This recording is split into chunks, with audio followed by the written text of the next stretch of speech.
आज इस विषय पर अपने विशिष्ट उद्बोधन के लिए हमारे बीच उपस्थित हैं डॉक्टर निहार पुरोहित जी।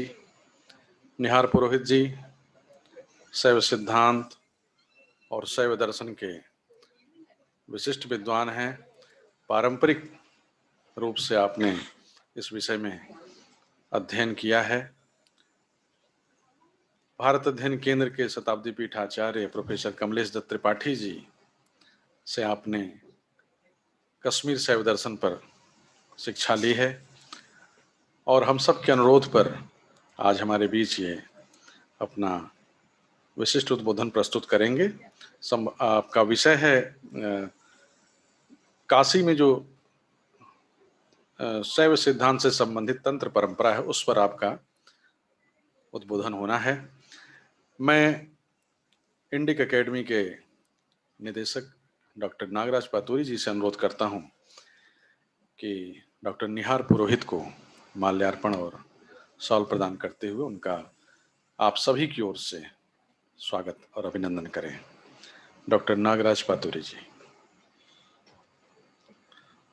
इधर आए, इधर सामने से।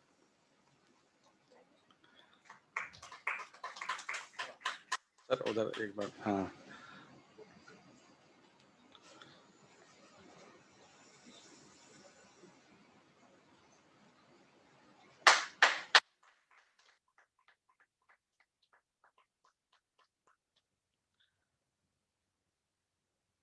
मैं नागराज पातुरी सर को आमंत्रित करता हूं कि आए और इस सत्र को संचालित करें। डॉक्टर नागराज पातुरी।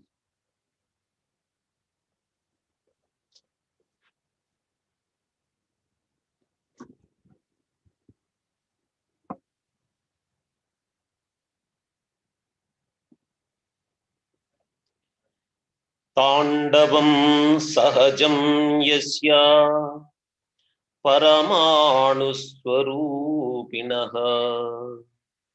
दिव्यरूपं शिवं शान्तं वन्दे शम्भुमुमापतिम्।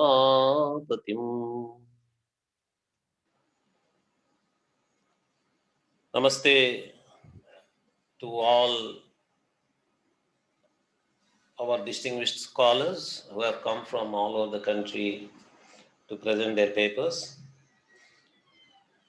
to this second day of the conference.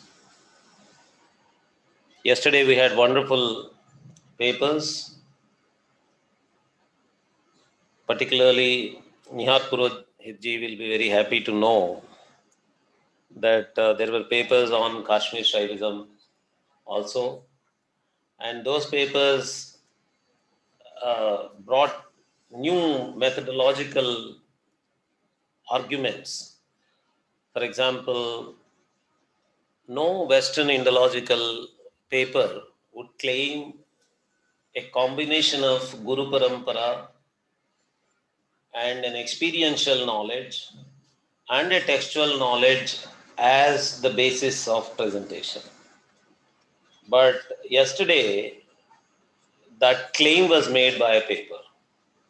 And another paper was questioning objectivity, objective methodology, and was bringing in subjective as a basis of methodology.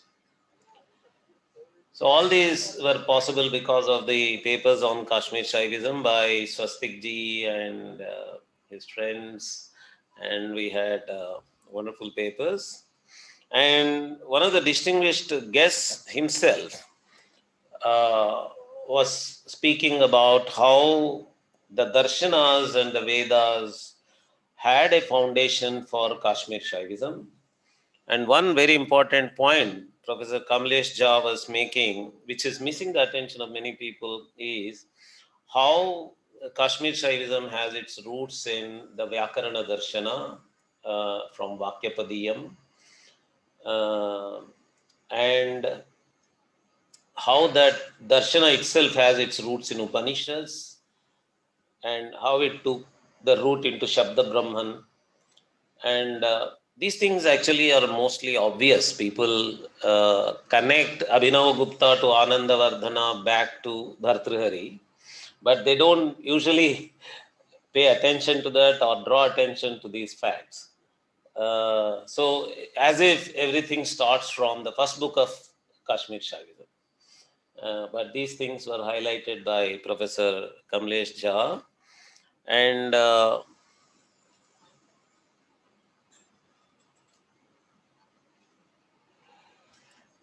I have the privilege of introducing Dr. Nihar Purohitji, a highly senior scholar in Kashmir Shaivism. Acharya Dr. Nihar Purohit is a well-renowned academic scholar practitioner, I should say, based out of Kashi, India, with a background in engineering and management.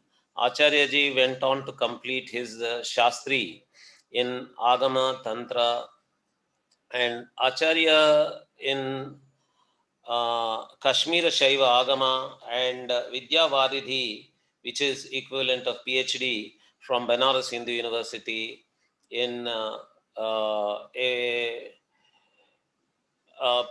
Purnata, a foundational paradigm of Trika Darshana, and Yajurveda in 2012. He has been privileged to study from various eminent scholars such as Pandit Hemendranath Chakravarti, Pandit Vrajvallabh Dwivedi, Professor D.B. Sen Sharma, all close disciples of M.M. Gopinath Kaviraj. He learned grammar from M.M.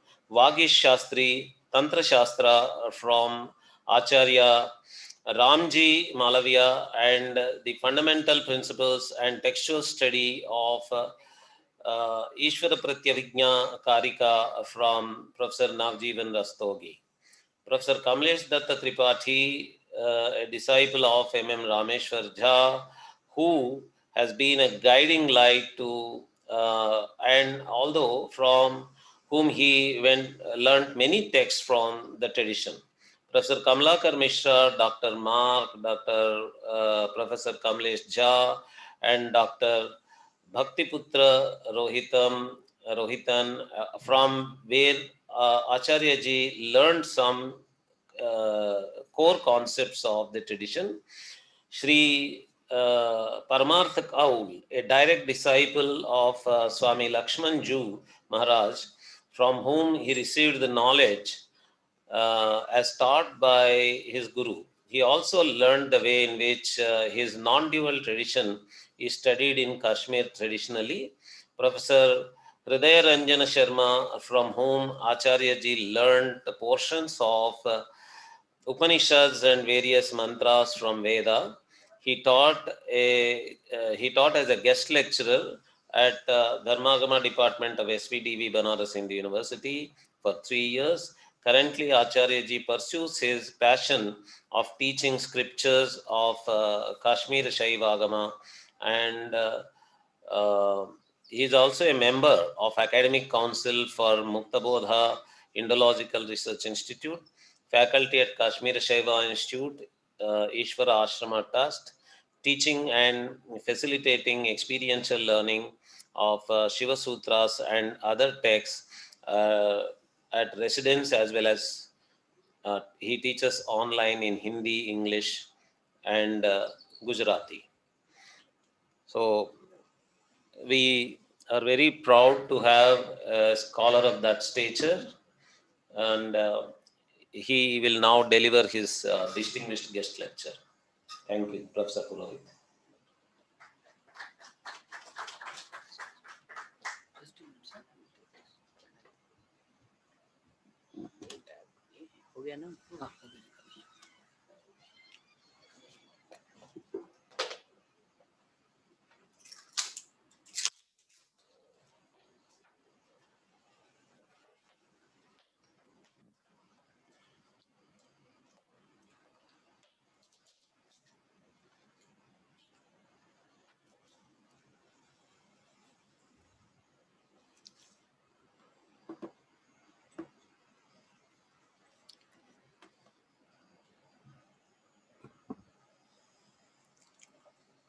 Namaskaram. So till they adjust their technical formalities. Let's connect with the heart.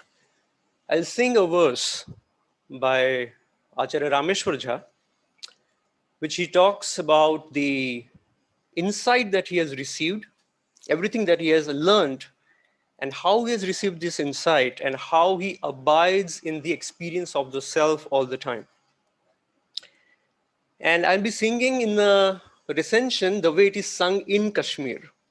So it would be interesting for many, as it was for me, how different it is the way it is sung in Kashmir. Okay, so this is from his text Purnata Pratyabhijya. Let's drink the rasa.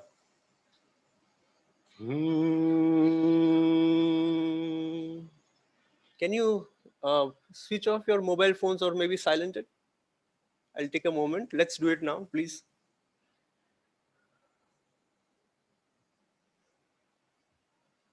This is just so that we respect the tradition, you know. Thank you.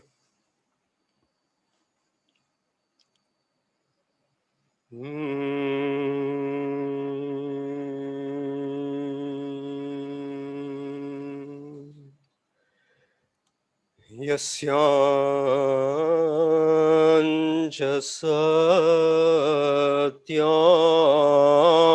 ahameva bhami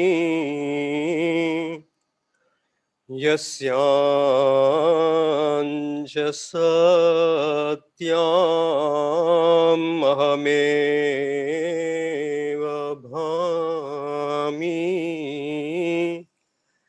sarvatmana sarvavikalpahina yatnairalabhyam atidurlabham tam Shri Sadgurur Nami Dayarda Drishtim Shri Sadgurur Nami Dayarda Drishtim.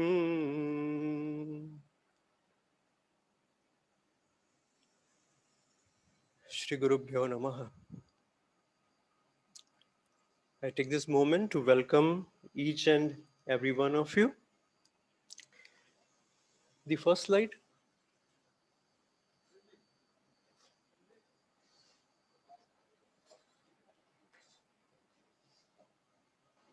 Okay.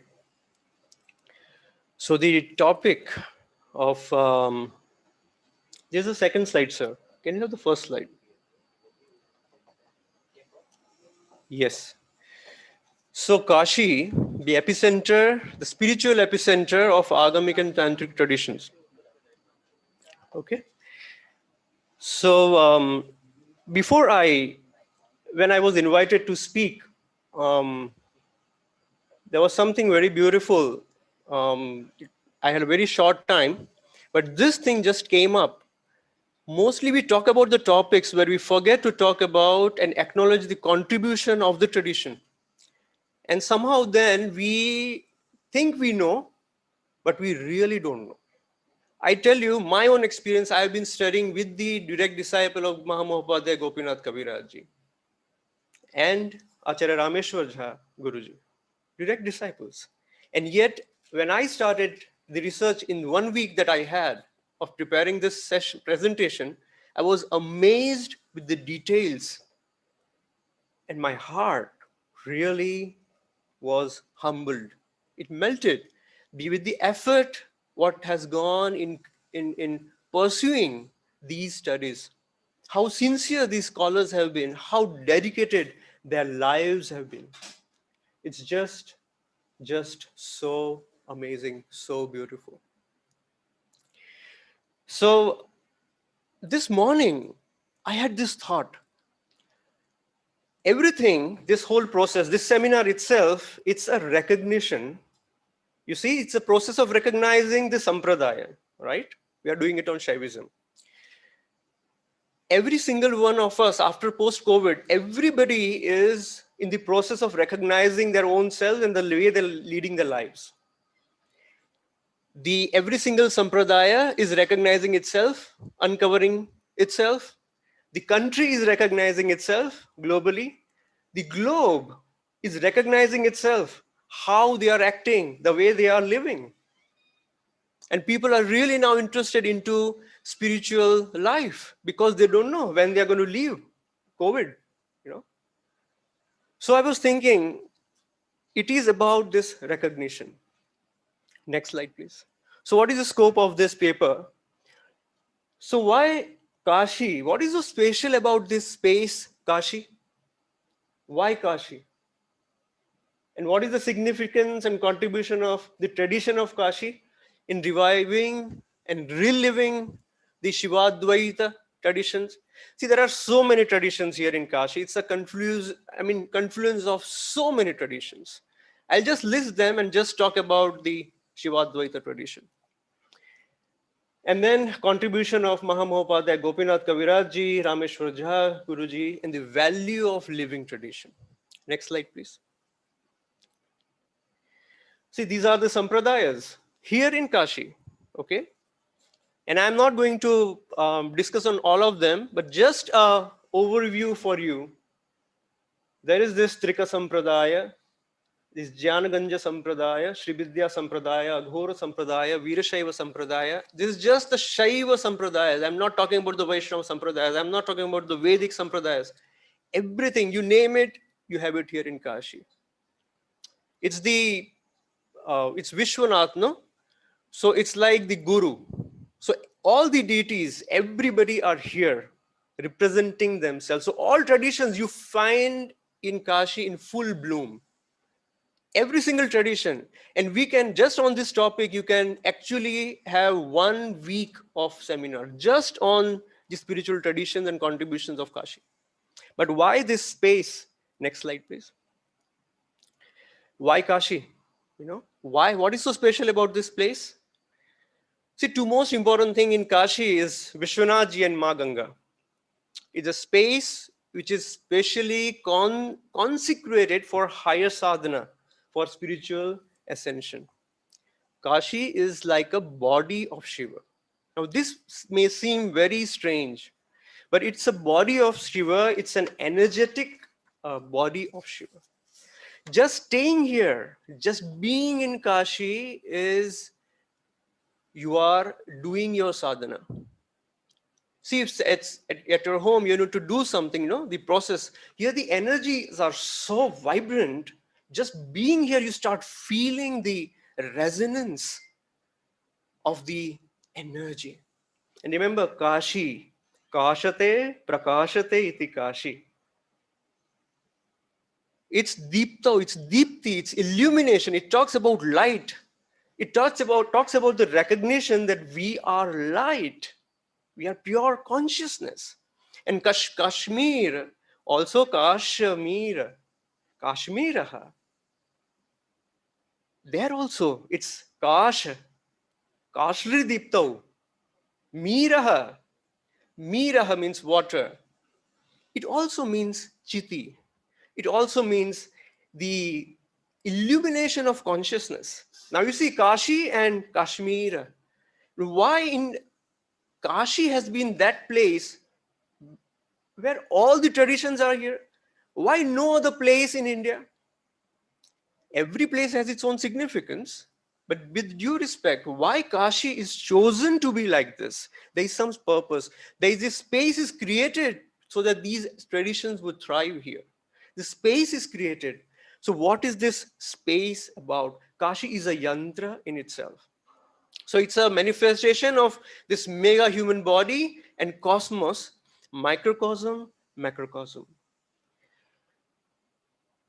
Kashi, it is said it is on Trishula of Shiva. You know, you read it in Purana. What does it mean? It's a physical structure, but it is situated, it is held on the energetic center. There is this energy center And the Trishula is represented by 3 temples. So there is this whole mandala. It begins with Omkareshwar in north, Vishweshwar in the middle, and Kedareshwar in the south. This is the Trishula. And every temple has its own sphere or mandala. It has 64 Yogini temples, 12 sun temples, 56 Ganesha temples in 7 concentric circles.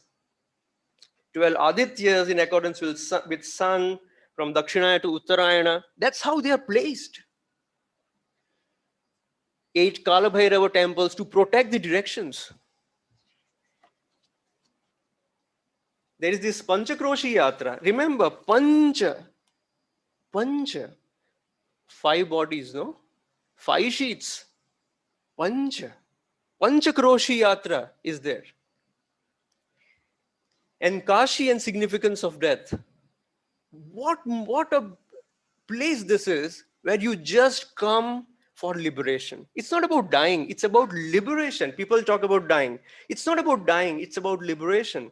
It's just transition from one space of consciousness to another space of consciousness. That's it. It's a transition.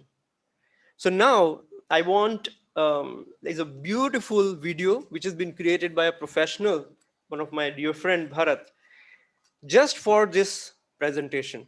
He did it last night, and I want you to really immerse yourself in this beautiful video which he has created and experience this space of Kashi, and then we'll come and talk about the tradition. Let's watch.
See this universe, you're zooming into Kashi, okay? You are in the universe, now you're zooming into Kashi. You're coming from cosmos to Kashi. You can switch off these lights, it will be more beautiful.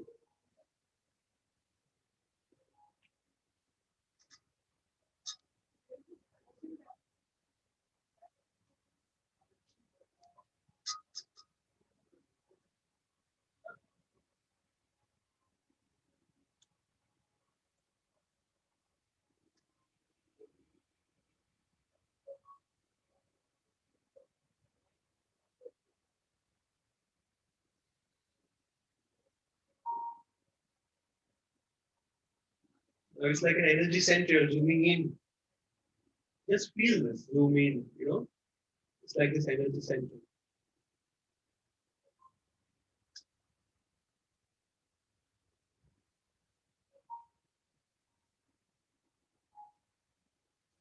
Ganga.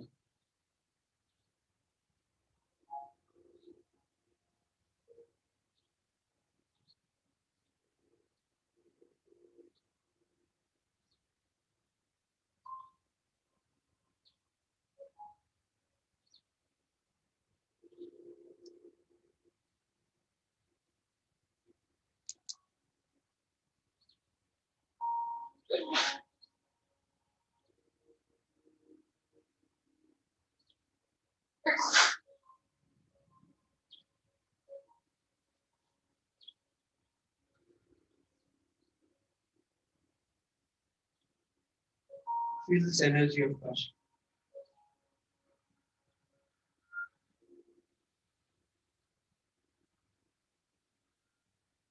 All these rituals support this divine consecration. Saptarshi Puja.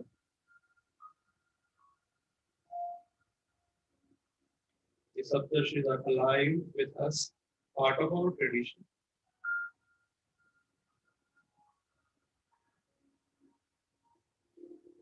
The nucleus of Kashi, the center, the heart, Vishwanath.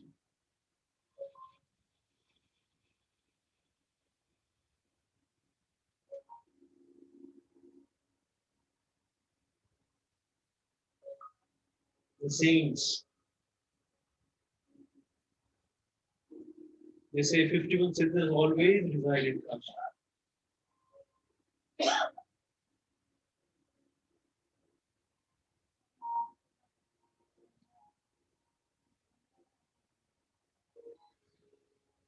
Manikarnika.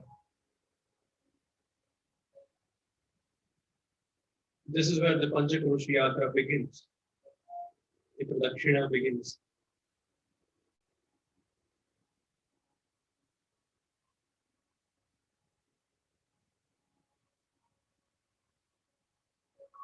Every time you go there, this is realization of who am I.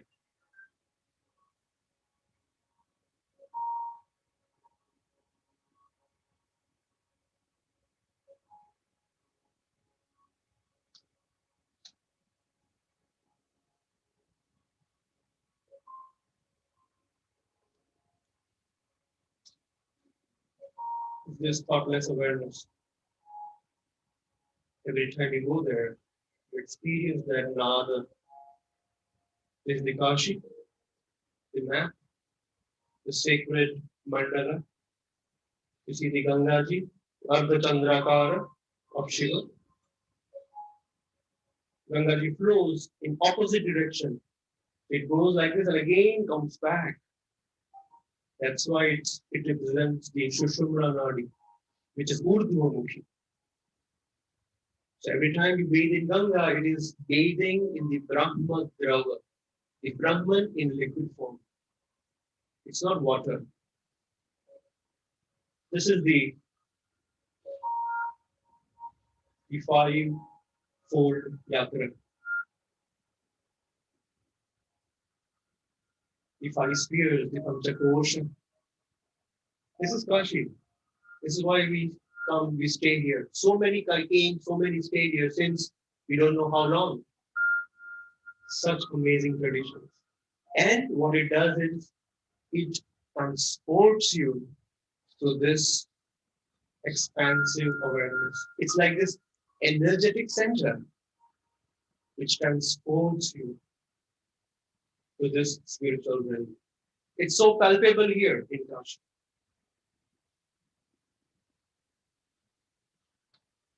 Thank you.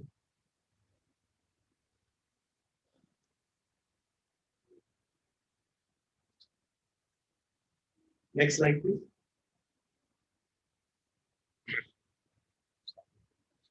Now I'm going to share Something very interesting.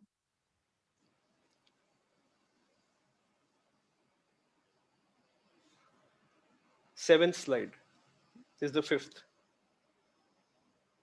Go down, it's a seventh slide.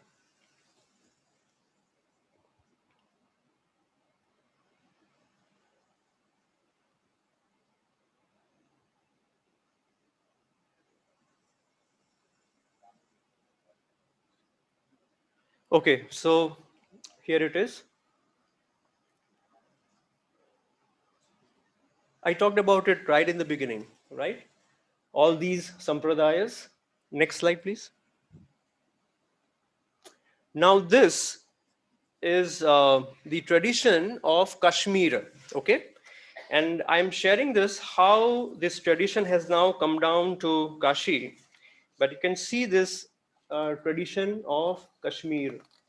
So from Swachandanathas, that was Satyuga, then Shrikanthanatha in Kali Yuga, to Durvasa Rishi. Now, Rishi Durvasa is the kind of one who actually brought, this tradition. From Durvasa came Trambaka, Amardaka, Shrikantha, and Ardha Trambaka. And from Trayambaka, all these four are Manasaputra. Okay, still 14 generations, they created Manasaputra just for the tradition. So this is a reality for 14 generation in Kashmiri tradition. We had this Manasaputra till Somananda. Somananda couldn't, and then he married, and then a different, but still the lineage is there. But so 14 generations, we have this, it's written in the text by Acharya Kshemaraja, it's documented. And then it comes till Somananda, Utpal Deva, Lakshmana Gupta, Shambhunath, Abhinav Gupta, Kshemaraja, Yogaraja. Then again the tradition goes kind of Gupta, not Lupta, but Gupta. It hides itself and then again comes back to Swami Manakaka, Swami Rama, who has been very important. You'll see how Swami Rama has been the focal point who has revived this tradition. Every text you get, we read of KSTS, Kashmir series, is inspired by Swami Ram. So Swami Ram is the one person, one being who brought all these texts to us. Otherwise, they won't have come. It was Swami Ram, you'll see, who was Guru of Dada Guru of Swami Lakshmanju. And Swami Ram inspired Swami Shankar Chaitanya Bharati. Yes, see, I never knew this. Nobody, this is never told. And Swami Shankar Chaitanya Bharati, at the age of, he was born in Kashmir, at the age of 19, he came to Kashi. No, he came to Kashi early, and at the age of 19, he wrote a tika on Khandan Khanda Khadya. And that, at 19-year-old boy could write that tika, and all the scholars, they couldn't believe it. I mean, how can anybody forget studying? You can't even study. You're writing a commentary on it. And then they come and he challenges them. And then, so Swami Shankar Chaitanya Bharati has been the doyen here. He's the son. He's the one who inspired Pandit Gopinath Kaviraj also to study Kashmir Shaiva. So he was born in 1916. Swami Shankar Chaitanya Bharati, and he lived 42 years. In 1956, he took samadhi, and he took samadhi in front of 25 people, and they saw, and the sound was there of him living through Sahasrara. And Gopinath Kaviraj was there, present when he left his body. Okay, this is very important because Swami Shankar Chaitanya Bharati, his disciple, still have. So Shiva Shankara Chaitanya Bharati, he's 100-year-old, he's still here. Sudhanshu Shekhar Shastri, his disciple. Okay, so that whole tradition is there. And Swami Shankara Chaitanya Bharati has so much. Whole Sri Vidya tradition, Dakshinamurti tradition, he has it. Kashmir Shaiva, he has it. You name it. Vedanta, he has it. Sarva Shastra, Parangata. That was Swami Shankar Chaitanya Bharati. Next slide, please. So here it is. And then there is, at the end is Acharya Amrit Vagbhav and then Acharya Baldinath Pandit. Acharya Amrit Vagbhav also was from Kashi. And he was inspired to study by Gopinath Kaviraj. I don't know if many know this or not. And he was initiated, he says, by sage Durvasa. And he has written so much on Shaivism. And his Baljinath Pandit writes even in his this Kashmir Kosha, Brihat Kosha, he talks about him a lot. How he calls it Neo Shaiva Sampradaya. The Chid Vilasa, the doctrine of Chid Vilasa is shared by him. This is very important. Next slide, please. So here it is, Swami Ram, Swami Mahatab, Kak, and Swami Lakshmanju. I don't know if everybody has seen the photo, so I thought, why not? Next, please. Here is Swami Shankar Chaitanya Bharati. in his exalted state. Somebody just took, I think Gopinath Kaviraj ji was the one who took the photograph, only photograph available of him. Yeah. Gopinath Kaviraj, Mahamopadhyay Acharya Rameshwar Jha, Acharya Amrit Vagbhav. Now see, beauty is Acharya Rameshwar Jha. Now see the confluence of and the way these acharyas used to interact with each other. Gopinath Acharya Rameshwar Jha was initiated by Swami Lakshmanju, and it was like Anupaya. He was this amazing scholar who knew Vedanta, yoga. He was a yogi himself, but still there was something remaining, and he went there just drinking tea, and then he was just blown off. So Anupaya, through Anupaya, and he also wrote Guru Stuti for Swami Lakshmanju. But his first main text, which he has written, original contribution, is Purnata Pratyavijaya by Acharya Rameshwar Jha. And Acharya Rameshwar Jha dedicates that book to Gopinath Kaviraj. You see how beautiful it is. Now, Gopinath Kaviraj comes from Jaipur, and Gopinath Kaviraj ji is into this. His guru is Vishuddhananda Paramhams, who has Gyan-Ganja Parampara. And so he receives Tantra from there, but he is inspired to study Kashmir Shaiva from Shankar Chaitanya, Swami Shankar Chaitanya Bharati. Such beauty. Next slide, please. So these are the disciples of Gopinath Kaviraj, prominent disciples. There are many disciples, and the colored ones are because I had this great good fortune to study with them. Acharya Devavrata Sen Sharma, Acharya Vrajwala Dwivedi, Pandit Hemendranath Chakravarti. Next slide, please. So what is the contribution of Gopinath Kaviraj? See, his contribution is he established Tantra as a doctrine, and started proper academic study and a very serious discourse on the spiritual sadhana of the same. See, earlier the Tantra tradition was there. It was practiced, it's Swami Shankar Chaitanya Bharati. It was practiced. There were seekers who were practicing themselves. They'll do archana, they'll practice. But it was never talked about it. It was never discussed about, discussions never happened, discourse never happened. It was him who had this discourse. He had this big conference on Tantra where he invited Swami Lakshmanju. And it was him who brought Swami Lakshmanju also to forefront, because he said that if there is one adhikari who can talk about Kashmir Shaiva, then it is Swami Lakshmanju. And he brought him on the dais. He gave that respect to him. With Gopinath Kaviraj's speciality is his drishti of samarasya. Every single tradition he studied, every single there was this open space where every single tradition was respected. Because according to him, he had this Akhanda drishti, this absolute vision where every single tradition has its own place. You cannot deny any tradition because it is part of the Purnata. The Purnata won't be Purna without every single tradition. Like in a whole big car, even a nut bolt has its value. Why? Because if it's not there, then the car is not a car.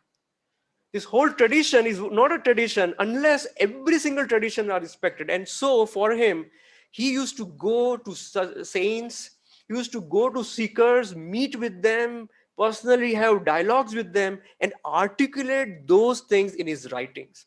He has written amazing books, but the thing is, very little is there in English. All that spiritual and heart melting that he has written, that's in Bengali and Hindi. It's translated in Hindi by a few of his disciples. So you must study Kaviraj. I tell you, every time I study Kaviraj with my guru, Pandit Hemendranath Chakravarti, if you sometimes while studying Kaviraj, you have to stop your breath. A thought you're studying something and just a thought would come and you'll just miss it. You'll again read the whole thing. It is so subtle. You have to read the text in a certain space of awareness. You cannot read the text like a book. Even one page you won't, one paragraph you won't understand. And his beauty was depth and expanse. He had the depth and he had the expanse. He created this book, Tantric Sahitya, where he documented every single Tantric book. He went through all the manuscripts in Sampurnanand Sanskrit University, and so many editions of Lupta Agam Sangrah he has brought out. It's because of him that we have all these texts. It's because of him that the study of Tantra, the study of Kashmir Shaiva actually began. The study of yoga actually began in a way where every single path was supporting each other. If you understand yoga, you'll understand the yoga of Kashmir Shaiva. Why? Because Kashmir Shaiva, when it is coming, it is already taking support. Taking support is not the thing. It's this Akhanda tradition. So if you already know certain things, for example, Sankhya, 24 tattvas, and here Shaivism is providing 36. So would you negate Sankhya? No, you'll appreciate, you'll assimilate Sankhya, and you'll tell something more in this 11 tattvas it has to offer. So this integration and assimilation, this drishti of Kaviraj is the beauty of what he has given us. So coexistence, every single thing can coexist in this beautiful universe. Next slide, please. So 3 things, what he did. He had this samarasya of Kriya Paksha and Bhava Paksha. Now, what is Kriya Paksha and what is Bhava Paksha? Bhava is this experiential realization. So he stressed that you really would never understand a scripture like Professor Nagaraj was sharing. You will never understand the scripture just if you talk about it. You just talk about the theory and that's it. See, the whole part of the purpose. The purpose was recognition. The purpose was to recognize what we are studying, to live what we are studying, right? So he brought this aspect of Bhava Paksha. But again, Kriya Paksha is important, because if you won't have the Kriya with Bhava, Kriya won't be Kriya. And if you won't have the Bhava without Kriya, the Bhava won't be expressed. So the Samarasya, this is very important, of Kriya and Bhava. Then Krama-darshan, he led such extensive research on Krama-darshan.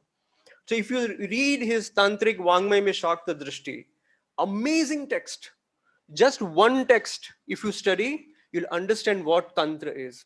So he also dispelled the wrong notions about Tantra. Even now, people have very wrong notions about Tantra. Just they see the one tamasic aspect of Tantra, they miss out the other aspect of Tantra. So you should read the Tantric Vangmay Mein Shakta Drishti just to understand what is Tantra, Kaviraj. Now I'll just give you an example of his Drishti. For example, so we all know this mantra, Om Purnamadah Purnamidam Purnat Purnamudachyate Purnasya Purnamadaya Purnameva Avashishyate. So he says, this mantra describes the integral nature of the Supreme Reality in terms of fullness, which is beyond the grasp of the finite mind of man. The Supreme Reality is always full in itself, the one without a second. Therefore, it is self-subsistent and always independent. It does not suffer from any want or deficiency. It is present everywhere when we look at it from world point of view, at all times as the embodiment of fullness. Since it is the locus of both creation and dissolution. Sometimes we are so much focused on creation, we miss the dissolution. When we are focused so much on dissolution, we miss the creation. Srishti Marga, Sanghar Marga. So some people just talk about the Srishti Marga. Some people just talk about the Samhar Marga. So Nivritti, everything, you have to renounce the world, you have to renounce this, you have to renounce that. Okay, if you had to renounce it, why this world is there? What is the whole point of having the world if you anyhow have to renounce? So basically you're having this core concept that the world is useless.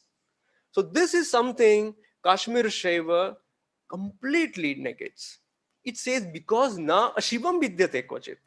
Nothing exists that is not Shiva. So every single thing is a tool to experience Shiva. Every single way is a way to experience Shiva. you can experience Shiva through any means. You can experience Shiva through Natya Shastra. You can experience Shiva through dance. You can experience Shiva through art. So that's why all these art forms were really respected in Agamas. Why? Because this perspective of Samarasya, it's about Srishti and Samhara. And Samarasya of Srishti and Samhara, now it's another thing. It's so opposite, two opposite things. Srishti and Samhara, it's opposite. But there is this underground, or you can say the underlying reality where the Srishti is there and Samhara is there. For example, right now we are breathing, right? The in-breath and out-breath, apana, prana, okay? Now you think apana is going, there is this Vijnana Bhairav Dharana where we focus on the pause where the apana goes, there is a pause. Then prana comes out, there is a pause. But if you see, if you experience this, you'll see that actually there is no going and coming. It's just throbbing. There is this consciousness, and then there is this throbbing of prana and apana that's happening. It's not going in and out. So first step you'll practice is going in and out. Then you'll be focusing on that madhya. After once you focus on the madhya, the shushumna opens. Then you don't go, the movement or the chara, the gati is not outward and inward, it's upward. The upward gati is there. The urdhva arohana happens. It's uchara, utcharana, urdhva, charana, utcharana. Uchara doesn't mean just uchara, means speaking, uttering. Utcharana means urdhva arohana. The breath is going up. That's the udana. And then vyana. I'll just take few more minutes. Okay. Yeah. And one most important thing what he talks about, that is his doctrine, is the doctrine of Akhanda Maha Yoga. Now this is very important. So I'll just say that in essence, in his words in Hindi, if you want to know more, we can talk about it later. He says, महायोग का अर्थ है अनंत प्रकार असंश्लिष्ट और विक्षिप्त भावों की एक सूत्र में संयोजन, एक सूत्र में संयोजना एवं उनकी तादात्म्य रूपेण प्रतिष्ठा. Now all the differential elements are brought together in unity, in unison. Okay. Then Shiv के साथ शक्ति का योग, आत्मा के साथ परमात्मा का योग, एक आत्मा के साथ दूसरी आत्मा का योग. जैसे महाशक्ति के साथ आत्मा का योग. Now the space has changed, the level has changed, the plane has changed. और लोकोत्तर का परस्पर योग. Now planes of existence. Then लोक के साथ लोकातीत का योग. And then all these brought together is Mahayog. This is Mahayog. Okay. And Akhanda Mahayog means there is no time. It's just Akhanda Kala, and everything is existing in Nitya, in this space. This space of Purnata. The space of Purnata. And the sadhana, what it tells you in brief, he says, Mahakripa ka spuran. So this Mahakripa ka spuran has to happen. What is Mahakripa ka spuran? It's arising or activation of your own Swatantra Shakti. Your own Swatantra Shakti should be activated, and that happens through Guru.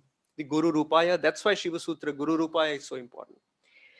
Then he says, Guru Kripa ke prabhav se kal ke nivritti. So you devour time with the grace of the Guru.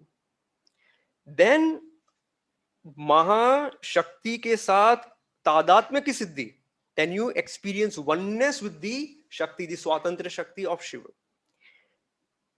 महाशक्ति संपन्न होकर महाप्रेम की साधना का आरंभ, then the actual sadhana begins of Mahayoga, of this love, immense love, where this avdharana, this doctrine that one person, if he realizes, the whole universe would realize. That is his Mahayog Vigyan. One person realizes, every person would realize. This is something unbelievable. Because then you identify with the Mahaprakash. Tasya bhasa sarvamidam vibhati. See how it connects. So nothing is in itself watertight compartments. In India, in Bharat, in Sanatan Dharma, everything has its own relevance. And this is how this Swatma Swatantra Unmilan should happen. The Unmilan of Swatma Swatantra should happen. And Purna Vikas of that Mahaprema should happen. Now I'll just talk about the contribution of Acharya Rameshwar Jha because it's very important. I'll just very concise. I'll just conclude because I don't think most of you would have heard this. I'm telling you. Those you will know, once I'll tell you because I did not know a week before. I'm in the tradition and I did not know. So next slide, please. Next slide. All the books are listed. You can, next slide, please. Next slide. Okay, next slide. Okay, so just a slide, previous slide. These are the acharyas, of Maha Mahopadhyaya, Rameshwar Jha, the students of, and whom we have all these here right now, except Acharya Kamalakar Mishra. All of them are here in Kashi, still available. Dr. Bettina Baumer and Dr. Mark received Diksha from Swami Lakshman Jan. They also teach in Kashi. You see how much this space has, Kashi has. Next slide, please. Now, 3 areas of his contribution which we must understand. He wrote Purnata Pratyabhijya, which is well known. Purnata Pratyabhijya. With this word Purnata and Pratyabhijya, he tells you, just with this word Purnata and Pratyabhijya, he tells you the whole essence of the tradition. What is the essence? You need to recognize Purnata. And how would you do it? Through Pratyabhijya. Purnatayaha Pratyabhijya, or Purnata itself is Pratyabhijya. Because nothing is to be recognized. If you are the self, there is no bondage. If there is no bondage, where is the question of liberation?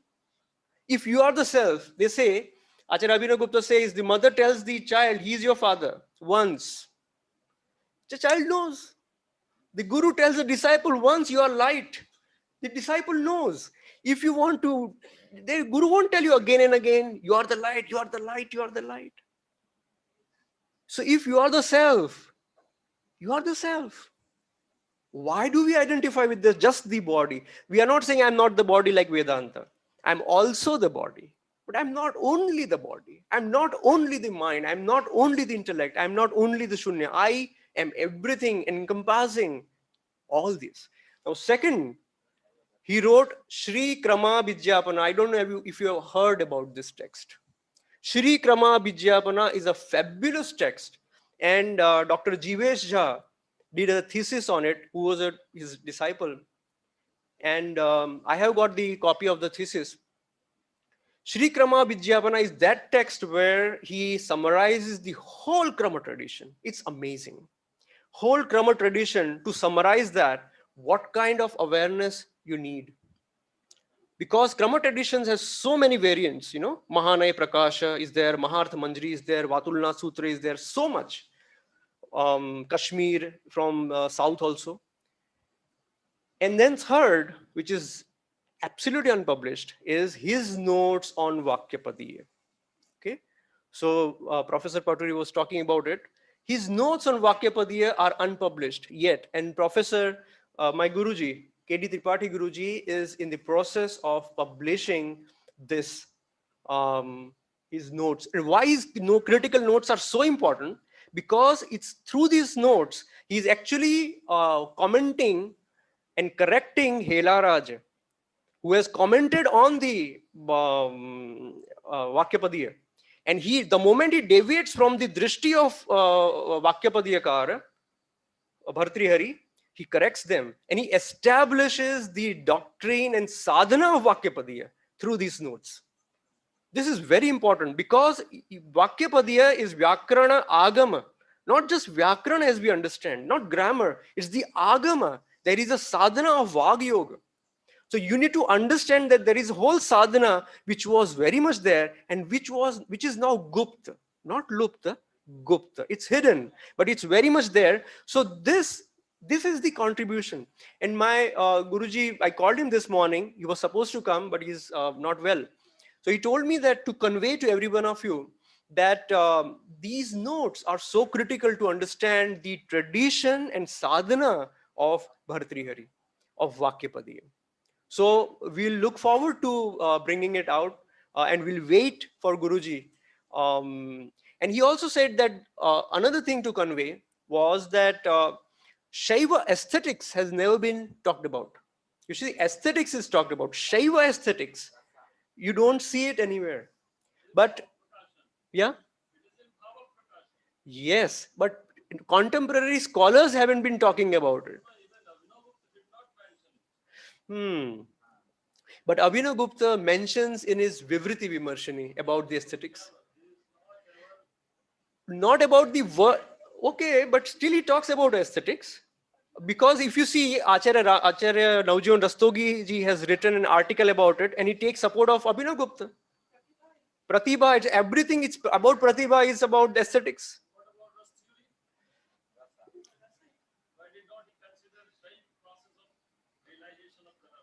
Why in Dhvanyaloka he doesn't talk about it? So, okay, so I think okay, it's in Bhava Prakashan. So it's acknowledged, no? So somebody can work on it now. Okay, great. So we know it. So there is this article by Professor A.D. Tripathi Guruji on this Shaiva aesthetics. Yeah. So which we can see Professor Kanti Chandra Pandey also has worked on it, on the aesthetics. Then his disciple Professor Navjivan Rastogi has worked on it, and K.D. Tripathi Guruji has written an article specifically on this, because you see the contribution of acharyas. K.D. Tripathi Guruji is such an amazing being, because he has this Vyakarana tradition, so Vakyapadiya, he has it. Then he has this Sahitya tradition. He himself is a Sahityacharya. Then Natya Shastra, he's the expert, one of the rare in the universe. Agam Shastra, Kashmir Shaiva, it's his tradition. Sri Vidya is his tradition. This is one person who has so much to offer to the world. Many articles of his are coming out. So this is the contribution we are talking about. Next slide, please. So I won't talk about Acharya Amrit Vagbha. Yeah. So, but I already discussed about him. So this is how, just go through the slides, please. Just go on. Next. Just the photographs. Swami Vishuddhananda Paramahamsa. Next. Yeah, next.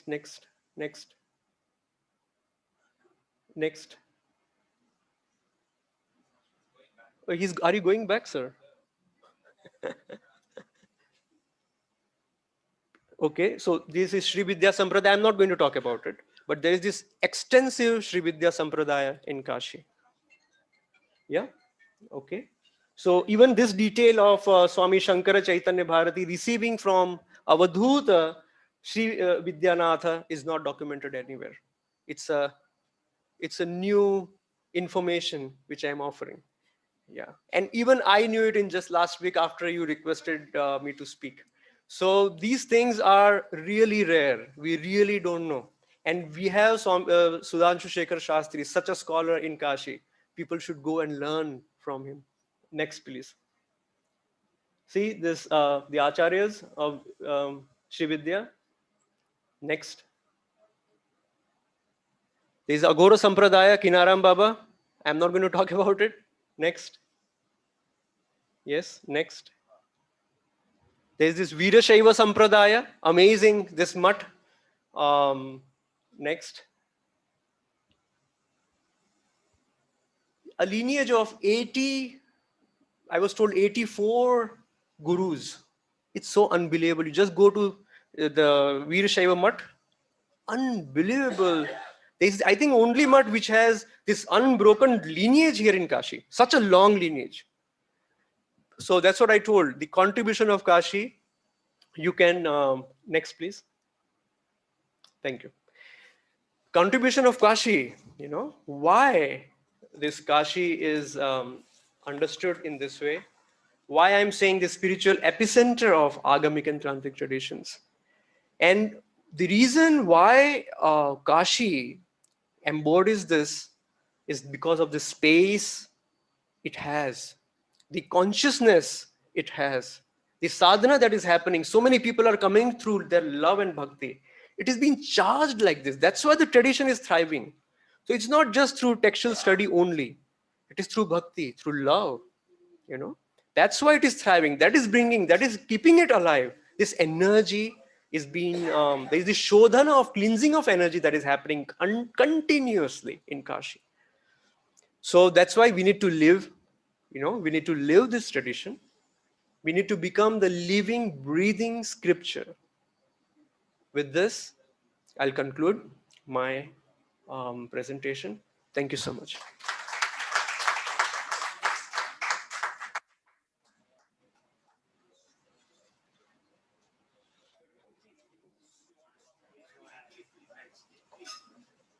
Namaskar, Ganeshan ji.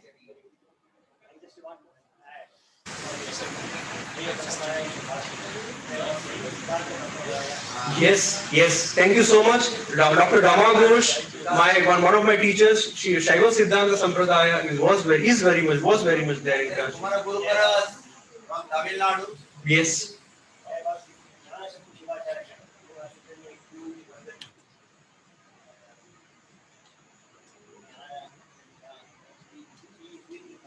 Okay. Can he have a mic, please? Sir, come here, you can say. No, but you are telling me, but they must listen, no? Please come. I just want to add, along the Shaiva Acharya Parampara in Kashi, there was a Gnanasambandhar Shivacharya who lived in 12th century. He has composed a huge Shaiva Paddhati called the Gnana Ratnavali, still published. We have manuscripts. He lived in Kashi. Then there is the Vishwanatha who has composed the Siddhanta Shekhara, another Paddhati, who lived in 13th century. His father, grandfather, they all lived in Kashi, and they were the priests in the Vishwanatha temple. So the Vishwanatha worship was done up to 12th century. During that period, according to Shaiva Siddhanta Agama, then there was Vishweshwara Shivacharya, Ishwara Shivacharya, then Sadashiva Shivacharya, who lived in the Manikarnika Matha. He states in his text, who has composed a commentary on Shiva Jnana about the Sutra in Sanskrit, which I am editing, the Sadashiva Shivacharya Bhakti. He traces his lineage to Manikarnika Matha in the Kashi. So this is Shaiva Siddhanta Parampara, also in Kashi very much. It's so beautiful, no? This research is just, I told you, 10 days or maybe a week of research, what I offered here. So much needs to be done, and there is so much scope of learning. So many texts have been written, and someone should really pick it up. Thank you. One thing. This Guru Shishya Parampara is still alive. They are giving Diksha in Kashmir Shaiva Parampara still. Guru Shishya Parampara is alive, yes, but maybe not the way you want the Diksha, but yes, it is alive. That's why I'm speaking. Later you can speak. We are running so late. Thank you so much.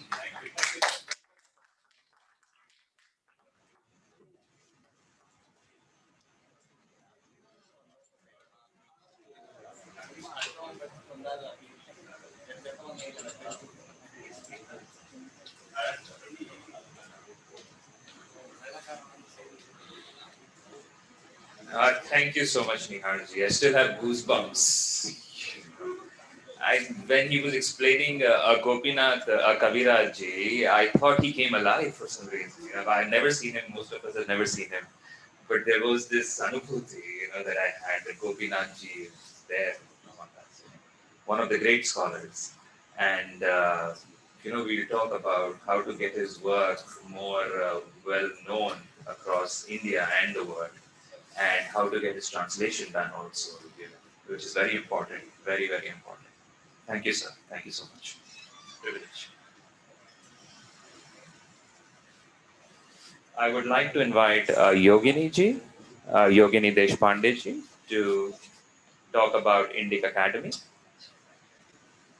Indica, please. Indica Today, the platform that she runs.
Namaste.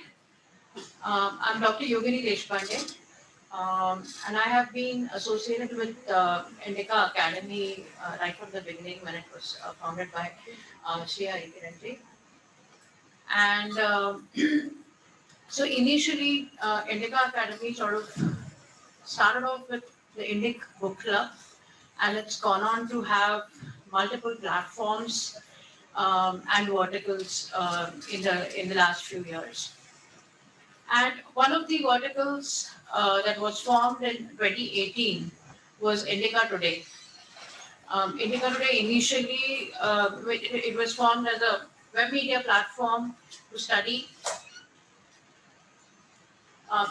and publish articles on civilizational issues, civilizational studies, history and culture. And it also serves as a platform for showcasing all the events and this that are happening about Indic Academy. Now, currently, eventually, each vertical has moved on to have its own website. But from time to time, we do publish announcements and reports the different happenings that are being done across different verticals for Indica.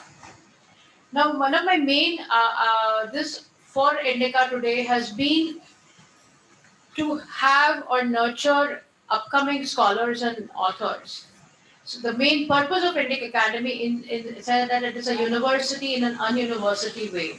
So from that perspective, the idea has been to connect with authors, researchers who may be in the traditional system of things, or maybe in the academic system, or may not be in the academic system, but who have the aim, the passion to study civilizational aspects. So in that context, we have tried to nurture different researchers and academicians both ways. So either people who are maybe currently working in different professions but are interested in writing, or are currently doing their masters and MPhil in different studies. This website has actually been, I'm in some sense a student, it has taught me a lot of things. It's exposed to me a lot of different thoughts, aspects of the Indian culture in the past 4 years. I am here today, I'm standing in front of you partly because I see a lot of academicians are here from different universities, and I want to make you aware of the opportunities that are available for you as a faculty as well as for your students possibly who would want to write. And we have different options. So what we have done is we have a section called as quick reads. This is basically about 1,000 to 1,200 words. And here, the articles are basically just some basic understanding of the culture, maybe of a certain tradition. And I encourage masters and MPhil students that who want to sort of just start developing an idea that they may want to go on further to do a research or a project as such, to use this opportunity, to use this section to submit articles, because they will also get a feedback from others whom they share the articles with, or our other readers. Many times readers do write in asking to get in touch with the author to give more information or to discuss any ideas that they have published. So quick reads is something which is fairly, the English and the idea is fairly basic in sense of things. It's less academic kind of an article that we publish under quick reads. So just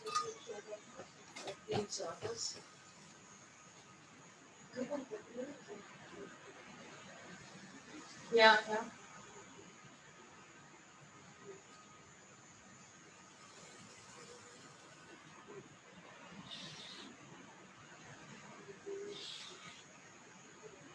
So we currently have a series going on the Shabda Yoga, that about 8 articles that we have published in the past 3 months. And this series is being done by Professor Jairama.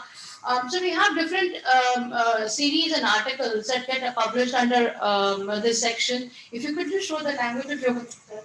Yes, type of the article and all this.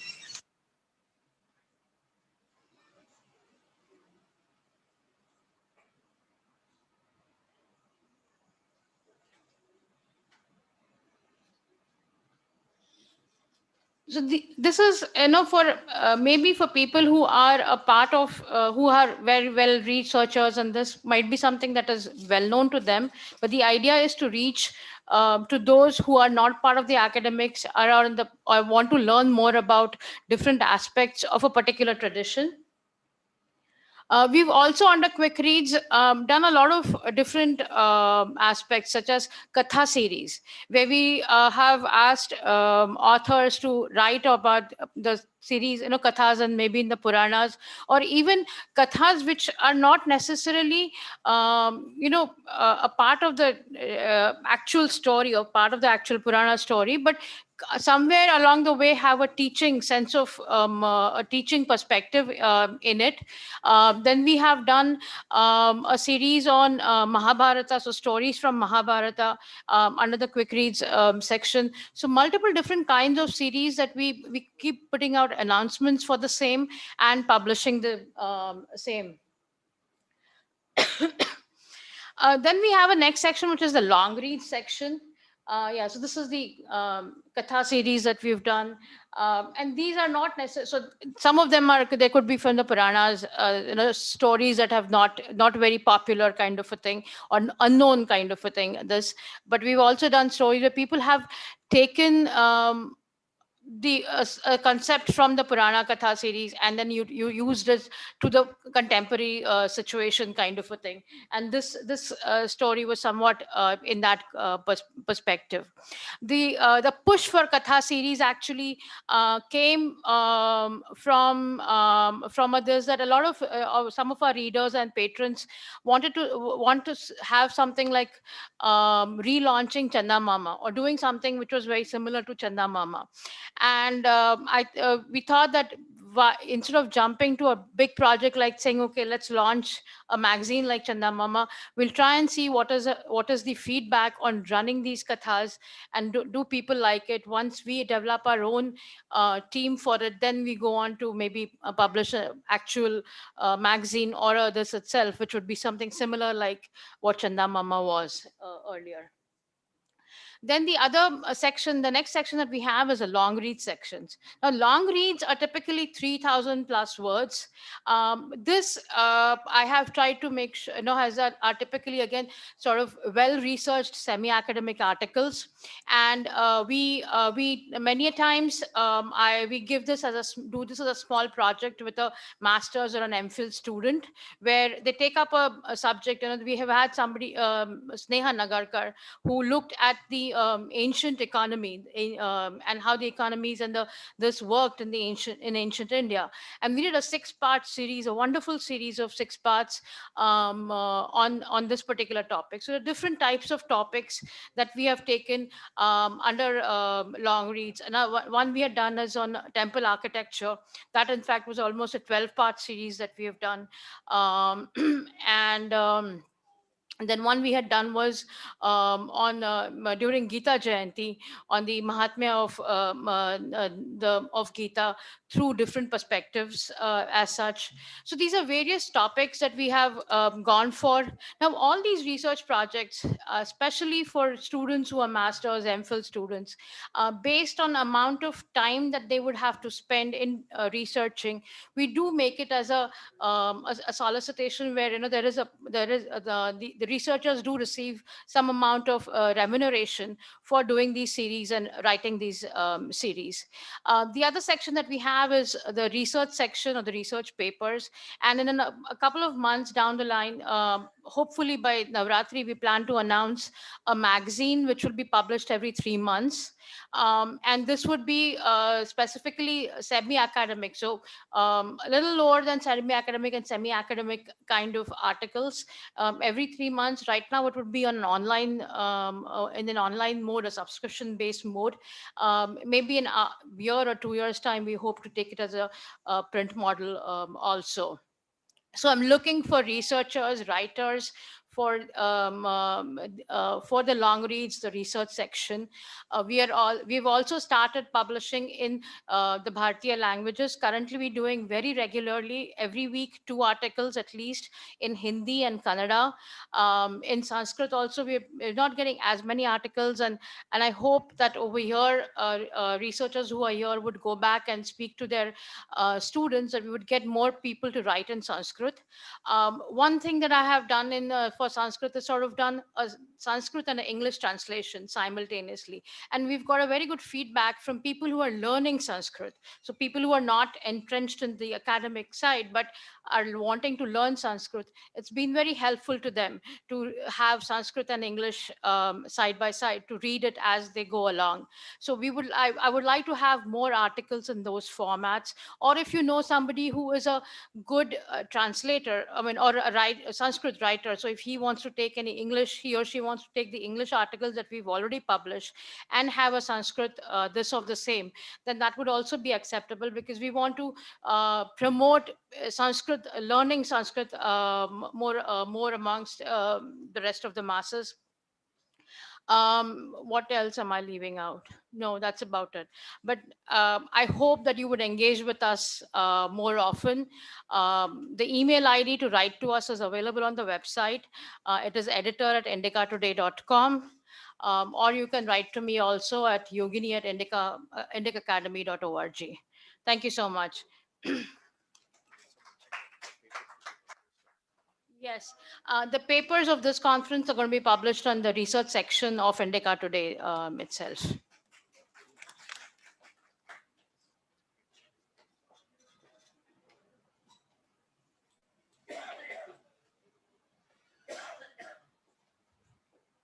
Thank you so much, Yogini ji.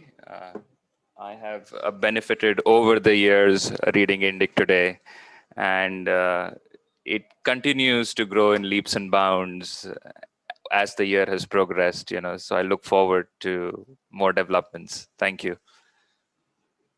Now we will go to our panelists. We are running extraordinarily late. Sorry for that. So we did two. Hello. Okay. So we did two panelists for the Tamil tradition last evening, and we have 2 more panelists for the Tamil tradition. I will quickly take their names, and I would invite them to be on stage. Dr. Nitya Jagannathan. She is the director for the Krishnamacharya Yoga Mandiram in Chennai, and she will be presenting about a Shaiva saint. Jatayuji, He has been writing and speaking on cultural and social themes from the last 15 years. He will also be speaking on a Shaiva saint. We look forward to their presentations. Nitya ji, would you like to come first? Yes.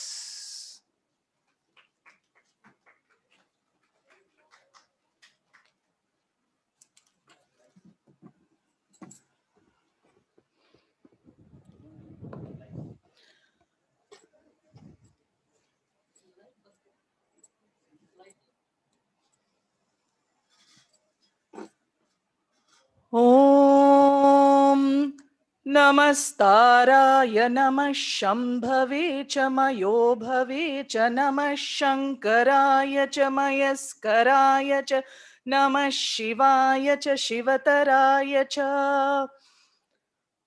திருச்சிற்றம்பலம் வேயுரு தோழி பங்கன் விடமுண்ட கண்டன் மிக நல்ல வீணை தடவி மாசரு திங்கள் கங்கை முடிமேல் அணிந்து என் உளமே புகுந்த அதனால் ஞாயிறு திங்கள் செவ்வாய் புதன் வியாழன் வெள்ளி சனி பாம்பிரண்டும் உடனே ஆசரு நல்ல நல்ல அவை நல்ல நல்ல அடியாரவர்க்கு மிகவே தேனமர் பொழில் கொள்ளாலை விளை சென்னல் துன்னி வளர் சென்பொன் எங்கும் திகழ நான்முகநாதியாய பிரமாபுரத்து மறைஞான ஞான முனிவன் தான் ஒரு கோளும் நாளும் அடியாரை வந்து நலியாத வண்ண முறை செய் ஆன சொல் மாலையோதும் அடியார்கள் வானில் அரசாழ்வர் ஆணை நமதே.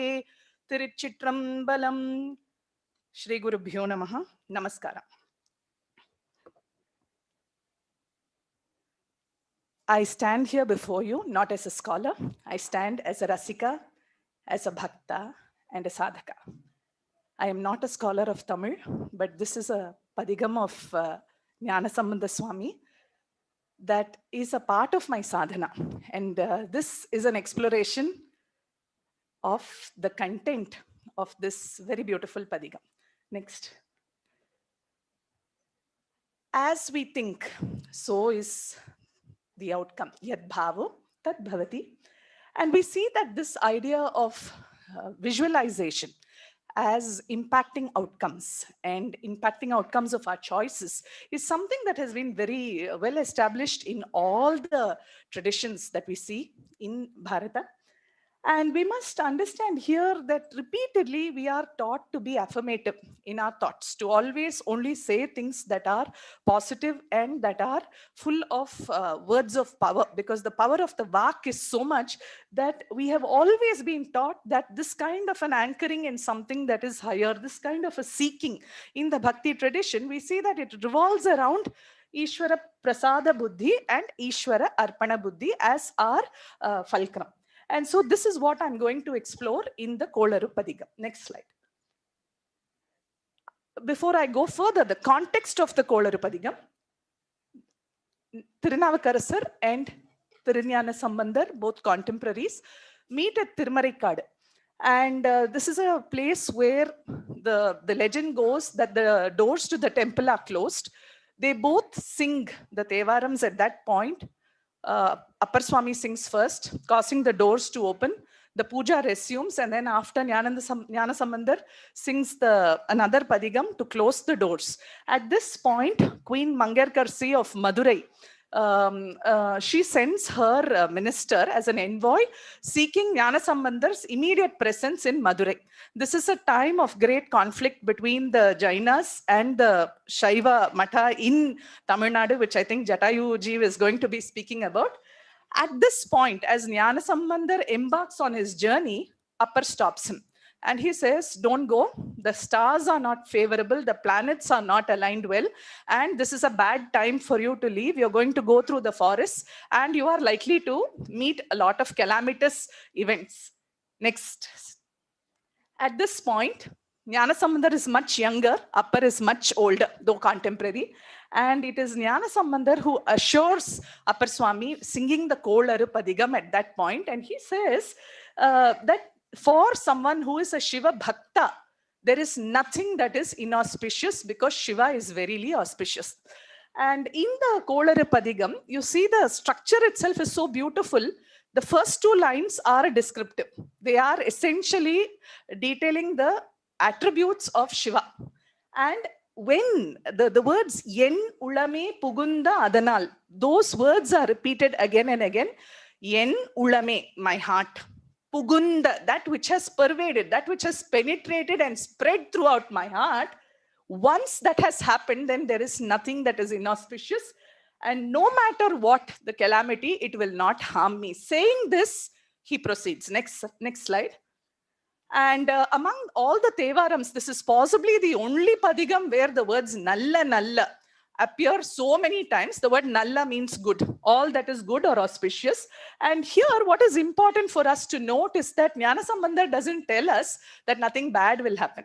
He says, whatever happens, it will bring good to the one who believes in Shiva, the one who is rooted in Shiva Bhakti. And this is borne out in the events that happened to Gnanasambandhar, because at that point of time, because of the conflict, the matha in which his entourage is staying is set on fire, but they all escape.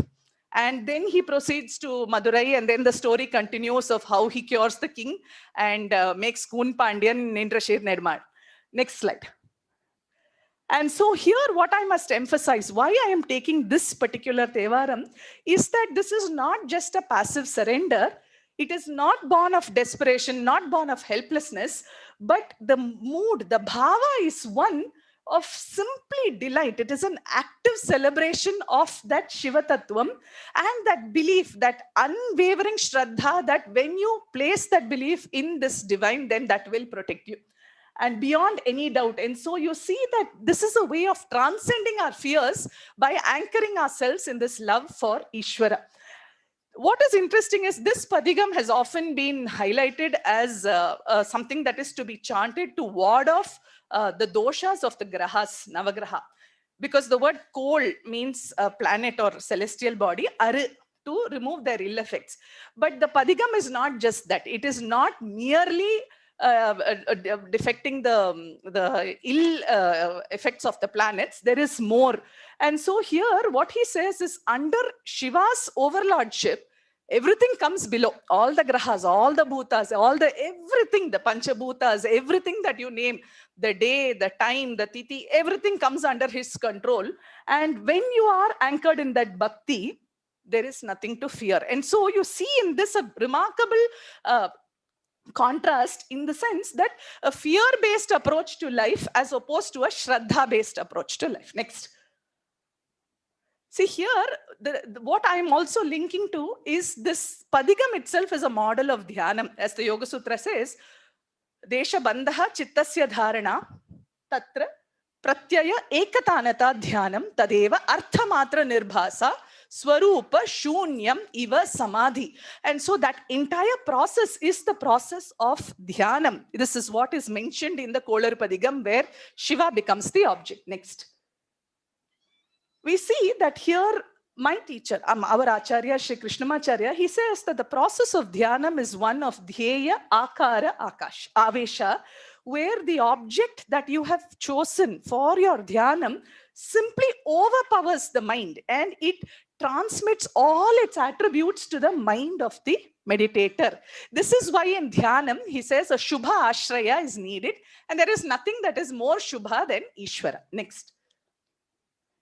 We have many, I'm running through things that are less important, coming to the Padigam soon. We see that Shiva is Mangalam. Shiva is the one who, Shivam Karaha, the one who bestows wellness on all. Ashesha Kalyana Nidhi, he is the repository of all manner of Kalyana Guna. And so therefore the ideal Dhyeya Vastu. Next.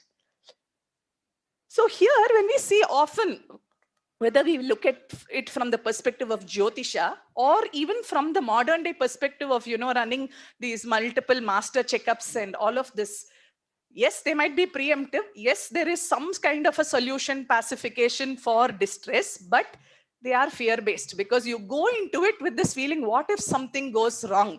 Which means we are already creating a negative ashraya. And we see my teacher, Shri Desikachar, would often say that in a process of yoga, Prabalena Durbalasya Badha is very important. There are always weakening tendencies that deplete your energy. They have to be replaced with strong, positive, samskaras. And you see this in the Kolarupadigam. Next.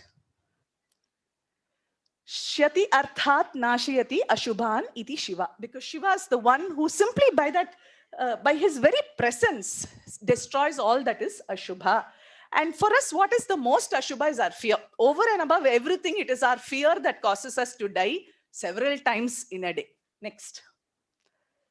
So coming to the Padigam itself, you see that the first 2 lines are descriptive. The next 2 lines, he will say that these attributes, these forces will do nalla nalla. Whatever they do, whatever it is their dharma to do, but it will turn out to be good for the Shiva Bhakta. This is the crux. I am giving you the translations and I have tried to source images because there are 11 verses here, 10 descriptive, the 11th is the Palashruti. Everyone gives you such beautiful, that Rupa of Shiva is so beautifully enumerated here. The first, Veyuru Tholi Pangan, Vidam Undakandan, Miga Nalla Veenai Tadavi. Shiva with the poison we know. Shiva playing the veena. When does he play the veena? At the time of Pralaya. And Veyuru Tholi Pangan, unfortunately, I couldn't find this image. It is an Ardhanari Shiva playing the veena at the time of Pralaya. That has entered, that vision has entered my heart, and therefore the planets cannot do anything because they are devoid of flaws. In the presence of that Shiva, they will bring good to the Shiva Bhakta. Next. Here, Shiva is described in his form as the with the garland of skulls, bones, everything that is abhorrent, disgusting to us, that is accepted by Shiva. So he is that god of extremes, the one who accepts everything as his own. And that form, everywhere you will see this idea of him wearing the different kinds of adornments on his head, Ganga, the Chandra, and so on. Riding on the Rishabha, he has entered my heart, and therefore the inauspicious stars, he lists them. Because this is his answer to Appar Swami, where he says the stars are not conducive, and he says no star can be inauspicious. Next. Here it is about the Uruvalar Pavalameni, the description of Shiva's body, coral colored, along with Uma Devi, descriptive, wearing the golden kondrai flowers and the moon, having entered my heart.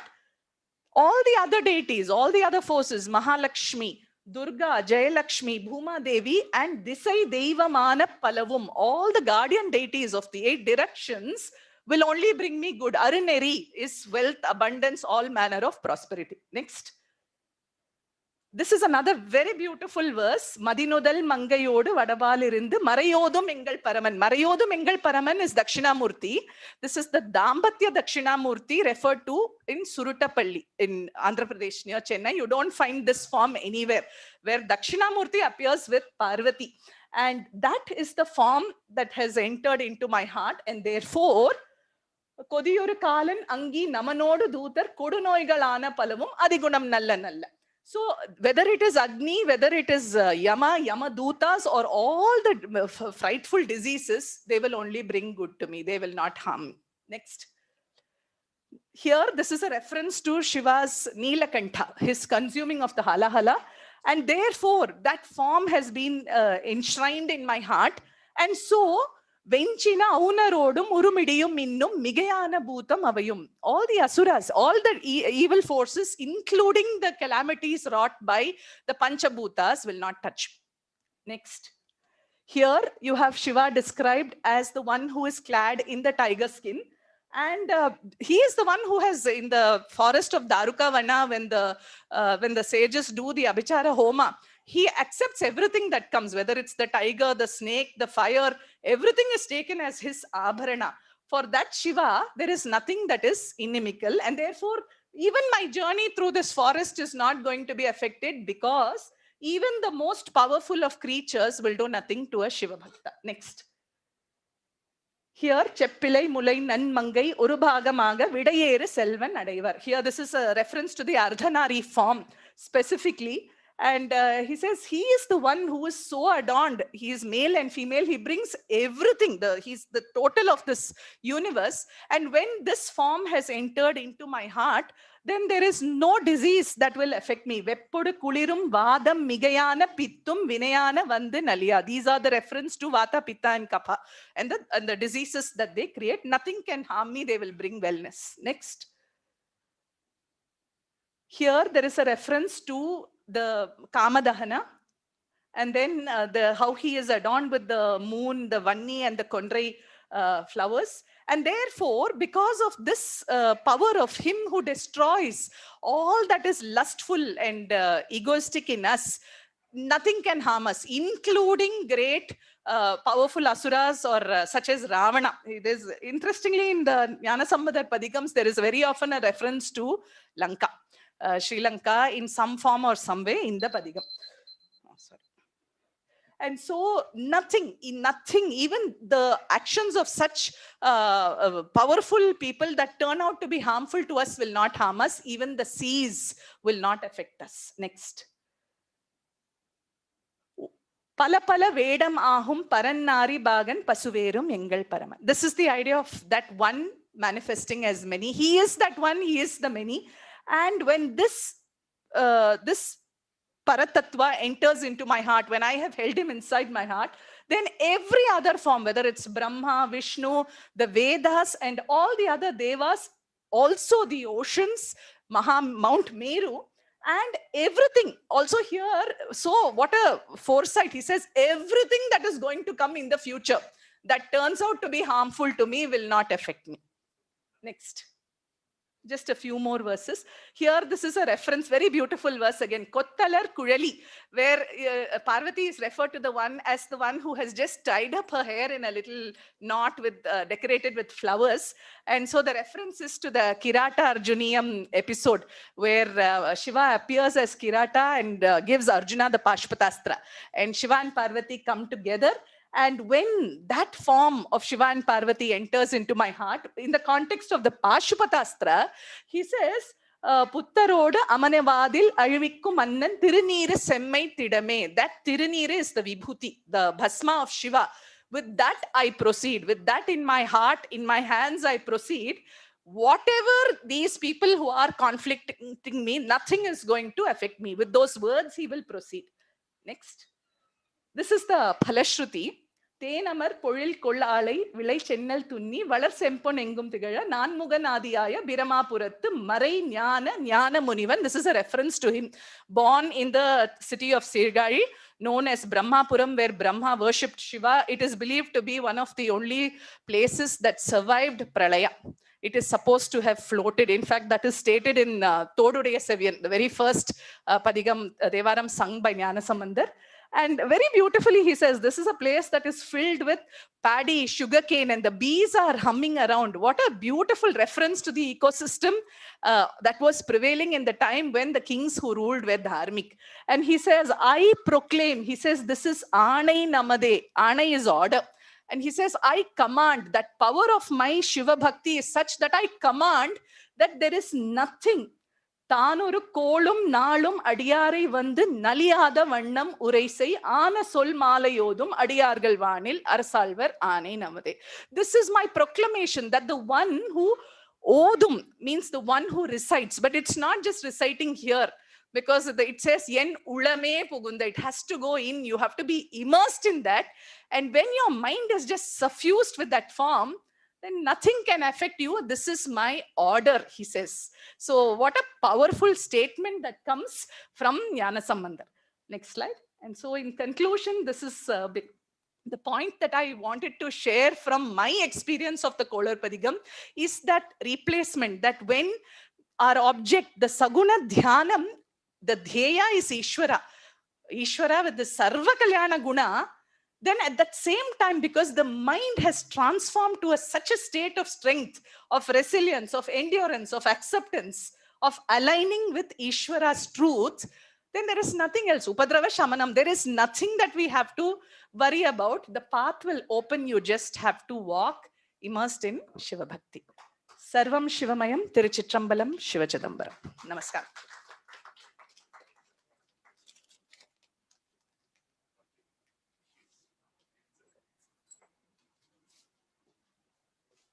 Thank you so much, Anitya ji.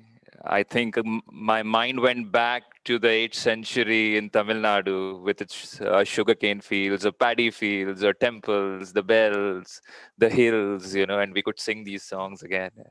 Thank you. Jitayar ji, please, thank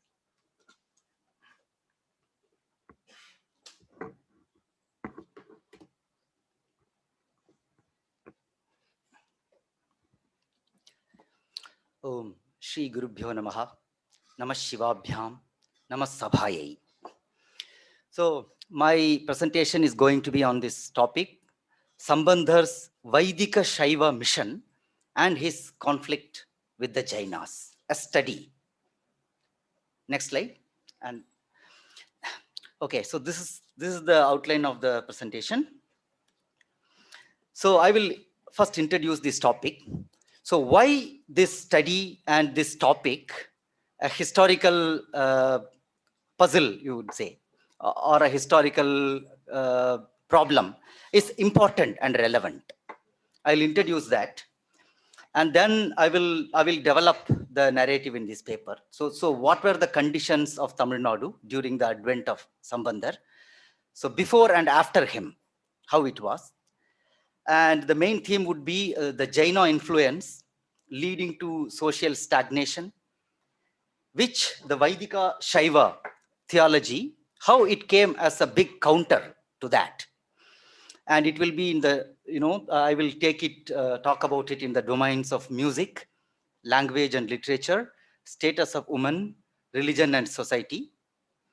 And then there would be an analysis of Sambandhar's very harsh criticism of Jainas in his hymns, which many of you would think something very un-Hindu, of any Hindu sage. The Madurai episode of Sambandhar's victory over Jains. So there will be a study of that. And then the story of this triumph of Sambandhar over Jains in the light of history. And what are the conclusions? So this will be the outline of this paper. And yeah, in the previous, can you go back to the previous slide? Just the previous slide, yeah. So what you see there is the beautiful Panchaloha icon of Sambandhar. Now, many might mistake that for Kalinga Nartana Krishna, but that is actually Sambandhar dancing. Okay, next slide. So, Sekrar, in his 12th century Kavya of Periya Puranam, that narrates the story of all Shaiva saints, Nayanmars, he has this line, Inda Manilathin Irul Ningide, Vanda Vaidhika Mamani Yanavar. In fact, in Periya Puranam, which has about 4,000 verses, roughly about 50% of the verses are dedicated to this one Nayanar called Sambandhar. Okay? And the stories of all the 62 other Nayanars are told in the remaining part of the epic. So it is like 1 versus 62. That is kind of the importance of the foremost place that is given to Gnanasambandhar in the Shaiva tradition. So this line, which I just quoted in Tamil, means the great Vedic gem who was born to eradicate the darkness that engulfed this land. So what is this? So we all know that Periya Puranam is a hagiographic, Puranic style account with many mystical and supernatural events and miracles and all that. Just like many such, kavyas in the Hindu tradition about sages. But what I want to stress is that beneath this whole thing, there are some very important and very realistic historical narratives that are present in these hagiographic accounts. And the importance and the lasting impact of Sambandhar's hymns and mission cannot be understated. So I showed you there are Panchaloha icons of Sambandhar in many forms.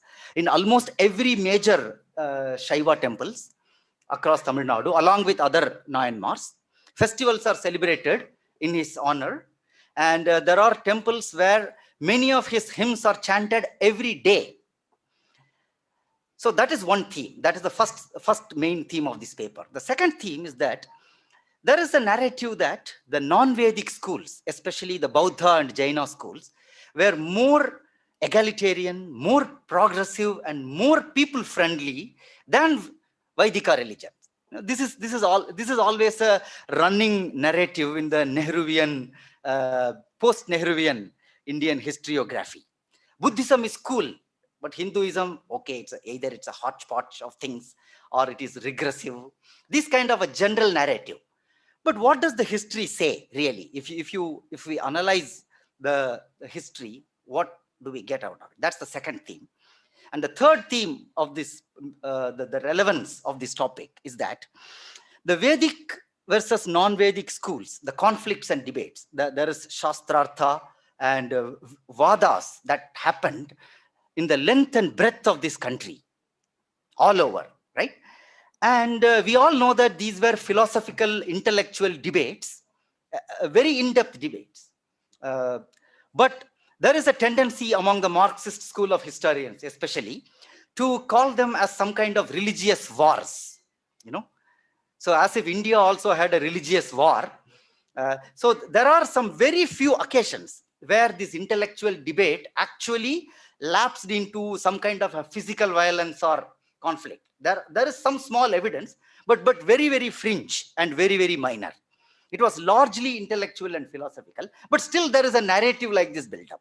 And even between the inter-Vedic school rivalry, like Shaiva versus Vaishnava or Vedanta versus the Sankhya, Nyaya type schools, even these are kind of colored as religious war kind of things, right? And specifically in this Sambandhar episode, so there is a legend about the impalement. Impalement means, I'm sure all of you know that, it's a very crucial form of punishment where there is a very sharp-edged object is kept and a person is made to sit on that and he dies a horrible death. Okay, so there is this legend about the impalement of large number of Jain monks by aggressive Shaivism as part of the Sambandhar narrative. So we will probe that episode. So that is the relevance of this topic. Is this. Okay, we'll start with the conditions of the Tamil country during the advent of Sambandhar. If you read the Tamil history, starts with the Sangam classical age, 200 BCE to 300 CE, 500 years. So much of literary outputs, the Ettu Togai, 8 anthologies, Pattu Pattu, 10 hymns. So this entire corpus of Sangam literature contains so many references to Vedas, Rishis, Puranas, deities like Shiva, Vishnu, Kartikeya, Durga, all that. And this was a period when the Tamil Nadu was ruled by Chera, Chola, Pandya kings mainly, and many small princes and chieftains. Immediately after that period, there is something called Kalabra interregnum. So interregnum is a technical word in history. The historians would know it. So it is it was originally thought of as some kind of a dark period, like dark ages in the European history, where the society completely lapsed into darkness. You know, nothing much was happening. In fact, Nilakanta Shastri in 1950s actually wrote these words, dark period, in his famous History of South India book. But later, but we find that there are many texts like Tirukkural, Silapadigaram written during this period. So the later historians gave a very nuanced picture saying that, you know, the Kalabra period has certain dark aspects, but it was not totally evil. There was good literary output during that period. So both kinds of books are written. So I gave the picture of two books. So one is a black and white, the other is a colored one. But in general, all historians agree that during this period, there was ascendancy of Jaina and Buddha religions and decline of Vedic culture and native Tamil traditions. There is a unanimity among all historians on that. And there were shift in values, philosophy, culture, and aesthetics, predominantly because of the Jaina, Buddha influences. And there was social constriction and stagnation due to this. And Sambandhars, who is dated to the first half of 7th century, 600 to 650 CE, was born at that time. So you must remember that Kalabras were defeated, okay, by the end of 6th century by the Pallavas and Pandyas. They were politically defeated, but the influences that the Kalabra age had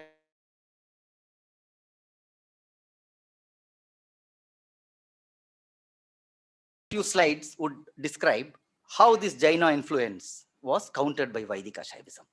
So music, first thing.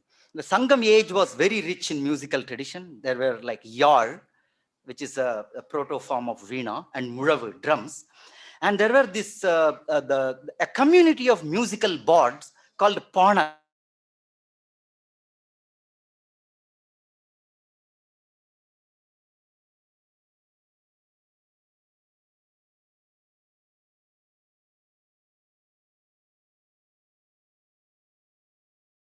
Tribe.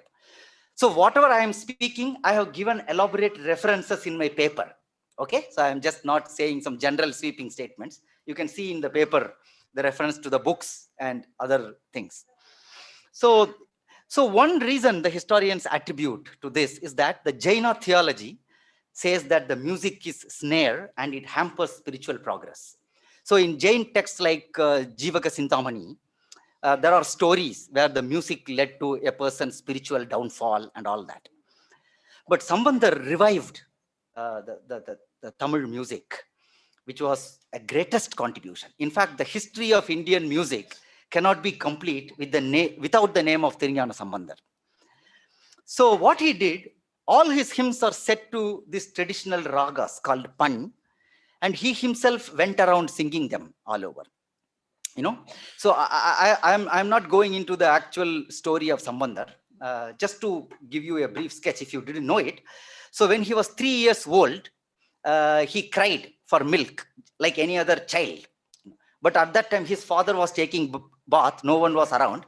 It is said that Parvati Devi himself came and gave him the milk of wisdom, and he started singing. So this child saint, so he goes around singing, clapping his hands from temple to temple. Because of this continuous clapping, his hands are hurt. So in one place, the Parvati Devi, suddenly some 2 golden symbols fall on his hand. So symbols means this jhallari or jhalar, what you call. And as you see in all pictures, he appears with those symbols. So what does this really mean? A kind of a miraculous incident. But what this really means is that the knowledge of the thala, rhythm, was actually disappearing. You know, people were forgetting the nuances of the thala, and that knowledge was revived by Sambandhar. So that is kind of told through this Puranic style story. So if you see the hymns of Sambandhar, there are many. One goes like this.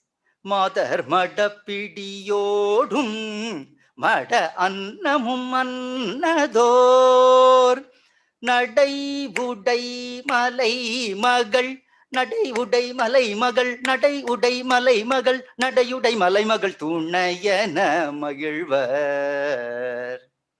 See the complex rhythm in this hymn. So this thala knowledge was revived by Sambandhar.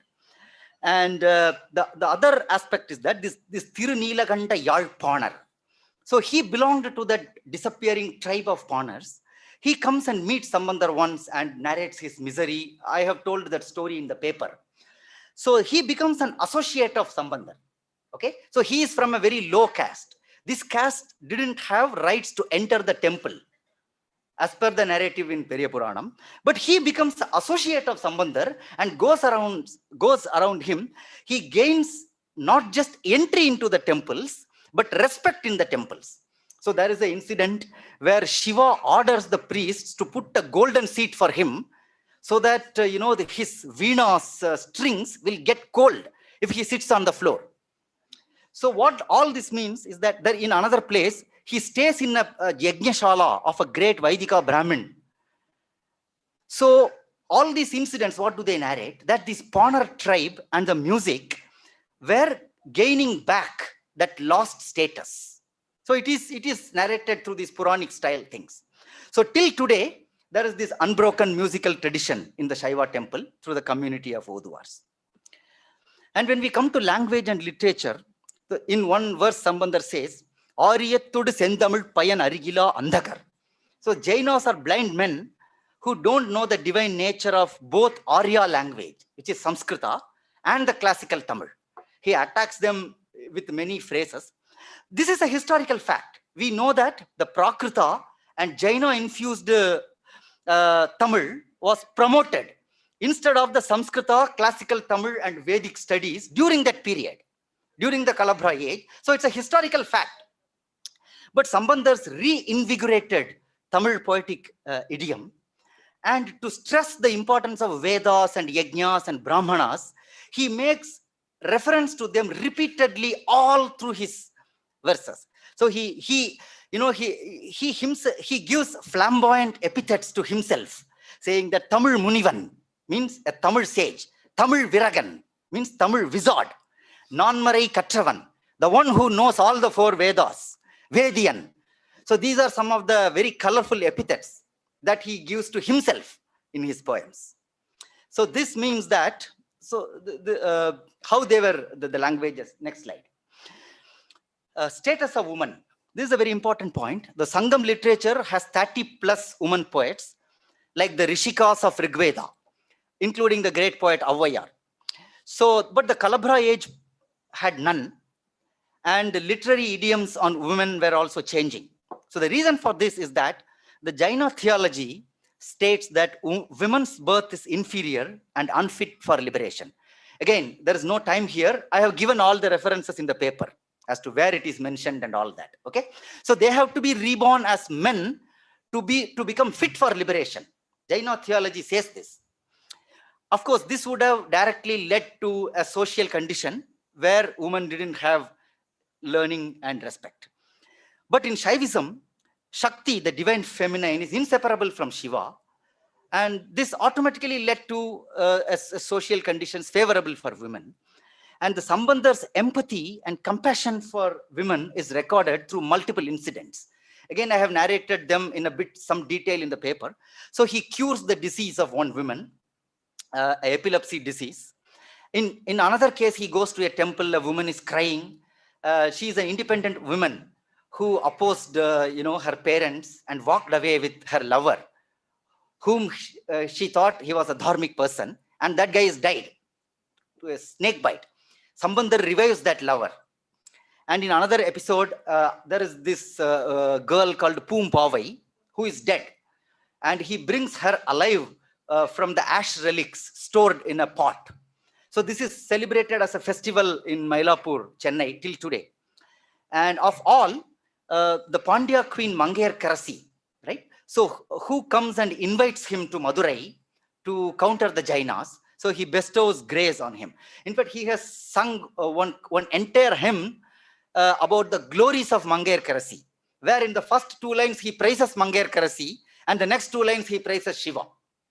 So all this point out. So these are all incidents in the Periya Purana, but there is a definitive historical narrative that the women were getting back their respect. And when you come to religion and society, there are multiple references to the Jaina persecution of the Shaivas in many stories of Periya Purana. So in case of Tirunavukarasar, Jain, so he was born in a Shaiva family, became a Jaina, and then got converted back to Shaivism. So the Jainas could not tolerate it. They complained to the kings, and all kind of tortures are described. Trampling by an elephant, put him in a lime kiln so that he gets burnt, right? And tie him in a rope and throw into the sea, all that. But he obviously escapes with the grace of Shiva from all this. It's debatable as to whether all this is historical or not, but this is mentioned in Periya Puranam. And in case of Dandi Nayanar, he wants to clean a pond. Jains object, saying that the insects will die. And then Naminandi Nayanar wants to light a lamp. Jains don't give him oil. All these kind of persecution stories are mentioned in Periya Puranam, but there is some historical core to it, because the Vedic Shaiva practices in the Pandya country especially were suppressed, because it was fully in the grip of Jainas. And what is the proof? We have no Nayanmar from that region, whereas the Nayanmars are distributed across all other geographic regions of Tamil Nadu, right? Like Chola and other regions. The only Nayanmars out of the 63 from Pandya are 3 people. You know what? The king, queen, and the minister, whom Sambandhar converted. Okay, so the Nayanmars in Pandya country come only after Sambandhar. So this itself is a kind of proof that about the Jaina influence. So Sambandhar has very harsh criticisms. So there are 384 Padikam or Dashakam in the Sambandhar corpus. Okay, each has 10 verses. In each of these Dashakam, the ninth verse is always for Jainas and Bauddhas. Okay, so these verses are of course full of Shiva Bhakti and great literary merit, and he attacks Jainas and Thera Buddhas in the 10th verse. Even in his very first verse, which was sung when he was 3 years old, there is a condemnation of Jainas and Bauddhas. Okay, so see, if you are familiar with the Indian tradition, this is something very uncommon, because you see such condemnation in the polemical texts. So in the Khandana texts, you have these condemnations. So one sect, even Jainas have attacked Vedic religionists. Vedic religionists have attacked Jainas, but as a part of a stotra, this won't be present typically, because stotras are sung every day. But Sambandhar is a very big exception here. Every one of his stotra, there is one verse attacking Jainas and Bauddhas. So he heaps scorn on them, that they oppose Vedas and Yajnas and Brahmanas. He attacks their beliefs. He attacks their religion itself as a false doctrine, and their practices as filthy and vulgar. In fact, the word for Jainas in Tamil is Samanar. Samanar means naked. Okay, Digambara. So it has actually become a word of scorn in the language even today. But we should understand that he didn't have real malice towards Jains, because in one verse he says, it is Shiva who gave the Vedas. It is Shiva who, it is all his Leela, sport, that he created these false doctrines called Jaina and Bauddha, and I should go and counter them. You know. So let me, since we are running out of time, I will just complete with this impalement story. So in the Madurai episode, which is described in a big detail in Periya Puranam, Sambandhar is invited to Madurai in the by the Pandya queen and minister. And it is said that in the whole kingdom, there are only 2 Shaivas, okay? Queen and the minister. Everybody else has converted to Jainism, including the king. Okay, so it is said in Periya Puranam that Jainas make attempt on Sambandhar's life. So they set fire to the place where he is staying, etc. But he escapes. But the king gets a big disease because of this papa done to a Shiva devotee. So no Jain monk is able to cure the king. Sambandhar comes and cures the king by applying vibhuti. And after that, there is a big debate is mentioned between Sambandhar and Jainas. And we should note that this debate is nothing intellectual. It is like trial by fire, trial by water. So Sambandhar will write a verse and put in the fire. It will not burn. But the Jainas manuscript will burn. It will put in the water. The Jainas thing will, like this, it is some magical things are mentioned. No intellectual debate. At the end of it, Jainas lose, obviously. And it is said that by the king's order, Jainas are killed by that impalement method. And there is a repeated mention of this story in the Shaiva literature. These pictures that I have shown, this is actually part of Shaiva art. You see that there are some people with beard are put in that impalement machine. And we all know that the Jainas have shaven heads. You know, maybe the artist has made a mistake while depicting that episode. And in one version, Yenna Iravar, it is said, 8,000 Jain monks were killed this way. Okay, we must note that in Sambandhar's hymn, Tevaram hymn, there is mention of debate in Madurai. Okay, but there is no mention of this impalement. That's the contemporary account. He just prays to Shiva that I should win over Jains, and that's all is there. So now, let's see the story of this story in the light of history. This is going to be my last slide. Okay, so this story is cited by everyone, including Romila Thapar, as an example of Hindu tolerance. But the only proof for this story is in Periya Puranam. So if we have to accept this as a history, we should also accept the Jaina persecution of Shaivas as history. But that they don't accept. Okay, they just give a one-sided narration. This has been pointed out by the likes of Sitaram Goel.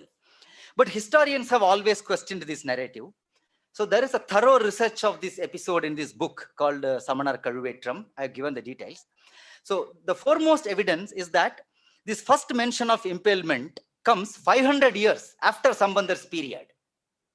Okay, so it comes first in the verses of Nambiyandar Nambi, who is the compiler of the Shaiva canon, and then it becomes a very established Purana-like thing. But the first mention is after 500 years. And then there is no corroborative evidence in the Jain texts or records to this. So this book, which I show here, it has an interview with the Jain monk of a monastery in Tamil Nadu. And he flatly denies this episode. He says that we don't have any record. Shaivas have just created some, bravado story to boast. And the Jaina temples thrived in many parts of Tamil Nadu during 10th and 14th century, much after Sambandhar's time. And so all this means is that the popularity of this story in the tradition does not mean it is historical. So that's what I want to point out. And in conclusion, I want to say that no conflict with Jainas and Hindus, last slide, for many centuries, but much overlap in Ahimsa, same deities, Lakshmi, Ganesha.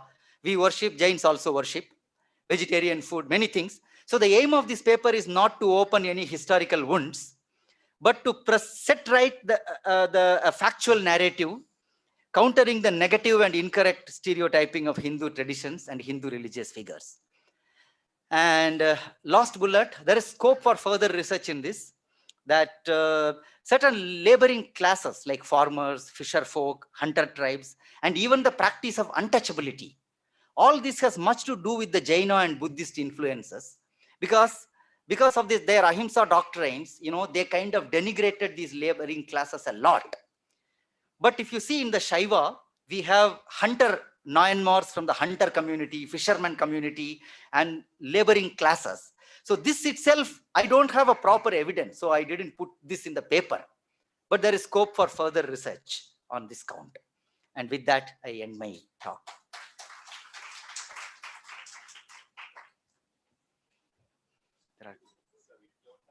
Yeah, offline.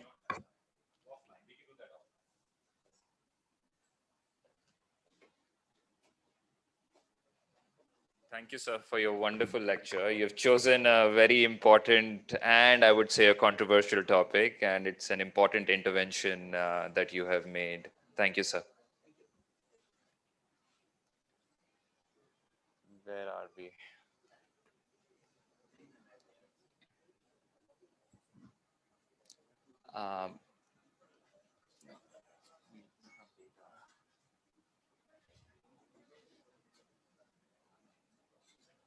No, sit down, sir.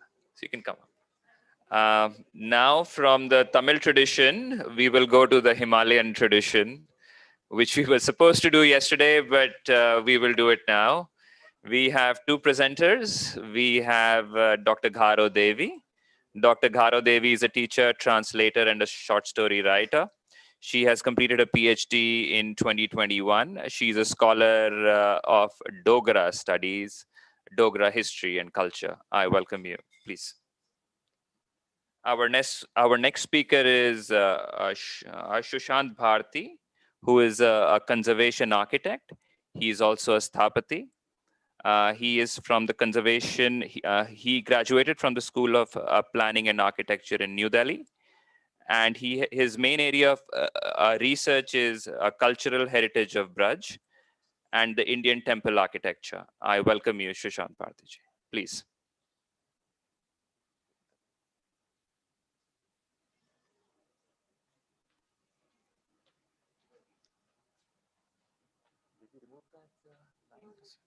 We can just ask him to move it.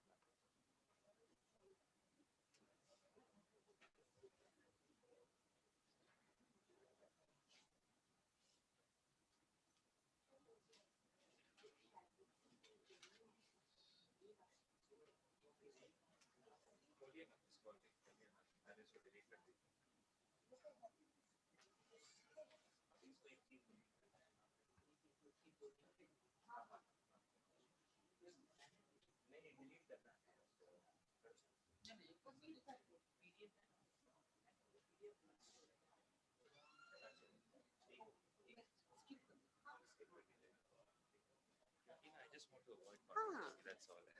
Yeah, No problem.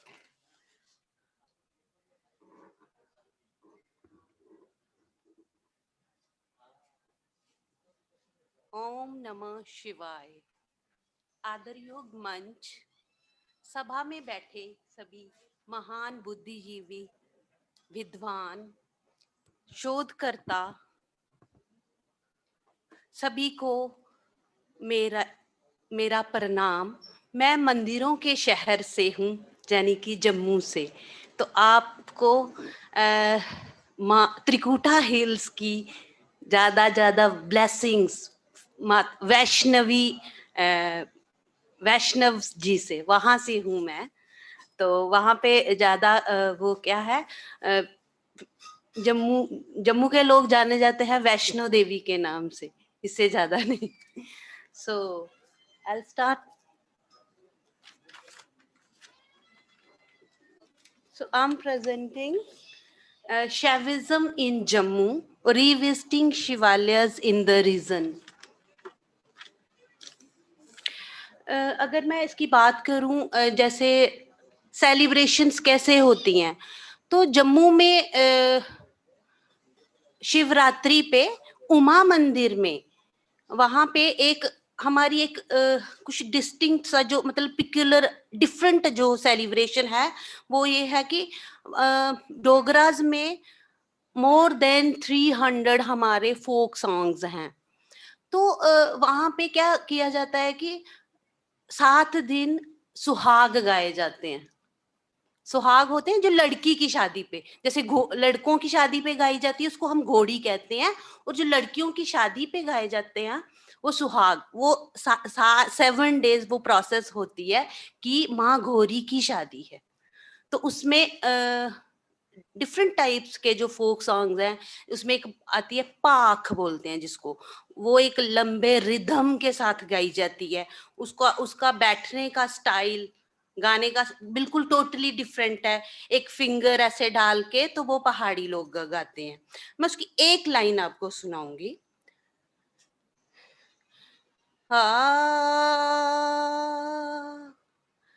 के केश खांदे मेरे राम ते Lakshman,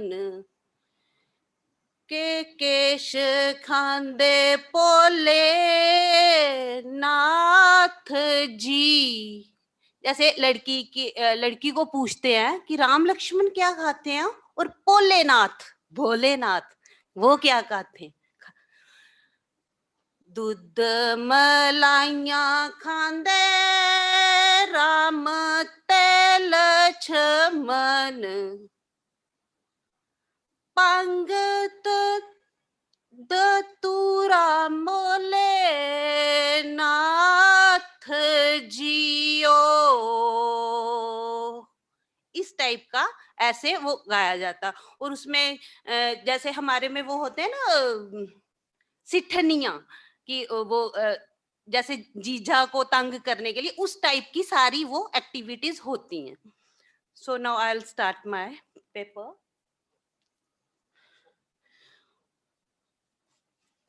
My paper is on folk literature only. Folk literature is a distinct form of literature. It is a part and parcel of the language and culture of any society.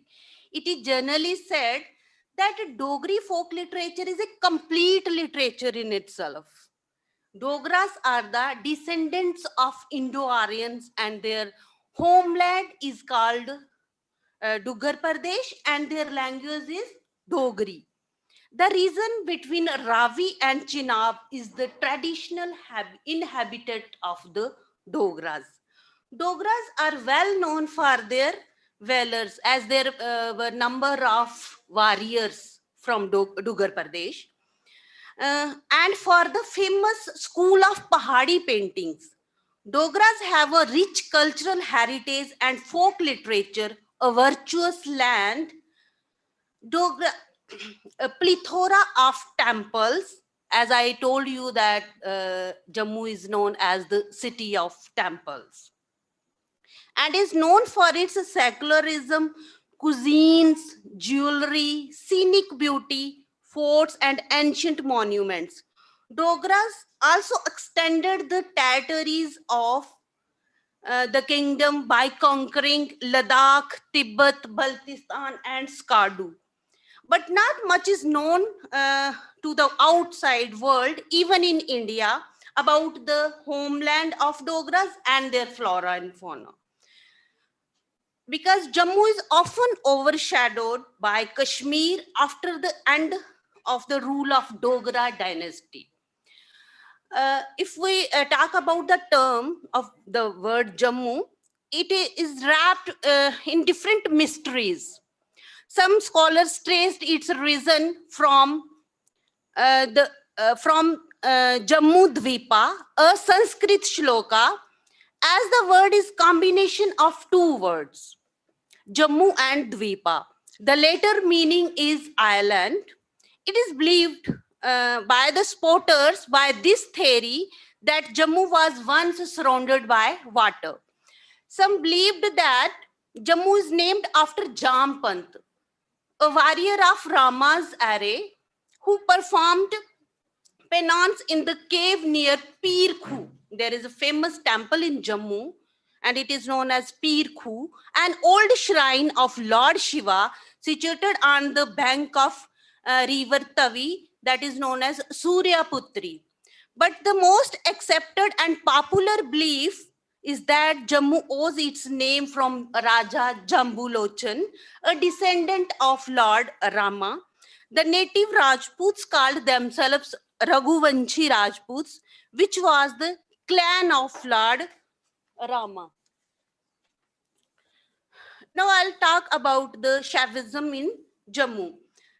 The river Devika holds a very prominent place in this region and is considered as the holy as river Ganga. We find the mention of Devika in classical Vedic literature and it is quoted by great seers and sages. There is a reference in Puranic literature which acclaims that Rishi Vashisht said that the sphere or area between river Iravati, its modern name is Ravi, and Chandarvaga, its modern name is Chinav, was of those inhabitants which were the worshippers of Phallus or Lingam. The focus of my paper is on the unexplored Shaiva temples of Jammu region by a study of selected folk tales. Parmandal, it is a village about the 13 kilometers from Jammu city. Is situated on the banks of holy river, ancient Devika. Parmandal is one of the ancient and most revered pilgrimage centers of Dugar. This pious stone is in fact situated in the Shivaliks, which is known as the southernmost Himalayas. The Devika is prominently known as the Gupta Ganga, which bifurcates this highly sacred region into two equal parts. The Devika is known to have originated during the last phase of Dwapar period, which stands adduced in Vanaprava, part of the great epic of Mahabharata.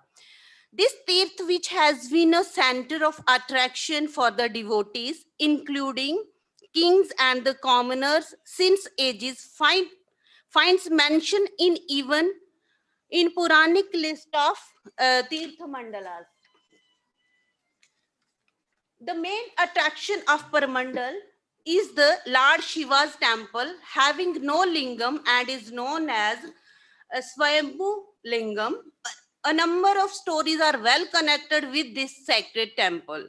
The temple is said to have been built by Raja Vanidat of Kashmir, who's identified with either Vinayaditya or Avanti Varman, who ruled over Kashmir from 815 to 883 AD. The statue of Vixen at the back of the main temple serves as an interesting aspect of to explore in the light of popular tale indicating the daughter of King Venidat to be reincarnation of the Vixen, Jackal. which was shot in the head by a hunter and died near the lingam. The daughter of King Vaidhika is said to have suffered from incurable headache since childhood, which could be alleviated after the arrow from the skeleton of the jackal at Parmandal was removed. The arrow was searched out by the hunting party guarded by astrologers. The king's pain vanished, girl's pain vanished as the arrow got removed. Impressed by the divine power of the place, Vaidhika built a temple on the spot. Such was the fame of Parmandal in olden times that Guru Nanak Dev and Guru Gobind Singh had visited the place. Raja Vaidhika, who visited the place accompanied by a number of persons, including the family members, is said to have worshipped Lord Shiva at Parmandal and built the central shrine. A hooded stone serpent jutting out of a cistern in the rock in the central shrine is an object of a religious attraction, as it is believed to be the only manifestation of Lord Shiva of that kind anywhere in the country. Kansi Pata. It is also a village. It is from almost 25 to 30 kilometers from the Jammu city. The village Kansi Pata is known for its temple dedicated to the god Lord Shiva. The ancient name of the village is Gupta Kashi. But as the time passed, the name changed from Gupta Kashi to Kansi Pata. Its religious importance is considered similar to that of Kashi of Varanasi, believed to be the most pious of all Hindu pilgrimage places. The temple is located on the way to the Lord famous Shiva shrine, Shiv Khodi, and close to famous waterfall of Siad Bhaba. It has the scenic backdrop of the river Chenab, and with darshan of Lord Shiva and other deities in the temple, one gets very good positive vibration and peace of mind. The story behind the place goes like that. Once there was a devil, he worshipped and prayed Lord Shiva, the creator, and gained the blessings of Brahma. The demon performed penance to Lord Brahma, and after obtaining boons, hearts, the virtuous and the learned, the blessings was made according to the devil wish. According to the wish, he asked Brahma to bless him with immortality, along with the wish that he will killed only in Kashi with his long-term worship. Brahma was pleased and blessed him according to his wish. He became very powerful and strong. The devil then ran away from Kashi and settled in a village nearby Riasi, which was called Gupta Kashi at that time. But he was unaware of the original name of the village. He was thinking that now no one will kill him in Riasi, as he was blessed to be killed only in Shiv Bhumi, that is Kashi. He started his evil by troubling locals and the Rishi Munis of Kansi Pata and Riasi. He traveled and destroyed many holy places and started disturbing normal life of locals. No one could stop him. He gathered army and continued his evil deeds. The locals and rishis found it difficult to tackle him because he became very powerful after Brahma's blessings. The saints assembled and evoked Lord Shiva with their woes and told him the harm caused by the devil. Lord Shiva asked the devil to stop his violent acts or face death. The devil in return said he was blessed to be killed only in Kashi, not in other place. Lord Shiva said, "You don't know the real name of the place is Gupta Kashi," and he was then killed by Shiva. The temple has a unique combination of 5 things which we rarely find together at one place, with banyan tree, people tree, Shiv temple, cremation ground, and the pious river Chenab. Next. The conclusion of my paper is, from the study of folklores as well as scriptures, it can be claimed that Shaivism had its roots in this region from ancient times. There is a scarcity of historical documents which can provide us with any hint regarding the beginning of Shiva worship in Jammu, but one can trace it through different shrines dedicated to Lord Shiva. It is said that the original inhabitants of the lands, Pishachas, were the lay devotees of Lord Shiva and worshipped him in his phallus form.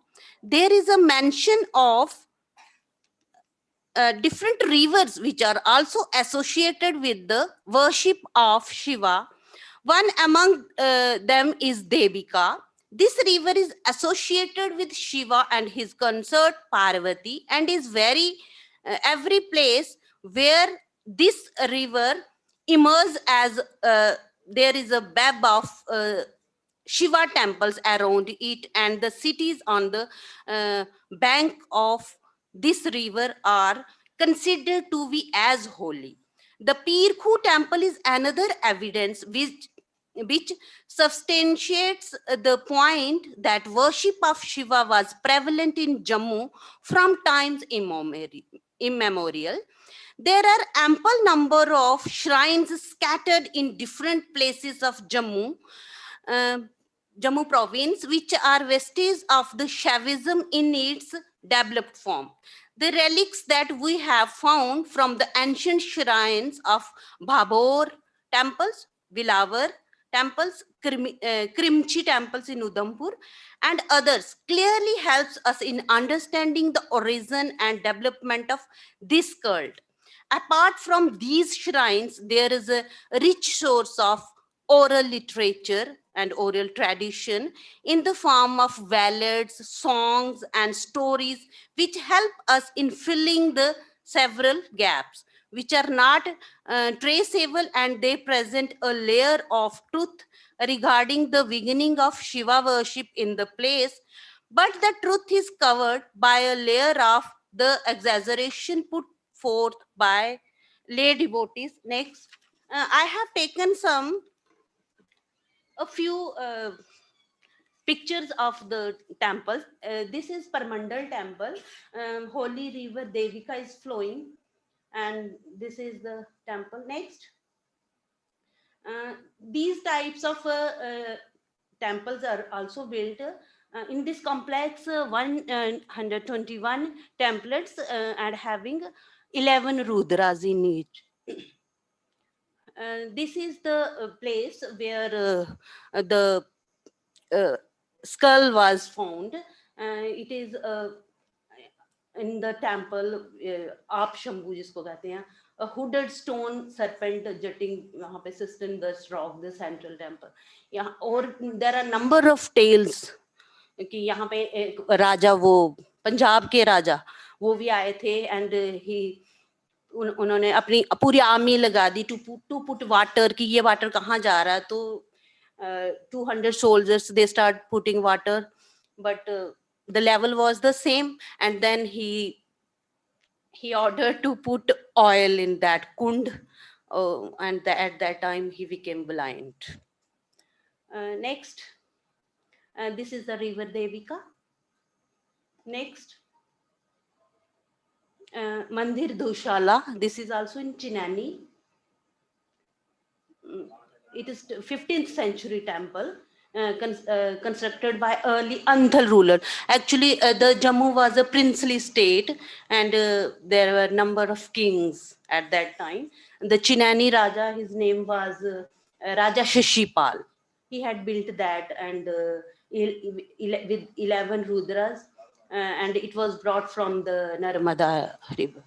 Next, this is a Haridwar Shiv temple, and the name of the village is also Haridwar, but it is not known by the people.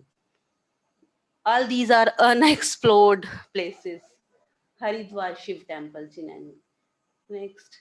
Aap Shambhu Mahakaleshwar Temple, Udhampur. Next.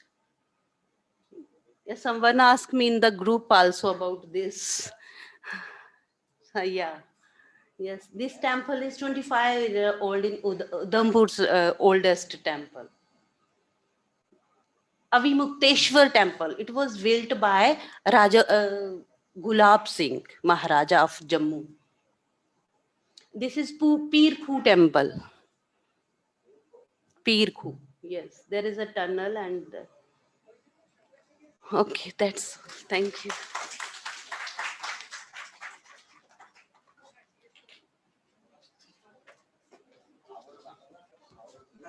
Thank you, ma'am, for the wonderful presentation.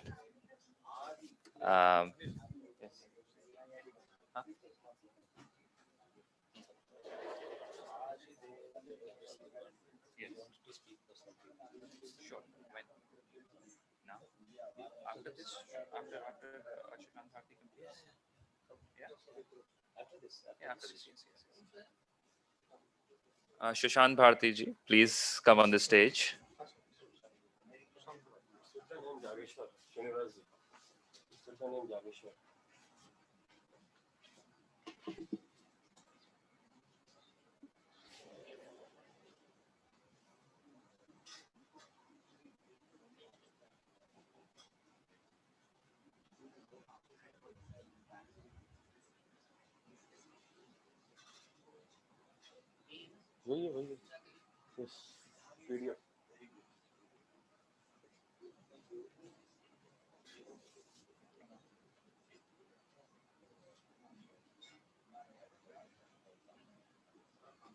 Namaste to everyone.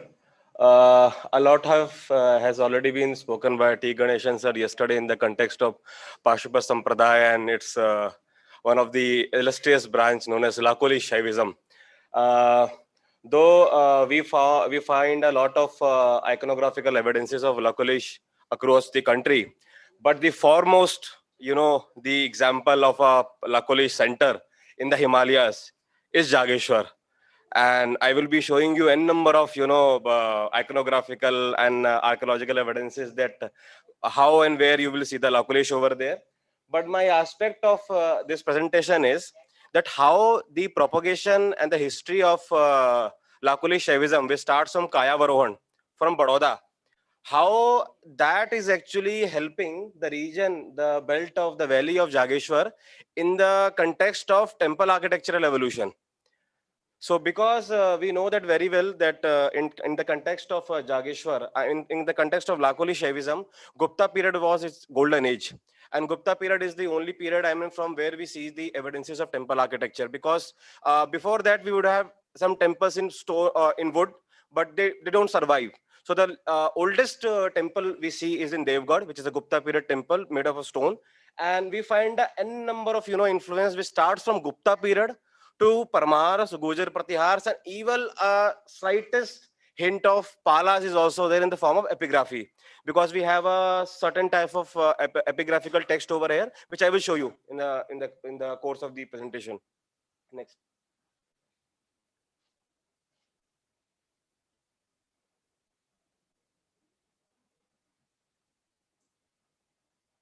So basically, this is the context of Jageshwar. It's somewhat it takes 1.5 to 2 hours from Almora to reach to Jageshwar.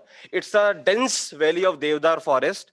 I have been to a number of Shivalayas across the country, but the essence of Shiva, what you feel over here in Jageshwar is something, out of the world. And there is a local folklore which says that locals see a naked man holding a club roaming around in the Devdar forest. So he might be Lakulish in some of the Chinmaya form, maybe. You can see, so I will be talking about 3 groups of temples. When we enter the valley, the first group is Dandeshwar. The name suggests Dandeshwar, which is holding a club. That means Lakulish. Then we have another group called Jageshwar, which is near the, there is a small village.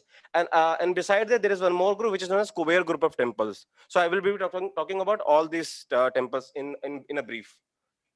Next. So this is the plan of Jageshwar temple. you can easily see that there are majorly two temples. One is actually Purvavimukh, one is actually Paschavimukh. So what is actually Purvavimukh is actually Jageshwar, and what is actually facing west is actually Mahamrityunjayeshwar temple. And you will see n number of small temples also. So basically they are actually ceremonial temples. Like for example, they were built in the context of 8th century CE when Katuris were ruling the region of Kumaon.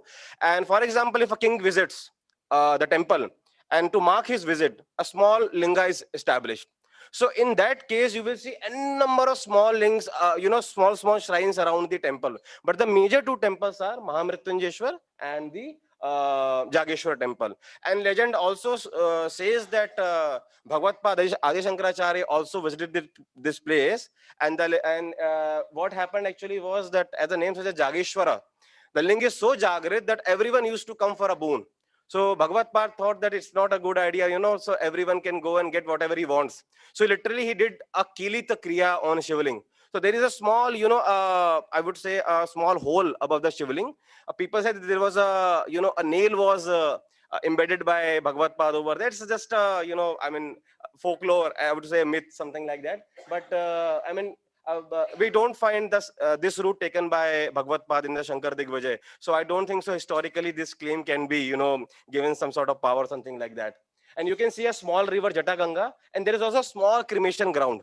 Though there was a tradition when ashes used to come. And there is also one, a theory that basically this area where the temple is established, basically a lot of approximately 100 Katuri kings did sati over here. So basically, this whole area is a samshan where the Shivlings are established. This is the Jageshwar group of temple.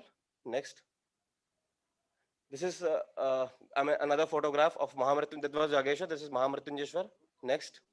This is another group, Dandeshwar group of temples. And this is Kuber group of temples. This is one of the, I think, most beautiful temples I have seen in my life, because the deities over here is something different. I will be talking about that also. It's something, I've never ever seen across anywhere in the country. Next.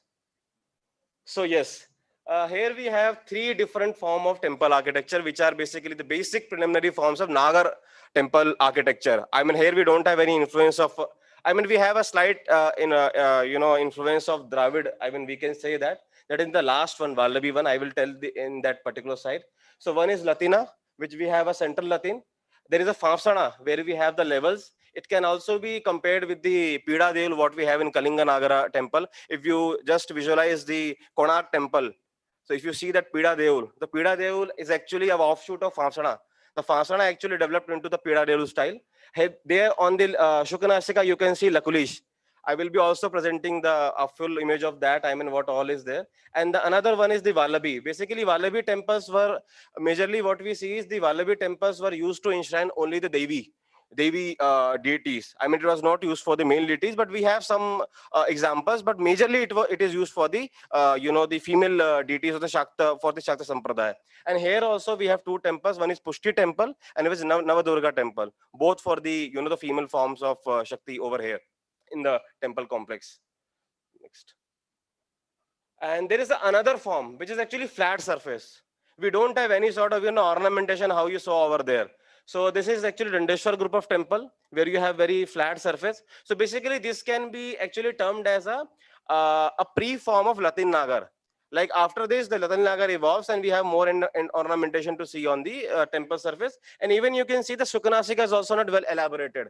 Because what is happening is the people who are traveling to Jageshwar from the region, because there are four, if we imagine the Pashupat landscape, there are four important centers: Kayavarohan, Ujjain, Mathura, and another being is Jambu Marg, which is somewhere located near the Shakambari Lake, near Ajmeru or Ajmer, somewhere that area. So these are four centers, and these four centers, if you today go, the major temples which are surviving, ranging from 8th century to 12th century, Parmara, Gujar Pratihara, and Gupta are basically from this region. So we can see that people who would have been, traveling from this region to Jageshwar are not only carrying the religious practices of Lakulish Shaivism, they're also carrying the art, architecture, that how the region is actually developing in terms of architecture over there.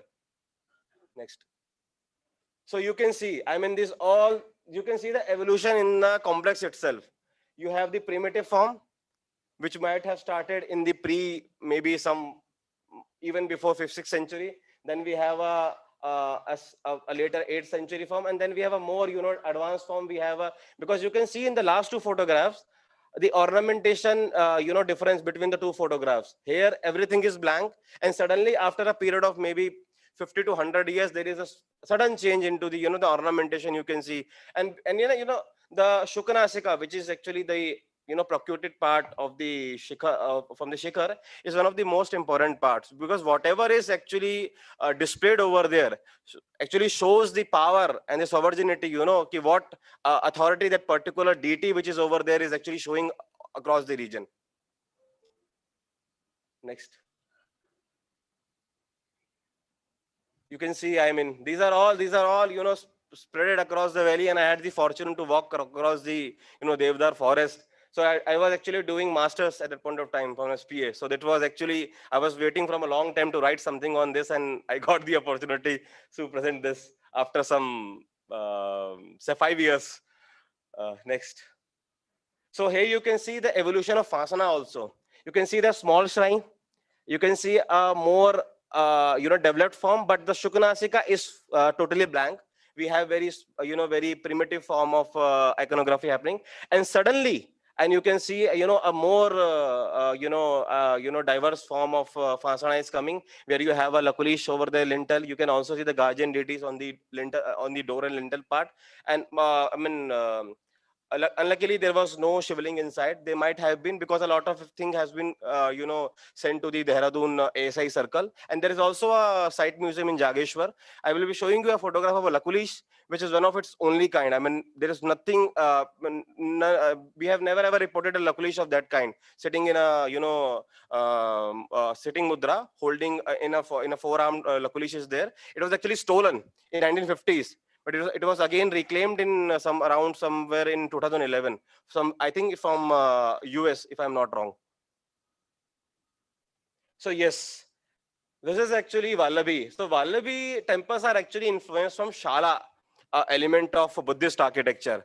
And if you just see the Bhimrath of Mahabalipuram, and if you see this temple, because they are on the same time, but because obviously Pallavas were on their zenith of art and architecture, so you can see the level of ornamentation happening of both the parts. But as you see the temple here in Jageshwar, you can see that they have tried to depict the wooden construction. If you can see these small squares, these are basically showing that how wooden logs are placed on the roof. So basically they're trying to implement the same wooden architecture in the form of stone. So they're just evolving. I mean, these are the preliminary examples of architecture in the Kumaon region. I mean, these are some photographs. Next. Yes. This is the one of the most important panel, one of the Lakulish temple. You can see Urduretas of Pashupat, I mean the Lakulish. He's having the Dand, and he is having his 4 disciples, Garga, Mitra, Koshika, and there is another one, though unnamed, but somewhere it is named as Karusha or something like that. So there are 4 disciples, and 4 disciples went into 4 directions to propagate the Lakulish Shaivism across the country. So in down south, the where we find the iconographical evidence of Lakulish is till Badami. After Badami, we don't find much evidence of. I mean, in terms of iconography and archaeology, I'm saying, sir. Maybe in terms of text, we might have been there. Okay, all right, okay. So, sure. So here you can see the king and queen are sitting with them over, with the Lakulish over there. Next, here his 2 disciples are sitting. It's actually preliminary to what actually you were seeing before 2 slides. It's much, precursor to that one. Next. Here you can see again a different, keep these elements in your mind, because the next slide will actually tell you actually from where these elements are coming into the picture. You see the hair dressings and everything. So I will be telling in the coming slides. Yeah, the Tandaveshwara, you can see, you just, see the Kartikeya, Ganapati, and all the magicians sitting over there. Just see the iconography and the hairdressing style what they have. The next slide will be actually showing you, the how the things are traveling, and you will be astonished to see the, the journey between the two different spheres in the country, how the things are traveling apart from the religious practices and all. Next slide. You can see the Kartikeya from Gupta period, exactly the same, which is replicated somewhere dense in the forest of Kumaon. I mean, and you can see that even the Ganpati, and these both were actually found somewhere in Aichhatra Gad, which is there in Uttar Pradesh. This is actually the one of the highest period of Gupta art, but the forms and function of somewhat Ganpati and Kartikeya is somewhat same. I mean, we have very less, the Upavit is still not there. So I might like to add this, that still the, the Brahminical practices are evolving. We don't find Upavit on the Gupta, iconography at all, neither on Vishnu. I mean, if you just see the Devagad Vishnu also, he is not having any Upavit over there. And, there are many more things to add to this. Next. The same hairstyle what you saw over there, I mean in the panel, and that same the Shuknasika. If you can see that small element of Gupta architecture which is coming directly from the Buddhist period to Gupta period, and then going all the way to Kumaon. Yeah. Next. See, I mean the same Ganga, Yamuna, and the Dwarapal. I mean the elements of the architecture, is because the whole idea is to show that how even this sampradaya becomes a carrier of art and architecture also. This is the idea of the presentation altogether. Next. I mean, you can see this is very famous Vishnu, which is actually placed in National Museum, and it is actually the last phase of Gupta, high Gupta architecture. Here the Upavit comes. Here the Upavit is there. Upavit is there. You can see very well Upavit is coming down. But in Devagad, you don't find Upavit anywhere on the Vishnu. Nowhere you will find the Upavit. Next. You can see the Dwarapas. I mean, they're a bit crude in nature in terms, if I talk in terms of art history and art, art in terms of the how art historian talks. I mean, the architecture is still evolving, the art is still evolving. We can see a slight hint of ornamentation and Jatavaran and all the attributes they're holding right now over here. This is the main entrance of Jageshwar Shivling, Jageshwar temple. Next. Yes, so we have 3 different forms of Shivling over there. Yeah, what is actually the last picture, what you're seeing over there actually is a Swayambhu which is placed in the Dandeshwar temple. It is similar to what we see in Kedarnath, somewhat similar like that. Swayambhu, it's like just a rock, a 3-faced rock, that's it. There is no icon, no ornamentation on that.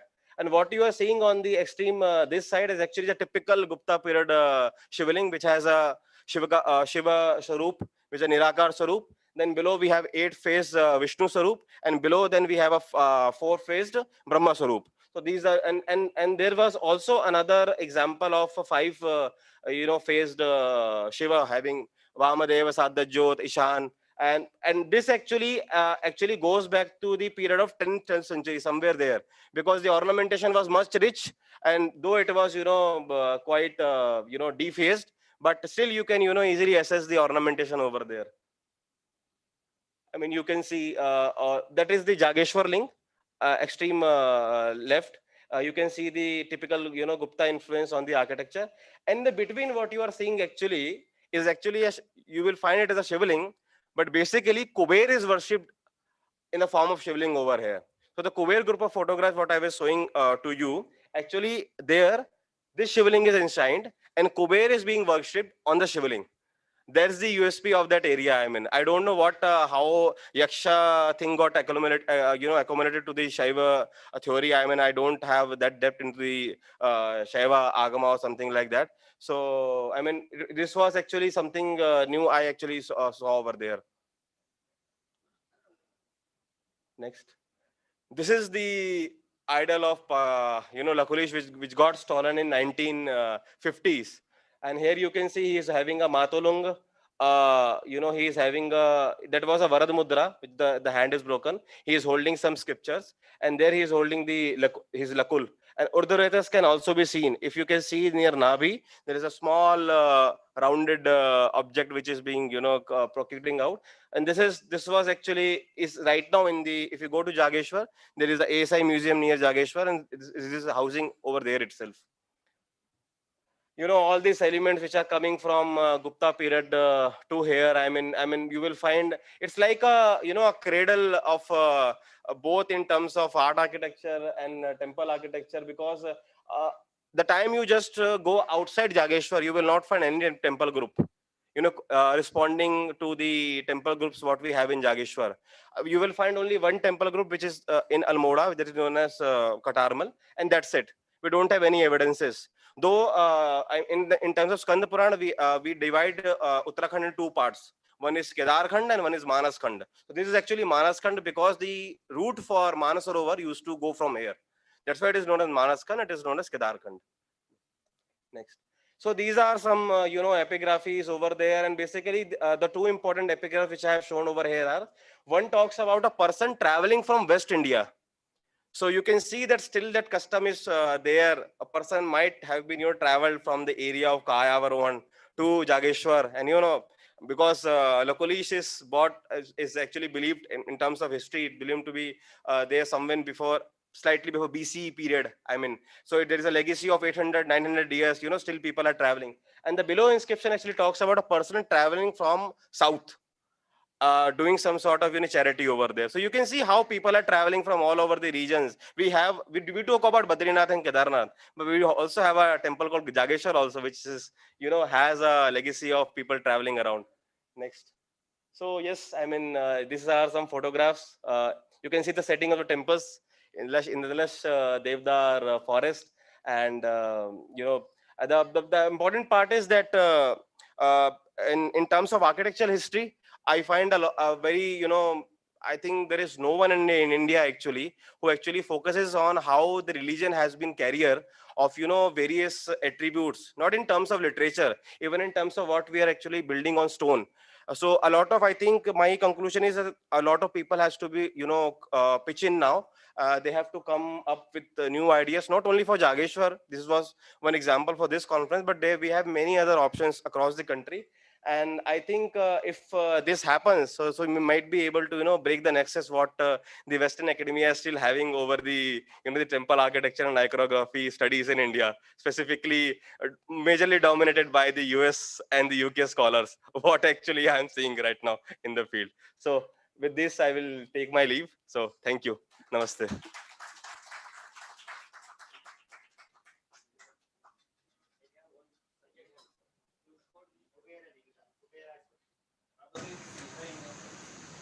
Sir, maybe sir, Lakulish, yeah.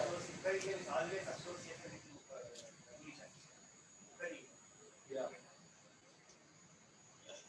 Thank you very much.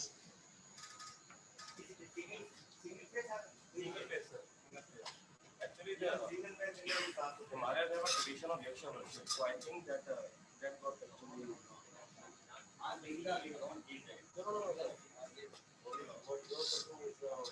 Paramparically form you are talking, but things in the, you know, things in the terms of the Himalayan context. Okay, thank you very much. Kubera is Uttara Dikpala, and that is Uttara. So Uttara Dikpala, and he is a Shiva Mitra. He is a friend of Shiva, and he is one of the Pramathas also. And Pramathas are equivalent of Shiva. They take the form of Shiva. So probably that kind of logic can be created. These discussions can go on and on for days and days. How we trace it. Now I invite Professor Sadashiv Dwivedi, the Samanvay of Bharat Adhyayan Kendra, to present his 15 minutes presentation. Thank you.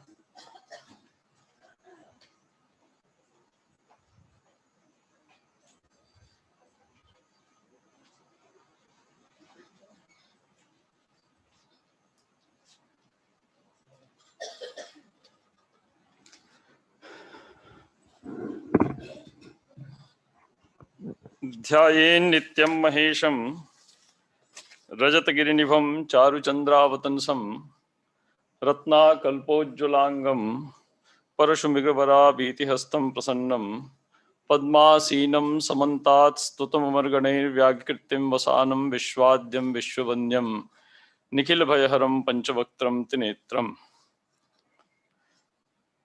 respected Nagaraj Paturiji and the esteemed scholars from various parts of the country who have come over here to join this conference.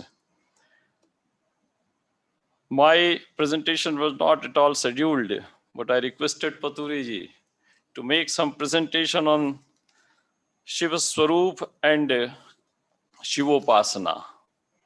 Because so far as the presentations which are made by the scholars, they are mostly based on art and architecture. But the literature is also to be considered, because lot of things are written in literature on Lord Shiva. Philosophy, you have seen; art and architecture, you have seen; the historical evidences that you have seen scattered all around the country. But so far as the actual interpretations which are present in literature, and a separate paper that I have written on Kalidas, the Kalidas mein Shiva Swarup, but that I'm not going to present. So we will start with the word Shiva.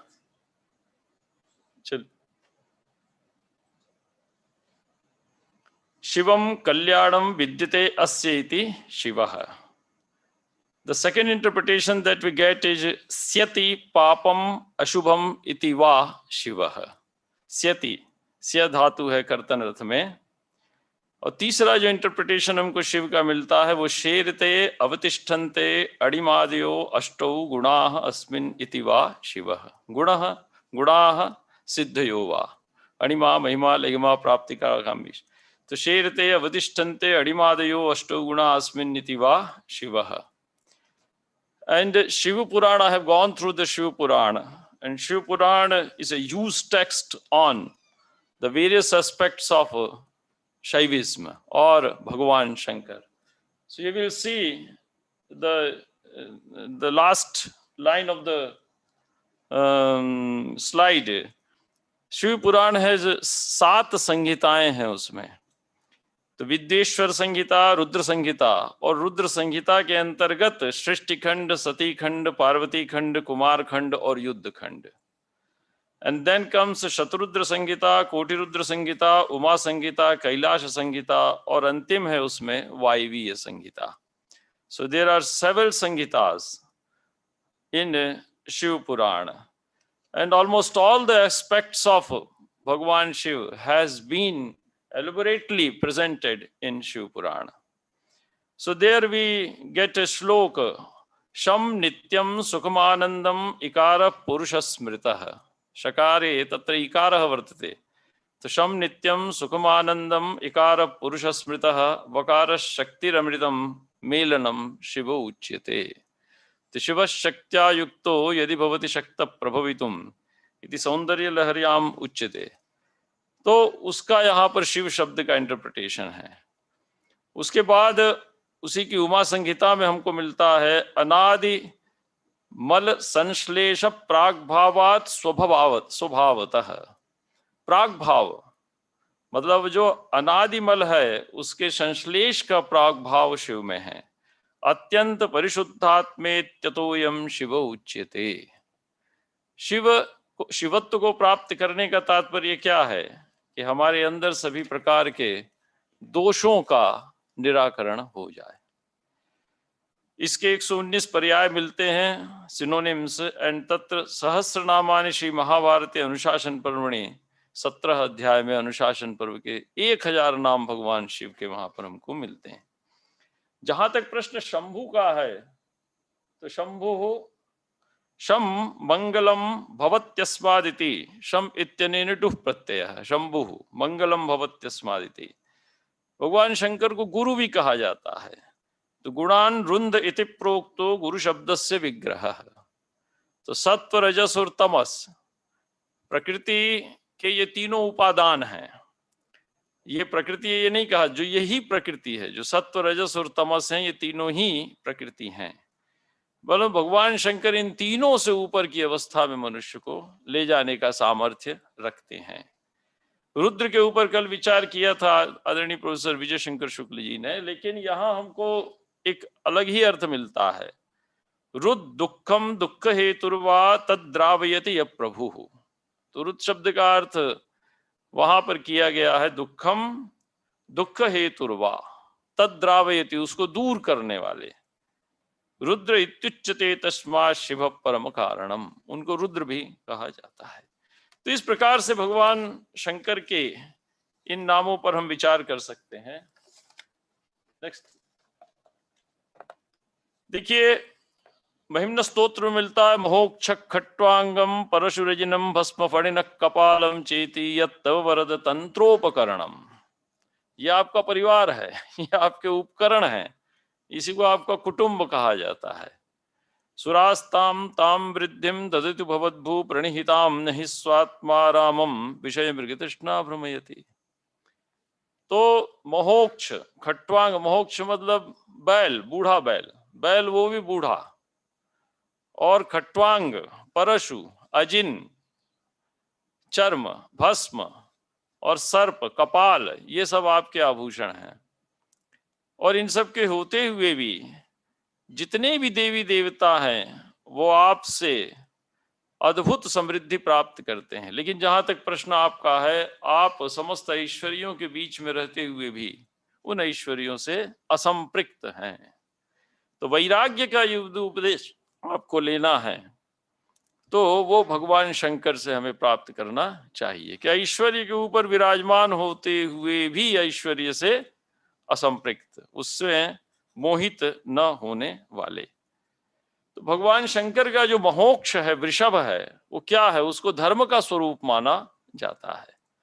हम मंदिर में प्रवेश करते हैं तो प्रवेश करने के पहले हम नंदी की पूजा करते हैं, उसके बाद फिर मंदिर में। क्या है इसका अर्थ? कि पहले हमको अपने अंदर ये विचार कर लेना चाहिए कि हमने अपने अंदर धर्म की कितनी प्रतिष्ठा की। तो वृषभ को शिव महापुराण में भगवान शिव जी के वाहन के रूप में हम जिसको मानते हैं, तो जो भक्त सत्य अहिंसा आदि धार्मिक भाव से युक्त शिव पूजन में संलग्न होते हैं, वे अधर्म रूप भैंसे पर आरूढ़ काल चक्र को पार कर जाते हैं। ये भगवान शंकर की विषय। काल चक्रेश्वर की सीमा तक विराट महेश्वर लोक बताया गया है, उससे परे है वृषभाकार धर्म की स्थिति। तो यदि आप इस पर आरूढ़ होते हैं, सत्य अहिंसा आदि धार्मिक भावों से युक्त होकर शिव पूजन में पहुंचते हैं, तो आप कालचक्र से परे पहुंच जाएंगे। वो है क्या? आपकी धर्म की स्थिति। वृषभ को ब्रह्मचर्य का मूर्तिमान स्वरूप माना जाता है। इसके 4 पैर हैं, सत्य, शौच, अहिंसा और दया। क्षमा इसके सींग माने गए हैं, शम उसके कान माने गए हैं, वे वेदध्वनि रूप शब्द को विभूषित करते हैं। आस्तिकता उसके दोनों नेत्र माने गए हैं, और निश्वास ही है उसकी श्रेष्ठ बुद्धि और मन। इस क्रिया रूप वृषभाकार धर्म पर कालातीत शिव आरूढ़ होकर विराजमान रहते हैं। तो ये परिकल्पना है वृषभ की शिव महापुराण में भगवान शंकर की, इसीलिए उसको धर्म का प्रतीक माना गया। और मंदिर में प्रवेश करने के पहले उसकी पूजा का विधान हमारे यहाँ मिलता है। इसके बाद नागेंद्र हाराय त्रिलोचनाय भस्मांग रागाय महेश्वराय नित्याय शुद्धाय दिगंबराय। तो भस्मांग रागाय, भस्म का क्या महत्व है? तो भस्म के विषय में उसमें कहा गया है, और त्रिपुंड कि जैसे राजा राज्य में सारभूत घर को ग्रहण करता है, 6ठा भाग लेता है वो प्रजा से, जैसे मनुष्य सस्यादि को जलाकर उसका सार ग्रहण करते हैं, जैसे जठरानल भोज्य पदार्थ को जलाकर उसका सार तत्व अपनाता है और सारतर वस्तु से स्वदेह का पोषण करता है, उसी प्रकार प्रपंचकर्ता परमेश्वर शिव अपने आधेय प्रपंच को जलाकर उसके भस्मरूप सार तत्व को ग्रहण करते हैं। तो भस्म को हमने निस्सार नहीं माना। आयुर्वेद के सिद्धांत आप जानते ही हैं कि रजत भस्म, स्वर्ण भस्म, लौह भस्म। तो जितना अधिक वो सूक्ष्म होता जाएगा उतना ही उसकी जो शक्ति है, सामर्थ्य है, वो बढ़ता जाएगा।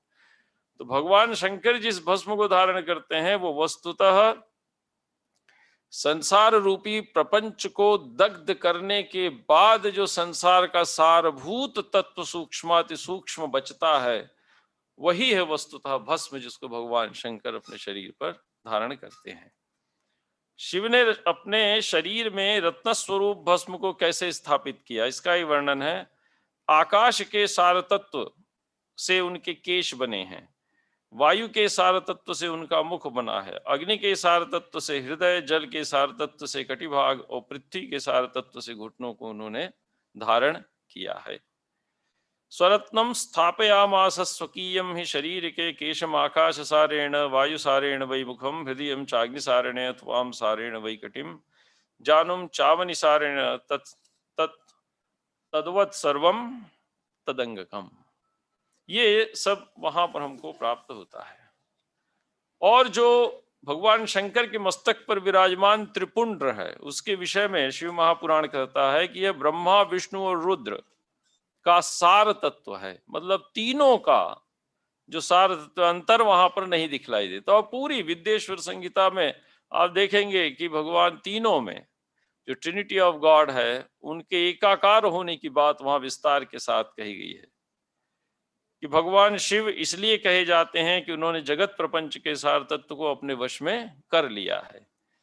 जैसे समस्त मृगों का हिंसक मृग सिंह कहा जाता है और उसकी हिंसा करने वाला कोई मृग नहीं होता, उसको सिंह कहते हैं, वैसे ही वर्ण विपर्यय हो गया इसमें है। हिंस, सिंह शब्द हिंस धातु से बना है, लेकिन इसमें वर्ण विपर्यय हो जाता है, स पहले आ जाता है, ह बाद में चला। वैसे ही समस्त विश्व के सार तत्व को ग्रहण कर अपने वश में करने वाले शिव ही है ईश्वर। भस्म का यह महत्व इस तथ्य का प्रतीक है कि सृष्टि विनाश के उपरांत भी सूक्ष्म रूप से सृष्टि भगवान शंकर के साथ भस्म रूप में विराजमान रहती है। शिव पूजा के विषय में ये कहा गया है कि देखिए, हमारे शरीर में मूलाधार, स्वादिष्ठान, मणिपुर, अनाहत और आज्ञा, सहस्रार, ये 6 चक्र हमारे शरीर में माने जाते हैं। योग विद्या में इनके ध्यान का विशेष फल है। और शिव पूजा का जो समय है वो निशीथ काल, अर्थात रात्रि के 4 प्रहर में बीच के 2 प्रहर, उसको निशीथ काल माना जाता है। तो वहां मिलता है कि इन चक्रों में, मनुष्य के इन चक्रों में विद्येश्वर, ब्रह्मा, विष्णु, ईश, जीवात्मा और परमेश्वर, इन रूपों में भगवान शंकर मनुष्य के शरीर में विराजमान हैं। तो इन चक्रों में हमें भगवान शिव के इन रूपों का ध्यान करना चाहिए। फिर वहां पर यज्ञों का, पंचयज्ञों का महत्व है। तो अग्नि यज्ञम, देव यज्ञम, ब्रह्म यज्ञम, गुरु पूजा, ब्रह्म तृप्तिम क्रमेण ब्रूहि न प्रभु सूत जी ने पूछा। तो उसके बारे में वहां पर बतलाया गया है। 7 वार जो हम सोमवार से लेकर रविवार से प्रारंभ होना चाहिए, रविवार से लेकर जो शनिवार तक हम जाते हैं, ये भी उन्हीं के द्वारा बनाए गए हैं। ये भी शिव पुराण में विस्तार के साथ उल्लेख है। आदिशिष्टौ महादेव सर्वज्ञ करुणाकर सर्वलोकोपकारार्थम वारान कल्पितवान प्रभु।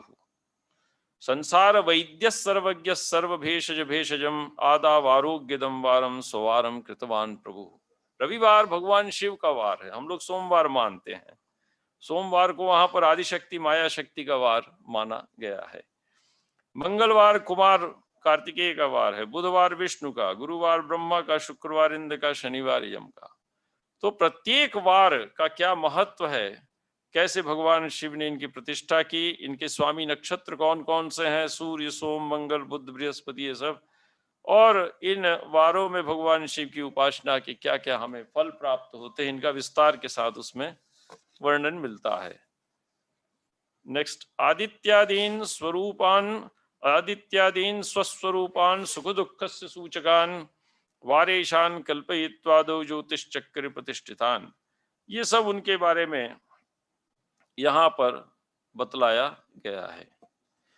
इसके बाद प्रणव पर यदि आप विचार करते हैं तो प्रणव भी भगवान शिव का ही स्वरूप है। प्रणव में प्र है प्रकृति से उत्पन्न संसार रूपी महासागर, और प्रणव को उसको पार कराने वाली नाव है। नव जो शब्द है उसका अर्थ वहां पर नाव किया गया है।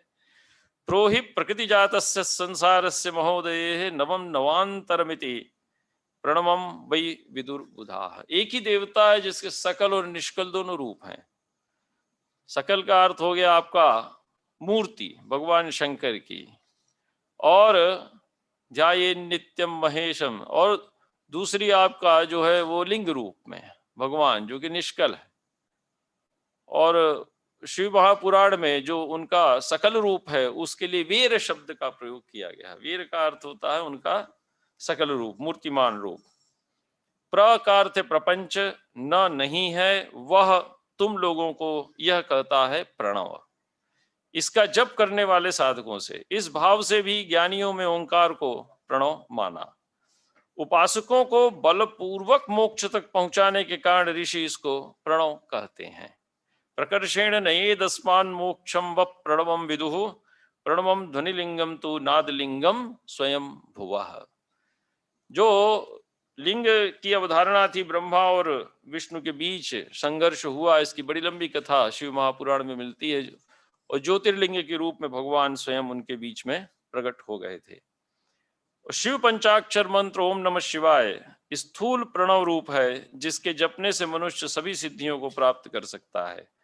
प्रणव से युक्त पंचाक्षर का जप करना चाहिए। स्थूल प्रणव रूपम हे शिव पंचाक्षरम द्विजाः, पंचाक्षर जपे नैव सर्व सिद्धिम लवेन्नर, प्रणवे नादि संयुक्तम सदा पंचाक्षरम जपेत। अष्टमूर्ति की जो अवधारणा है उसमें संपूर्ण सृष्टि भगवान के अंतर्गत समाहित होती हुई दिखलाई देती है। तो 5 कार्य भगवान शिव के नित्य सिद्ध है: सृष्टि, स्थिति, संहार, तिरोभाव और अनुग्रह।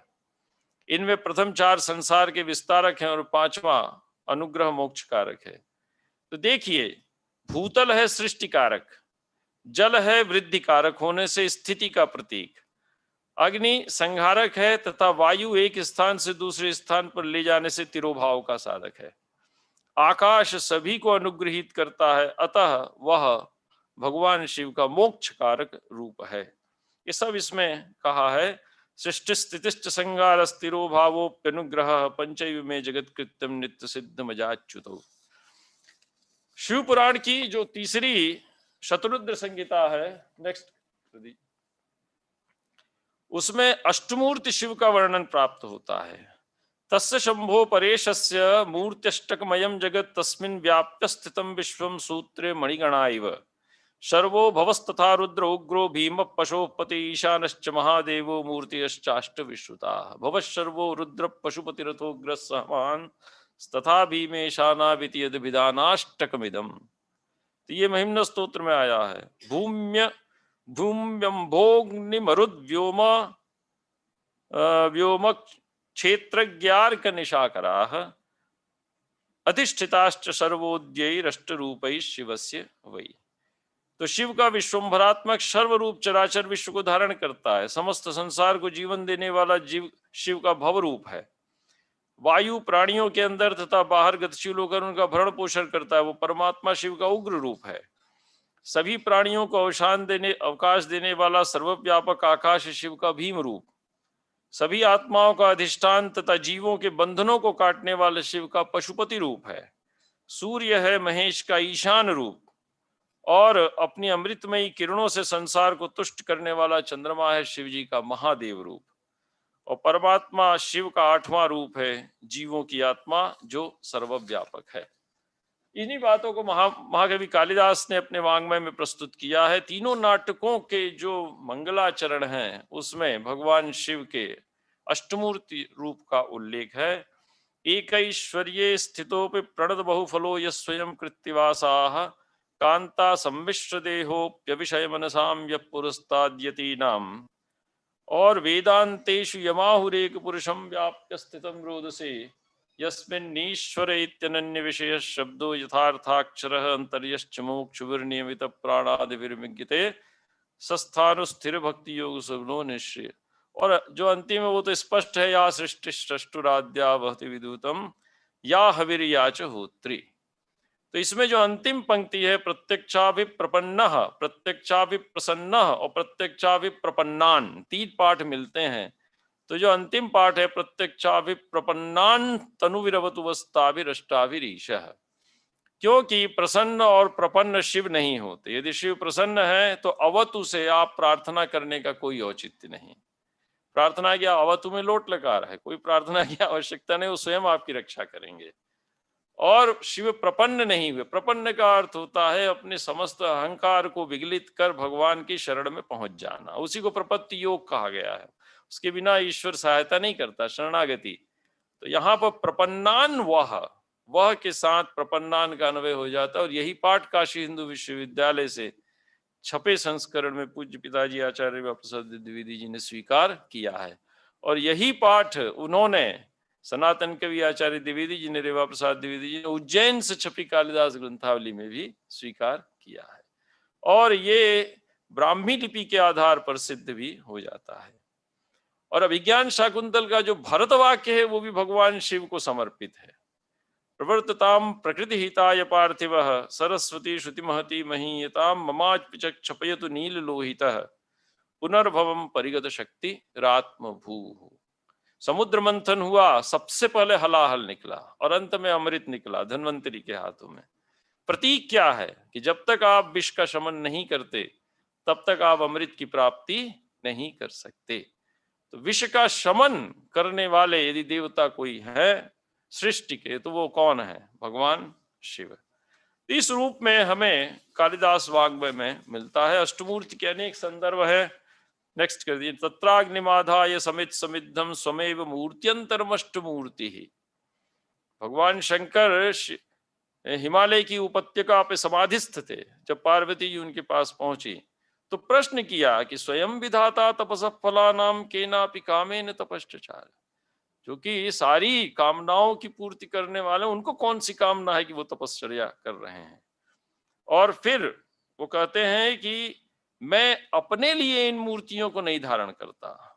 विदितम वो यथा कश्चिन न मे स्वार्थाः प्रवृत्तयः, व्हाटएवर आई डू और आई एम इन एक्शन, वो मैं अपने लिए नहीं करता।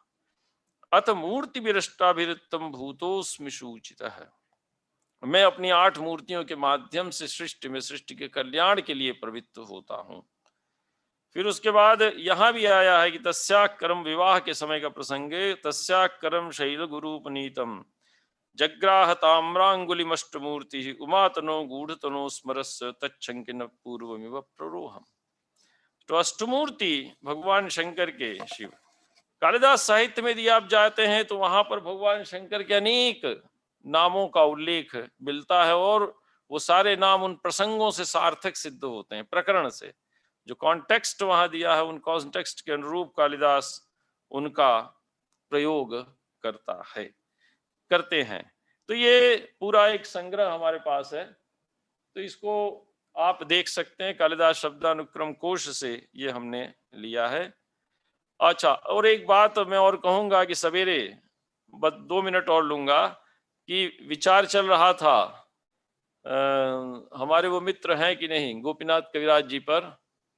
तो देखिए, अभिनव गुप्त पादाचार्य ने अभिनव भारती में विभावानुभाव में विचार संयोगाद रस निष्पत्ति सूत्र ध्यान रखिएगा। क्यों? क्योंकि 7वें अध्याय में नाट्यशास्त्र के विभावानुभाव व्यभिचारी परिवृत स्थायी रस नाम लभते रस सूत्र भी मिलता है। वहां स्थायी का उल्लेख है, यहाँ स्थायी का उल्लेख नहीं है। इसकी वृत्ति में उन्होंने 4 सिद्धांत दिए, उत्पत्तिवाद, अनुमितिवाद, अभिव्यक्तिवाद और भुक्तिवाद। लोलट शंकुक भट्टनायक अभिनव। लेकिन शैव मतानुयायी रसानुभूति की प्रक्रिया का कहीं भी आचार्य अभिनव गुप्त ने उल्लेख नहीं किया। शैव मतानुयायी तो शैव सिद्धांत में कला, विद्या और राग, 36 तत्वों में 3 तत्व हैं, कला, विद्या और राग। इसी को पलट दीजिए तो राग, विद्या और कला। विद्या का अर्थ है अविद्या, तो राग, अविद्या और कला। इसको पलटकर भाव प्रकाशनकार ने, भाव प्रकाश में शारदा तनय ने शैव मतानुयायी रसानुभूति की संपूर्ण प्रक्रिया को वहां पर उपस्थापित किया है। उसको भी हमें देखना चाहिए, वो सवेरे जो बात आई थी। तो इन्हीं शब्दों के साथ, और आपने मुझको इतना समय दिया, यद्यपि I was not scheduled in the entire routine but I requested, you acceded to it, and I'm very much thankful to all the organizers and the audience.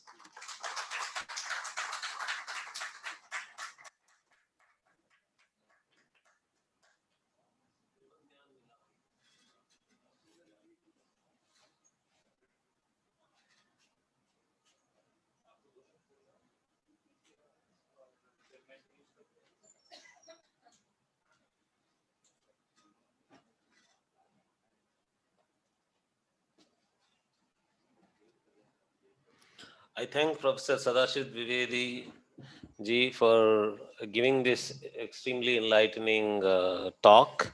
Many gaps in our knowledge have been filled by his talk, as expected. And he is not just the host here, he has been feeding us with good food. But now this is an intellectual food that he is feeding us with. Extremely thankful to you, sir, for volunteering to enlighten us and educate us. We are your Shishyas. We always are saluting to our Guru, yourself. Thank you very much.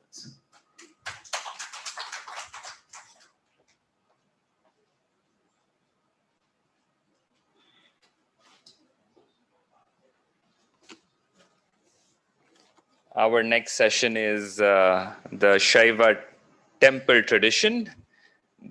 Our young scholars have been waiting for a while, and I would invite them to stage. They are Sambhavi Shanmugan. She is an MA in Sanskrit from Madras Sanskrit College. Our next speaker is Vibhushita Balakumar. She comes from a traditional sthapan. She will speak about the Shaiva temple construction outside India. Our first speaker, Shambhavi ji, will speak about the role of devotees in a temple, which is also important. Welcome, Shambhavi.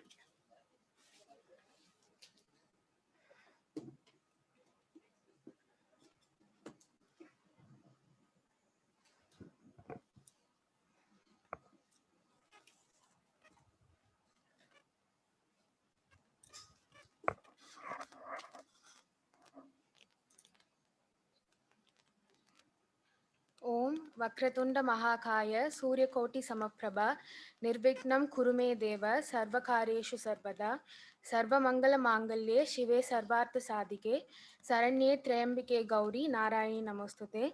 Namaste. My humble pranams to the Satsang. I'm here to present today negotiating the Shaiva sacred space, the role of devotees in the temple.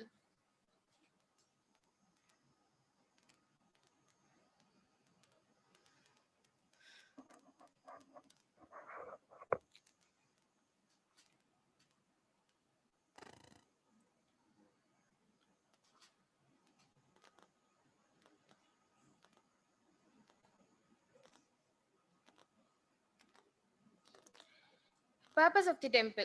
Temples are portals connecting the individuals to the universe. Hinduism regards the Shaiva temple as the embodiment of God. The Garbhagriha or sanctum of the temple is Lord Shiva's head. His lotus feet are at the magnificent entry tower to which we bow before stepping in. The holiness of the temple springs from the idea that it is the body of the divine to be treated with utmost sanctity, purity, and respect. It is not God's home, it is God Himself. Temples aims to transform society by providing a system through which one can move faster towards moksha, including diksha, for everyone. So, we should make use of this system properly for our own benefits. Next. The devotee's role is important in two ways. First, the presence in the temple as per the prescribed format of the agamas helps to maintain the sanctity of the temple, and secondly, their devotion in the following sacred text destroys their karmas and they are able to experience the Shivanubhuti, to finally experience being with the Lord Shiva to exhaust all the births. Next. Guidelines for the Shaiva devotees before visiting the temple. Next. Waking up in the Brahma Muhurta. Brahme muhurte cha uktaya krit pankacha gatam shivam na nishkampam deepikakaram pranavatmakam avyayam. The body that has been given to us is to exhaust the karmas, both the good and the bad, to reach Lord Shiva. The body is connected with the environment we exist in. The bhakta should wake up in the Brahma Muhurta. He should meditate upon Lord Shiva in his heart in the form of fire and pranavakara. Sangrakya dantakashtantu haret dantagatam malam. Dantadavanam. Teeth should be cleaned to remove the mala, dirt, using the dantakashtam. Different types of trees like neem and etc. are prescribed to use as effective teeth cleansers. Mala Visarjanam. The impurities in the body have to be cleaned by attending nature's call. Next. Nadyaha samudraghashchaiva tatakascha nadastata palbalaha plavanaschaiva sangamaha punyatirtakaha sarvani angani kshalayet buddha surya somatmakau astau samyojya gatamudraya मूल मंत्रादिकैः मंत्रैः सेकः कार्यः सकर्त सकर्त. The devotee should take his bath at the sea, river, lake, pond, or at his home. The ants are considered to be the sun and the moon. He should chant the mantras that have been initiated and utter auspicious words. The snana here denotes the water to be poured from the head to the toe. When taking a bath at sea, the whole of the body has to be immersed in the water. At home, the bath should be done with pure water.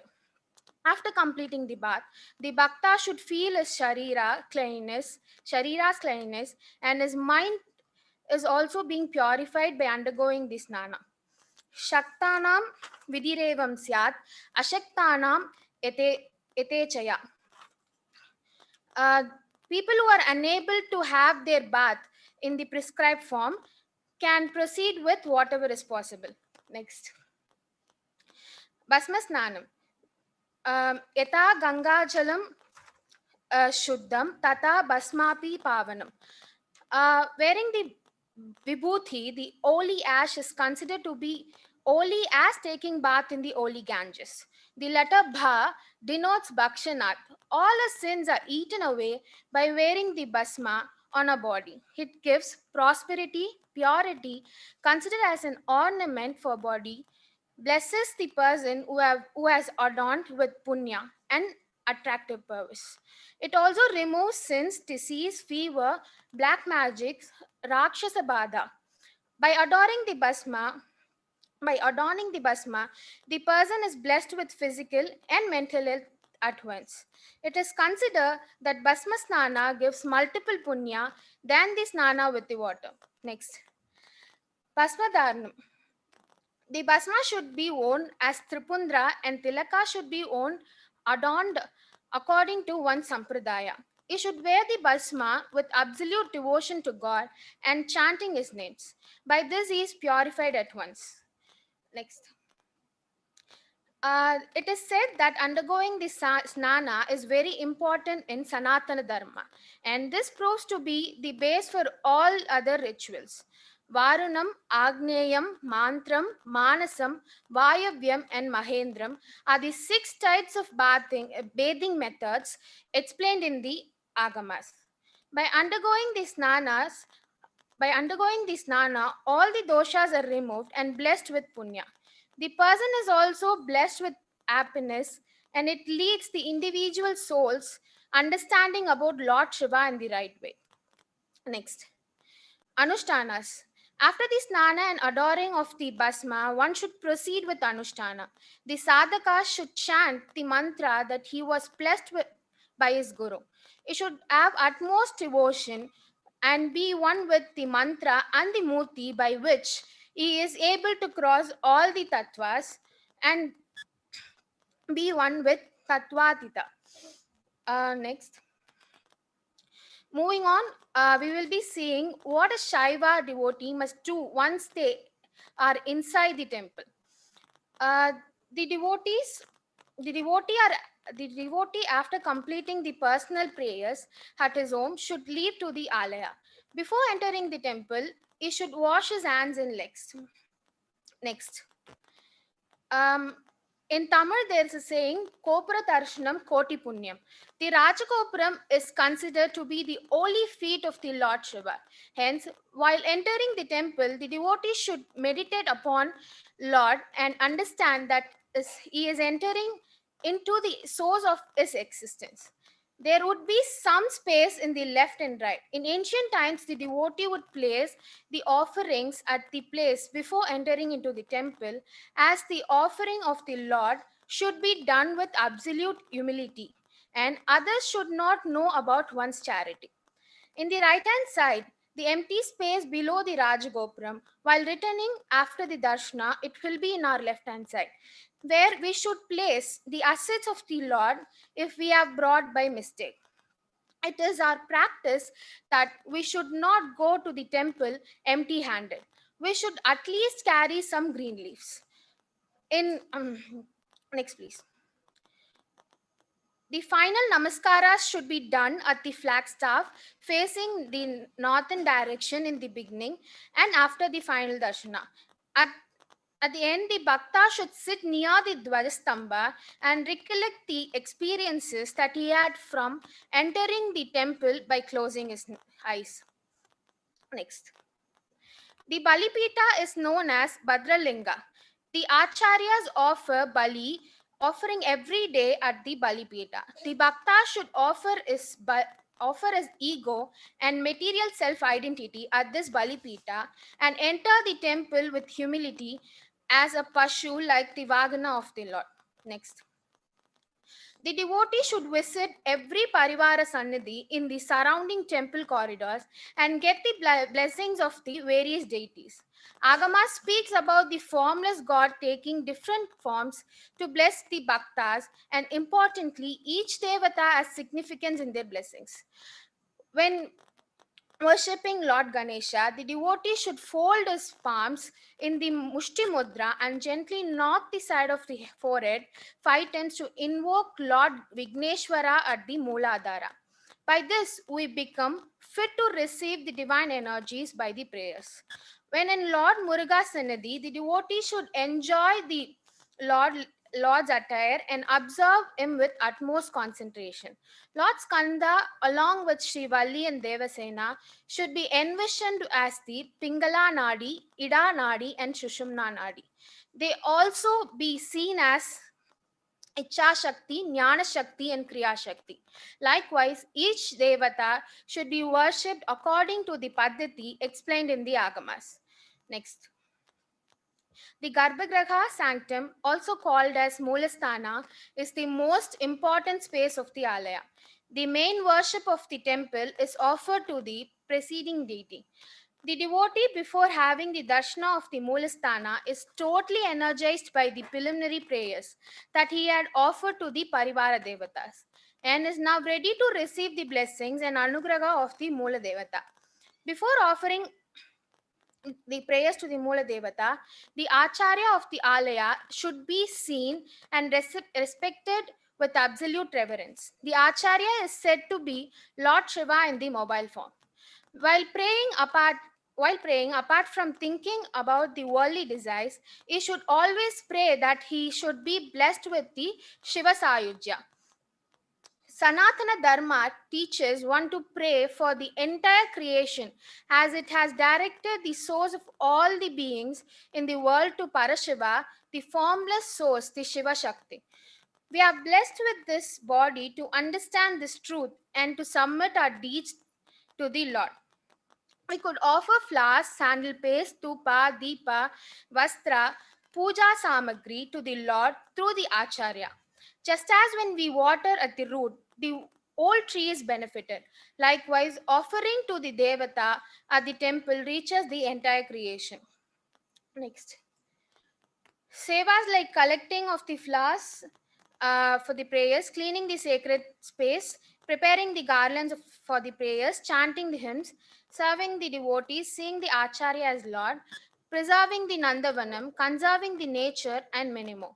We should practice in the Nitya, Naimatika, and Kamya pujas that are taking place at the temple. By this, we are blessed with the divine energy, and the relationship between the society also made strong by our active participation. Next. We should preserve the trees and the ponds of the temples, as each temple carries abundant energy in preserving nature. Next. We should keep our temple surrounding street clean and neat. We should not have any meat shops near the temple. In Utsava period, the surrounding streets should be decorated by columns, because the Lord comes out during the festival days to bless everyone. Next. Proscriptions for the devotees. Women should not enter the temple during their menstrual cycle. We should not enter the temple with ego of our status in the society. We should not be of any kind of hindrance to the prayers that is being performed by the Acharya for the well-being of 84 lakhs of species. We should not touch any person or any vigraha. We should not speak loudly or pray loudly, which may affect other devotees' devotion. We should not go against the rules of the temple. Cell phones should not be used for any reasons. The vigraha should not be photographed. Next. I thank Indica and the Satsang for this opportunity to share my knowledge I have gained through my gurus. The purpose of this paper was to understand the method of worship by the devotee and to know how much he could contribute to the well-being of the universe. By this visit to the temple every day. Finally, I would like to complete this paper with the words of the great poet Saint Avayar, who instructed, ஆலயம் தொழுவது சாலவும் நன்று and கோவில் இல்லா ஊரில் குடியிருக்க வேண்டாம், which means that worshipping the Lord at the temple is the best of the actions of a human being, as he is able to offer prayers for the benefit of the universe. And she also instructs us not to stay at a place where there is no temple. All our Nayanmas, Alvas, and Dasas of the Sanatana Dharma are known to even today only by their bhakti. The palaces of the kings are not found, but the temples dedicated by them are still guiding us even after so many invasions. I am blessed indeed to present this paper at this Punya Bhumi, Varanasi, known to us in the south as Kashi, the place where the dance of goddesses Kali and Lord Shiva is taking the place of the sustenance of the world. The tradition of the temple worship is ancient, and it is right time, and that is the right platform. This is the right platform to understand, appreciate, and experience the divine through this wonderful system of agamas. My pranams to Lord Vishwanath, my pranams to the Holy Ganga Mata, and all the Shaktis of this Kshetra. Thank you.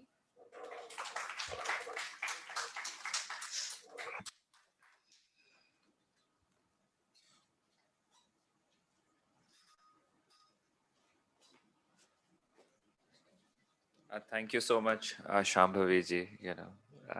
Before a darshan, there are things to do, that we often forget. Thank you for reminding us through the agamas. Vibhushita.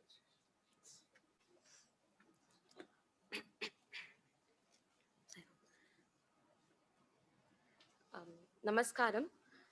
I'm indeed blessed to commence my journey in this path in the Punya Kshetra of Varanasi and also in front of this august audience. My topic for today is understanding Shaiva temple building outside the Indian subcontinent, the past and present. Thank you. It is an 11-letter topic, so simplistically put, but with a meaning deeper than the Pacific Ocean. I shall be covering the temple buildings of the past for a brief moment and would be concentrating more on the temples of the present to bring light to the new area of the field. A temple has always played a very important role in every one of our lives. Beginning from the Annaprashna to celebrating every joyous occasion, it is a major part of our childhood memories as well as a refuge for the journey throughout our lives. No wonder our ancestors have given elaborate rules about the construction as well as the functioning of the temples. Temple construction is a perfect collaboration between the Acharya and the Stapati. Using the canonical texts of the Shaivagamas and the Shilpa Shastra manuals, there are very detailed rules about these that are being handed down to us through these texts. Next, please. Temples outside of the Indian subcontinent are not something modern as they have always existed across the globe. It could be a grandest construction or rather a simplistic sulam that is being venerated across the Pacific Ocean. This presence across the globe is what I believe are the essence of Sanatana Dharma and that it has permeated and pervaded across time and globe. Some of the oldest temples outside India can be found in countries like Cambodia, Thailand, Indonesia, Myanmar, etc., where seafaring empires of yore, like the Chola Empire and the Vijayanagara Empire, had spread their dominions. I shall be spending a very brief moment on two such temples in Indonesia. The Deing Temple in Central Java, there are four compounds. There are three compounds and one Bhimakandi. Next, please. The next one is the Lara Jongrang group of temples, which is designated as the UNESCO World Heritage in the year 1999. Next, please. Temples have been built by so many religious societies in the past, recent past, for around 200 to 300 years back. And so some religious societies, to name a few, are BAP, Swaminarayan, and ISKCON group of temples. And these temples are also being built by non-Indian Indian immigrants for their community needs. There are unique challenges in building these temples across the world. The planning, design, and construction, while following the traditional texts, have to also accommodate several unique local requirements. First and foremost are the different building laws and regulations that include zoning, maximum height of the structure, land utilization, etc. in different regions. At times, the Hindu community is not even given complete access to the open expression of their religion. The other aspects, such as the soil quality, weather conditions, etc., have to be taken into consideration to determine the stability of the structure. Apart from being a place of worship, it is also intended for many other activities like the teaching of traditional values and other co-curricular activities like singing and dancing classes for the younger generation. It is also used for conducting personal events like weddings, Shashtiyapta Purti, Namakarna, etc. At times, it also provides a residence for the priest, giving them easier access to the temple. Similar to temples here, temples abroad also serve prasadam to all the devotees that visit the temple.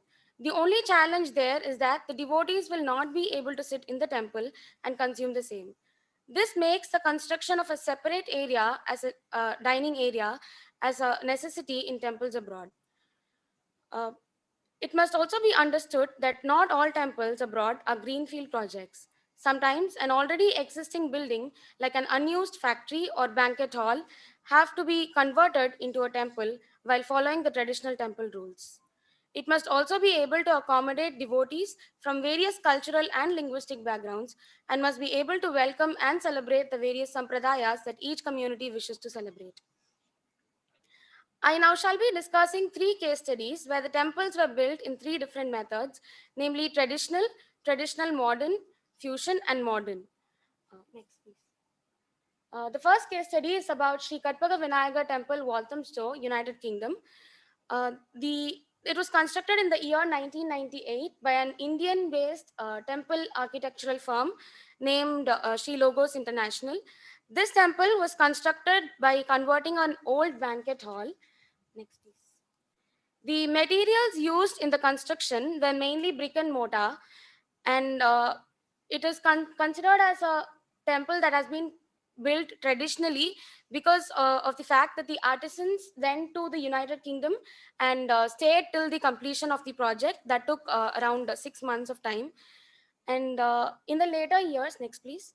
In the later years, they also acquired various rathams, vahanams, and mandapams made out of modernized materials called fiber reinforced polymer and glass fiber reinforced concrete from the same firm. The temple also has a separate space nearby for the local Hindu community to celebrate their functions like the naming ceremony, weddings, etc. Next, please. The second case study is about Sri Siddhivinayaga Temple, Herning, Denmark. The construction began in the year 1997 by a local contractor, but due to the lack of agamic knowledge of the said contractor, the community was not very happy with the construction and they had to stop the construction halfway. So after 2 years, the construction was taken over by the aforementioned firm. In the year 2000, the temple was constructed using brick and mortar and seasoned woods. Artisans from India stayed in Denmark to complete the construction, and that took around 6 months of time. Next, please. These are the pictures of the temple when it was constructed in the year 2000. Next, please. The Stapati had handcrafted every detail of this temple, and the artisans, the only issue here was the artisans knew the mixing ratio, the concrete mixing ratio as per the Indian standards only, which kind of created a gradual damage over the years that was also caused by the other reasons like the extreme weather conditions. So this brings me to the next phase of the temple. Next, please. During the renovation, the Sapati used modern day materials like FRP and GFRC, as said before, for the construction of the entire temple. The local government also had laid many restrictions regarding the open expression of the religion. So this method came in handy. By using these modernized materials, the Stapati was able to create designs for both the interior and exterior that were temporary and easily removable. These designs, made out of FRP and GFRC, were manufactured in India and shipped to Denmark. The artisans were brought only for the final touches, and this construction took about 6 months of time. Next, please. These are the other pictures of the temple. Next, please. Moving on to the final case study, it is about Sri Kurunji Kumaran Temple located in Wellington, New Zealand. This temple is said to be constructed in a completely modernized way. Next, please. The temple was constructed in parts using FRP, GFRC, seasoned woods, and it was constructed in approximately 4 months and was shipped to New Zealand in parts. Next, please. The dismantled parts were shipped to New Zealand, and from there it was taken to the allocated site and was assembled by the Stapati himself with the help of few artisans from India. Next, please. As the Stapati was not able to bring his entire team, the temple was assembled with major help from the local builders and especially from the volunteers. The structure was brought into form by using modern day machinery, causing the completion of the entire project in a month. Next, please. These are the pictures while the assembling of the temple. This brings me to a very important aspect of the construction. The temple was built in this method mainly because of the extreme geological conditions. Next, please. Since Wellington is an earthquake-prone area, they had to construct a building that would cause the least amount of damage in case of a mishap. In the past 8 years, as you can see, Wellington has witnessed hundreds of earthquakes at various magnitude points, yet the Kurunji Kumaran temple has stood strong through all these geological changes. All these temples have grown into very important places for the local Hindus. They celebrate various pujas, utsavams, and functions, and also conduct cultural events and classes to help the younger generation understand their traditional values and roots. This is the present time of Sri Katpaga Vinayaga temple. Next, please. Sri Siddhi Vinayaga temple. And next, please. Kurunji Kumaran temple.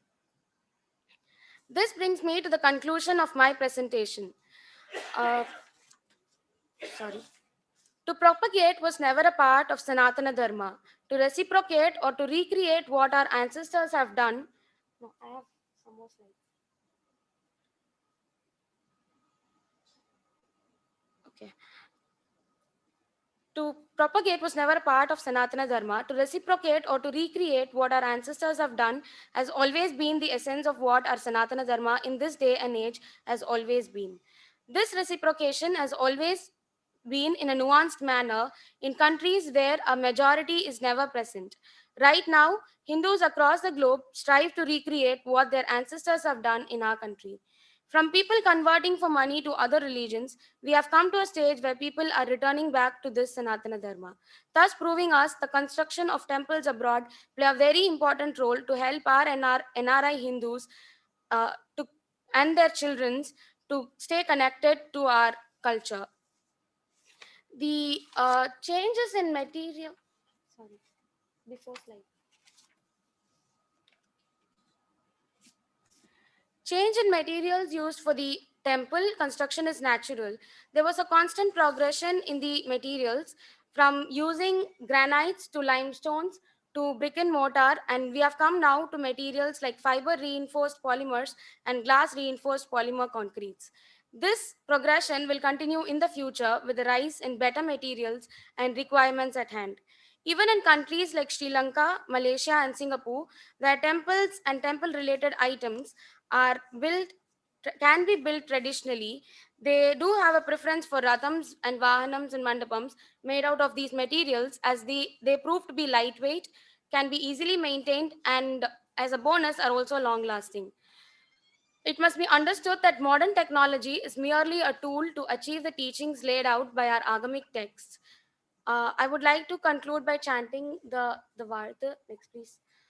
வான் முகில் வளாது பெய்க மலிவலம் சுரக்க மன்னன் கோன்முறை அரசு செய்க குறையில்லாத உயிர்கள் வாழ்க நான் மறை அறங்கள் ஓங்க நற்றவம் வேள்வி மல்க மேன்மைகோல் சைவ நீதி விளங்குக உலகமெல்லாம். நமஸ்தே, Jai Hind.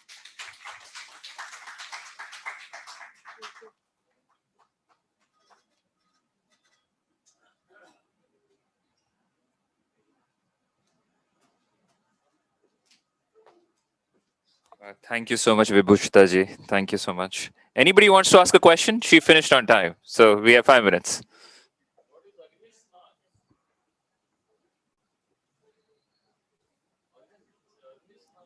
Agni Snan is what? You can come.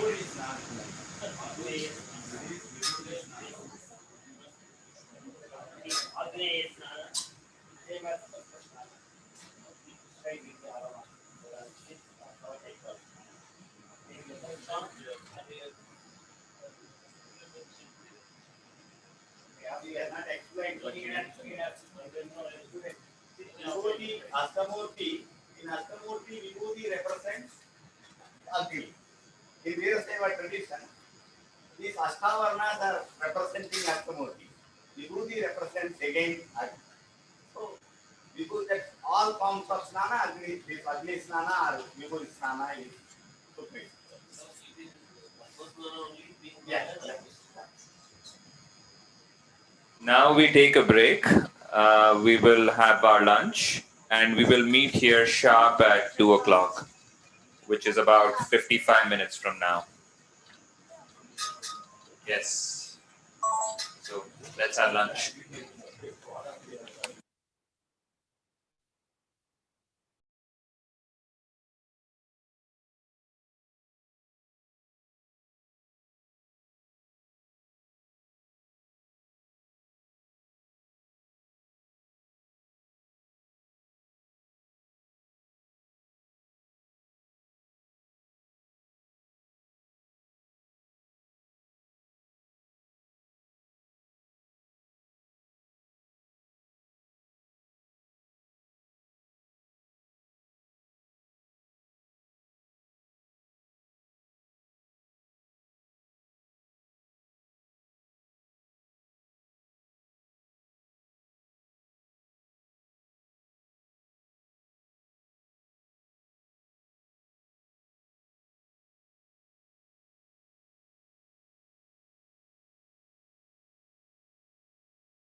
Namaste, welcome back to the post-lunch session of the conference, the second day of the conference, in fact.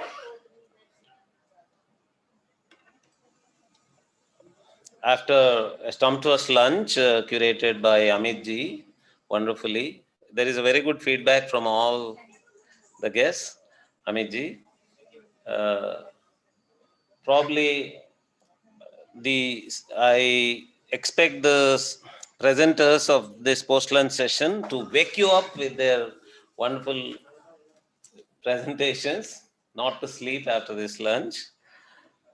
The session now is going to be Shaiva literacy, art, ritual, and philosophical traditions. I invite all the presenters of the session, Arvind B. Iyer ji, who is going to present his presentation on Shaiva portrayals in 17th century Sanskrit prose and poetry, a study of Nilakanta Vijaya Champu. Arvind Iyer ji. And we have Dr. Ramaratnam S., a very senior scholar and Vice Chancellor of Kripalu Maharaj University. Efficacy of the sacred ash in Shaivism. This morning also there was incidentally discussions on ash, Bhasma. Professor is going to speak about that. We have our own well-known author, celebrity, Deepadurai Swami, who is Shiva, the nature of Godhead in Shaiva Siddhanta theology. And we also have Indumati Ramanji, a very senior dance and art scholar, Shaivism in temples, music and dance. Please. Where is Deepa ji? Okay, yeah.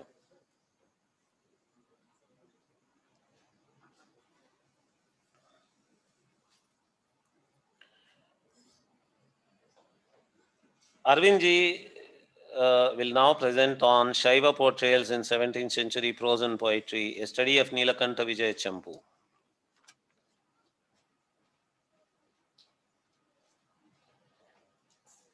Thank you, Professor. Am I audible?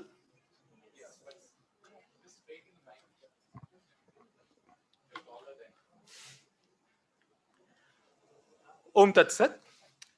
This presentation is on a devotional portrayal of Shiva in medieval Sanskrit literature in a hybrid prose poetry composition called the Nilakanta Vijaya Champu. Next, please. Next. Nilakanta is the name of the hero of the composition, Shiva who swallowed the poison Halahala to save all the worlds. Nilakanta is also the name of the author, the acclaimed poet Nilakanta Dikshita, who furthered the legacy of the philosopher poet Appaya Dikshita in promoting Shiva Bhakti. The period of the composition is the first half of the 17th century, just before the rise of Shivaji further north, and during the reign of Tirumalai Nayaka in Madurai. The poet's homeland was through the ages a land of thriving Shaiva traditions. The Nilakanta Vijaya Champu belongs to the Champu class of Sanskrit works, which incorporates both verse in classical meters and very ornate prose. Historically, the Champu medium was popular, especially from the 10th century onwards in southern and eastern India, for retelling epics and Puranas. The Nilakanta Vijaya Champu, which I will simply call the Nilakanta Vijaya hereafter, is a retelling of the episode of Amrita Manthana, the churning of the ocean of milk to obtain the nectar of immortality.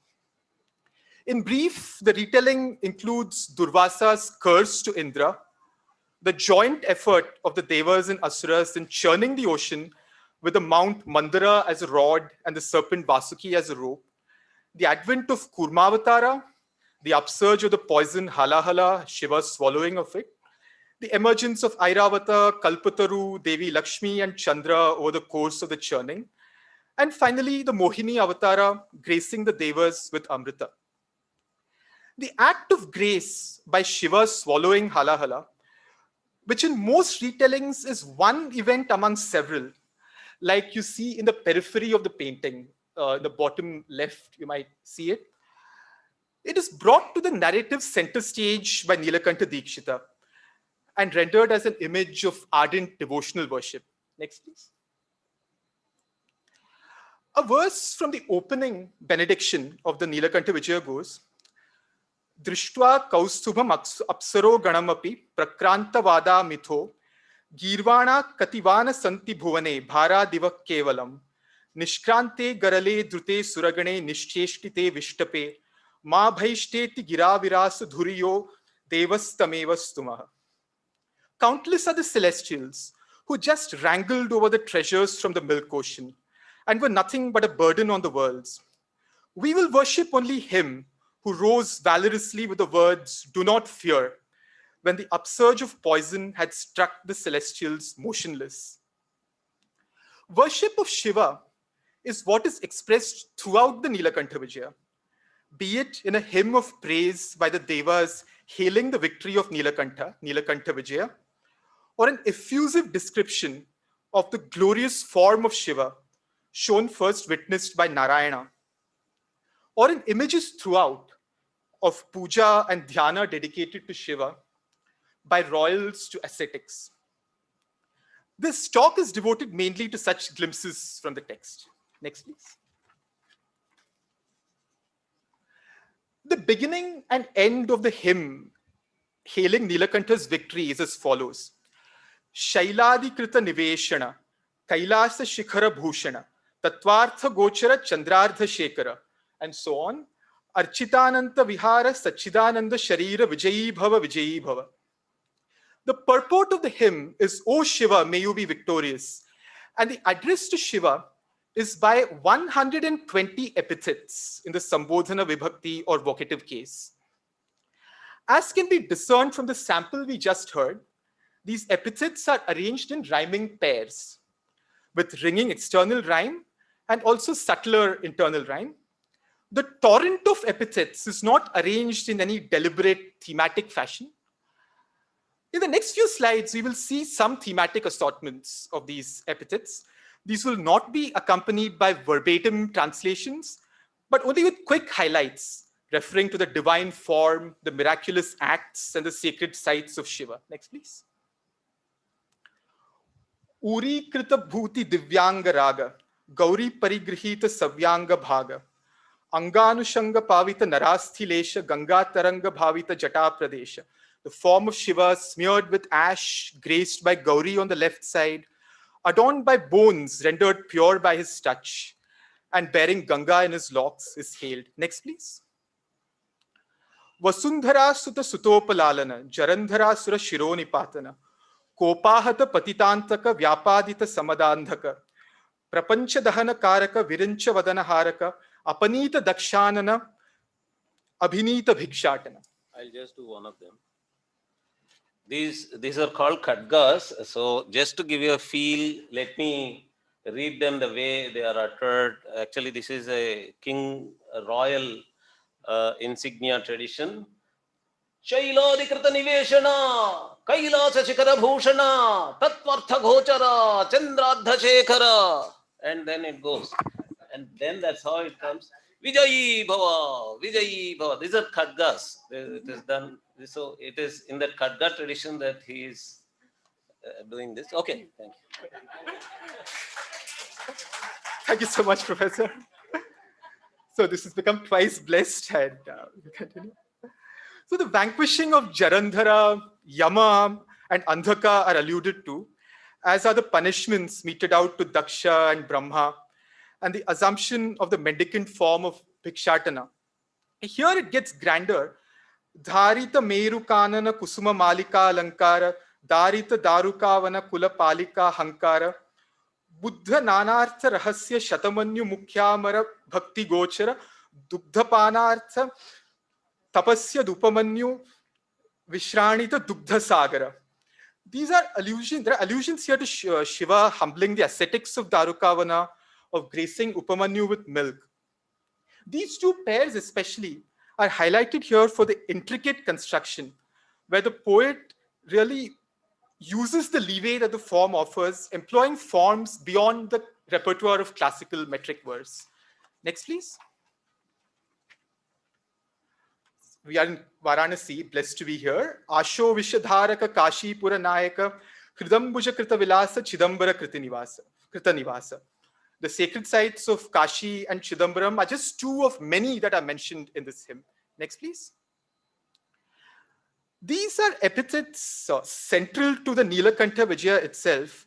Sanchara Puta Mandara Panchayudhati Sundara Phalanala Valana Bhishana Halahala Garala Bhushana. So two epithets are central to this Nilakanta Vijaya narrative itself. Shiva sports on the Mount Mandara, which is used for the churning, and he has made halahala an ornament. We have seen this snippet, we have seen this hymn only in snippet form and in a glorious rendition by Professor Nagarajji, and it will be wonderful to have it rendered as a full chant. And the purpose of this presentation would be served if it is taken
and appears blemishless like a sphatika crystal of the type used to fashion a Shiva Linga, like the one you will see in the slide.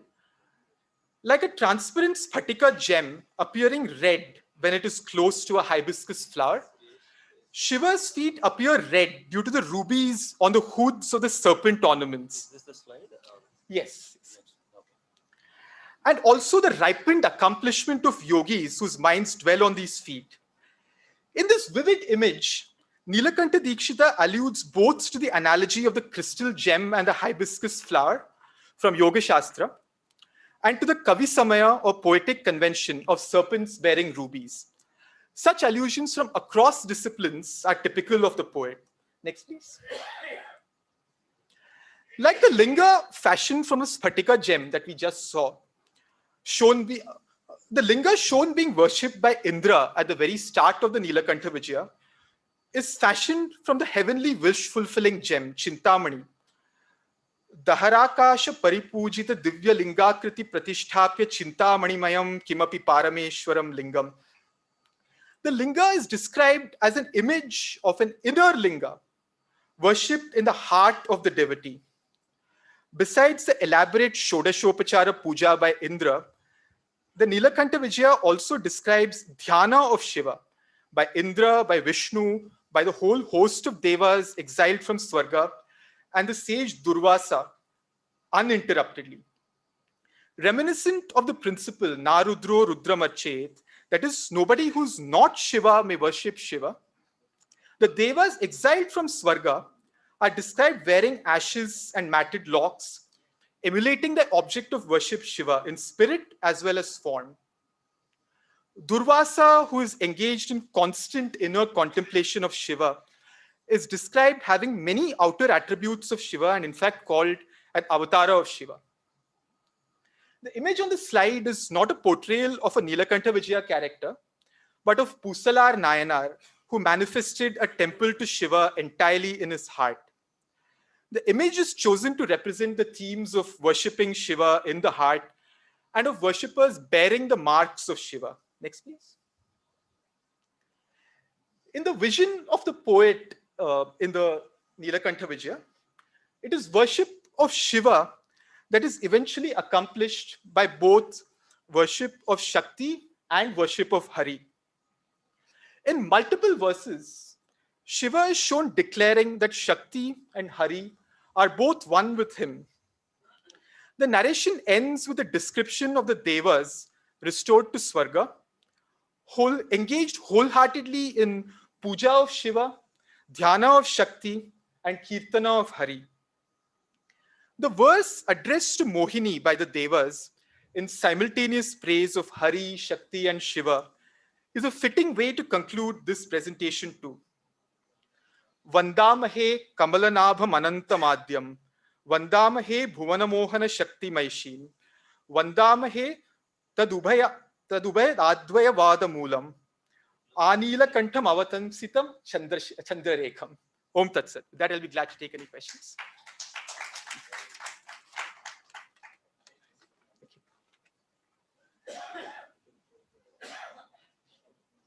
Questions? Any questions? Wonderful presentation. This whole session is dedicated to literature, dance, music, and philosophical traditions. Personally, one of the favorite champus for my father, and we have been growing, we grew up hearing this Nilakanta Champu all the time. It is in Nilakanta Champu that Nilakanta says that Champu has to be in such a form that, like Nadaswara, in which the verses should be like the Alapana, and the prose form should be like the Mridangam form of it. And all these shlokas, I remember, I wish he was singing them. It is all singable. The whole book is a singable book. So, okay, no more questions. Dr. Ramanatham ji, Professor Ramanatham, the Vice Chancellor, is going to present on efficacy of sacred ash in Shaivism. Many people have been waiting for this explanation. Thank you.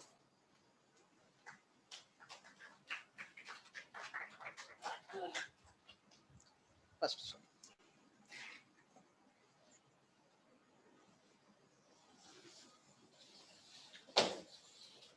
Thank you very much, Dr. Nagarajji. Dear friends, our obeisance to Lord Shiva. Next slide, please. Om Namah Shivaya. Next one. This is about the conference. Next one. A brief introduction about myself. Next. I'll directly go to the paper. The sacred ash, Bhasma, is a symbol of Shaivism. Although it is prevalent in the Smartha tradition as well, particularly in South India. Lord Shiva wears it on his forehead and on his body. It is not the ordinary ash. It is the ash collected from the cemetery which he wears of the burnt bodies, ashes of the burnt bodies, to be exact. The Lord dances also in the cemetery.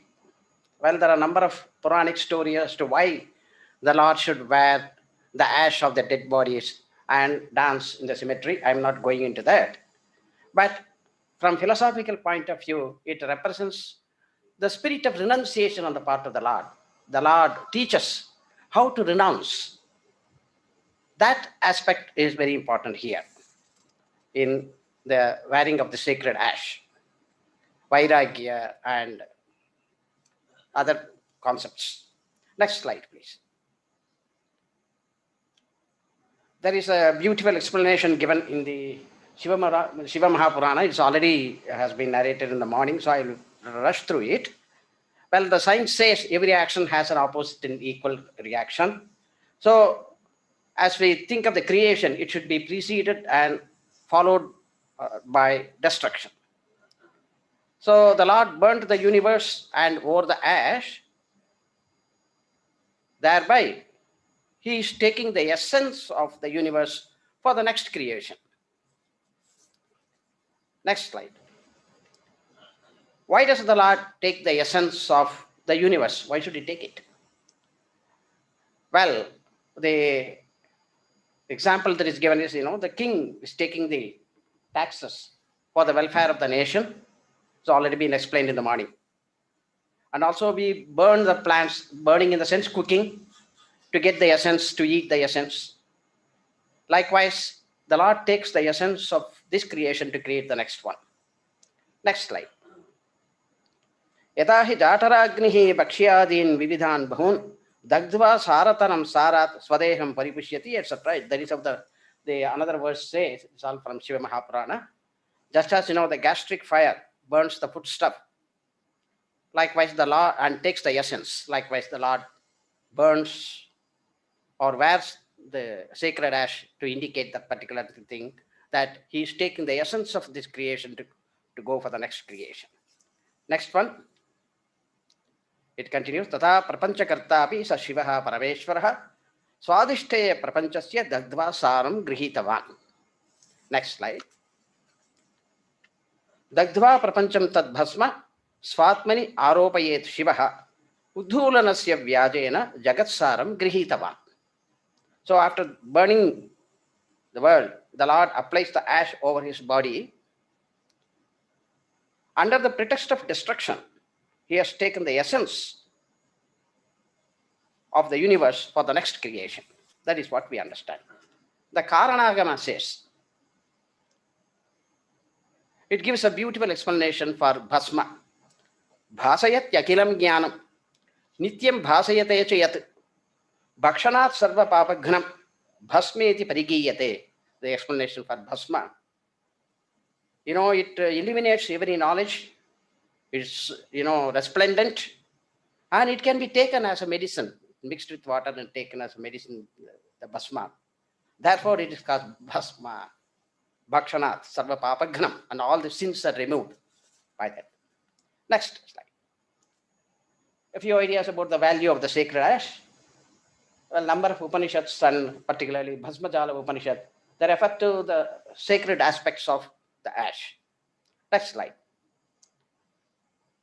There are two major types of ash. One is called Mahabhasma and the other is called Swalpa Bhasma.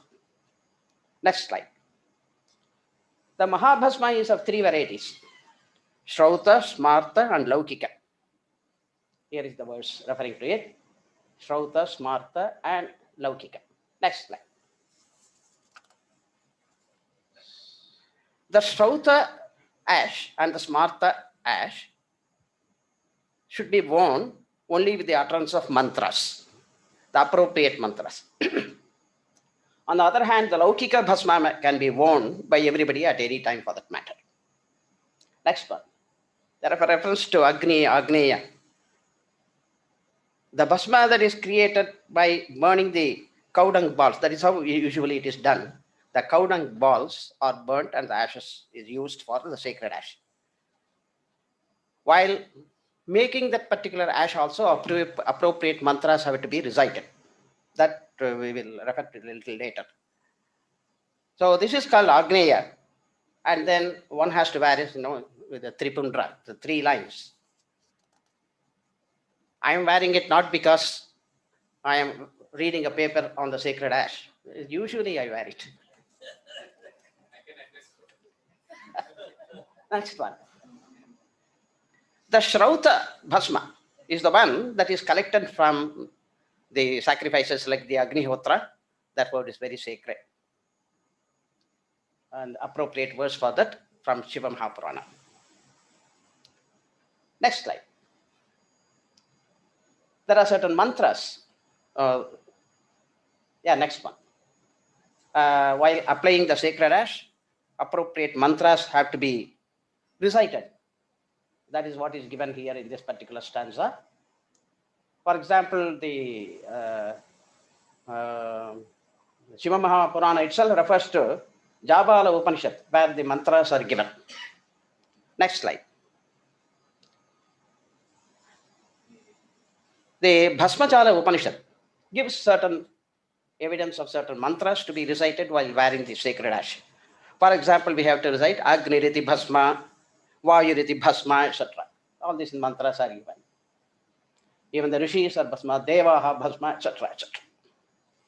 For want of time, I am rushing through. Next one. I would say one of the greatest contributions of the Shaivism is that it breaks the barriers of caste, creed, and even sex for that matter. And it is reflected with respect to the reference to the sacred ash also. All people of all castes, all creed, and women, they all can wear the bhasma. And it is said, Varnanam, Ashramanam cha, mantrato, amantrato va. Some can wear with mantra, some can wear without mantra, uttering mantra. What are the mantras? That is already given in the Jabala Upanishad. So, anybody can wear this bhasma. What is needed is the spirit of devotion. Devotion to Lord Shiva. That's all. Next slide. The sloka says that even gods and goddesses, people of the upper caste, the lower caste, the tribes, all can wear the sacred ash. It's a very beautiful verse here. Next slide. And wearing the sacred ash is mandatory before starting any ritual. That is what this particular stanza says. And it also distinguishes, as it says about the Tripundra and Uddhulana, the 3 lines to be worn. And people belonging to all ashramas also can wear. Whether it is brahmachari or grihastha, they all can wear. All varnas and all ashramas. And what is the benefit? Next slide. It leads to liberation, moksha. Those who do not observe the faith of Tripundra and Uddhulana cannot be liberated. So the positive aspect of it is that those who wear can aspire for liberation. And some figure is 10 million births. It's only just that one. Otherwise, one will have to go from birth to birth. Punaripi jananam, punaripi maranam, like that it goes on. But wearing the bhasma with all faith, we are going to refer to Shraddha in the later stanza, with the faith, that will lead you to moksha, liberation. Next slide. And this particular verse says that the wearing of the sacred ash will remove the sins. And the mantras Trayayusha, etc., that has to be recited, as the reference says. And thereby it leads to, the removal of the sins. So if the sins are removed, just as in the Advaita we say, when the jnana is removed, automatically you are in a state of liberation. Likewise, if the sins are removed, then you are already liberated.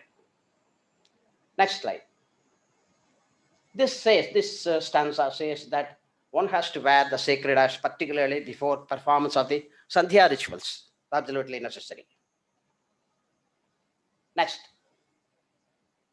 I'm sorry, there is no time to read verse by verse and explain, so I'll rush through it because I have to give many more references.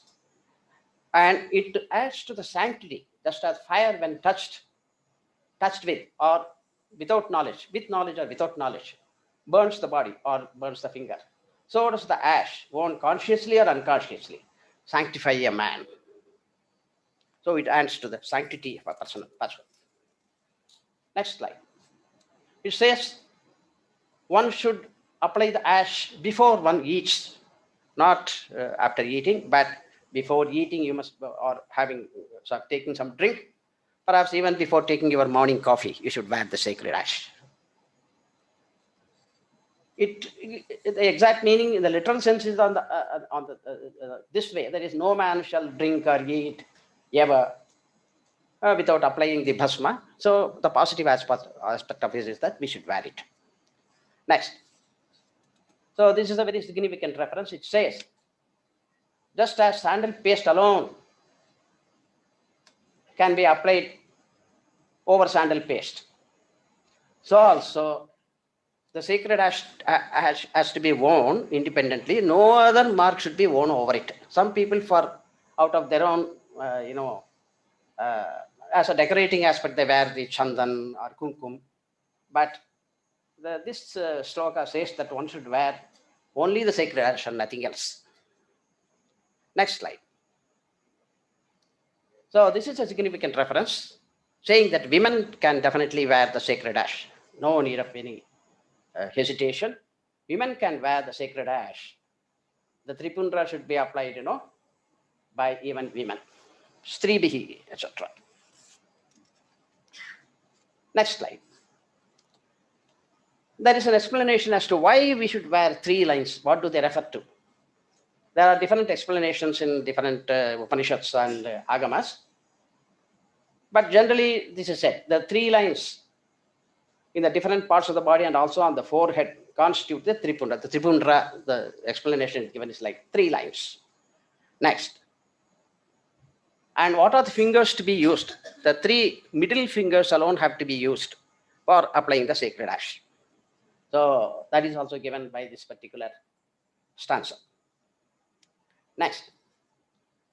The 3 lines refer to different deities and different concepts. I'll give the explanation for the first line alone. The first line represents the symbol A, the letter A, the syllable A. In Om, we consider A, O, and Ma, but A is represented by the first line, U by the second line, and Ma in the third line. And the Garhap among the Agnis, 3 kinds of Agnis. Garhapati Agni. The first line refers to Garhapati Agni. Among the elements, the first line refers to the earth. Among the Purusharthas, the first line refers to Dharma. The second and third refer to Artha, Kama, etc. And the first line refers to, among the 3 Vedas, Rigveda. And among the Shaktis, it refers to Kriya Shakti. Similarly, explanation is given for the second line and the third line of the Tripundra. Next. What are the places on the body where you can wear the sacred ash? 32 places that is listed on the head, on the forehead, and on the nose, on the elbows, on the wrists. Like that, 32 places are mentioned on which one should wear the sacred ash.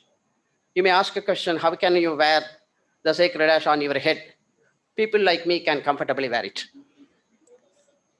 So I would suggest even the youngsters to sport the hairstyle of, like mine. So you can comfortably wear the sacred ash. Otherwise, you can sport a tuft and shave off the front portion, so you will get more of the sunlight, the D vitamin, and also it is useful for wearing the sacred ash. Otherwise, next. So these are the places I have given the English translation. And yes, or if 32 places is inconvenient for you, 16 places.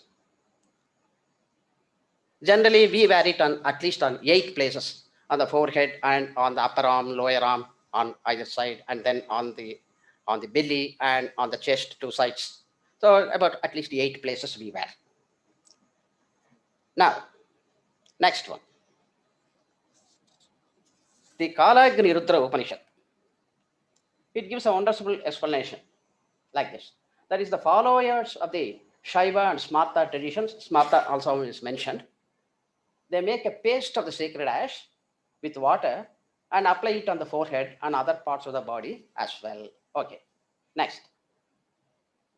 The Kalagni Rudra Upanishad gives several instructions with respect to the preparation of the ash and the application of it. Normally, it is made out of the cow dung, but appropriate mantras have to be recited when it is prepared. And it explains the significance of the 3 lines of the ash that are applied. We have already seen some explanations. Some more explanations are given in Upanishads like Kalagni Rudra Upanishad. Next. The 3 lines represents the 3 types of efforts of the individual. The one to relieve oneself of the fetters of the material world. Number 2, the efforts to get relieved of the cycle of birth and death. And finally, the effort to attain the ultimate liberation. And for all these things, your effort is also needed.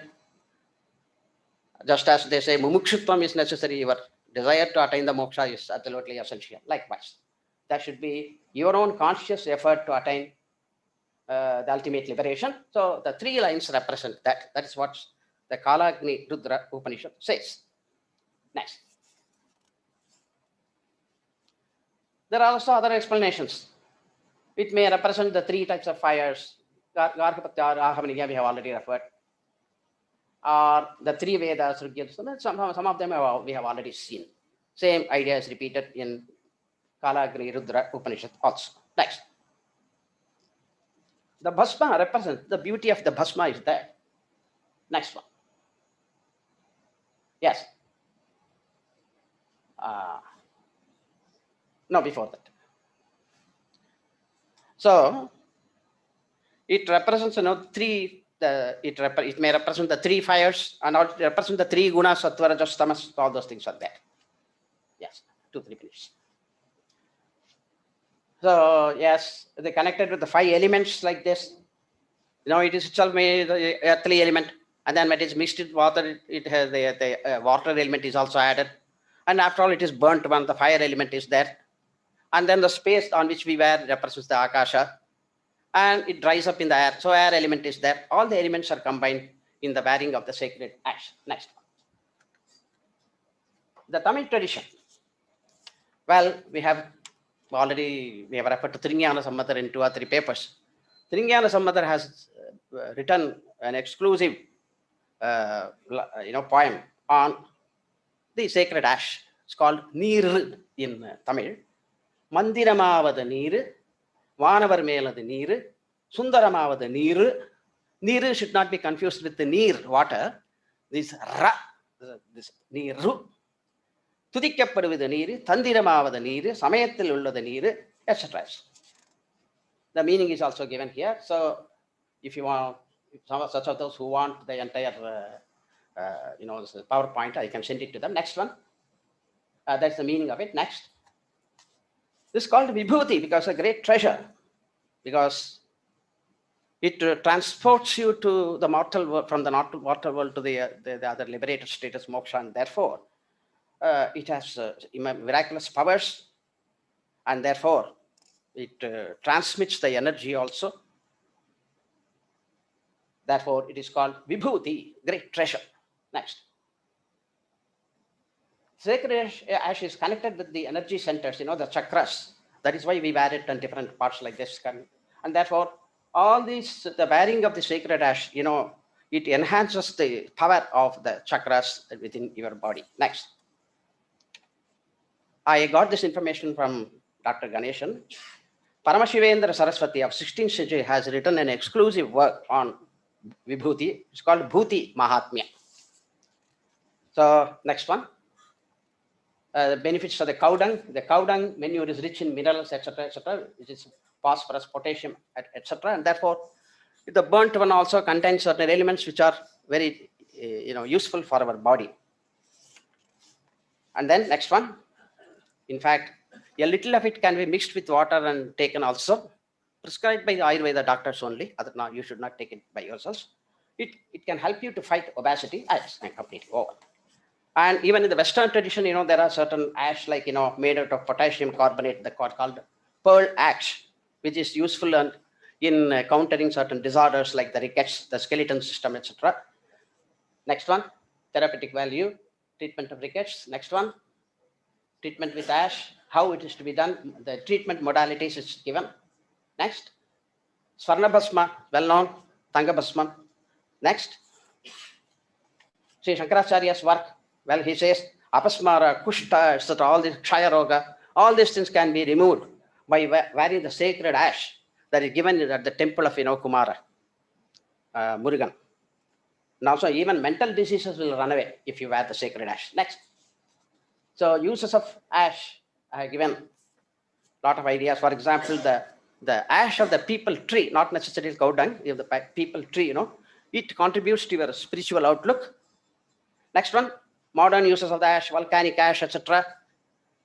It seems the Black Sea and Dead Sea, they contain this volcanic ash at the bottom. It seems Cleopatra used to take that ash, the clay, and wear it because it contained, she used to apply it. That contributed to her beauty. And next one.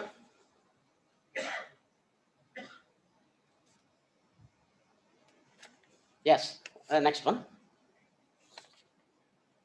Wood ash is very useful. And then I have given also certain quotes. Next one. Some very significant quotations. For example, one James London, he says, I would rather be ashes than dust. Next. Some more quotations I have given with reference to the ash. Next, please. Yes. Leaders should lead as far as they can and then vanish. Their ashes should not choke the fire they have lit. H.G. Wells. Thank you very much. Thank you very much, sir.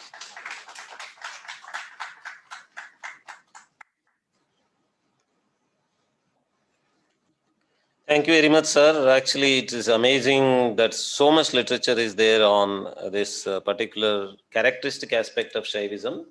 Kalaya Namaha, we say. Kala keeps reminding us we are approaching the end of the conference and many more papers have to be accommodated within Kala. So, we now invite Indumati Ramanji to present her paper on Shaivism in temples, music and dance. Ma'am?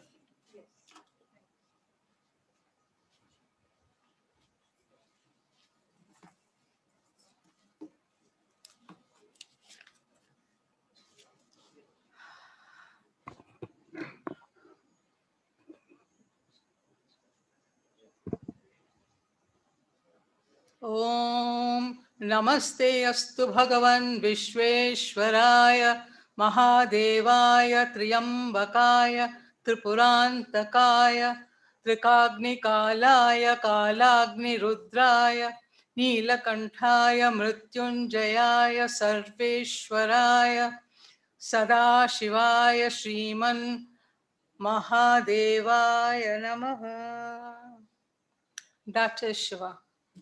My paper describes the sweep of Shiva consciousness across Bharat through temple sculptures, Bhakti literature, poetry, musical forms, dance, and theatre. These are the skeletal iron grids which has upheld the steady faith, the strong, steady faith in Shiva for centuries. In this brief presentation, I will touch upon each of these arts. The PowerPoint presentation is just for illustration, and I thank Indica and Bharat Adhyayan Kendra for the opportunity to participate in this seminar. Kings and temples. The Chola kings were Shiva devotees, and they built many magnificent temples dedicated to Shiva. The sculptures were created to educate, invoke piety, and awe in lay devotees. The sculptures were poetry and Puranic literature carved in stone for posterity. The temple idols and the bas-relief sculptures on the panels were proof of the sophistication of the culture and civilization of our society down the ages. As early as 2000 years ago, Shiva temples dotted the entire Bharat, from Kedarnath in Uttarakhand to Rameshwaram at land's end of the peninsula. There are 12 Jyotirlingam temples and 5 Panchabhuta temples, temples dedicated to Shiva which loomed all over the country. This was the evidence of the massive following of this supreme divinity. Week-long annual festivities were held for artists to perform. Theatrical dramas were performed by male actors. Every temple included a performance area where the spectators sat in front of an elevated stage. Temple doors, pillars, and bas-relief sculptures in Shiva temples like Chidambaram display dance postures. Bhakti literature. Bhakti is a personal affection one feels for a deity. It elevates the notion of spiritual consciousness, encouraging the pursuit of knowledge and increasing yearning for closer contact with the Supreme. This yearning leads to expressing itself in traditions like literature, temples, and as an outreach, performing arts. Saints and seers were aggressive and progressive pathbreakers who showed the way. Each expression of devotion leads to another, and all are intertwined to build this enormous offering of devotion.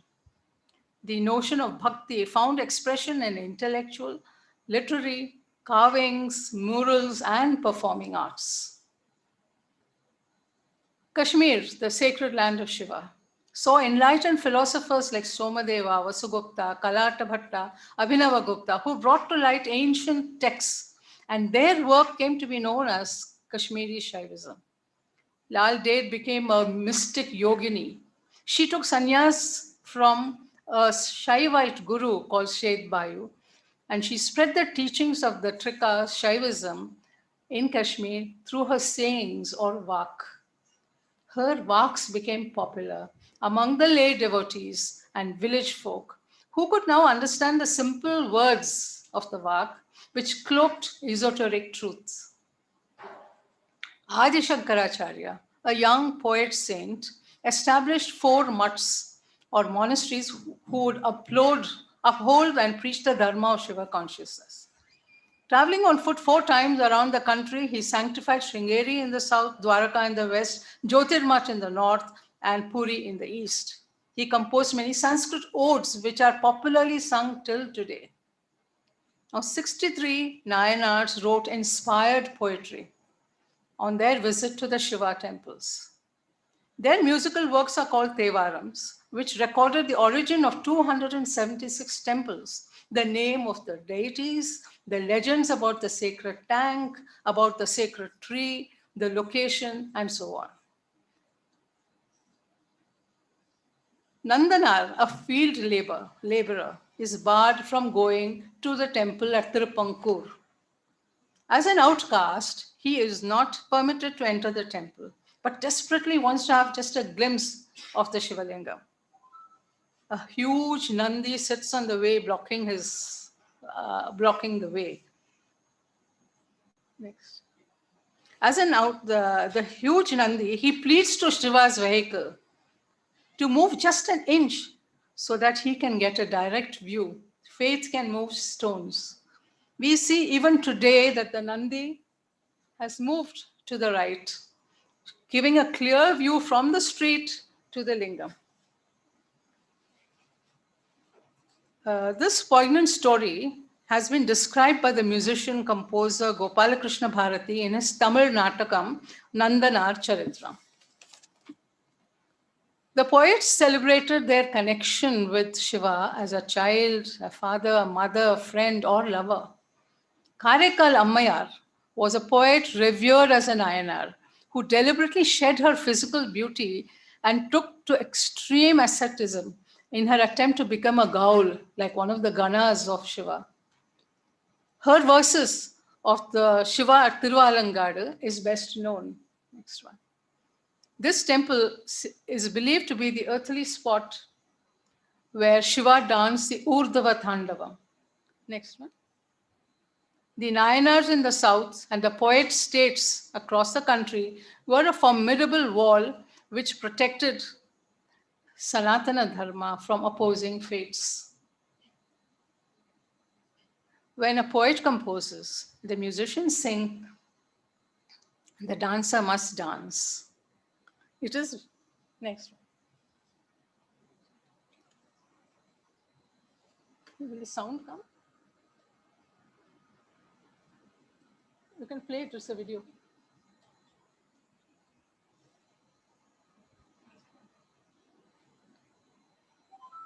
This is a Tevaram called this thing. I don't think the sound is going to come. Ponnar Meniyane.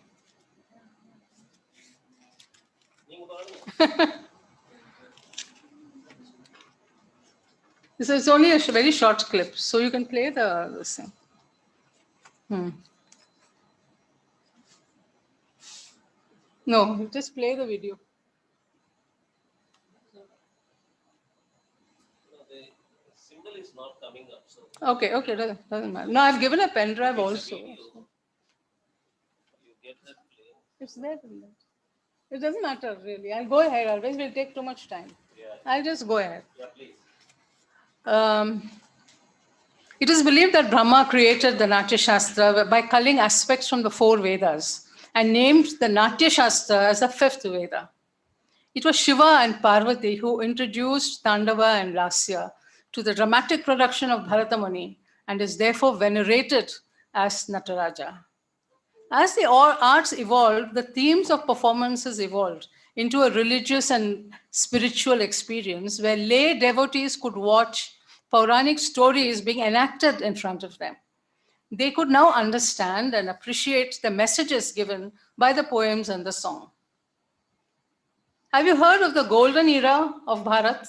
Somebody had mentioned the golden era of Bharat is the Gupta period. Let me tell you about another golden era of Bharat that was the 17th to 18th century, the Tanjavur Marathas who created the most fantastic literature and poetry and dance for Shiva, all mainly rooted in Shiva.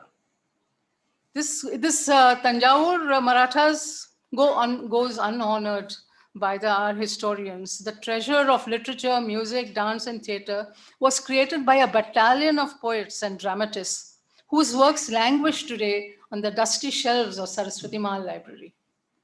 The works are mainly in Telugu and Sanskrit texts on philosophy, religion, new texts, and commentaries on music, dance, theatre, and natakams called yakshaganams. In the 7th century, when the Marathas began their rule in Tanjavur, a massive movement of Shiva Bhakti washed over the region. The kings were deeply religious, spiritual scholars of Sanskrit, music, and poetry. You can do the next one. They were deeply religious, spiritual scholars of Sanskrit, music, and poetry who worshipped Shiva Tattva of Tiruvarur. Their compositions on the various aspects of Shiva in hundreds of padams and prabandhams and yakshaganams had the devotees in thrall. From amorous compositions of the earlier Nayaks, dancers began to perform legends of Shiva. the plays Markandeya, Shankara Kali Samvadam, which describe the contest between Shankara, Shiva and Kali, and Shankara Pallaki Seva Prabhandam became very popular. The last one, this was performed by dancers for 200 years in the Tiruvarur temple because they had the notation of the music. The Maratha Rajas were devoted to Jageshwar of Tiruvarur, Brihadishwara and Chandramaulishwara, and they exerted themselves to renovate temples and worship on all festival days. They became the role models for the lay people and Shiva Bhaktas. Shahaji Bhosle II composed a plethora of epithets to shower on his dear Shiva. He describes in couplets Markandeya's journey to 23 Shiva temples, asking for protection from death, Yama. Beginning with Kashi, he says, Vasavadi Nirarjita Deva Deva Kashi Vishwesha Pahimam. Now, the Marathi Sanskrit Yakshaganam called Mrityunjaya Chiranjeevi, or Markandeya's story, has an amazing collection of epithets on describing the divine form of Shiva. And it's like some I can share some with you. Karpura Gatra, Sundara Vaktra, Sadashava Gotra, Girija Ardakhaya, Amararaya, Shubhot Karshadeya, Bhavanishaya, Mahat Adbhuta Devata, Ardatanu, Stri Purushartha Samyukta, and Sashmita Priya Bhashana. New words have been created for weapons, his holy names, about the saints who sang for him, about Shiva, his ornaments, and many of his valorous actions. The Mrityunjaya Chiranjeevi Yakshaganam has truly all elements which glorify and hail Shiva and Parvati. I'm going to share with you an unpublished yet excerpt from Todya Mangalam, which is also from Mrityunjaya Chiranjeevi. This is my current project as National Tagore Fellow, and it is not yet published. Probably next year it will see publication. Jaya Narada Digeya. This is a Todya Mangalam.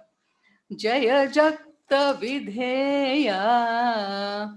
Jaya Girija Ardhakaya. Jaya Amararaya. Jaya Smita Arimaya. Jaya Shubhot Karshadheya. Jaya Bhavani Sahaya. Jaya Namah Shivaya. The translation that I have done. Whom Narada praises as a skillful master, immortal king in union with mountain daughter. A charming, auspicious smile, and foes are tame. Let us live protected by chanting Shiva's name. Shahaji would never have his meals until the service of Shiva Tyagesha temple at Tiruvarur is completed. A relay of bells would ring from the temple, and when the last bell rings at the palace, he will sit down for his meal. Each of the 12 prominent Tanjavur Rajas contributed towards Bharatiya culture, literature, and arts, and deserved to be called the golden age of Bharat. Another smaller performing art is Katha Kalakshepam. While storytelling by Bhagavatas are called Katha Kalakshepam, it was an established art in Tanjavur, the Maratha influence transformed it into a musical art with instruments, rhythms, and abhinaya or expression. Many Marathi poets who are now drawn to Tanjavur because of Samartha Ramadas Swami, who who has established 11 mathas in Tanjavur. They added abhangas and simple bhajans and the whole rhythm and everything. And so it's now a very popular Harikatha and Nama Sankirtanam with Marathi abhangs is now a very popular art. So Shiva consciousness thus spread through temples, literature, poetry, music, and dance throughout the country. And these arts, I'll repeat, are the strong skeletal grids which has upheld the knowledge and fervor for Shiva during the centuries, over the centuries. Namaste.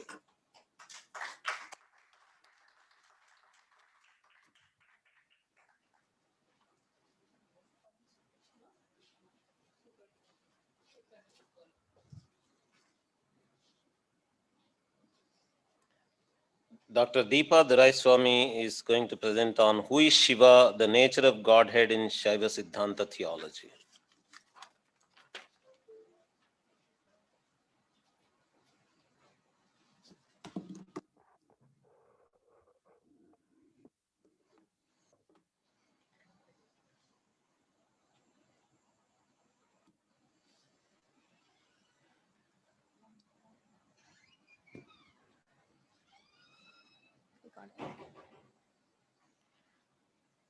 ॐ सदाशिवसमारम्भां श्रीकण्ठाचार्यमध्यमाम् अस्मदाचार्यपर्यन्तां वन्दे गुरुपरम्परां वन्देऽहं शिवं साम्बं दक्षिणामूर्तिमव्ययं यत्वन्दनेन मन्दोऽपि विन्देद् गुरुसमानतां या देवी सर्वभूतेषु बुद्धिरूपेण संस्थिता नमस्तस्यै नमस्तस्यै नमस्तस्यै नमो नमः உலகெல்லாம் உணர்ந்து ஓதற்கு அறியவன் நிலவுலாவிய நீர்மலிவேணியன் அலகில் ஜோதியன் அம்பலத்தாடுவான் மலர் சிலம்படி வாழ்த்தி வணங்குவாம் திருச்சிற்றம்பலம் நமஸ்தபாயை சபாபதிப்யஷ்ச.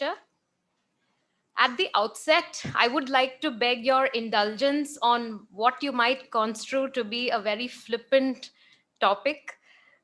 It is probably in part due to the vasanas from my previous avatar as a marketing person. You're always sort of trained to check ad copy and look for eye-catching headlines. So that's probably one part of the reason. The other part could also be because this was the most spontaneous topic that came to me when I saw the announcement.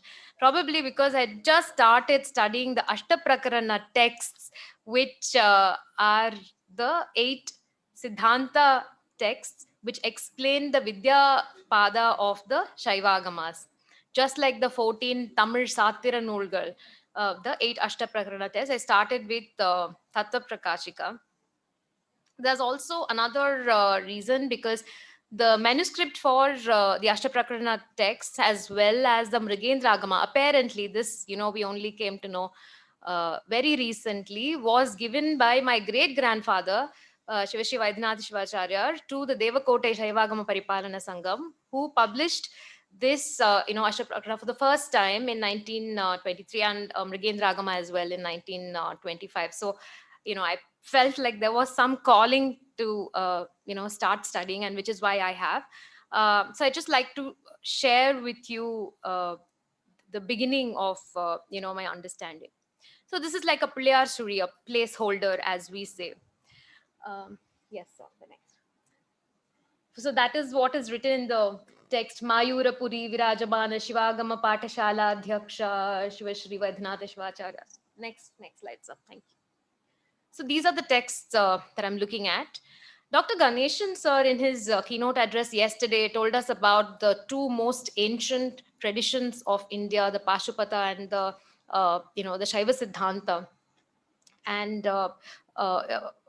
I had the blessing to teach a course on, the book Temple Management in Agamas. And I just asked, the people who turned up there, who were, self-selected, people who were really interested in Shaivism, really interested in temple culture, who had the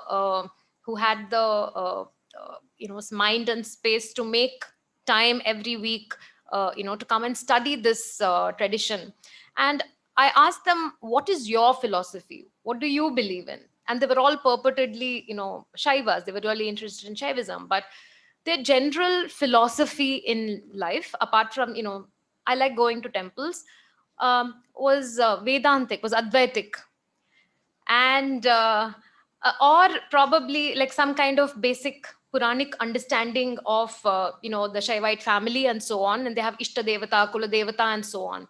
But their outlook in life, their philosophy in life, if they had thought about it, was predominantly Advaitic. And that was more because of the popular literature available, the kind of discourses that are available, the kind of exposure that one can get in these traditions, which is really sad. So I think the underlying subconscious reason behind a topic like this is also that, in a conference like this, in a topic like this, is also because we need to link philosophy with everyday practice. So this is like, stirring the pool. I'm going to start, they say fools rush in. So why do anything by half measure? I was very inspired by Dr. Gharo Devi's, singing this morning. She talked about how they have a musical tradition of singing to Shiva like you're singing to the brides. And we have a similar tradition, Nitya ji, as well in the south, where we sing to the bride, but we are singing of Shiva. So we just want to share that with you. Basically, this is the Meenakshi Kalyanam, and everybody's telling Meenakshi, you're so beautiful, you're a queen, I mean, you're a princess. And there is this guy who's come from the, from the Smashan Ghar, he has bhasma all over, and why do you want to marry him? So the song goes like this, and I heard it from my paternal grandmother, who was herself called Meenakshi. She says, I can't sing, but I really want to share it with you all. பேயாண்டி தனை கண்டு நீயேண்டி மயல் கொண்டாய் பெண்களு கழகாகுமோடி.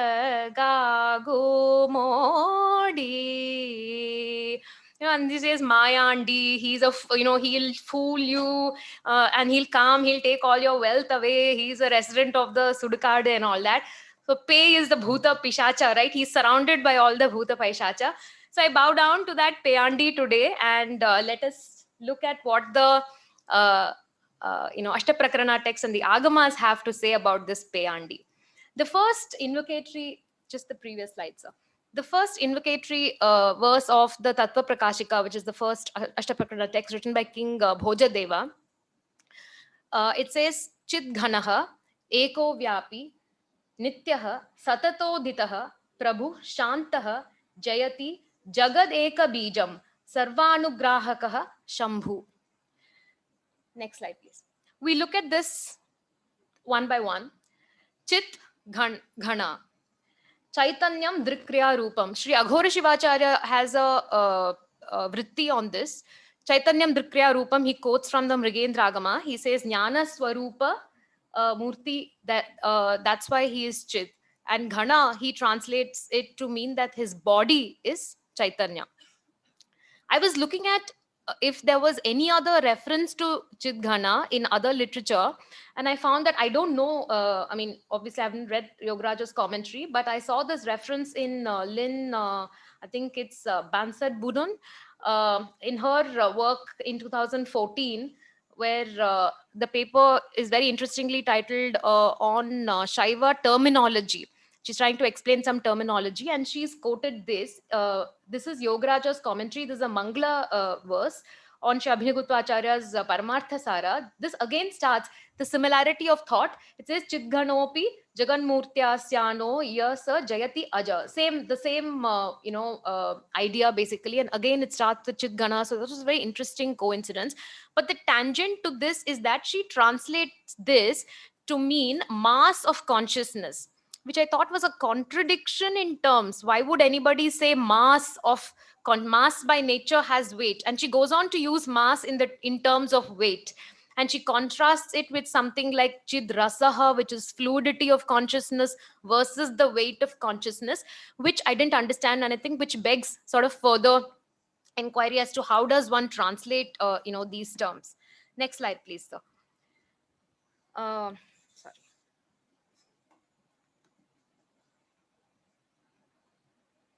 So the next Shabda is Ekaha, and Eka, of course, is one, and Sri Goshavacharya qualifies it by saying Advitiya, without a second.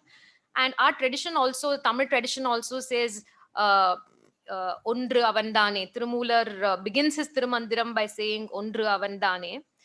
And Aghora Shivacharya explains this by saying this is the necessary condition for Ishwaratva.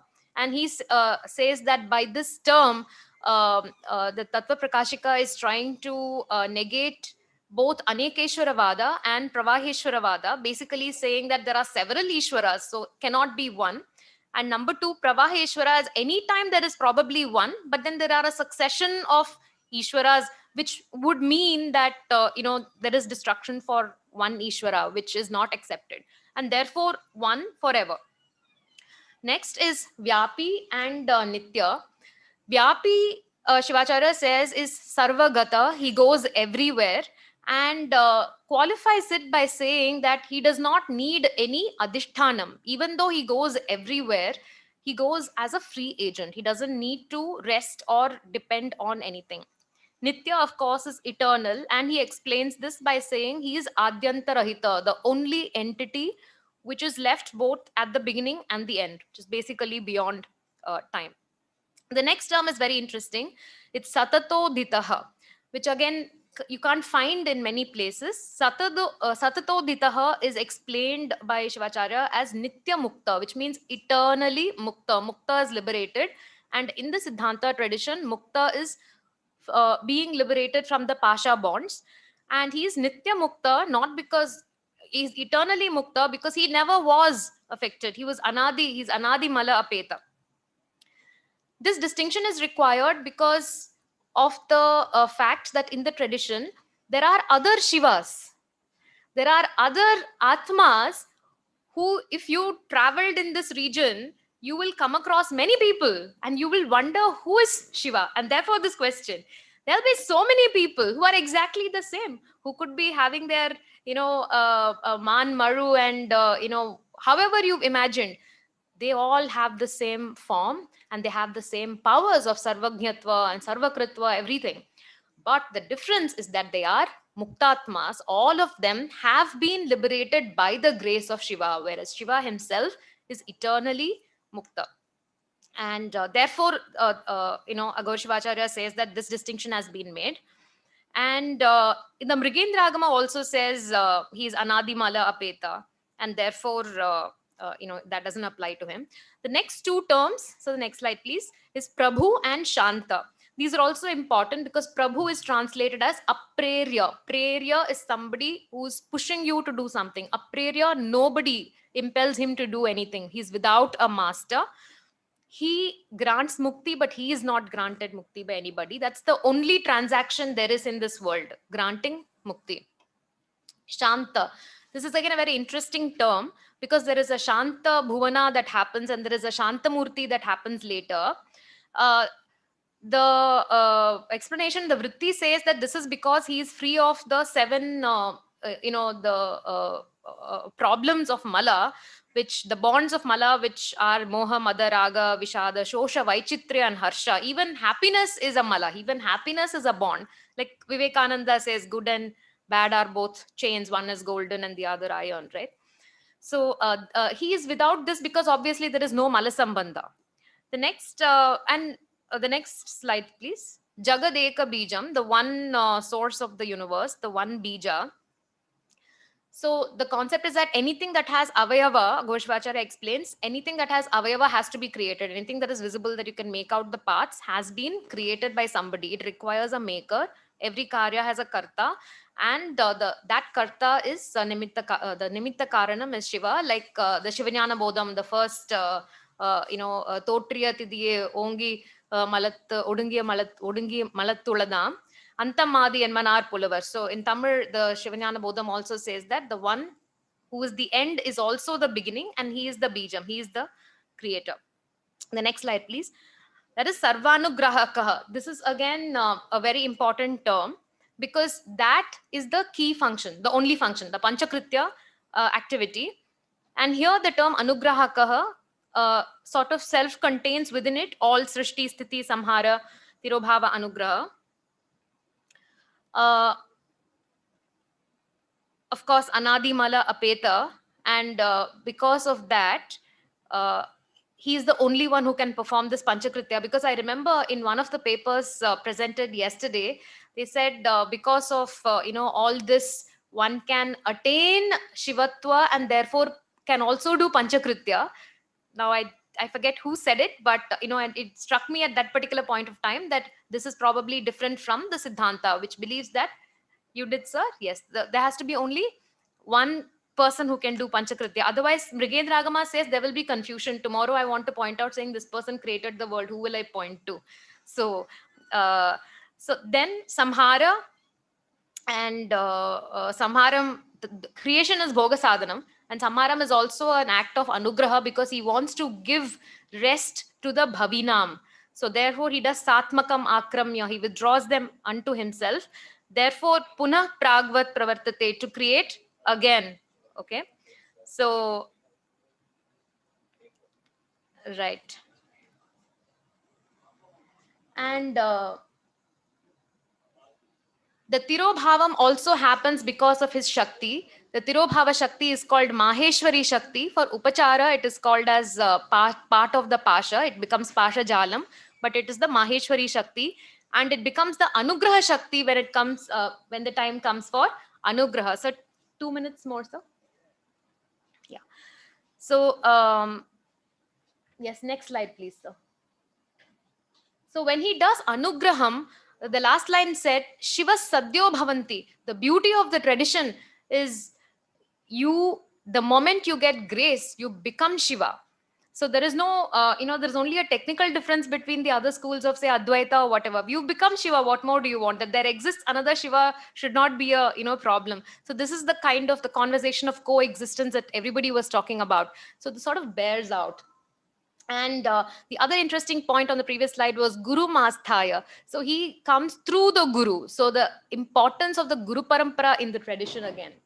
And Goshivacharya begins with Shiva Pranamya, Shatrimshat, Tattvatitam, Sashaktikam, and so on. So Tattvatitam again is a very important, is beyond the 36 tattvas, and is Tattvatitam. At that particular point of time, there is no gender.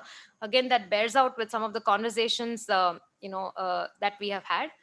And at that place, the Matanga Parameshwara Agama says that the Pati, he exists in his own Shakti, Swashakti Kiranatmakam, and it describes him as Sudiptatma, Nishkampa, Achalamurtiman, Vastu Matra. So where is gender?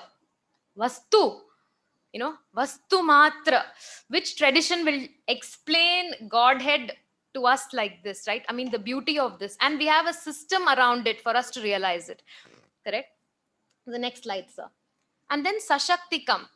Because he has to create, and you can't create without Shakti, and therefore they have explained to us that this Vastu, that is the cause for everything, is a creator with a Shakti. So that is a translation from Para to our Vaikhari, and which is where we have the gendered understanding. He's Anagamina Shaktanata, and obviously it cannot be Achetana. Achetana cannot be part of Chetana, so therefore the tradition says the Shakti is also Chetana. Next slide, sir. And the Sadashiva, when he wants to create, when he desires to create, he assumes this body of, he comes to the Sadashiva Tattva, and he assumes a mantra body. And next slide, sir. We'll just go to the next slide. And the mantra is, of course, the Panchabrahma mantra. And this is how he moves. So from the state of being Pati, he comes to the first tattva. I say he, but please understand that, this is, that absolute Pati. The Laya Tattva is also called the Param Tattva, and the Bhuvana there is called the Shantyatita Bhuvana, and therefore that Shanta becomes important. At that point, Lord Sadashiva is Sakala Nishkala, and before that he is not accessible. He is Nishkala. You can't access that. The first place where you can probably access him is not even here. He's Sakla Nishkala, but you can't access him there. Then he comes to the Bindu Tattva. Both the Laya and Bindu, there is not much difference, but slight gradation, that's all. And in the Bindu Tattva also, there are 4 different worlds. Again, slight gradation. And the Acharyas explain it to say that this is not like beginning of time, first second, third second. This is not how it goes. It is everything at the same time, because there is no time. This is how it exists. So this is like quantum physics. So I'll just take 1 minute, sorry, sir. Quantum physics, and the electron exists here in this zone, but you don't know where, how, etc. So this is like that. He exists in the Shanti Bhuvana, Vidya Bhuvana, as different murtis, Tatpurusha Murti, Aghora Murti, and there are so many other Muktatmas who are there, and it's really beautiful. And then in the Ishvara Tattva, which is below the Bindu Tattva, he exists as Sadashiva. At that point of time, he is accessible because he has the Ichha to create. He has he becomes the Adhikaran. That is where you can access him. And the beauty is, it is from there that the Shaivacharyas access Shiva and bring him into the temple. So the temple is not a representation of, oh, I can't meditate at home, I want to focus. The temple is not something like, oh, I want like this real energy. I want like, I want to hang out with people. I want everything. I mean, it is all true, but that is not the absolute truth. The real truth of the temple is that this philosophy is demonstrated there live every day, 6 times a day, 5 times a day, 4 times a day, for thousands of years. I think that is the beauty of this tradition. That is the reason why we all have to study the philosophy, and that's why we're talking about how to I'm stating this as a sankalpa today, that it's Amavasya, Shanivara, we are in Kashi Puri, so it is a sankalpa that we have to sort of take it to the people. And so sorry, the next slide, I'm not going to go all this, the Shiva Shakti I mentioned, that there is no difference. And the last thing that I wanted to say is that thank you, Indika, Nagraj Paturi sir, Harikiran ji for your vision, Manish ji for your vision and time and everything. And like Manish ji said something really interesting this morning, which is that the gurus are invoked here. I really believe all the gurus from all the guru paramparas have been invoked here, and I bow down to all those gurus, and I bow down to my parents who are here. I'm very excited to be speaking in front of them, and I also bow down to one little guru who teaches me every day. Yesterday I was telling Meghji that I'm very unprepared, so she told me that I know what your topic is, and so we said she said it's very simple. I said, how is it simple? I haven't prepared. Just like Maikandar, I had a, real moment. She said, just like Maikandar pointing to Arunandi Shivacharya, she just pointed one finger at the board. She pointed to the Shivas there. Just you go stand there and you announce your topic, who is Shiva, and then you point your finger at the board. So which I thought was cute, but also I had a moment of revelation, I guess. So thank you, Meenakshi, named for my grandmother and my mother, Meenakshi. Thank you everybody for your indulgence. Shri Guru Bhyo Namaha. Thank you. And I also thank all the acharyas and the acharya parampara, Dr. Shanmukha Shivacharya, all my gurus who are so generous with their time, so generous with their knowledge. And I think it's our duty to help them sort of carry on, to help us sort of take this tradition forward, which all of you are doing. So more power to you. Thank you. Hara Hara.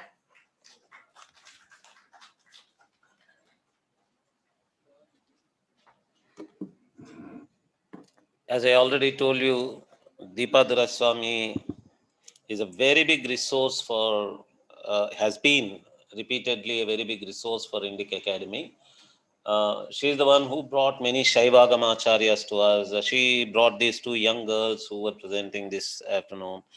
And she herself contributed a lot from Agama study with a temple management perspective.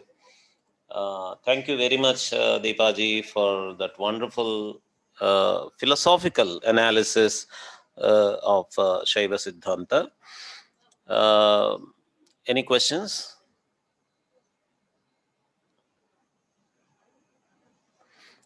Okay. These papers, these topics are so invigorating that we feel like talking so much, but probably Kala is stopping you. You're afraid of Kala. That's why you're not coming up with questions. So even Kala is reminding me too that I have to start the next session. The next session is Shaivism folk interface. We have two speakers.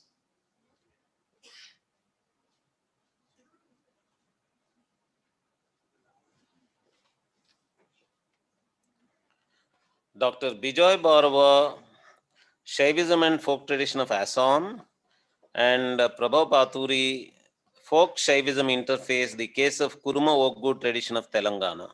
I invite both these speakers, Dr. Bijoy Bharava.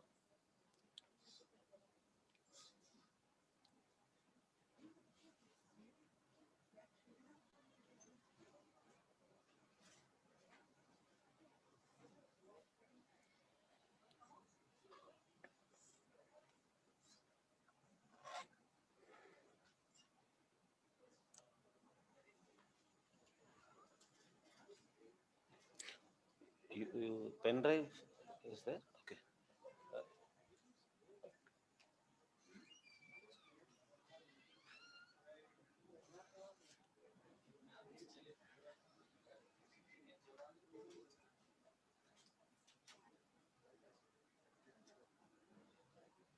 Okay file ఉందా అందులో?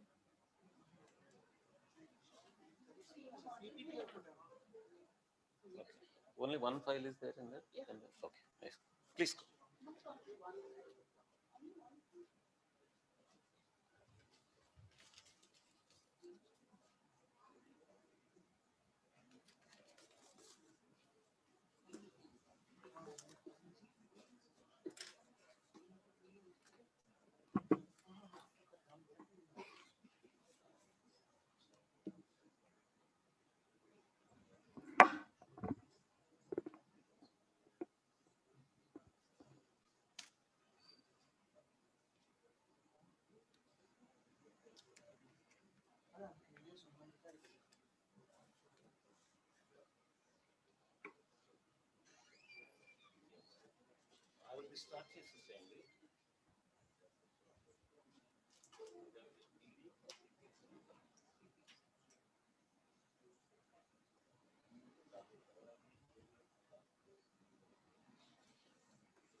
Om Asatoma Gamaya, Tamokuma Juti Gamaya, Mitruma Amritu Gamaya, Om Shanti Shanti Shanti. Om Namah Shivaya. Namaste, respected all distinguished scholars. My paper is on Shaivism and folk tradition of Assam. It is a general acceptation that Shaivism is practiced widely throughout in India, and has had many regional variations in both philosophy and practices, more or less. Assam is not exception of it. It is trying in my paper to prove this hypothecation through the socio-cultural study and field observation of Assam. At the beginning, I am going to show in slides the geographical area of the present Assam, please, and the ancient land of Assam. This is the present geographical area of present Assam.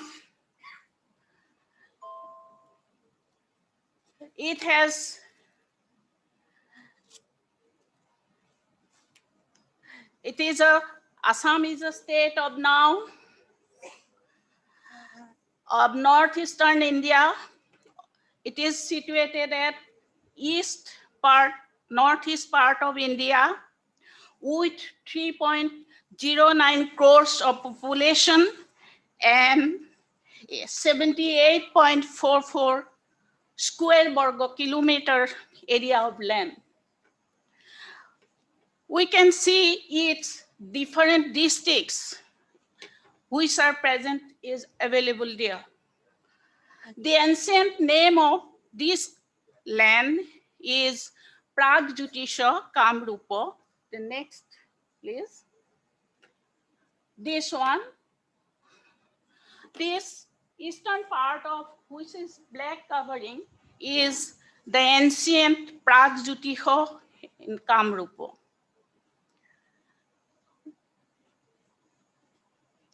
Narakahur, Bhagadatta, and Kumar Bhaskar Verma were famous king of the Kamrupa, whose have significant role in the political and socio-cultural history of Assam. We also find frequently mention of the king's name in the history of ancient India and its literature, mostly epics and Puranas tales. Before Narakasura, there was a king. Name is Ghataka, the Kiratos king. The Kiratos are aboriginals and indigenous inhabitants of old ancient Assam.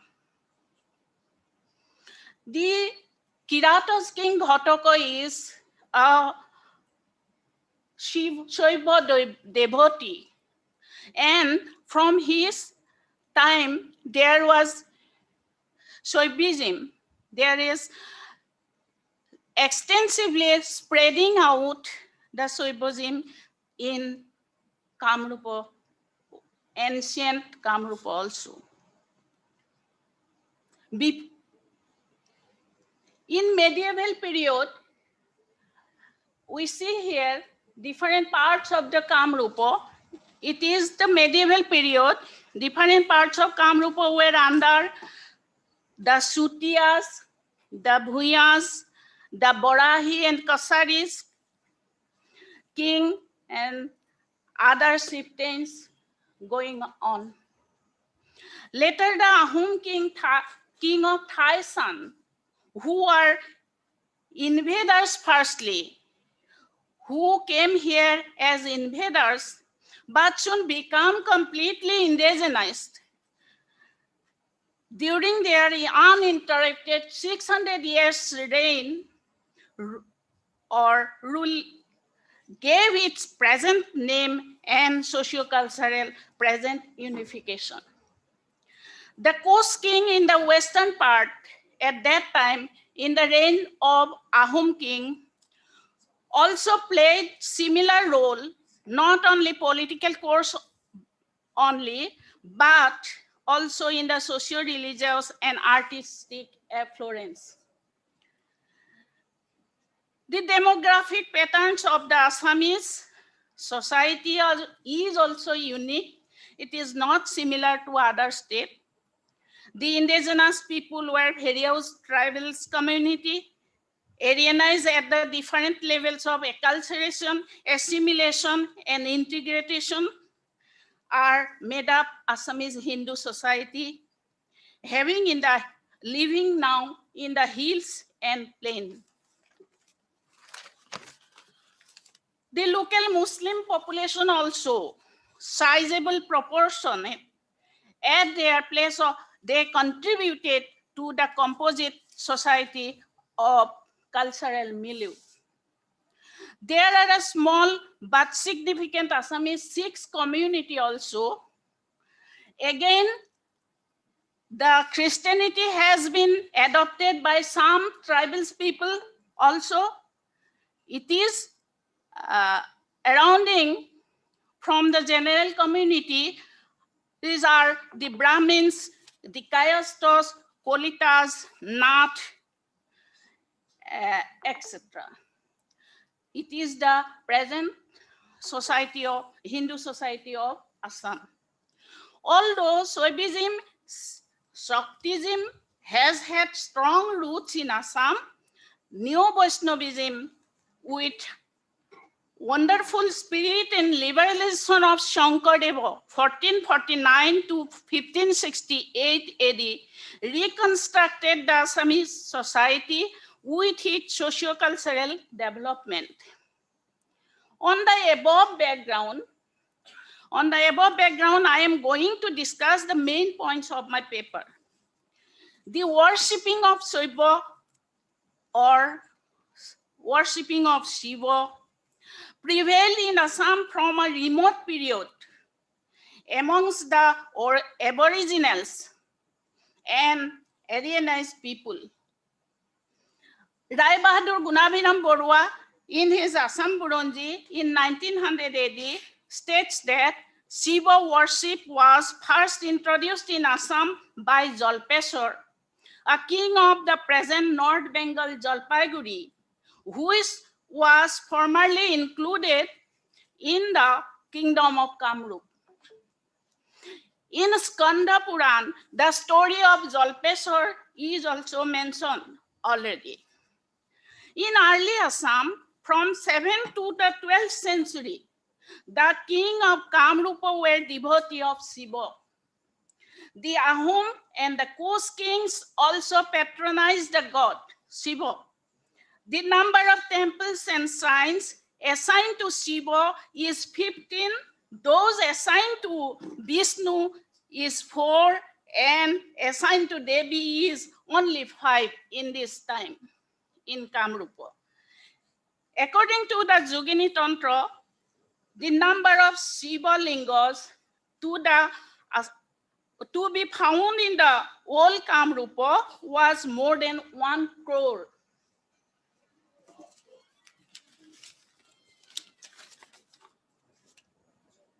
Therefore, the king Bano is trying to build there in second Kashi, but the Shiva is not allowed. It is a belief, folk belief and myth. The earliest trace of the Shiva worship in Assam before, here is the distribution of the Shiva worship in Assam. Earliest trace, there is also earliest trace Shiva worship in Assam. In caves of Rangaram, caves, so much aboriginal stage, there is prevalent the Shaivism. In the caves of Ranganath, Bhaitavari, Sri Surya Pahar, Baduli Pahar, Kondoli, Mayang Pahar, Funakusi Pahar, Karbi Anglong, Kashi Jantia Hills, NC Hills, Garus Hill, Jogi Gopa, Bovono Hills, and various forms of megaliths, neoliths, and monoliths, etc. It is, next, please, next. It is seen in the Sri Shiveshwar Billeshwar Mandir, and it is seen in the Bonolingo Negaritim Dergaon, Bonolingo, in the aboriginal stage when the Narakasura introduced the Shakti Dharma, Shaktism in Kamakya. Then the aboriginals are going to the forest and they practice the Shaivism. Therefore, the Bonolingo is found there. Distribution of important Shiva science temples. There are total around of 100 Shiva shrines temples situated in different places of different districts are found out now. Now, 9,900 Shiva shrines and temples are found. In the reign of Ahom kings, the shrines and temples are increased. These are, I have no time to mention every shrines and every temples. Important rock sites of Lord Shiva in Assam also, particularly in Shiva Linga's June Pithas images are in Dev Parbat, Gulaghat, Bamuni Pahar, Dav Parbatya, Singri, Vishwanath, all are in Sunitpur districts, Hazu, Guwahati, Kamakya, Umananda, Lankeshwar, Boishishta, all are in Kamrup, Sri Surya Pahar, Gwalpara, Bhaitavari Rangam, Garu Hills, etc.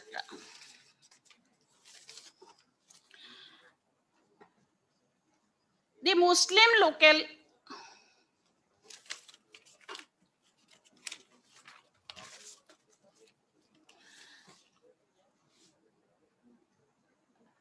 the important eponyms also in connection with Shiva shrines in Assam.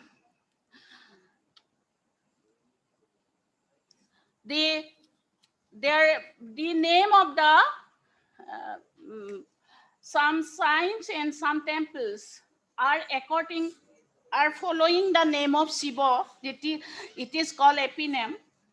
The Mahabhairav, Umananda, Nag Shankar, Vishwanath, Buraburi, Longpuri, Dol, Umananda, Vaidhanath, Jageshwar, Haleshwar, etc. These are all according to the eponym of the Shiva Mahadeva, Lord Shiva. The Lokik Shiva among the Assamese. Actually, among the common masses believe that Lord Shiva moves around in the villages as a name of Bura Dangoria. Bura Dangoria. He is middle-aged man with a paguri, with a loose cloth and big head paguri cover and long stick in hand as a Bura Guhai, Bura Bhanguri and Bhongua and Bhangra Guhai, Pagola Guhai, Madhav Bura, Jotia Guhai, etc. by name. These names, it is a folk belief also. Shiva among the tribes of Assam. It is a long list. I have no time to pronounce every name.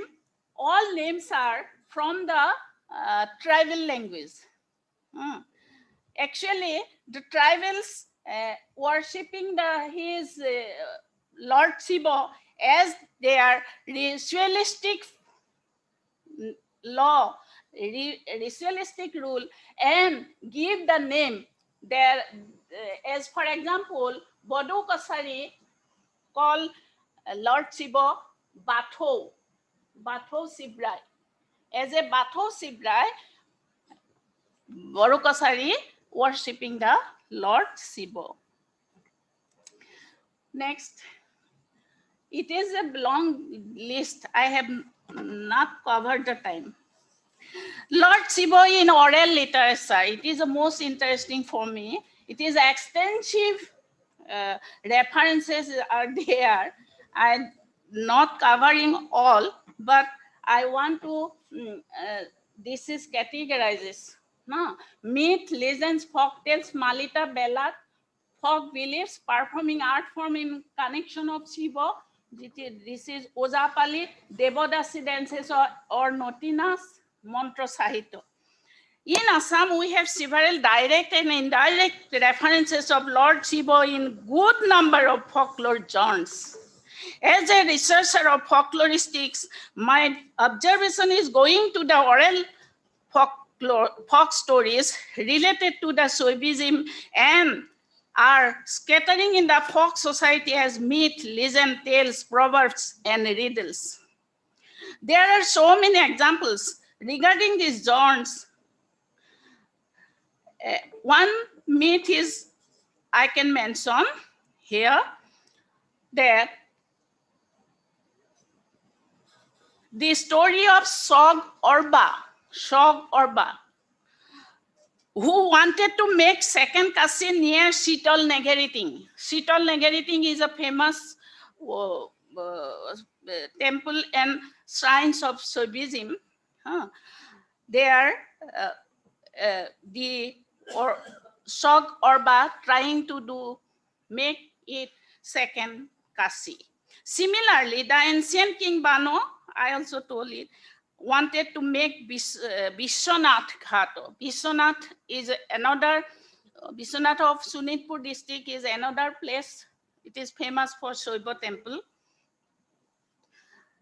Vishwanath as a second Kashi and at the curse of Lord Shiva, Shog, Kumuda and Kostobo become a stone near Nagaon. Bano send a message by Kumudo or Kostobo in the curse of Sadasiva, they are make stone there. Regarding folk beliefs, there are so many instances amongst the communities. Just as example, it is told that Shankar was born on the blessings of Lord Shiva. It is found also in the Guru story. Before Shankar the Shaivism was extensively spread in Assam, spread out in the society. The father of Shankar Kusumbhar Bhuya, also Shaiva devotee, he married two wives, but have nobody, but have no child. Therefore, Kusumbara worshipping Lord Shiva with prasada and noibedra, and as a result, Shankardeva is born. Therefore, the name of Shankardeva is Shankara. There are into modern time, if it is Shaktism is there, Vaishnavism is extensively there, but Shaivism is also there in a few current stores, but it is found in the celebration of Shivarati. Shivarati is celebrated by all people, Shakta, Shankar, or Shaiva. In this way, there is the Muslim community also have an impact on Shaivism. Muslim communities scholars believe that there is a Poa Mokka of Hajo. Poa Mokka. Poa is 1.4 Mokka, a Poa. Some scholars believe that Poa Mokka Hajo was originally a Shiva Linga below the cover of Pierre Gyasuddin. So the Hindus till death goes for Kirtana at Poa Mokkas. The influence is also appreciable that the Islamic people of Hazu, Singri, Billeswar, Shivsagar, etc. assisted Shiva shrines since the medieval age. They are still offering bhog of prasadas in the Shivaratri of Hazu, Umananda, Billeswar, where the good number of references Shiva can trace. At last, I'm not singer, but I given a few lines, the folk song, the women folk used to sing. Tete tolote tad bati korute pahori ahilu kusi he Govindai Ram. Kusi re logote pagolai kilabo jame ai gharo loi gusi o Govindai Ram. Parvati says. Another folk song which is so popular into now, the famous folk singer Khagen Mohanto and another is I forget the name, is saying singing now also.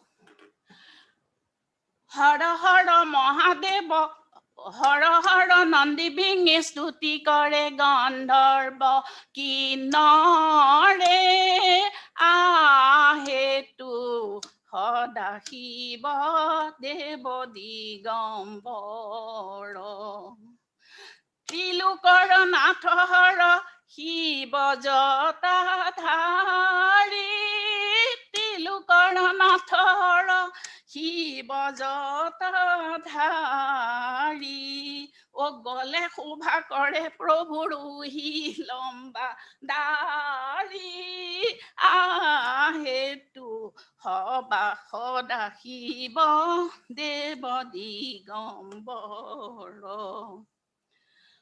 O bihabe soriya pure jagatare guru bihabe soriya pure jagatare guru ahetu hoda hiba deva digambara. Actually, I'm not singer, therefore, yes, and it is my conclusion. Let us discuss the findings of the observations. In Assam, Shiva is more a folk god than an object of Kal worshipper. In my observation through this study, it is found that Shiva is more folk god than an object of cult worship. Shaivism and worship of Shiva prevailed in Assam from almost a remote period with its popular form of religion both amongst the tribal and non-tribal Hindu society. Another point is the folk tradition is a little tradition, tradition to tradition, little tradition and great tradition. The folk tradition is going transmitted with the great tradition through the literature. In future, the Shaivism which germs are spreading in the society, I think it entered in the written literature or great tradition also. Thank you.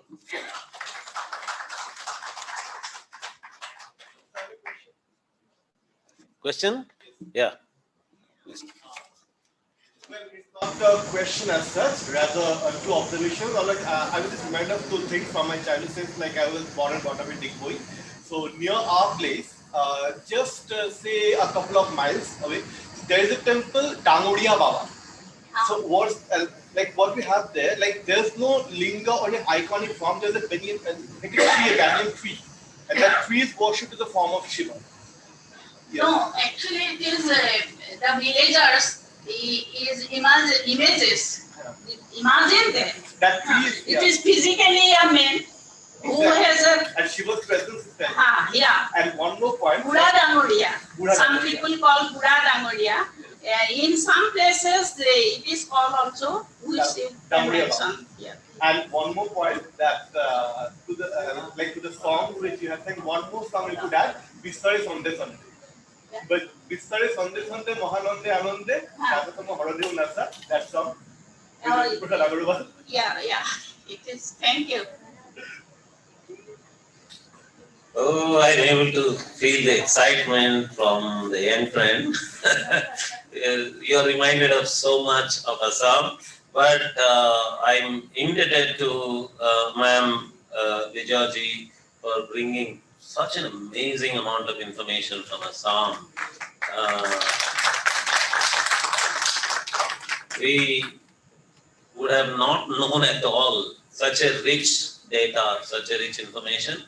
And she's trained to present the data in such a systematic way. She brought it, and how I wish she had more time, but Kala is actually Kalaya Namaha, Kalaya Namaha. So I'm particularly because it has been my career and my passion.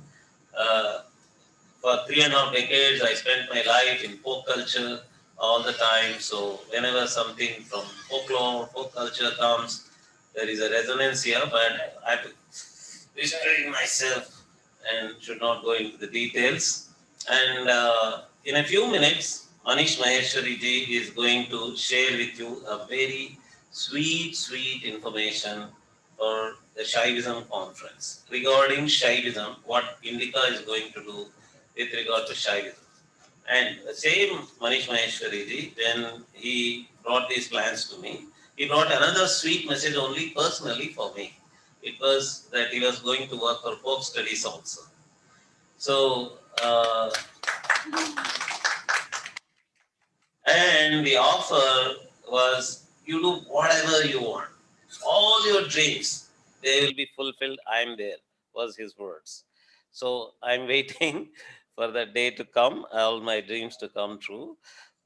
This session is particularly personally very close to my heart.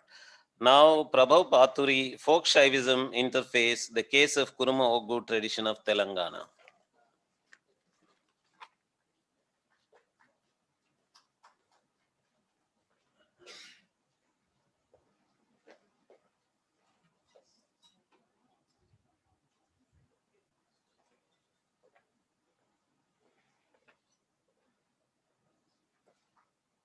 Om Shri Gurubhyo Namaha Harihi Om. Om Namo Bhavaya Sharvaya Shankaraya Shivayate. Om Nama Bhava Rudraya Kalakalaya Mahakalaya Mrityave. Om Namah Shivaya. So, as you can see, these people, the ones standing on the left, they are called Kurumas, and they are goat and sheep herders of Telangana. And the same people in regions of Andhra Pradesh, basically Rayalaseema and Karnataka, are called as Kurubas. And the same people in Maharashtra are known as Dhangar. So I am going to present their God to you, and it is His will that I be here today presenting it for you, and it is also their will. I'll tell you how. So on the other side, on the left side, if you can see, the people who are standing, they are called as Oggu. And in the Kannada speaking region, they are called as Goravayas or Goravalu. And they are a priestly subcaste of the Kurumas. They perform all their rituals. The Kurumas go to temples just like we do. They also perform Vaidhika pujas, Vaidhika rituals, but they also invite the Oggus to come to their house and perform for them without the use of Vaidhika mantras. So we are going to explore the ritual culture. And before I start, I would like to make a quick explanation, sort of, is the use of the word folk is only for SEO purposes. It is, I want to move away from the paradigm of the folk that the Western people have created, the white man has created. I want to bring in the Deshiyata of Bharatiya culture, and that is what I want to present. It is not folk exactly. It is just for the word using purposes. Yeah. So next slide, please. So next slide. I mean, you can click. You'll get the photos.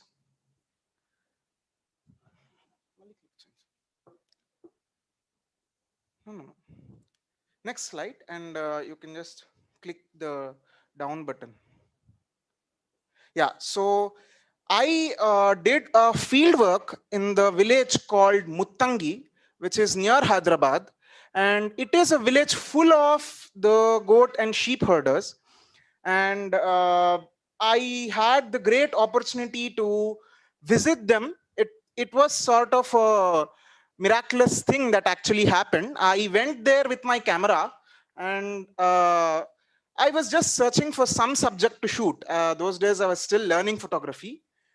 And these people came by and they were just doing their thing. I went and asked them that, who are you and what do you do and why do you have so many goats with you? We generally don't get to see this in the city, right? I am a city boy. I mean, I grew up in the city, so I never got to see scenes like this, and I was very interested. So I took a picture of this person, and then I asked him, could you provide me more, insight into your culture? So the next picture. So he showed me another person of the same community in the same village, and I shot him as well. So the next picture. So those are their gods. The first one, the one you see on the top, he's going to be the theme of my presentation. So he'll be continuing all with me through the presentation, watching over me. So that is Mallanna. So I'll tell the interface that he has with Veera Shaiva as well as the Vaidhika Shiva. So that is Mallanna, and the one who is below is called Birappa. And Mallanna in Marathi, he is known as Khandoba. And Birappa in Marathi, he is known as Biroba. Okay, so Mallanna is basically their Jati Devata, and Birappa is their Kula Nayaka. Community originator is what they call him. I mean, at least that's my word. They have explained it to me in Telugu. So yeah, translation. Next slide. And coming to their priestly subcaste, these are the next picture, please. Huh? No, it is Gorava only. They call them Goravaya or Gorava. Oggu and Gorava are the two priestly subcastes. Basically, depending on the region, it's the same caste. They call them by different names. In Telugu, it's either Oggu or Oggollu. And in Kannada regions, it's Gorava and Goravayyalu. So that's the thing. And so that's the Oggu that he's holding in his hand, the Damaru that's in his hand. That is called as Oggu. And that is why they call themselves as Oggu, Oggollu. And that's a group of performers. And this is at a kshetra called Komaravelli, which is a very famous Mallanna kshetra. Next picture. And those are Goravayyalu. You can see the difference. Here the hair is held back. It is only left for a very specific performance ritual, which we are going to get into. But these people have their wigs made out of peacock hair and those sort of stuff. And they are more decorated. These people have their stuff in a very simple aligned manner. And Goravayyalu are usually more in a decorative manner. Next picture. And this is the ritual where they leave this tuft down, their hair down. Yeah, and they actually do it as a vow. All their life, they say, we are not going to cut this hair. We are going to let it grow, like the Jutas of Shiva. Next slide. So here I want to take you on a small journey along with me. In Hinduism, all over all over dharmic culture, I should say, there is this concept of nature being God. Nature itself is Daivatva for us. So here, in the same way, for the Kurumas and the Kurubas, hill itself becomes God. And they see a small, wide, spherical shaped or wide based but sharp edged, naturally occurring rock as the representation of the hill, and that as Mallanna. By the way, this is not a natural picture, I've created it. Caves like this are there, and at the edge of the cave, if you can see, there's a small, wide based, sharp edged stone which is naturally occurring. It usually happens. And then they go and put kumkum, turmeric and all that, and break coconuts, put flowers, do some puja for it. And that becomes Mallanna for them. Later, these rocks again become into kshetras, prominent kshetras. Komaravelli is actually one such kshetra. And there is the theory that all these kshetras, Mallanna kshetras, were originally rocks like this. So this is basically the rock structure, which you can see. This is Komaravelli Mallanna. And he is inside a cave, as I showed you in the previous picture. So the stone that I showed you, which is there, it is usually behind them. It has been covered up by this idol that they have placed. And this idol is usually made out of either wood or some material which is natural, and they can replace it. It's not made out of permanent material, stone or whatever. And that's how they come. And as I've told you, that theory I've presented. Here, just play the video once. I'll talk about it in a bit. So,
small technical difficulties. Let me back in 2 minutes. Yeah.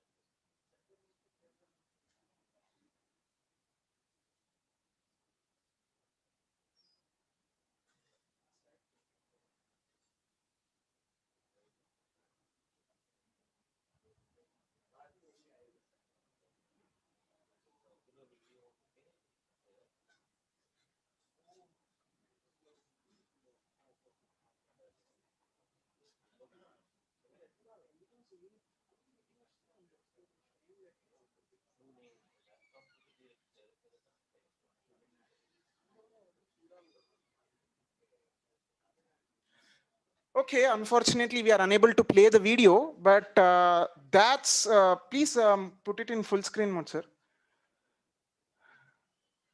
None of the videos will be played, but I'll try to show you as much as I can. So this is a Waggu performer at the house of a Kurba person, and he is basically using Mallanna Katha. That's the ritual narrative that they use instead of the Vaidika mantras. This or they use Birappa Katha. These are the two stories that they use, and these are the ritual narratives that they use. So he has the Oggu, as you can see in his hand, and he's in this particular video, if it was played, he's actually telling that you are the son-in-law of Kurma people. That's the lines that he's using in that video. The next picture. So this is Birappa Katha. Here the big drums that you see, they are called Birappa Dolu. So they use those particular drums for Birappa Katha. Previous slide, please. And that is actually Birappa himself.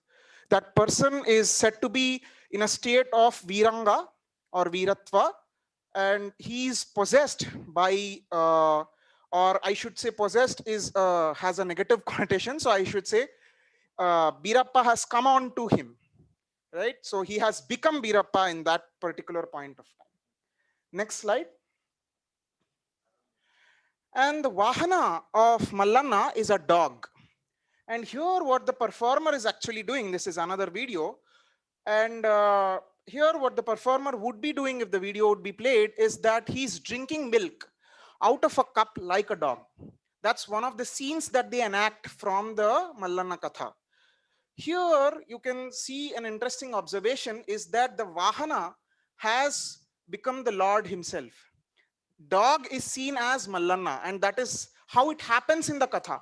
Mallanna comes to save someone, actually a group of sheep, as a dog. And that is the actual dog from the previous fieldwork. I shot this picture as well. And this Mallanna was coming towards me, and he came near me, and he was very cautious. He didn't even try to smell me. Usually when dogs come to us, we expect, they smell or lick a hand or something. But he was very cautious. He was cautious that I was not attacking his pack.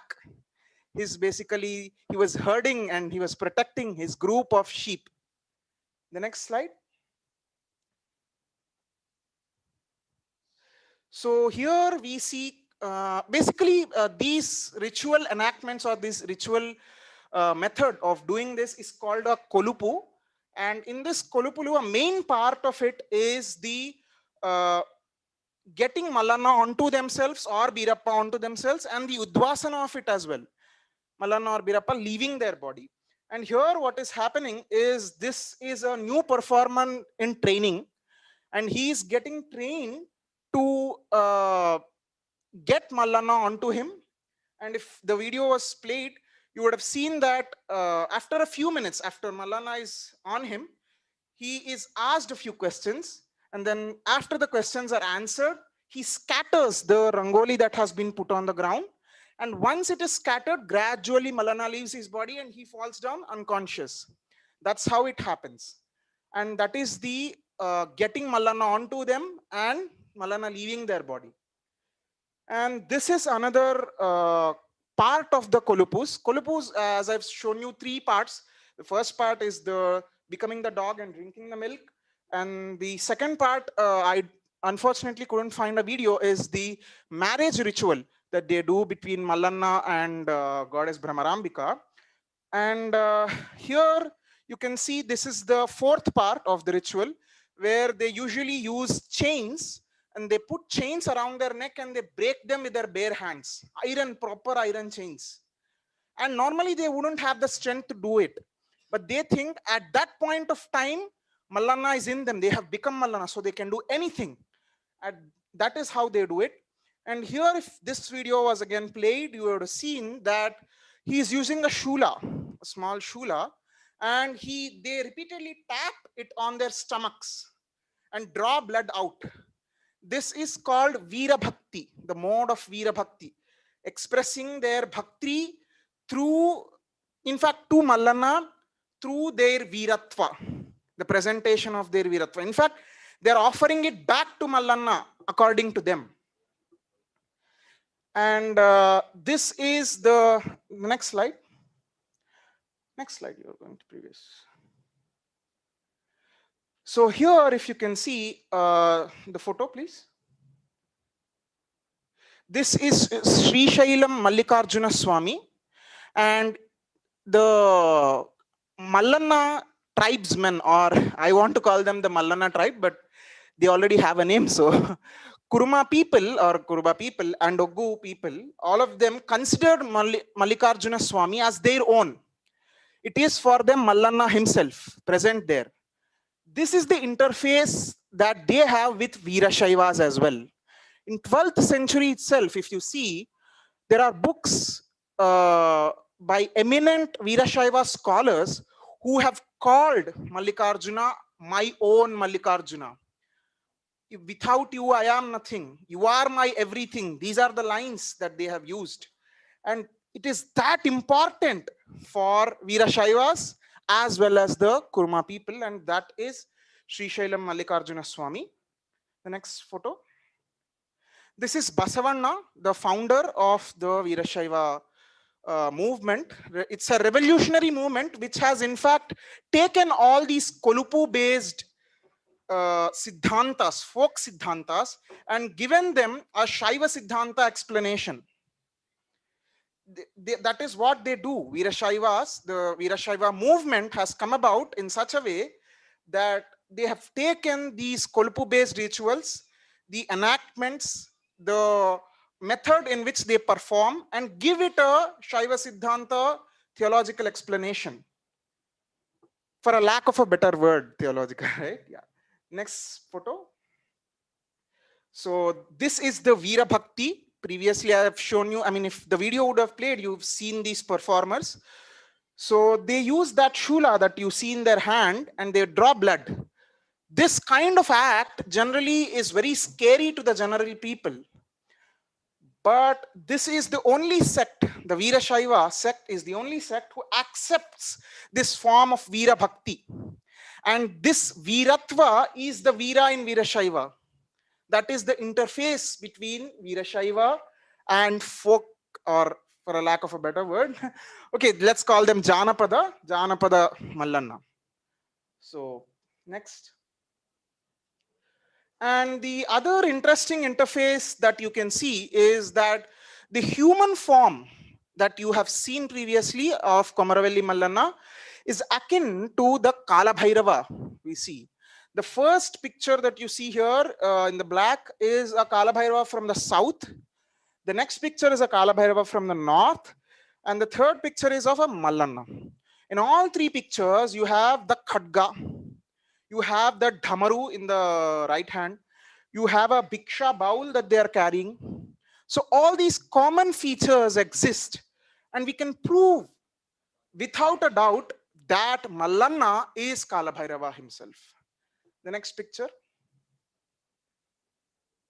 So in many parts of India, people who actually come to Kashi, in at least the Telugu states, they believe that once you come to Kashi, you go back to your own city, you make a garland out of vadas, basically the medu vadas, and you put it on a dog because you are honoring the Kalabhairava within the dog.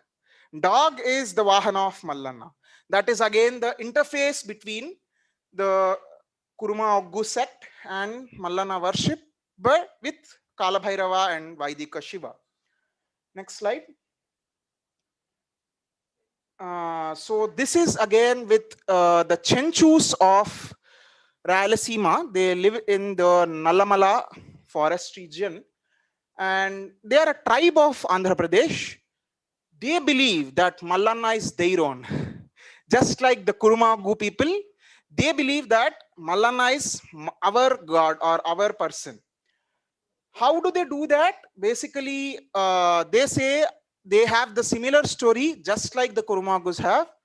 They say that Mallanna was a son-in-law of them, and Brahmarambika was their tribe's daughter.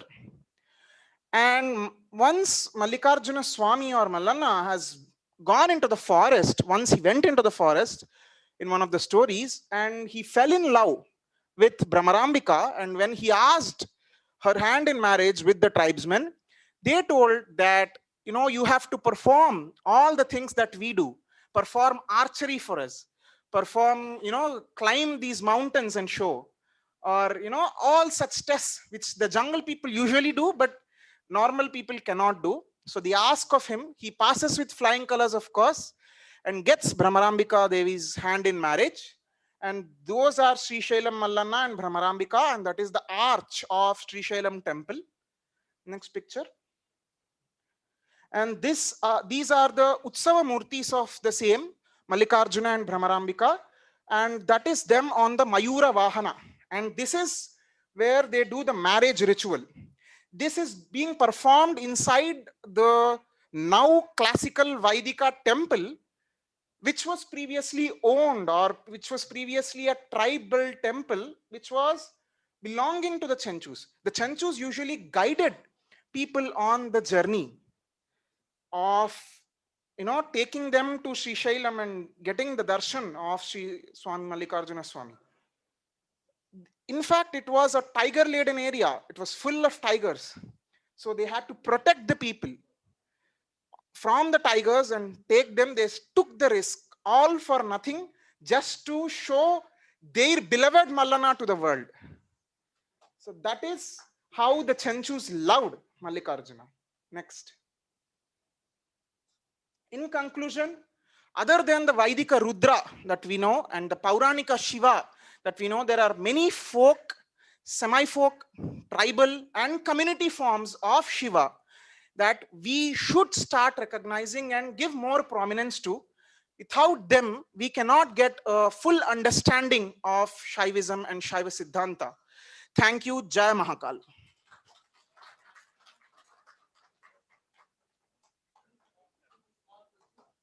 Question? Yeah. Thank you.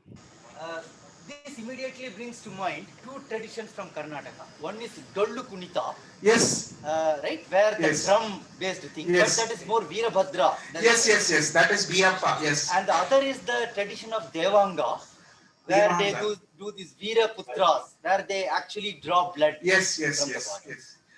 We have the same tradition. In fact, the Dollu Ganita people are actually the Oggus or Gorvayas of the thing, but they don't wear their attire while doing the Dollu Ganita. But when they do the Viranga, they wear the attire as well. They have a huge headgear and all that. And they do that. It is the one and the same tradition. Yes. A second observation regarding the Chenchus, the same kind of story is told about Ahobilam Narasimha. Yes, exactly. They call him Chenchu Mallanna, and that is Chenchu Narasimha. Chenchu, in fact, they call her Chenchu Lakshmi, and this is Lakshmi Narasimha Swami. So the same thing is there in Vaishnava also. Vaishnava also, yes, very much true. Yes. Actually, no. This Sri Sailam was probably a Kapalika Kshetra also. Could be, sir. I'm not sure. Yeah. The Kapalika. I haven't found it. That time itself, Sri Sailam was there. Yes. Even previous to that, it was there. Interface like that, as you said. And another thing, I belong to Veera Shaiva, you know. We don't believe in. Yes, yes, yes. But you accept. No, no, no. But all the mathas, when they do the processions, you see these people, don't you? Veerashaiva mathas, if they do a procession. They engage in dancing and all they do. But not. Yeah, yeah. But these people come. Who are these people? So these people are actually the Veera Bhakti people, and Veerashaiva is the only sect that has accepted this Veera Bhakti method, and that is the reason. We'll discuss on that. Okay, now we come to the announcement, a presentation by Manish Maheshwari ji. Okay, okay, after this session, okay, yeah, please. Then we have another 10 minutes. Some BHU person wants to do a session, and then I'll come. Oh, okay. Okay, so Manish ji suggests that he would come after this session, where we have two presenters. Our own hero, Meg Kalyanasundaram ji. Where is Meg? Oh, okay. Yeah, Meg Kalyanasundaram ji.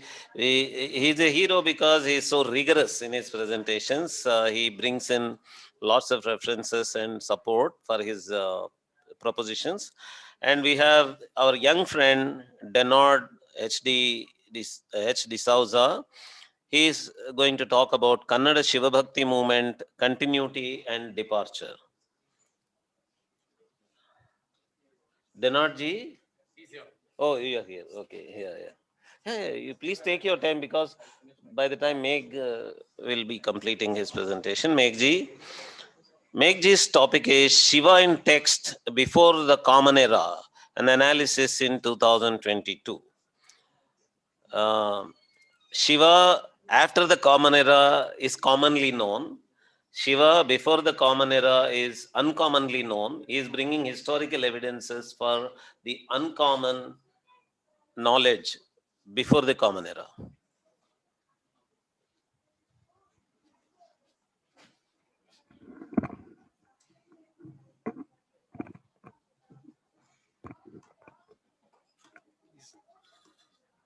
Your spectacles. Yeah, I'll change. No, I want the space here. The space.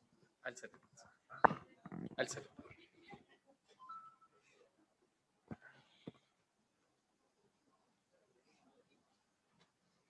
What's the time, Manish? If he's here. What's the time? 4:30. Okay. So 20 minutes. Yeah, with Q&A. So I'll take the questions offline to make sure that I focus on the points that need to be given. Saraswati Namastubhyam Varade Kamarupini Vidyarambham Karishyami Siddhir Bhavatu Me Sada Shruti Smriti Purananam Alayam Karunalayam Namami Bhagavat Padam Shankaram Loka Shankaram. Puranan Nyaya Mimamsa Dharma Shastranga Mishritaha Vedaha Sthanani Vidyanam Dharmasya Cha Chaturdasha Ayurvedo Dhanurvedo Gandharvas Te Trayaha Arthashastram Chaturthantu Vidyaha Ashtadashaivatah. Om Shanti, Shanti, Shanti. Namaste. I'd like to thank everybody who contributed to making this conference possible. In the interest of time, I'll skip many things and just get to the point. I would have preferred to control this presentation myself, but we are doing it in a split mode. So don't worry if you're not able to read what's on the slide or if it's lagging behind. But if you can stay with what I'm speaking, then that might help. Okay. So the abstract of my paper reads, is the term Shiva as a noun attested only in the Itihasas and Puranas, and therefore in existence supposedly only after 500 BCE? Was Shiva a minor non-supreme figure in the text corpus indigenous to the Indian subcontinent before Shweta Upanishad? Does clear and reliable evidence for organized sectarian worship of Shiva exist only after the beginning of the Common Era? These are the three questions that animate this paper. If you were to look for answers to these questions in the entry for Shaivism in the Oxford bibliographies, which sports a tagline, "Your best research starts here," or Wikipedia for that matter, you will find either answers or sources to answers in the near affirmative, which means yes to all the questions that you see over here. This paper will foreground evidence that problematizes answers in the affirmative to the above mentioned questions. It will do so in part by foregrounding evidence about Shiva from Ashtadasha Vidya texts that appear missing in at least those essays considered up-to-date introductions on the historical developments of the Shaiva sectarian traditions by Peter Bishop, the author of the entry for Shaivism in the Oxford bibliographies. So I'm basically looking at what is written, which are the key essays on Shaivism in Oxford bibliographies and Wikipedia, and I've identified 3 issues which I'll be touching upon, which I believe are fairly critical to the overall narrative of Shaivism. So what you see on top, could you move on to the next slide? Yeah. What you see on top, just keep clicking until I tell you. This is why I would have preferred to do it myself, but keep clicking, click, click again, click again, click again, end. One more click. Okay, so that's the structure of the presentation. So there's a brief focus on the body of work. Part 1 will relate to the antiquity of the usage of Shiva as a noun. Keep this in your mind. Part 1 is usage of Shiva as a noun. Part 2 is Rudra Shiva as supreme before Shvetara Upanishad. And part 3 is evidence of organized sectarian worship of Shiva before the common area, followed by conclusions. Click. I'll move on over here. I'm not focusing. Please move on. Click, click again, click again. Okay, click part 1. So the excerpt that I'd be tackling is this, quote, "The term evolved from the Vedic Rudra Shiva to the noun Shiva." The term evolved from the Vedic Rudra Shiva to the noun Shiva in the epics and the Puranas as an auspicious deity who is the creator, reproducer, and dissolver. This is a sentence that you will find in Wikipedia if you go now and click. Now, I think this is problematic, and I'll explain why. Epics and the Puranas is mentioned in excerpt 1 as the source of the usage of Shiva as a noun. The source link of excerpt 1 does not allude to the chronological epoch of the epics and the Puranas. That is, in this Wikipedia article, they have not given a chronological epoch for Puranas and the epics. Yet I have added 500 BCE in question 1 of the abstract, which you saw, in part because of the epochs assigned to Ramayana, 500 BC to 300 CE, and the Mahabharata, 400 BC to 400 CE, and the Puranas, roughly 100 BCE to about 600 CE, in figure 1.1 of Upinder Singh's book, A History of Ancient and Early Medieval India. Why this book? Because this is the common reference textbook in undergraduate courses in universities in India, right? I have written on chronology on other aspects, so I don't want to get into whether it is correct to date Mahabharata between 400 BC, 400 CE, etc. I have other work, but that is not the focus of this particular conference, this particular paper in this conference. I'm going to situate myself in the mainstream chronology and still present the arguments so that we are not, on cross purposes when it comes to chronology. So this is the chart. Please click. So this is the chart that you will find in Upinder Singh's book. So the Vedic texts roughly finish at about 500 BC, as you can see. The Vedanga texts finish roughly, according to her, by about 200 BCE. Then you have the Mahabharata, as I mentioned, in the Ramayana, and the other texts, right? This is just for a visual map. Keep this in the back of your mind. Next slide, please. Now, according to the image that we just saw, Vedic text, as you saw, was assigned an epoch that ended in 500 BCE. Later in the same book, Singh has written, and I quote, historians divide the Vedic corpus into two parts, early and later Vedic texts, although recent studies indicate a more complex internal chronology. Early Vedic literature refers to the family books of the Rig Veda Samhita. Later Vedic literature includes book 1, 8, 9, and 10 of the Rig Veda Samhita, the Samhitas of the Sama, Yajur, and Atharva Vedas, and the Brahmanas, Aranyakas, and Upanishads attached to all the four Vedas. The cultural stages reflected in the two broad strata of early and later Vedic texts have come to be known as the early and later Vedic cultures. The principal Shrauta Sutras and some of the early Gruhya Sutras have been dated circa 800 to 400 BC, unquote. I don't fully agree with this, but for the moment, for the purpose of this paper, I'm going to situate myself in this frame and still try to respond to that statement, right?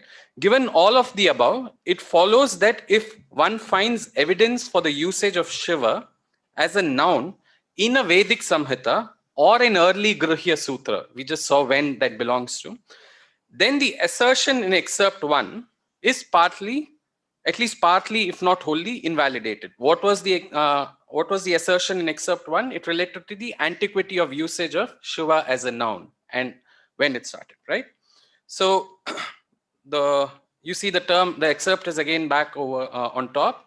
So now consider the following evidence. In a paper published in 1960 by Sukumari Bhattacharji, has alluded to the usage of Shiva as a name in Shukla Yajur Veda 1651, which begins with the following. Meedhishtuma Shivatama Shivonaha Sumana Bhava. Okay. This is a scholar who has written in 1960 already. So it's not new evidence that I am presenting, but as part of my literature survey, when I read her book, there is clear evidence she is pointing to where Shiva has been used as a noun. And why that is important, we will come to in a bit, right? So the point over here is that this is one piece of evidence. In R.L. Kashyap's work, after his translation of the Vajasenayi Samhita, 1641, which is very familiar to most of us, I guess, over here. Namah Shambhavaya cha Mayo Bhavaya cha, Namah Shankaraya cha Mayaskaraya cha, Namah Shivaya cha Shivataraya cha. R.L. Kashyap has made it a point to remark thus, and quote, here is the famous 5-lettered mantra to Shiva, Namah Shivaya, right? Very clear, no ambiguity. Yet you see this in Wikipedia in 2022, and you should realize why that is problematic. Moving on now from the pre-500 BCE Veda Samhita, I think you will need to click a few times to come to the slide that I'm on. That is why I would have preferred to do this myself, but please click. Yeah. Please click further. Go back. Sorry, go back. I apologize for this, I guess, but I would have preferred to do this myself. Moving on now from the pre-500 BCE Veda Samhita, seen above, that is the Vajasenayi Samhita, to evidence used for the usage of Shiva as a name in an early Gruhya Sutra, right? You remember the chart? You remember Gruhya Sutra from that? The Ashvalayana Gruhya Sutra. In the Ashvalayana Gruhya Sutra, 4.8.19, and I'm not reading out the text fully now, you have Haraya, Mridaya, Sarvaya, Shivaya, right? And that usage is also very clearly, unambiguously in the noun form. Now, I'm moving on to part 2, which is Rudra Shiva as supreme before Shvetashvetara Upanishad. A lot of people are okay with, I mean, it is kind of common, you'll find in, especially in the essays by Gavin Flood that you see on your screen right now, and Lorenzen. Let me actually put out the excerpt so that it's clear for you. Next, please click. And move that Zoom window from there, please. Yeah. So essays Peter Bishop, who is the author of the Entry for Shaivism in Oxford Bibliographies, refers to as up-to-date introductions of the historical development of Shaiva sectarian traditions. These are the essays. Shaivism, an Overview, authored by Lorenzen et al., 1987. in the Encyclopedia of Religion, and the Shaiva Traditions by Gavin Flood, 2003, in the Blackwell Companion to Hinduism. So if you go to any academic mainstream discussion on Shaivism, and in the West particularly, and if you haven't read these, then we would be considered we have not actually read up to actually come and have a conversation. I'm not saying that's right, but I'm just saying that's how central these are to those conversations. So now, next slide, please. And you'll have to again move that zoom to somewhere, maybe on the Oxford bibliographies. Excerpt 2, and this is a textual philological paper, so you will have to kind of stay with me, right? It's not images of temples and stuff like that. So excerpt 2 is a quote, but it is only with Shvetashvetar Upanishad that a theism, it is only with the Shvetashvetar Upanishad that a theism focused upon Rudra Shiva begins to emerge in the literature. Hence, Rudra is elevated from a feral deity on the edges of the society, right? Watch the words. Feral deity on the edges of society to the status of the supreme being. So Shvetashvetar Upanishad marks this turning point for some reason. Before that, he was feral and he was on the edges, apparently, and then there is this transition which has happened. Excerpt 3, quote, the god Rudra Shiva appears for the first time as an object of monotheistic devotion rather suddenly in the Shvetashvetar Upanishad, a text often described as a Shaiva Bhagavad Gita, which is correct. The Shvetashvetara is one of the later of the early Upanishads, possibly dating from about 6th century BCE. Now, again, I might not fully agree with the dating, but for the purposes of this paper, I'm situating myself within this frame. And I want to listen to Lawrenson when he says it's 6th century BC and talk to him on that frame itself. Okay. So now I'll cite Sri Aurobindo first in response to these two excerpts that we just saw before giving new evidence from my own end. Quote, it was a view long popularized by European scholars that the greatness of Vishnu and Shiva in the Puranic theogonies was a later development, and that in the Veda, these gods had quite a minor position and are inferior to Indra and Agni. The importance of Vedic gods has not to be measured, according to Sri Aurobindo. The importance of Vedic gods has not to be measured by the number of hymns devoted to them, or by the extent to which they are invoked in the thoughts of the rishis, but by the functions that they perform. It is not the number of hymns, it is not the extent of invocation, but it is the actual function which will require engagement and understanding. Agni and Indra, to whom the majority of the Vedic hymns are addressed, are not greater than Vishnu and Rudra, but the functions which they fulfill in the internal and external world were most active, dominant, and directly effective for the psychological discipline of the ancient mystics. This alone is the reason of their predominance. Sri Aurobindo's words. The Maruts, children of Rudra, are not divinities superior to the fierce and mighty father, but they have many hymns addressed to them and are far more constantly mentioned in connection with other gods. On the other hand, Vishnu, Rudra, Brahmanaspati provide the conditions of Vedic work and assist it from behind the more present and active gods, but are less close to it and in appearance, less continually concerned in its daily movements. So Sri Aurobindo is very clearly responding to some of the views of his time, saying that this quantitative method, if applied selectively, might not be a good way to go about it, right? But we still see that continuing. Now, quote, Bhandarkar in 1913, by his power, by Bhandarkar, I mean R.G. Bhandarkar, by his power, he perceives all earthly beings. Please move on to the next slide. If you have, yes, you're on the right slide. Thank you. By his power, he perceives all earthly beings, and by his universal sovereignty, he perceives divine beings. Rig Veda 7:46-2. Here, even in the Rig Veda, Rudra is raised to supreme power. So Rig Veda is obviously before Shvetashvetara Upanishad by their framework itself, right? So this is Bhandarkar in 1913 presenting why he thinks Rudra was supreme even before the Shvetashvetara Upanishad. Now I'll quote Chakravarti. He now becomes the lord of all quarters, of forests and fields, of trees and plants, of food and moving creatures. Herein lies the reason which rendered him in later times the omnipresent supreme lord of the universe. Right? Very clear positions. Now, these are secondary sources for which they have given primary references. In addition to this, so the references are over here, cited by Chakravarti and by Bhandarkar.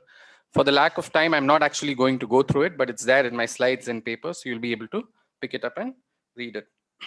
I posit, thanks to a pointer from, again, R.L. Kashyap ji's book, that Trayambakam Yajamahe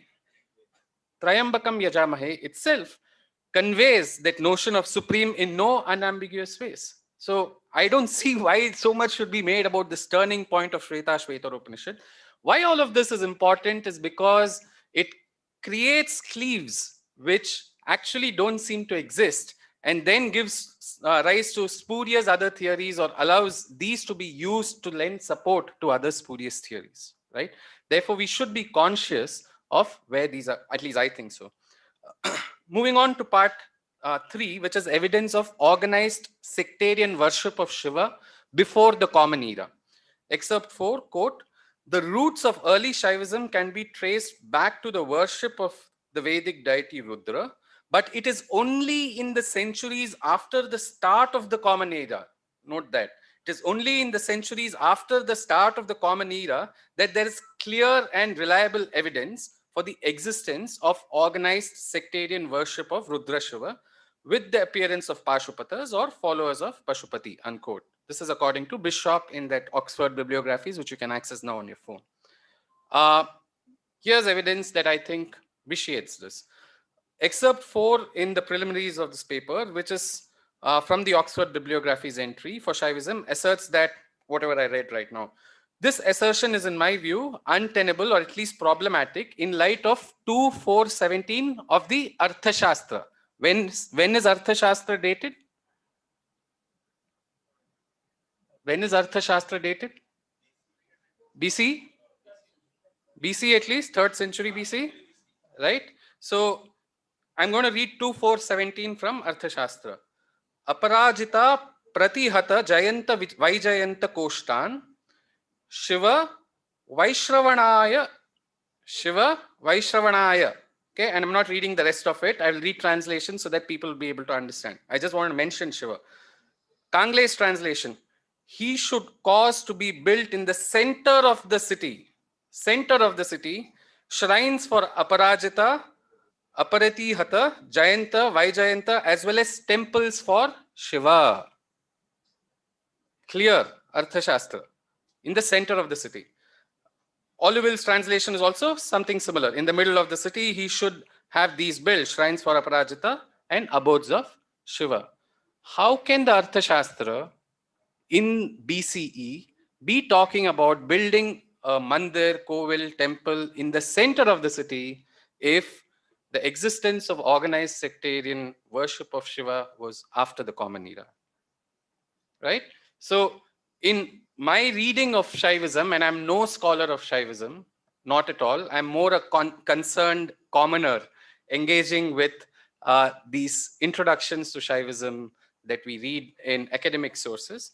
I find it problematic that such narratives are pushed. Now, even if the recently published revisionist views of Mark McLeish on the history of the chronology of the Arthashastra, there's a new work on the chronology of Arthashastra itself, which is pushing the Arthashastra further down, right, than what you just said right now. And that is perhaps the cutting edge when it comes to Western academia on the chronology of Arthashastra. Even by that framework, by that framework, the sources of, I can't expound on McLeish's entire argument. I'm writing another paper. I've critiqued a part of it already in one of my other papers. But even by that framework, it is still in BCE. So if somebody is using even McLeish's arguments, these verse 2.4.17 in McLeish's framework is still in BCE. So nobody can cite McLeish to me to say that you can't use Arthashastra to respond to them. That's the point that I'm trying to make over here. So in conclusion, unless engaged with and shown to be untenable, And until that happens, this paper, by critically engaging, insofar as I could see, for the first time, with 3 sweeping conclusions about the early history of Shaivism, as found attested in contemporary academic literature concerned with Shaivism, puts forth a unique contribution. In 2.1, based on textual evidence from Vajasenayi Samhita and the Ashvalayana Grihya Sutra, I posit that there is evidence for the usage of Shiva as a noun from before 500 BCE. In 2.2, I have foregrounded an explanation by Sri Aurobindo and textual evidence presented by Ramakrishna Gopal Bhandarkar and Mahadev Chakravarti from the Rigveda and Vajasenayi Samhita respectively, which problematize the view that Rudra Shiva became supreme only in and after the Shveta Upanishad. In 2.3, I have invoked unambiguous evidence from the Arthashastra to present what seems like a rarely made case, if at all made before, in the literature dealing with Shaivism, of worship of Shiva in temples / abodes before the common era. Thank you.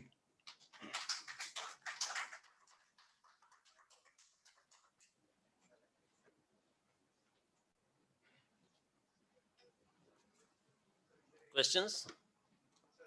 Denard D'Souza. Shiva Kumar. Fantastic presentation. Come there. I'll come there. Okay. I'll come. Okay.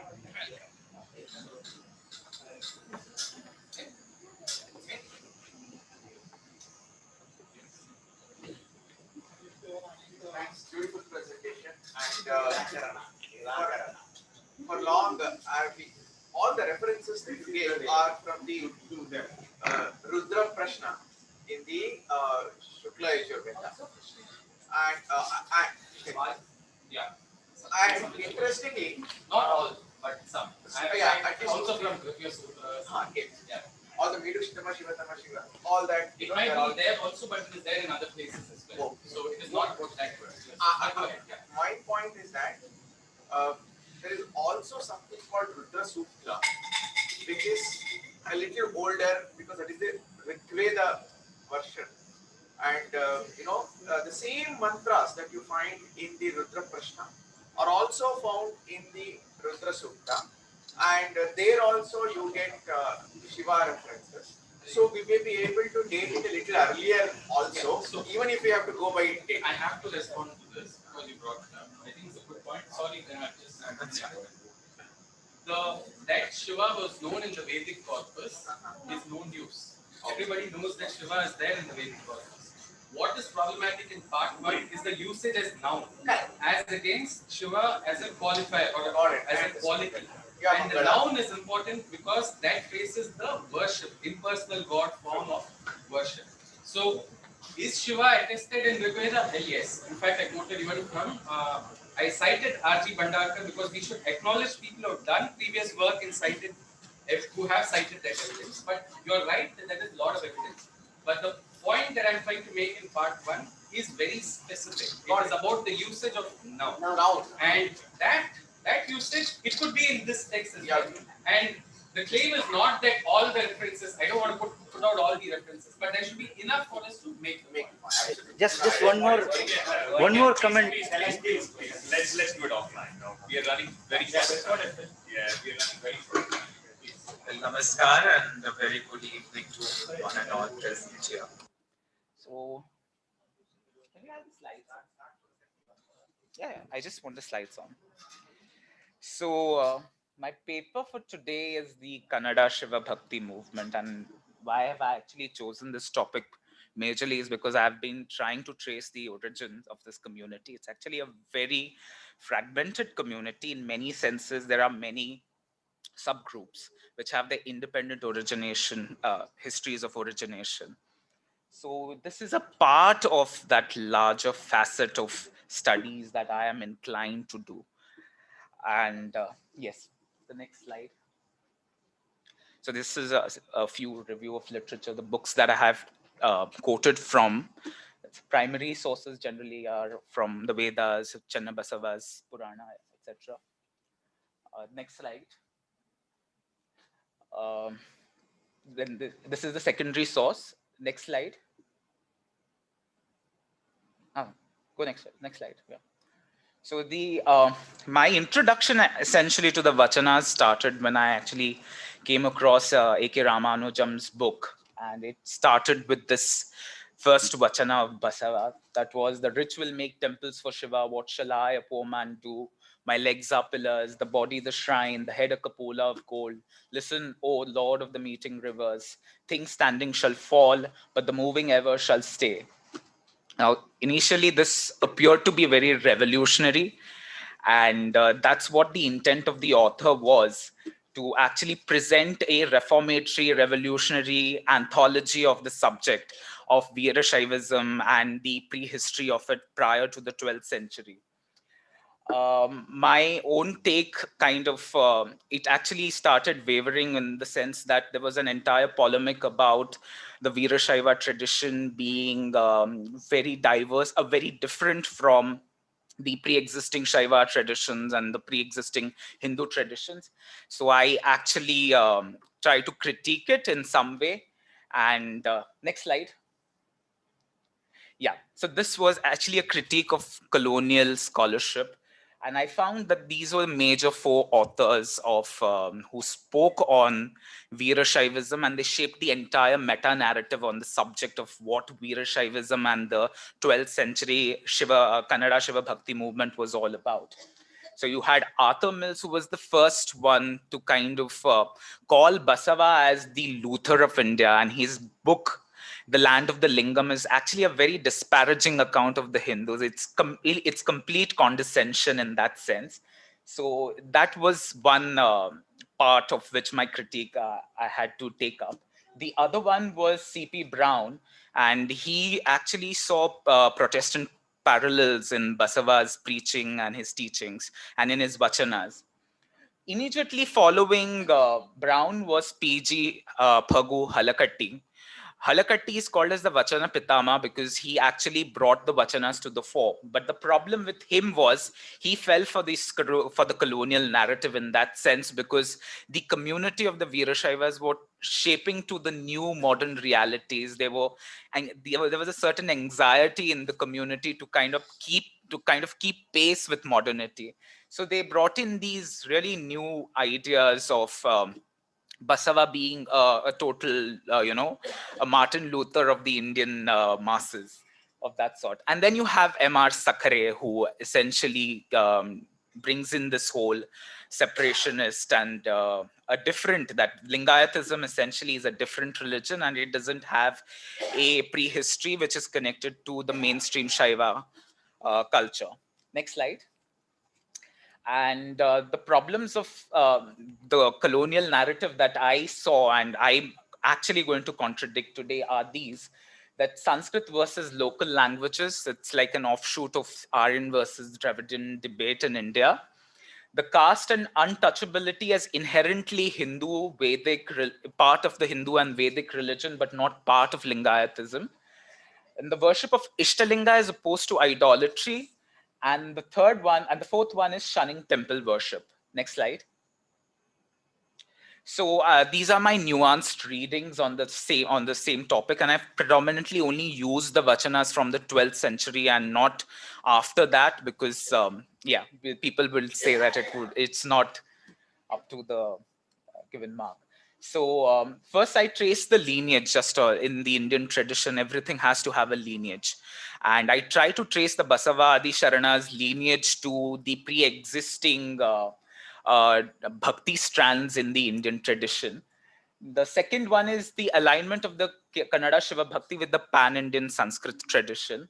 The third is caste relativism in Hindu theistic and bhakti traditions.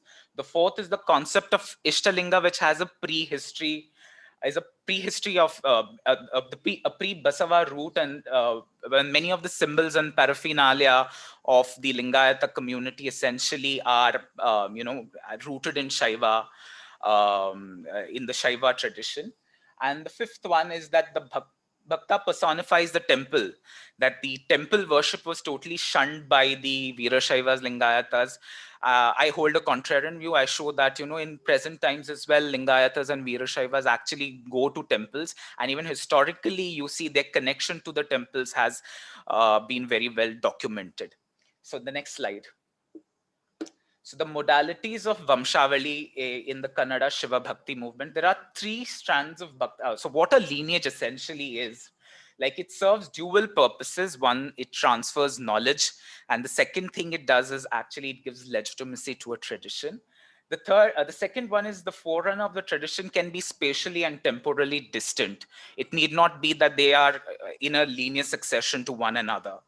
And the third one is that the Shiva Bhakti movement from Karnataka appropriates through emulation and becomes a successor in the ideological lineage of the previous 3 strands of Bhakti. Next slide.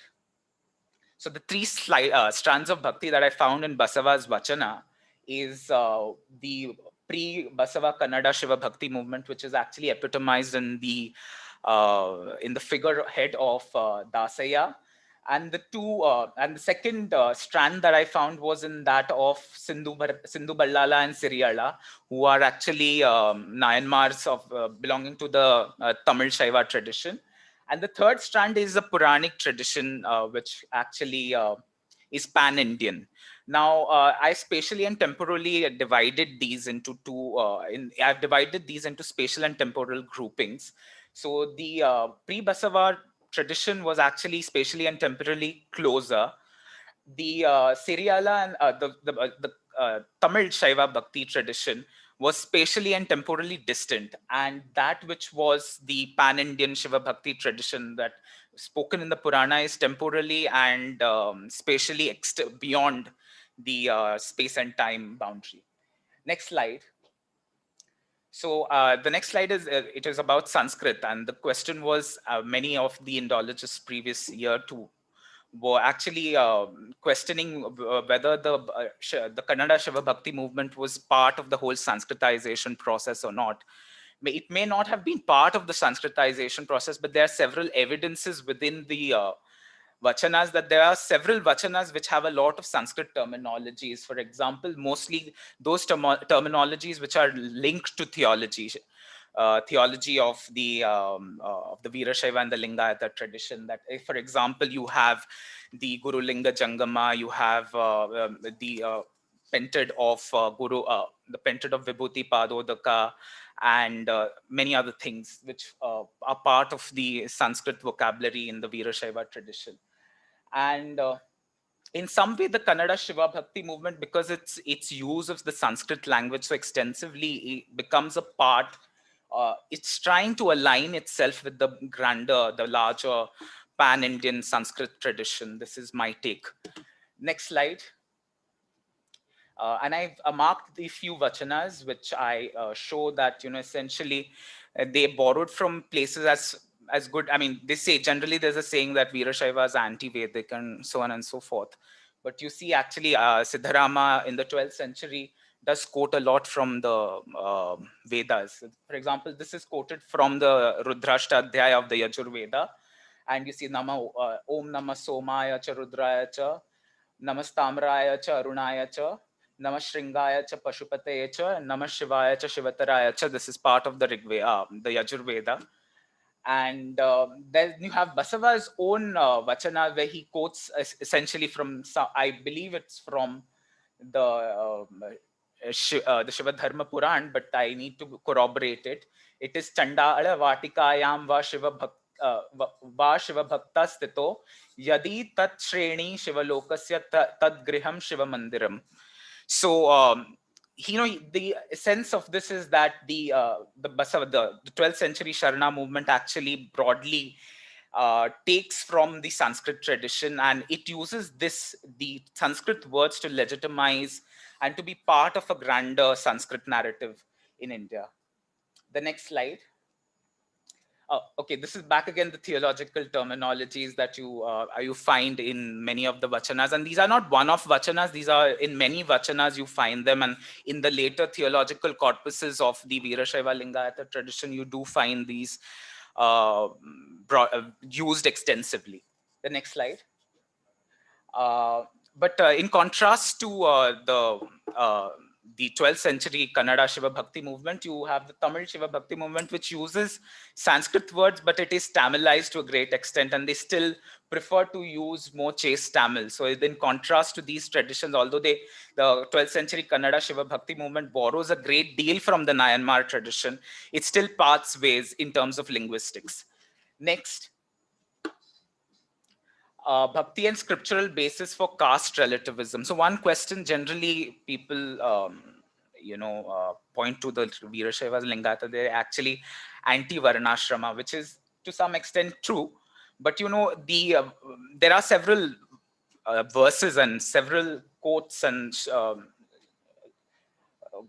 verses from Puranas. For example, the Shiva Purana, it says even a Chandala who wears a Rudraksha over his body and Tripundra on his forehead is worthy of respect. He's the most excellent of all castes. And the Bhagavata Purana almost narrates the same story. And it's not just it's just not part of the Shaiva tradition, but also in the Vaishnava Bhakti tradition. You find that there is a certain caste relativism that is, part of the Bhakti discourse.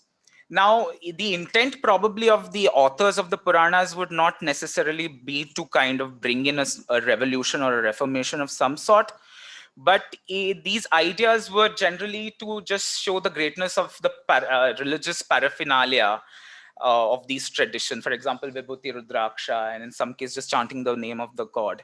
So these become these are the highlights of those verses. But over a period of time, when these narratives are rotated in gatherings, they kind of become canonical in some senses. And over a period of time, you see the bhaktas would have accepted this as canonical literature and would have opened their society to all caste groups in turn, allowing them to be participants in the ritual, in a ritual arena or a spiritually pure arena. The next slide is the comparison between Appar and Basava.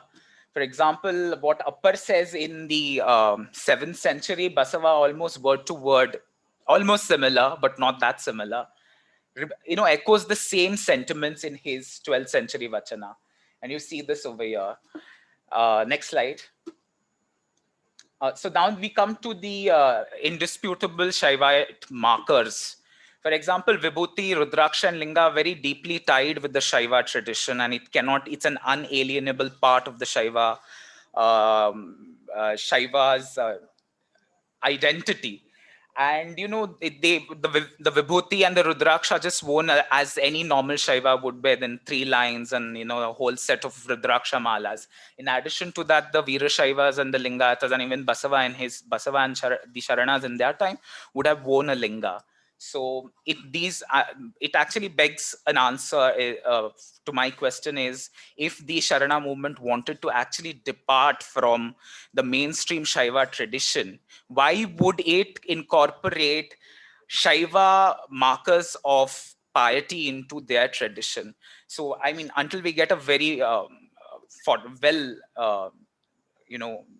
substantiated response, we probably cannot accept it to be a separate religious tradition in that sense. The next slide.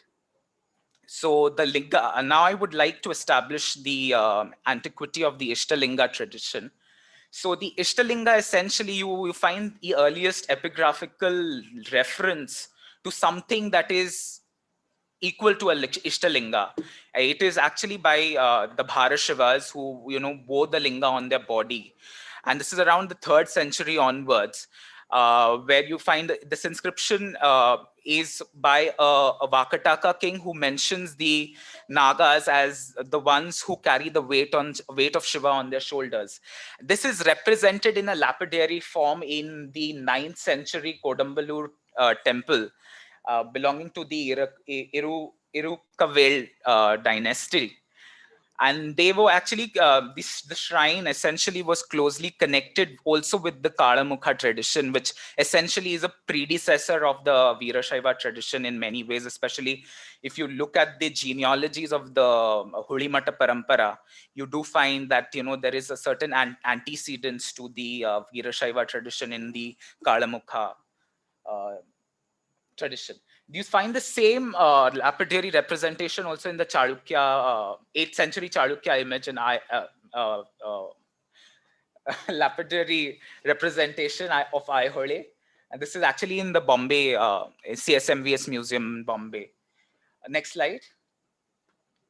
So the Ishta Linga, essentially in scriptural terms, I have used only the Shiva Purana. I have not touched the Agamic tradition because there's a lot of debate on that, and we cannot vouch for whether it was introduced later or it was part of the Agamas previously.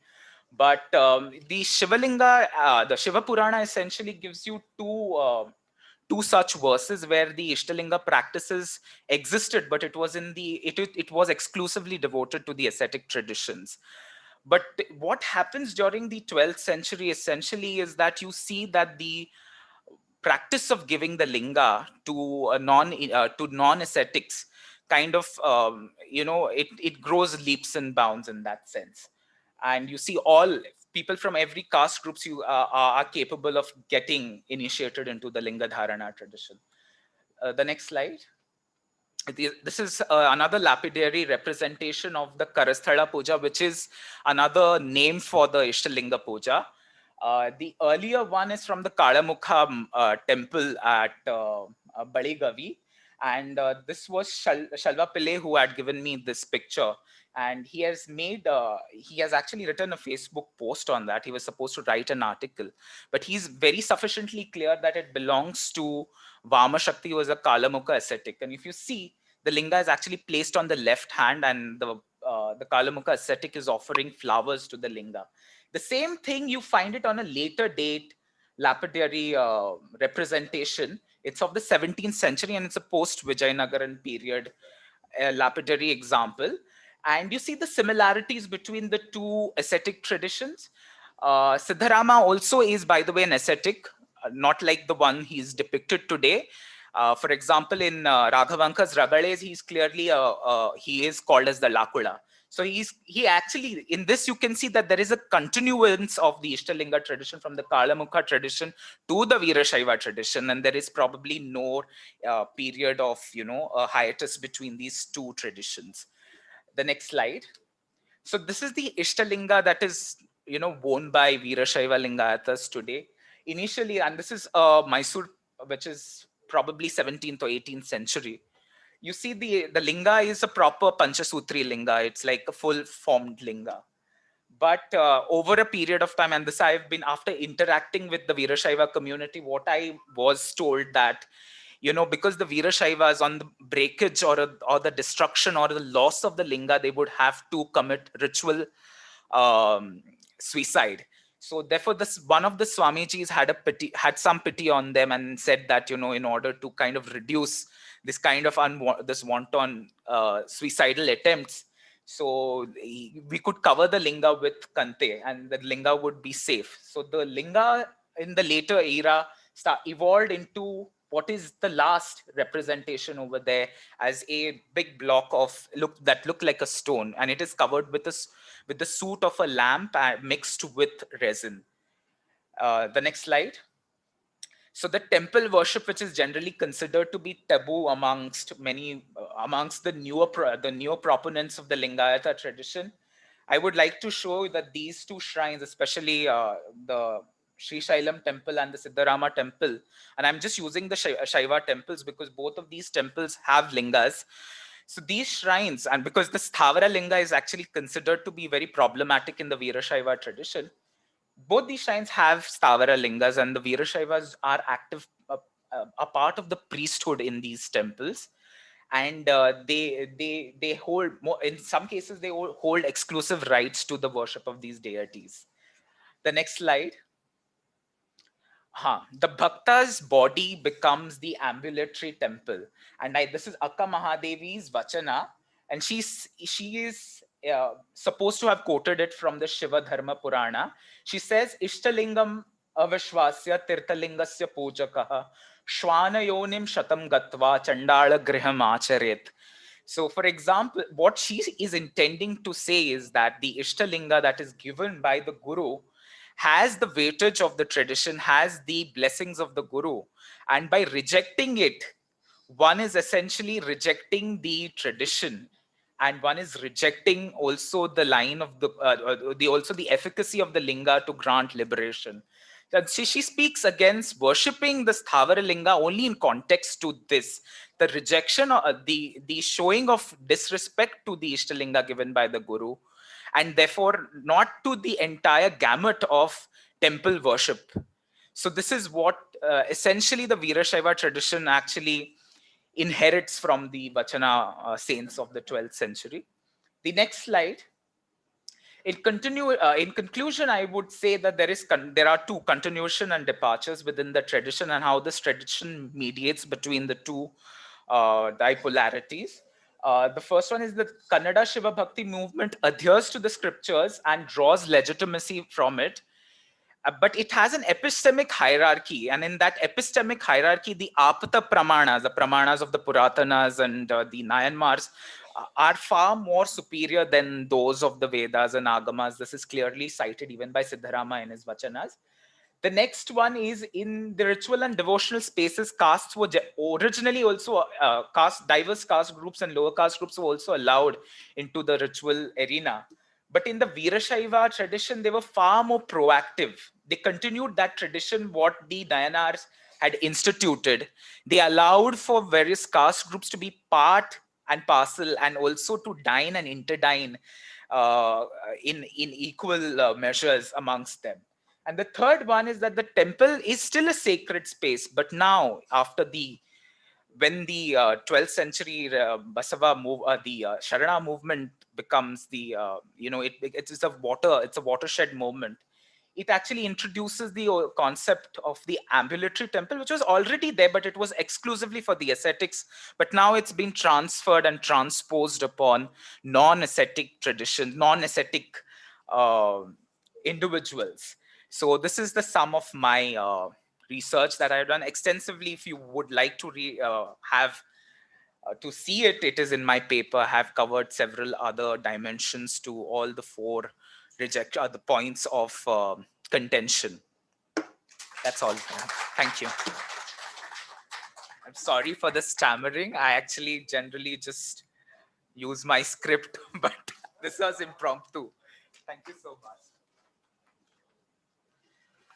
Both the papers were presented, they are showing the way how to deal with the Indologists. Yes, that's all. Excellent. We have to factually reject it. Yeah, so wonderful. We need more Megs and more Denards to do this kind of work, such an inspiration for all the youngsters. Well referenced, well substantiated. Actually, some of the points were even learning for me too, like the Kalamukha, Ishta Linga, Archana and all that. Wonderful points. Now, we have a volunteer inspired by the whole conference. He has been attending the whole conference, the whole two days, and he got inspired and he wants to speak from BHU. He's a student of BHU and he wants to speak. I am very happy that the conference could inspire a young person that he wants to come and speak from the host university. Wonderful. But this topic also is complementing the topics of the conference. He is coming from modern Hindi literature. He is talking about Prasad ki Kamaini mein Pratyabhijna Darshan. This is really very interesting. Kamaini is a modern Hindi work, and the name of the student is Akshay Bhaskar Bajpai. Akshay Bhaskar Bajpai wants to speak on Prasad ki Kamaini mein Pratyabhijna Darshan.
नमस्कार, सभा को प्रणाम। मैं कल से ये conference सम्मेलन में अटेंड कर रहा हूँ। मैंने देखा है कि दर्शन दरअसल खासकर साहित्य के विद्यार्थियों के लिए काफ़ी हद तक नीरस विषय होता है। तो जब तक मुझे लगता है दर्शन का साहित्य रूप में या कला रूपों में उसका प्रतिपादन ना किया जाए, तब तक उसकी बोधगम्यता बहुत कुछ संदिग्ध रहती है। तो मैंने इसके लिए मैंने कश्मीर शैववाद के प्रतिभिज्ञा दर्शन को लिया है और मुख्यतः हिंदी साहित्य के बड़े रचनाकार जयशंकर प्रसाद, जो कि खुद काशी से थे, उन्होंने 1936 में महाकाव्य एक लिखा था कामायनी। तो उसमें उन्होंने इस प्रतिभिज्ञा दर्शन का प्रतिपादन किया। तो दरअसल इस महाकाव्य में उन्होंने शतपथ ब्राह्मण की कथा को आधार बनाया, जिसमें उन्होंने मनु, श्रद्धा और ईड़ा के माध्यम से प्रतिभिज्ञा दर्शन को समझाया है।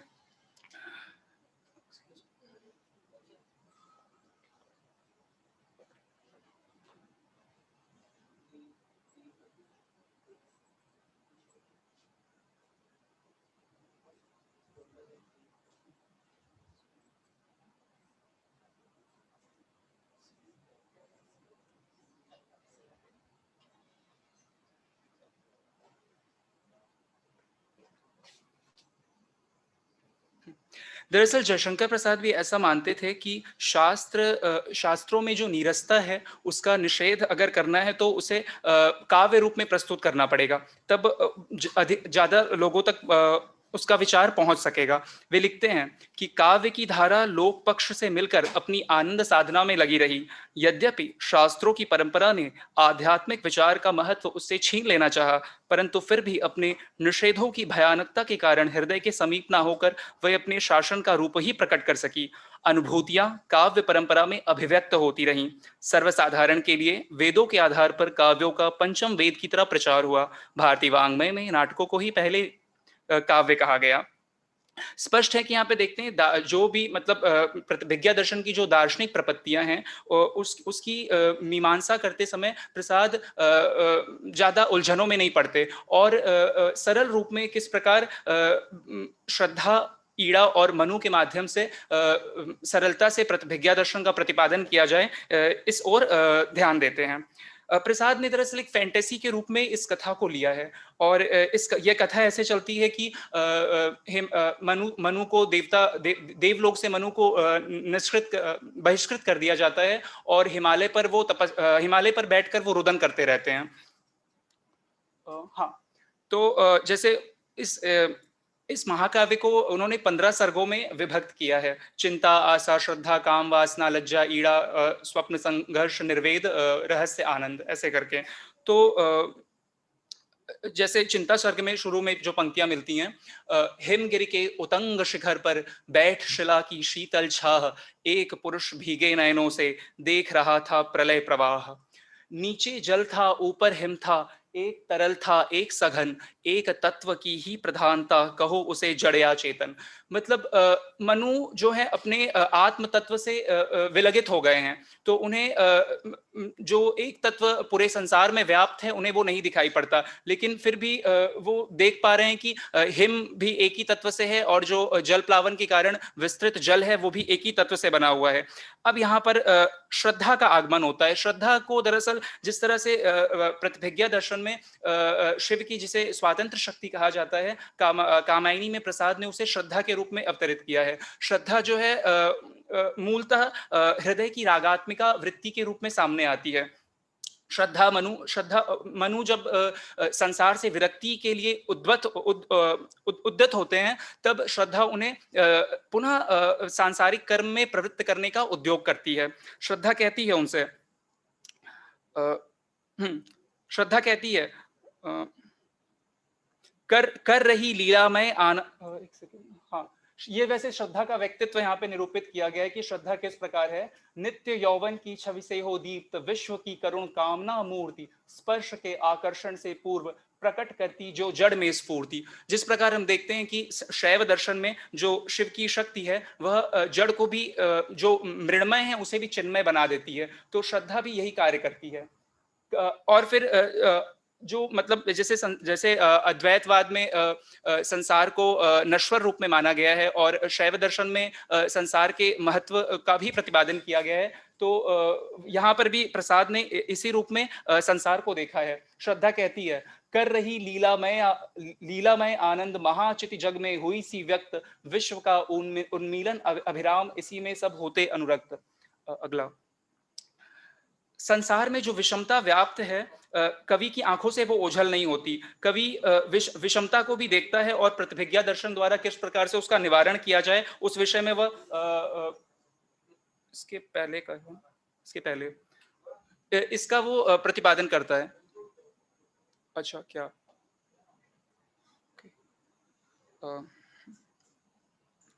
प्रसाद लिखते हैं, विषमता की पीड़ा से व्यक्त हो रहा स्पंदित विश्व महान, यही दुख सुख विकास का मूल, यही भूमा का मधुमय ज्ञान। दरअसल देखा जाता है कि भारतीय संस्कृति में जो संसार को नश्वर मानने की जो पद्धति है वही योग और भोग दोनों की ओर व्यक्ति को प्रवृत्त करती है। योगी जो है वो चाहता है कि वो देखता है कि संसार नश्वर है इसलिए वो उससे विरक्त हो जाता है, और भोगी सोचता है कि संसार नश्वर है तो इसमें जितना सुख प्राप्त कर सके वो उसी ओर प्रवृत्त रहता है। तो ये जो विरक्ति और प्रवृत्ति का जो अतिशयता है इसका निषेध प्रतिभिज्ञा दर्शन के माध्यम से प्रसाद मनु, श्रद्धा और ईड़ा के चरित्र के माध्यम से करते हैं। श्रद्धा जो है मनु को, दरअसल जयशंकर प्रसाद जिस समय लिख रहे थे उस समय स्वतंत्रता आंदोलन का समय था, तो आवश्यक था कि कवि आजादी की लड़ाई से असंपृक्त नहीं रह सकता था। कामायनी के माध्यम से उन्होंने जन जागरण का भी कार्य किया। श्रद्धा जो है मनु से कहती है और मनु के माध्यम से जनता को संबोधित करती है, कहती है, डरो डरो मत अरे अमृत संतान, अग्रसर है मंगलमय वृद्धि, पूर्ण आकर्षण जीवन केंद्र, खिंच आवेगी सकल समृद्धि। श्रद्धा सिर्फ मनु के कल्याण का उपक्रम नहीं करती अपितु मानवता की विजय का मार्ग ही प्रशस्त करती है। चूंकि प्रसाद संसार को रंगमंच के रूप में देखते हैं जयशंकर प्रसाद, इसलिए उन्हें संसार जो है इच्छाओं के पुंज के रूप में दिखाई पड़ता है। मतलब वो इस प्रकार से उन्होंने मनु को प्रस्तुत किया है कि मनु इच्छाओं के पीछे भागता रहता है। मनु किसी से प्रेम नहीं करता, वो सिर्फ अपनी इच्छाओं से प्रेम करता है, और जगत में जो कुछ भी है वो आनंद प्राप्ति के लिए बाह्य जगत में अपनी इच्छाओं का आलंबन तैयार करते रहता है और उन्हीं के पीछे भागता है। श्रद्धा क्या करती है? श्रद्धा जो है मनु को भीतर की तरफ मोड़ती है और बताती है कि आनंद का स्रोत जो है तुम्हारे भीतर है, बाहर नहीं है। इसी क्रम में ईड़ा का आगमन होता है। ईड़ा को प्रसाद ने बुद्धि के प्रतीक के रूप में दिखाया है, और उसका वर्णन करते हुए वे कहते, पहले का स्लाइड है, उसका वर्णन करते हुए कहते हैं कि मतलब दरअसल ईड़ा को उन्होंने जिस रूप में प्रकट किया है वह देवताओं की भगनी के रूप में, कि ईड़ा जिस तरह से यज्ञ में ईड़ा कर्म वगैरह होता है और ईड़ा संसार के तमाम ज्ञान जो अविद्या रूप है उसका प्रतीक है। तो यहाँ पर प्रसाद श्रद्धा को विद्या रूप मानते हैं और ईड़ा को अविद्या रूप मानते हैं, और दोनों के समन्वय से ही मनु या जो मन का प्रतीक है वो आनंद की ओर अग्रसर होता है, ऐसा उन्होंने दिखाया है। एक समरसता जो है प्रतिभिज्ञा दर्शन का एक पारिभाषिक शब्द है। इसे प्रसाद स्त्री पुरुष का जो समरसता है या उनका जो तालमेल है जिससे जीवन आगे बढ़ता है, उस रूप में उन्होंने समरसता शब्द को लिया है। दरअसल होता क्या है, श्रद्धा जब मन या मनु का जब मन श्रद्धा से भर जाता है तब वो ईड़ा की तरफ उन्मुख हो जाते हैं, तब परंतु ईड़ा पर वो अधिकार करना चाहते हैं और जिसके कारण उन्हें देवताओं का कोप भाजन बनना पड़ता है। तब आकाशवाणी द्वारा समरसता के सिद्धांत का प्रतिपादन किया जाता है। आकाशवाणी द्वारा मनु को फटकार मिलती है, मनु तुम श्रद्धा को गए भूल, उस पूर्ण आत्मविश्वास मई को उड़ा दिया था समस्तूल, तुमने तो समझा असत विश्व, जीवन धागे में रहा झूल। जो क्षण बीते सुख साधन से, उसको ही वास्तव लिया मान। वासना तृप्त ही स्वर्ग बनी, यह उल्टी मति का व्यर्थ ज्ञान। तुम भूल गए पुरुषत्व मोह में, कुछ सत्ता है नारी की। समरसता ही संबंध बनी, अधिकार और अधिकारी की। फिर देखते हैं कि एक और अन्विति मिलती है प्रतिभिज्ञा दर्शन में, इच्छा ज्ञान और क्रिया की। प्रसाद का भी ऐसा मानना है कि जब तक इच्छा ज्ञान और क्रिया में समन्वय नहीं होगा, सामंजस्य नहीं होगा, तब तक मनुष्य आनंद की तरफ अग्रसर नहीं हो सकता। वे लिखते भी हैं, ज्ञान दूर कुछ क्रिया भिन्न है, इच्छा क्यों पूरी हो मन की। एक दूसरे से मिल न सके, यह विडंबना है जीवन की। पर बाद में हाँ कंक्लूजन। पर इसके अंत में, कथा के अंत में हम देखते हैं कि मनु जब पहले जो हिमालय पर थे, जब बैठे थे और चिंतामग्न थे, वही मनु जब श्रद्धा के साथ दोबारा हिमालय पर जाते हैं, तब वो किस प्रकार से शिव रूप होते हैं। और जो मतलब अपने आप को वो प्रकृति से अलग पा रहे थे, वो फिर प्रकृति में स्वयं को प्रकृति से जोड़कर देखने लगते हैं। और मनु कहते हैं, समरस थे जड़या चेतन थे, सुंदर साकार बना था, चेतना एक विलसती आनंद अखंड घना था। तो इस प्रकार कामायनी के माध्यम से प्रसाद ने आनंदवादी दर्शन का प्रतिपादन किया है। धन्यवाद।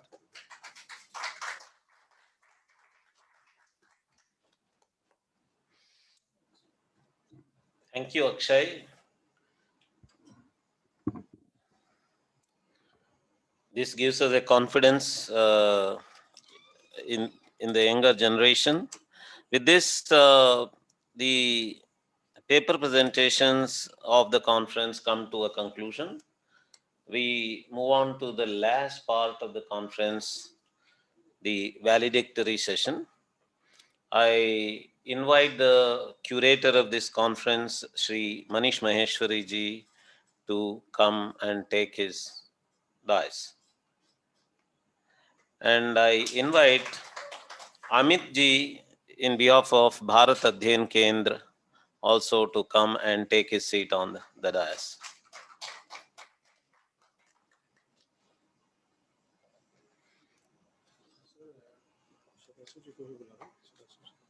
अब तो बैठिए, उनसे उनको भी बुलाइए, अगर आते हैं तो बैठ जाएंगे। Yes, yes. Then later on I'll make an announcement. Yeah, yeah. I invite myself also to the valedictory session. Okay.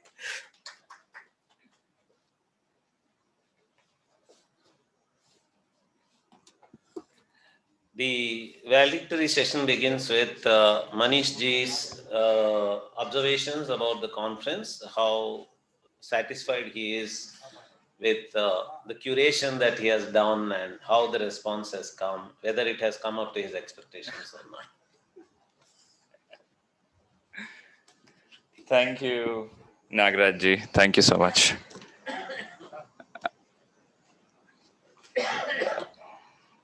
So Hariji reached out to me about 2 months ago that Manish, he knowing that I am into Shaivism and I into different streams of Shaivism, and he said, Manish, do you want to do a conference on Shaivism? I was sure, why do you ask even?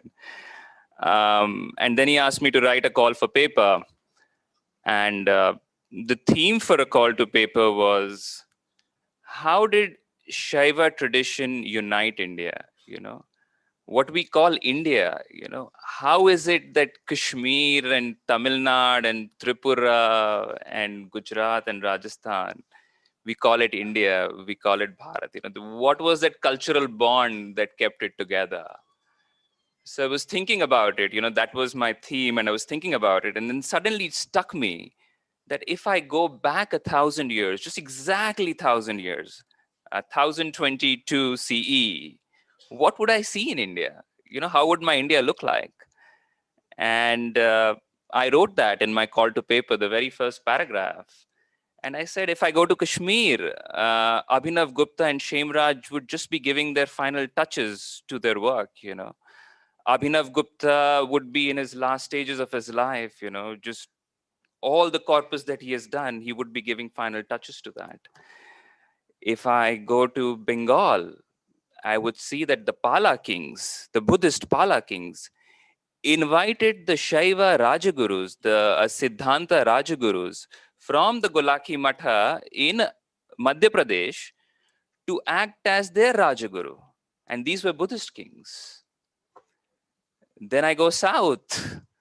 I would see that the Brihadeshwara temple was just completed.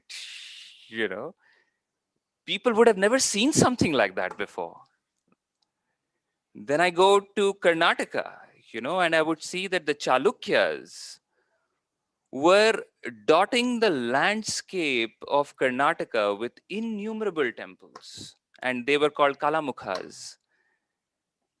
And then you go up, and you would see, of course, the Chalukyas were ruling from Maharashtra to the entire Karnataka region. You would go to Gujarat, the Pashupata tradition, the Solankis would provide patronage to Pashupatas. Same thing in Rajasthan. The Pashupatas would be the most predominant tradition. So, and see how these Shaiva traditions spread, right? The Siddhanta tradition of Tamil Nadu that we know of, you know, has its roots in the Kashmir tradition. The Siddhanta tradition of Kashmir.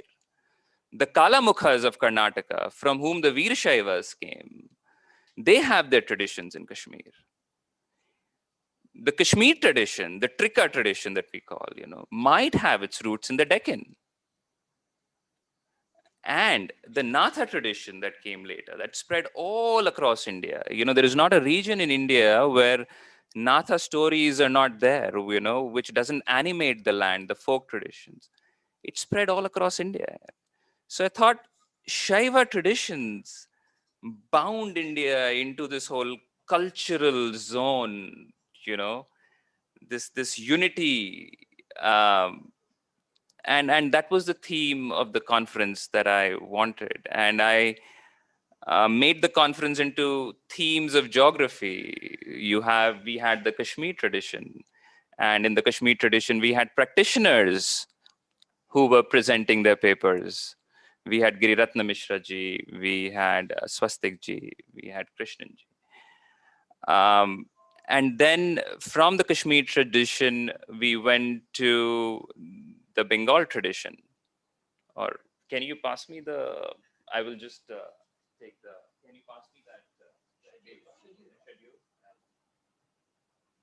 And I just want to give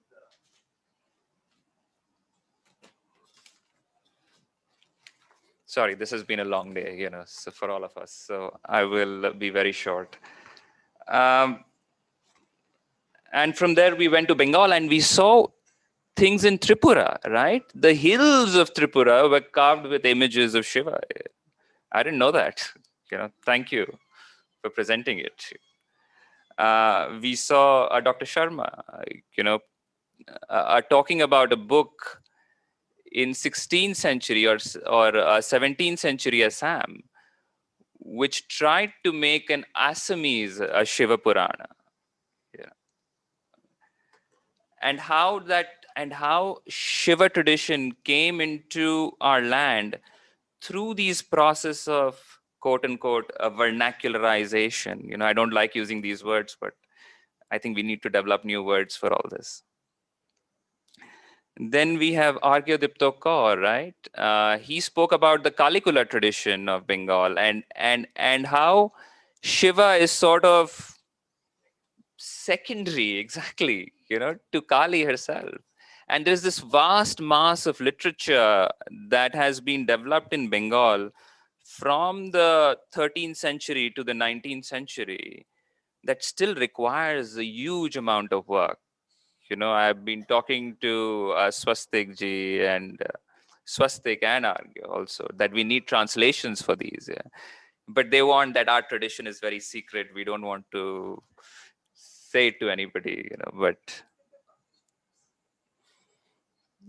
I want you to spread your tradition, you know, make a Shakta Sampradaya. Sorry. Then we went to Tamil Nadu, right? Of course, Tamil, we are no stranger to the Shaiva tradition of Tamil Nadu. We have the Nayanars And we had great speakers. We had this passionate speaker, Dr. Ishwar. And, I mean, I wish I could give you the whole floor and you could be like, talking around like this. And we would be all in our seats, yes. We had Sharda Narayanji. She's here with us. Then we had, then we finished, we had, before even we went there, we had guest speakers, very, very distinguished guest speakers who spoke on different aspects of Shaivism. We come to today, and today we had Nitya Jagannathanji. Yes, you're here. Thank you for your presentation. And we had Jatayuji, and both of them were talking of Sambandhar and with different aspects of him, right? Then the Himalayan tradition. I had no idea, that the Deveshwar shrine, right? Is a Jageshwar shrine, yes. And I've also told him that we need to make a trip to it. You would take us, all of us, and we need to go there. We need to witness it, to see Shiva in the hills, in the valleys, in the mountains, in the rivers. That's where he lives, right?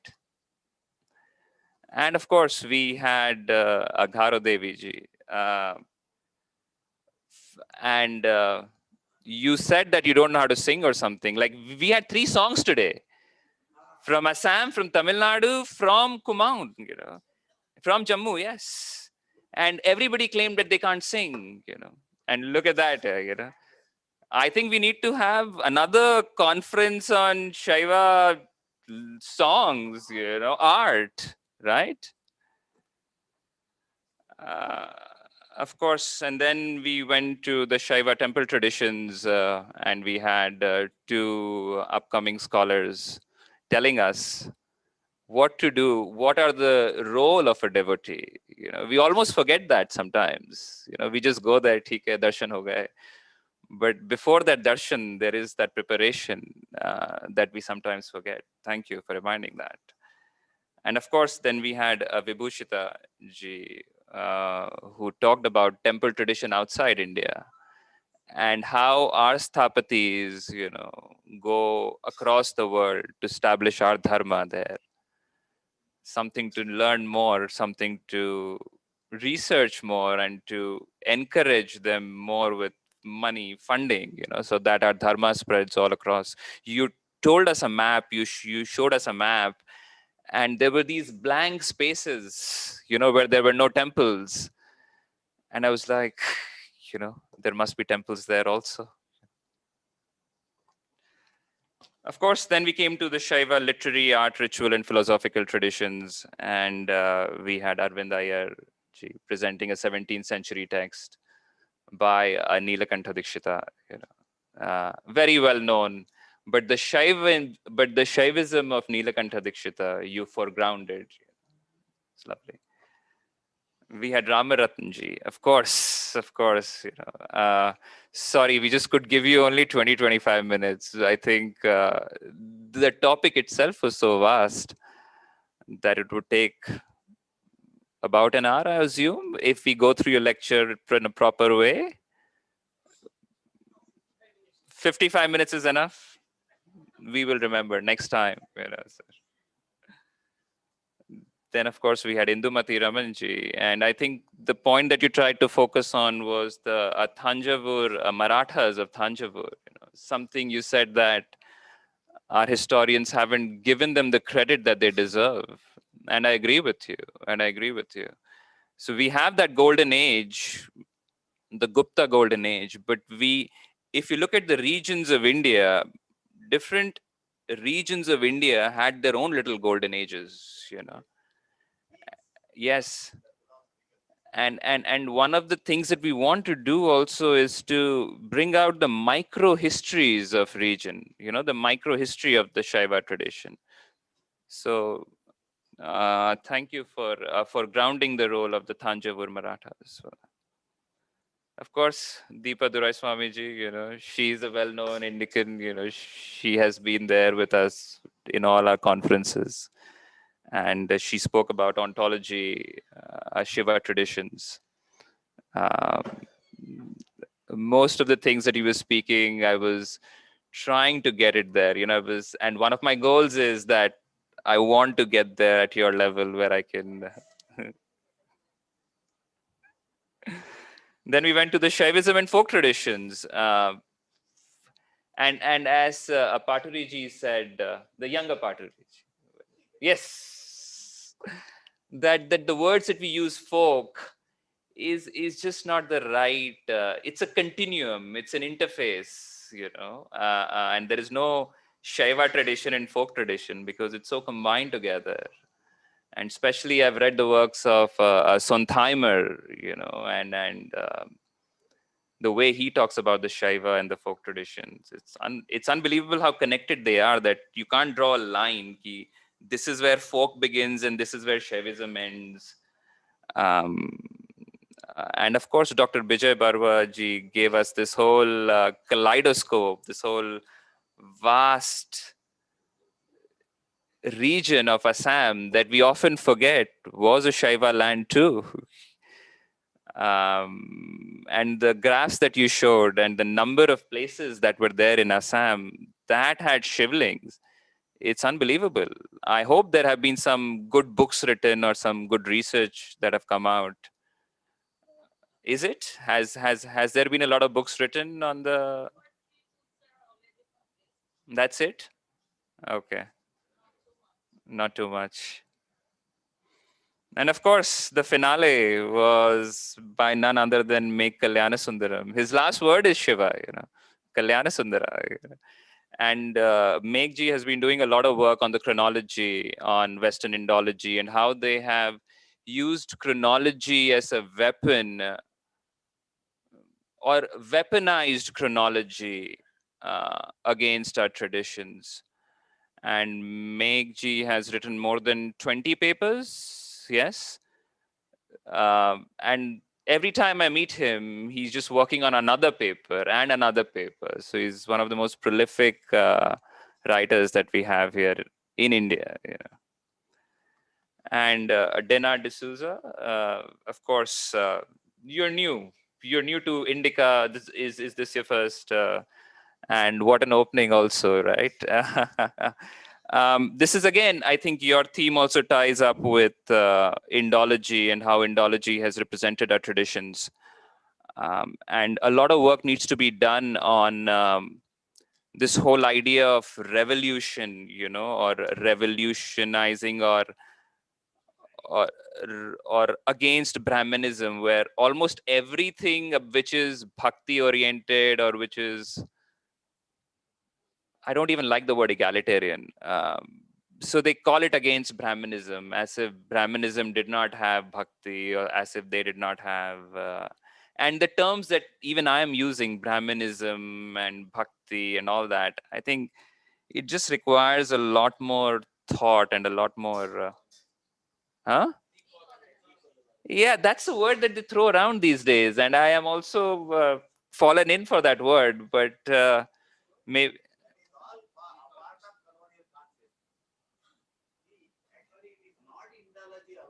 Yes. By following, our people have become, both Lingayatism, because I am witnessing both from Tamil Nadu. Right. Tamil separatist secession is Lingayatism. Right, Both right. secessionism, breaking India forces. Right, right. So I think to conclude, this conference is just the beginning. This conference is just the beginning, I think. So much work required, so much work needs to be done. And some of the prominent themes that I thought we will receive presentation on, say, for example, the Natha tradition was prominently absent.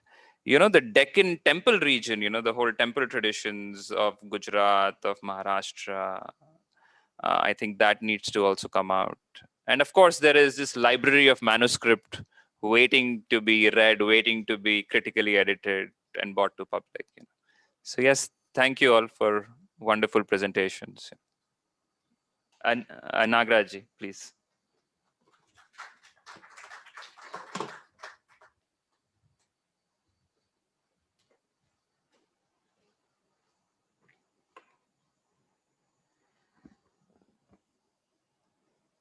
Namaste.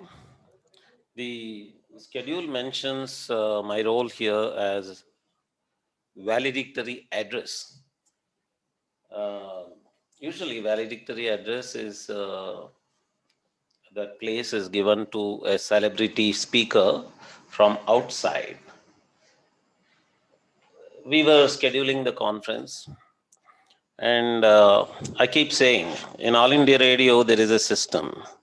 There are musicians usually invited from outside, but there is an employee musician inside. When an outside musician doesn't come, Nilay Vidvamsa plays the music. I am the Nilay Vidvamsa now. So I'm going to play the music of valedictory address as a residential in-house speaker. What speaker? Okay, okay. So it is the same actually. What Manishji was doing, I'm going to do in a different way. We are curators for this conference, and I've been a curator of many conferences, and I'm going to be. After this conference, immediately after this, on the 28th of May, we are going to have a conference on Hindu thought in ethics, Hindu thought about ethics, law, and justice. It's a jurisprudence survey. Jurisprudence basically is a philosophical topic about legal issues, legal methodology, legal topics, and ethics. So it's not about law, it's not about acts, Hindu Marriage Act or Hindu law or any such things.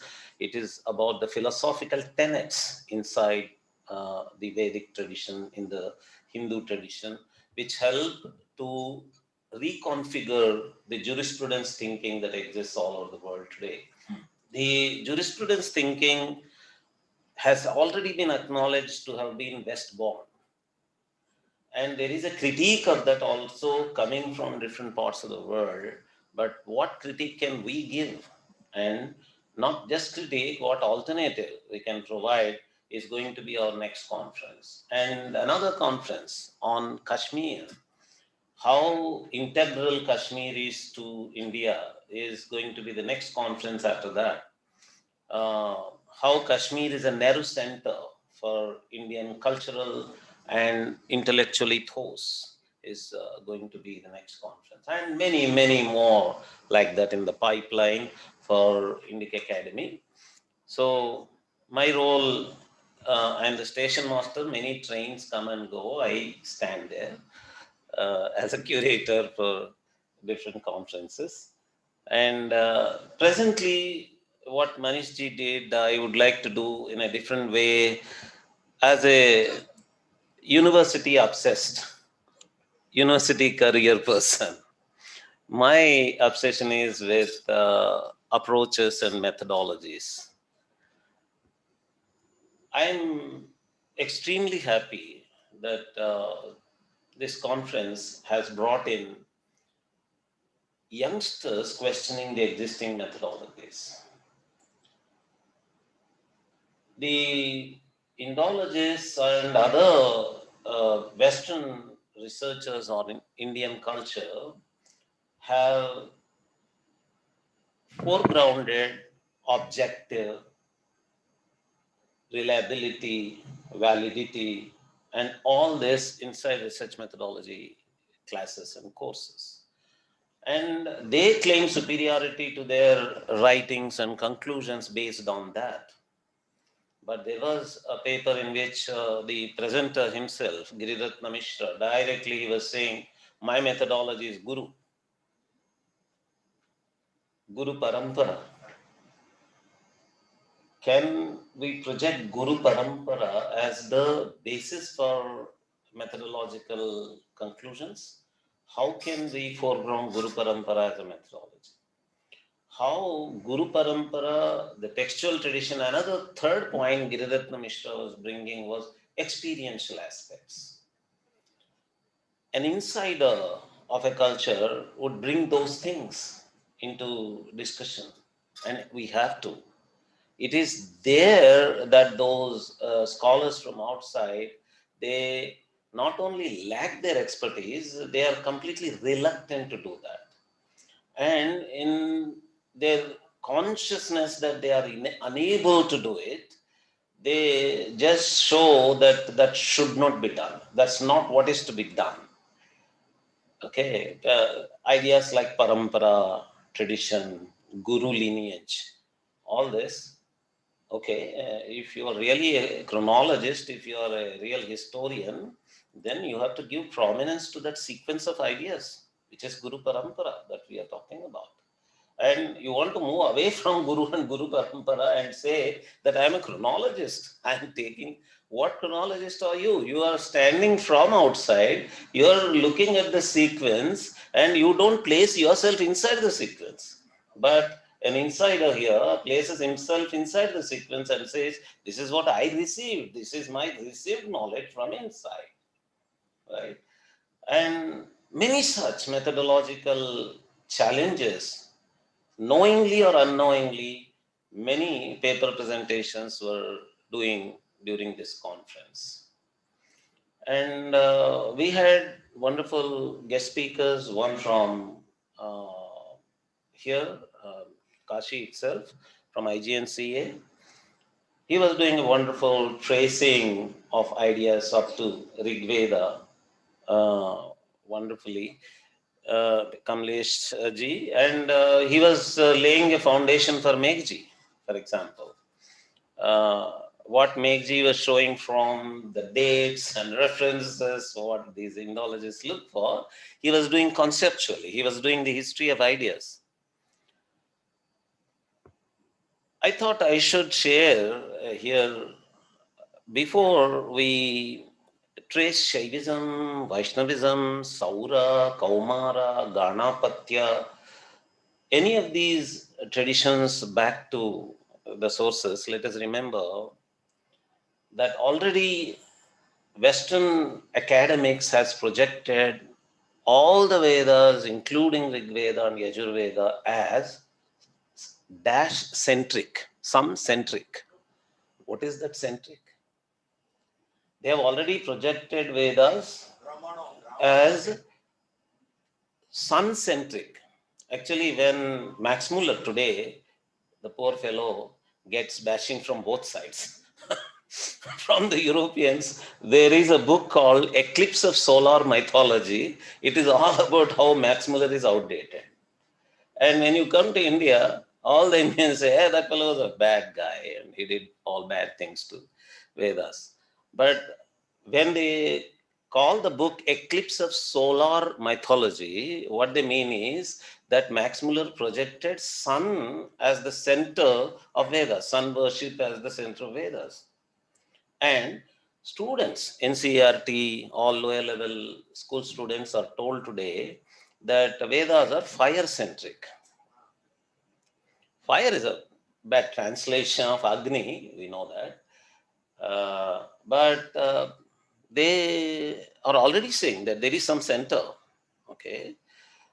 And we have Nirukta, Brahmanas and Aranyakas, which are already laying the foundation for Ekeshwar Upasana. So this projection that monotheism entered India during colonial period out of imitation of the British or out of competition with the monotheistic religions, Abrahamic religions, was a project, a conscious project.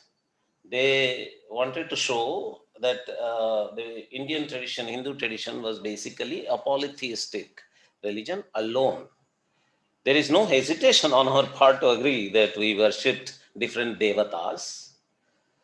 And already in the 19th century, there was a Dayananda Saraswati, the founder of Arya Samaj, who was already decolonizing and countering the colonial idea by arguing that it is not just polytheism, and these devatas are not even devatas. Actually, if you read Satyartha Prakash, he talks about how the devata is the subject of the mantra. And the subject of the mantra is an entity that you are already interacting with. So it's not some god from looking from above and says, let there be light and there will be light, and let there be trees and there will be trees. And a male god, a pure male god, but invisible, formless male god, ordering everything, nothing of that sort. He brings in scientific, logical, reasoned out arguments to show Ekeshwara Upasana out of different divinities, different devatas already existing. And that was already there in Nirukta. Nirukta already talks about Ekeshwara Upasana combined with Bahudevatas. And Nirukta is already laying foundations for Adhibhautika, Adhidaivika, Adhyatmika, and Adhyajna meanings of mantras. And from out of that, from the Adhidaivika and Adhyatmika, it takes you from different deities to a single concept. And Upanishads already are talking about Brahman and Ishvara, two singular concepts. So whether you called it Shiva or Vishnu, or whether it was a snake garlanded and Ganga holding Shiva or not, the arguments, most of the arguments were bringing in, for example, Rudra. Today, in postmodern semantic analysis, in postmodern hermeneutics, people talk about making a particular part of the text as center and connecting every other part to that center. So you can do that with Vedas. You can make any one of the devatas as the Ekeshwara or the Brahman and interpret that as the entire other tradition. And that was being already done in Brahmanas and Aranyakas. If you go to one Brahmana, it makes one concept, say Savitra as the Brahman and Ekeshwara. There are Upanishads which make Prana, for example. Prana is the Ekeshwara. Pranava as the Ekeshwara. So you have multiple ways of doing this, and by the stage of some stage of history, we were already talking about Shanmata, Ganapati, Surya, all these becoming centers. So if that was there, Shaivism must have been there at that time itself, because Rudra was already, by the time of Brahmanas and Aranyakas itself, as part of different centers being created, different Ekeshwara concepts, different Brahman type concepts being projected. Shiva was already projected, not in Shvetashvatara, very much earlier to that, in Brahmanas and Aranyakas itself, to be the singular Ekeshwara, singular Brahman. Already the thought was being developed, and Upanishads were only trying to do that without, say, for example, some Rudra or some concept, bringing in Brahman and Ishvara as the concepts. If you read literature by our young friend Denard was talking about the Basavarna, Basavarna is talking about Rudra of Yajurveda. His book starts with Yajurveda Rudra. And most of the Shaivat literature, if we see, it goes to those concepts. When they are doing these concepts, and you as a chronologist, you as a historian come and say, oh, it is only you that you are doing. In 12th century, Basavarna, you are ignorant. Who are you to tell me that? Who are you to tell my Basavarna that what Basavarna was doing to project Rudra as the Ekeshwara is wrong? He is my Basavarna. And he has every right to project Rudra as, and if he is doing, he is already saying that it is not from Shvetashvatara, he is taking us to Yajurveda and Rigveda. He is already doing that. Not we make, sitting here in 2022 in this hall and doing, Basavarna was already doing, not just Basavarna, all the Shaiva gurus were already doing. There were many, for example, Deepaji showed, and many other paper presenters were showing how the Nurgal were already showing that Nale Nurgal were already there, and their Noor was being connected to the Nal Noor. It is, and they were already bringing their Shiva, their Rudra, whoever it is, from the Moola Noor. Okay, so that analysis, that counter colonization, if you want to call it, that bomb under Indology was already planted by Basava. We are only showing that.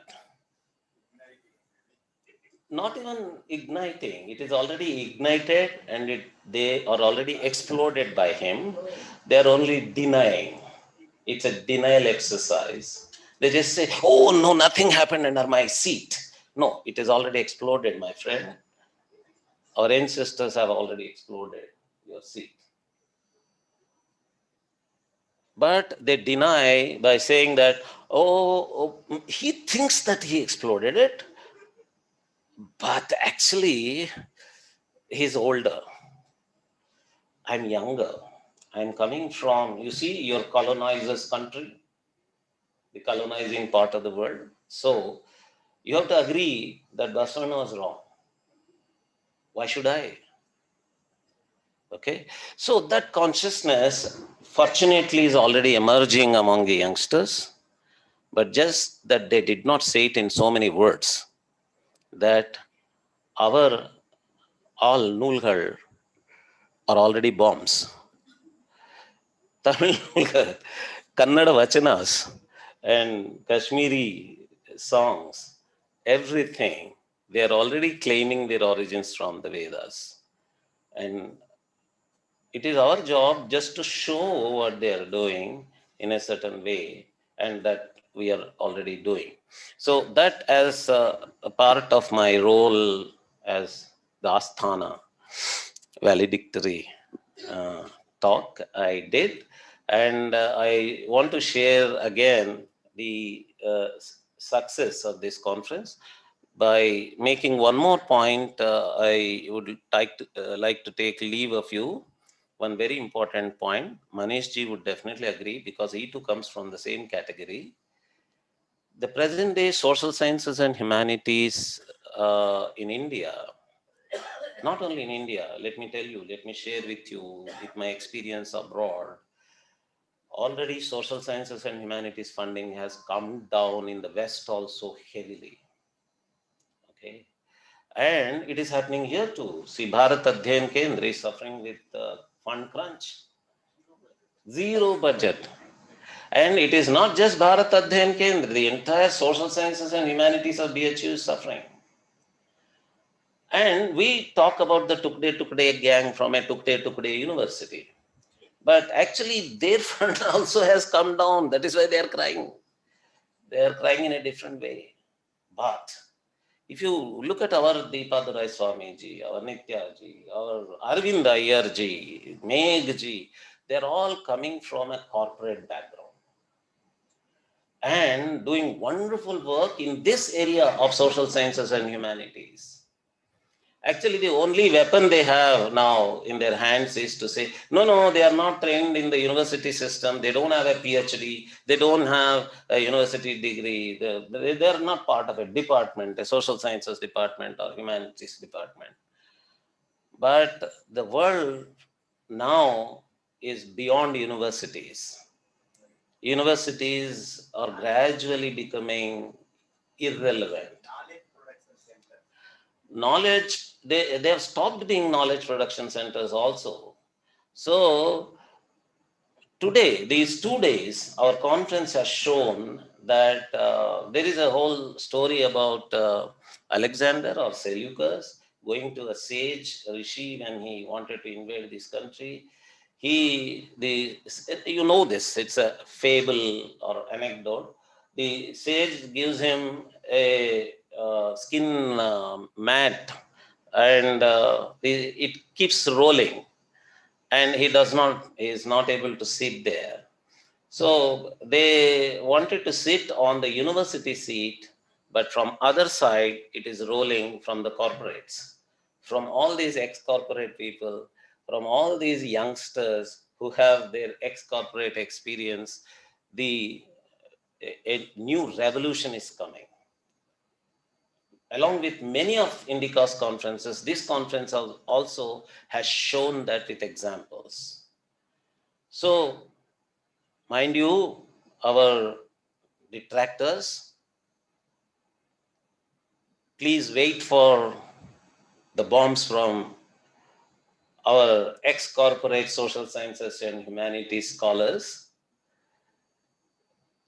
These are doing very good work. I congratulate all of them, and I'm very happy. Indica is going to be their shelter, their supporter, everything, platform for them. And Indica is also a university, an alternative university for the failed universities. Okay, thank you very much.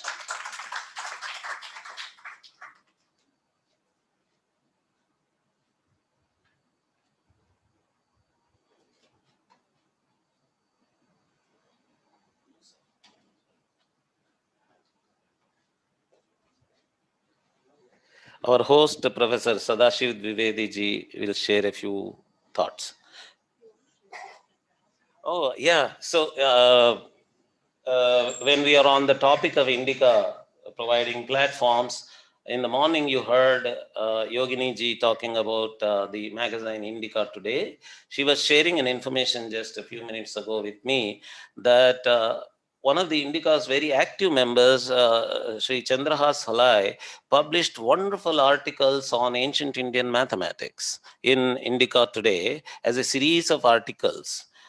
Actually, though she was sharing also with me that he had to be prodded and prodded every day to write these articles, but finally he did. He wrote those articles, and now University of Mumbai has decided to offer him a PhD based on these articles.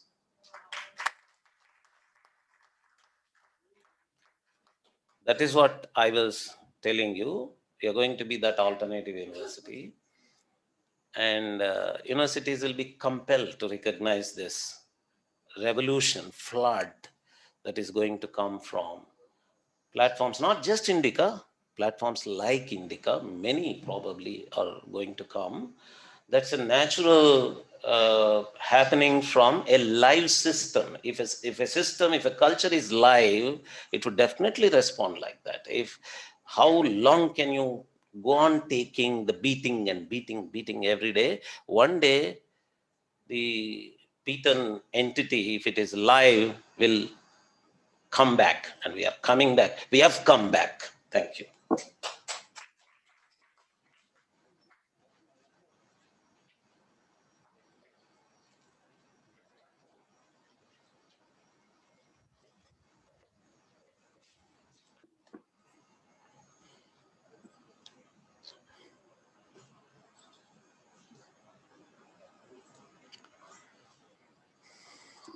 Respected Paturi ji,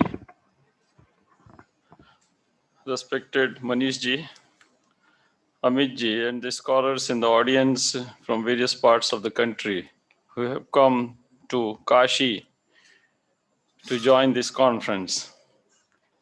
This is the valedictory session, and for the last 2 days, since morning to evening, we have been here enjoying the presentations of scholars from various parts of the nation.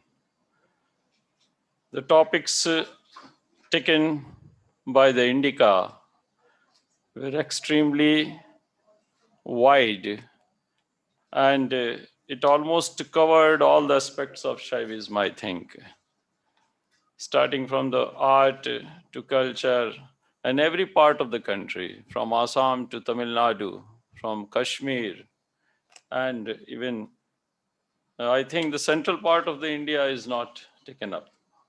I think Mahakaleshwar and all these things, Omkareshwar, Mahakaleshwar, there is a big scope for Shaivism. So it is a great success, and you came here, joined this conference whatever facilities, limited facilities that the university system have, that we provided you, and you accepted it, you enjoyed it. I think that's a great favor, and वो हमारा बहुत बड़ा सौभाग्य है जिसको हम कहेंगे कि आपने 2 दिन तक यहाँ रहकर और पूरे समर्पण के साथ with just a full devotion, because each and every presentation that I saw, I could see was extremely well prepared. And I am unfortunate that I could not hear Meg Sundaramji, because there is one more workshop is going on in the center on the other side. So I had to join that conference, that workshop, because one of the senior scholars was present there. So I could not hear you, sir, but it is recorded. I was connected in the YouTube. So here I will mention only one shloka of Mahimna Stotra. Mahimna Parante Paramavidisho Yat Yasadrishi Stutir Brahmadinam Api Tadavasannastvai Giraha. Even one more verse is very important in Mahimna Stotra. Asitagiri samam syat kajjalam sindhupatre surataruvar shakha lekhani patramurve likhati yadi grihitva sharada sarvakalam tadapitav gunanam ईशपारम नयाति. तो ये है भगवान शंकर की महिमा. असित गिरि स्वम सात कज्जलम सिंधु पात्रे. आप कज्जल का जो पर्वत है उसको समुद्र रूपी दवात में मिला दीजिए और पृथ्वी को लेखनी मिला लीजिए और कल्पतरु को पृथ्वी को आप पत्र बना लीजिए और कल्पतरु की शाखाओं को लेखनी, तब भी आप भगवान शंकर की महिमा को प्रस्तुत नहीं कर सकते. इतनी विशाल क्षेत्र है हमारे यहाँ भगवान शंकर का. दूसरा एक पद जो महिम्न स्तोत्र में मिलता है वो है त्रयी सांख्यम योग पशुपतिमतम वैष्णवमिति प्रभिन्ने प्रस्थाने परमिदमदपथ्यमिति च रुचीनाम वैचित्र्याद् ऋजुकुटिलनानापतजुषाम नृणामेको गम्यस्तमसि पयसा मरणवैव. संसार की सारी नदियां कहाँ मिलती हैं? जाके समुद्र में मिलती हैं. और वैसे ही संसार की जितनी भी धाराएं हैं, विचार धाराएं हैं, चाहे वो त्रयी की धारा हो, चाहे सांख्य की धारा हो, योग की धारा हो, पशुपति की धारा, वैष्णव हो, वो सब की सब कहाँ आके मिलती हैं? उनके रास्ते अलग हो सकते हैं लेकिन उनका गंतव्य एक ही है, वो है शिव तत्व, भगवान शंकर. तो ये इस पर मधुसूदन सरस्वती जी की जो टीका है उसको प्रस्थान त्रयी के रूप में माना जाता है. उसमें उन्होंने श्रीमद् भगवद गीता, ब्रह्मसूत्र और उपनिषद के संपूर्ण सार को प्रस्तुत कर दिया. इसी एक श्लोक की व्याख्या यदि हम महिम्न स्तोत्र में मधुसूदन सरस्वती जी की पढ़ लें तो बहुत सी बातें हमको मालूम हो सकती है. So far as the Bharat Adhyan Kendra is concerned, we were having in the initial stage lot of budget, 25 crore rupees, the starting stage. But that was dissolved in the overall budget of the country. Ultimately, we could invest a maximum amount of it in a very limited period, about 7 to 8 months. We are given to invest 25 crores. But we've invested most of it, about 80% of it was invested. But the rest of the amount, because 5-year plan was dissolved, and rest of the amount was pooled in the entire budget of the country. But now the center has become a permanent part of the university, permanent department of the university, and it has received a very limited grant of 1 lakh rupees per annum, not per month, from the UGC. That's the beginning, I think. And from the special fund of the university, the salaries are being paid. The earnings that the university have on its savings, the salaries are being paid. That's not been discontinued. That's a great favor that the university is doing. So the whatsoever earnings that the university has on its corpus From that, the salary is being paid of these fellows and of the non-teaching staffs. And I'm on the other side, this is an additional charge. I am professor in the Department of Sanskrit. So university is doing a great favor. For the existence of the Bharat Adhyan Kendra, the Banaras Hindu University has made a lot of sacrifice. And the initial plan that was prepared by the university and the executive council was so well logically prepared that I took the charge just looking at the plan, that how they have planned the financing of the center. And now we are, you talked about the corporate social responsibility. Under the corporate social responsibility, you will be happy to learn that this center has received the maximum response. Number of corporate sectors from the people from the corporate sectors have visited our center, and they have assured, and some of them has given money to the university also for Bharat Adhyan Kendra. So far as the financial crisis is concerned, that will also be dissolved. And it is because of your attachment, sir. The Indica came here. This is for the second time you are visiting.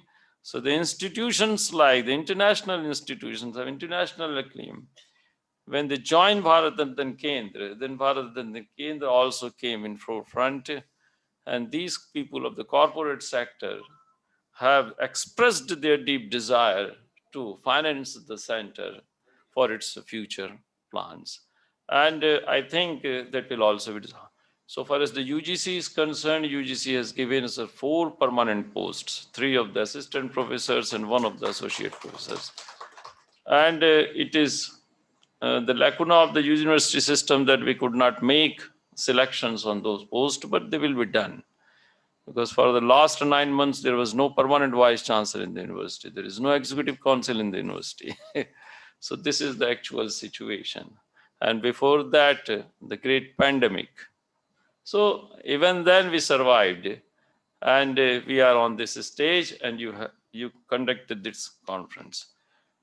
So far as the research approach is concerned, sir, Bharat Adhyan Kendra is actually formed to go to the text, to go deep into the text, take out the logical points, and inform to the public. You will be happy to learn that for the first time in the history of the Bharat Adhyan Kendra, a great workshop on Smritis, concentrating on Manusmriti, was held. Some of the senior scholars even advised not to touch it, because several misconceptions are raised by the political bodies. So we just overlooked that. We consulted the highest scholar of the Dharma Shastra, Swaiji, Brishkishore Swaiji from Odisha. He came over here, he stayed here for 15 days, planned the workshop, and it was executed excellently. About more than 200 participants from the university, more than 15 to 16 teachers of the universities joined it.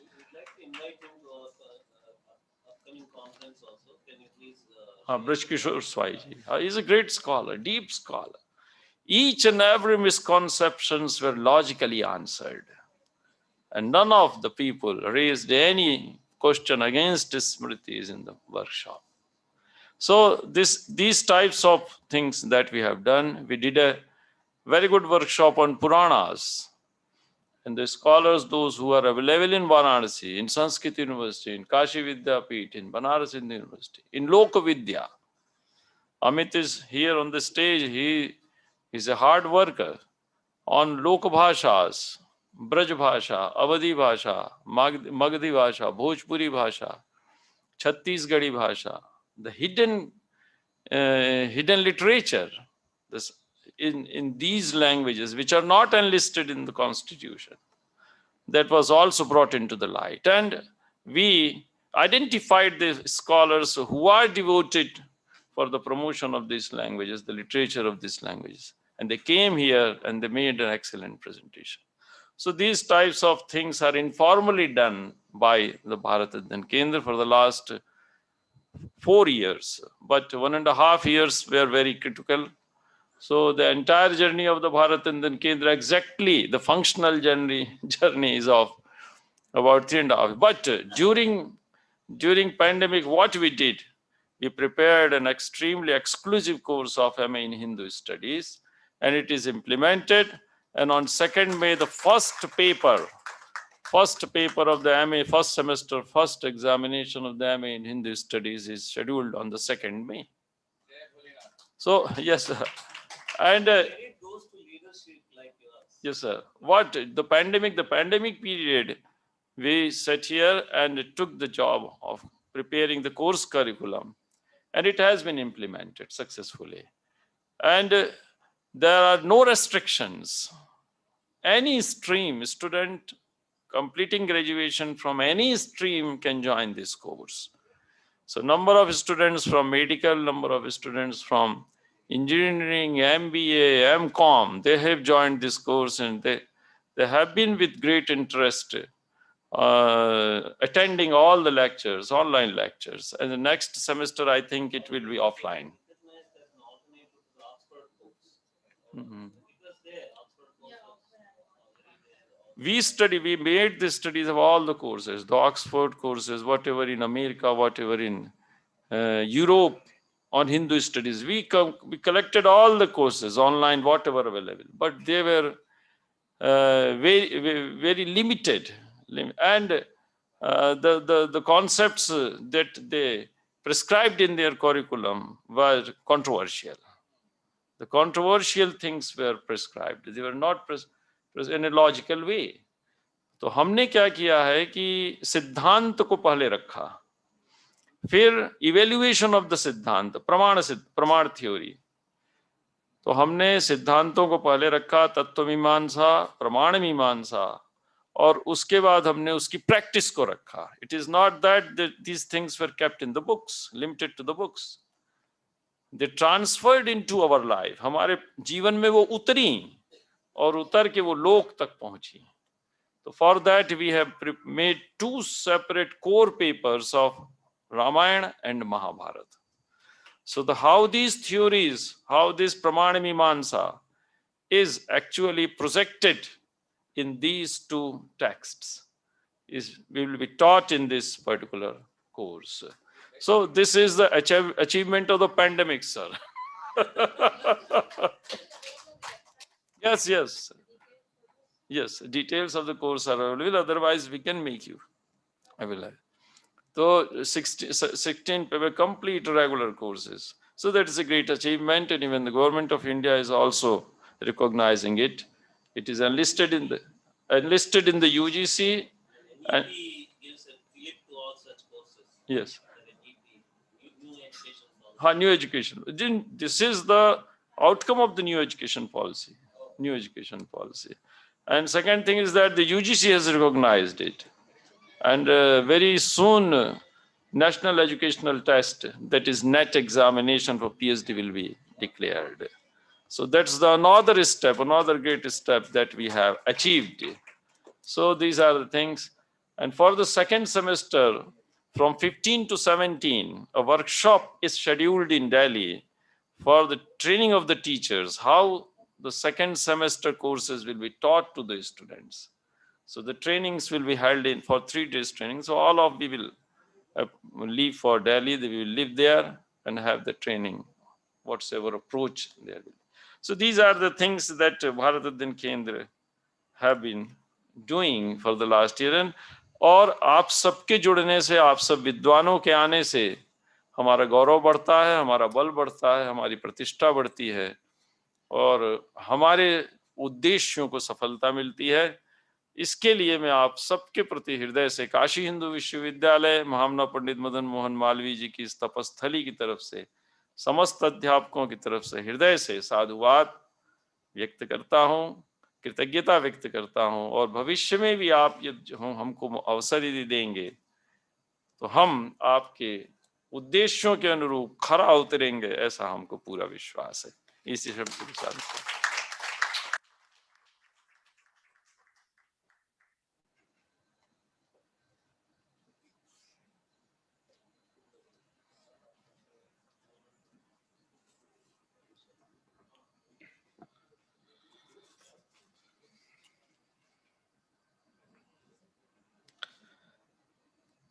तो इस तरह से आज पिछले 2 दिनों से चल रही संगोष्ठी का समापन सत्र है।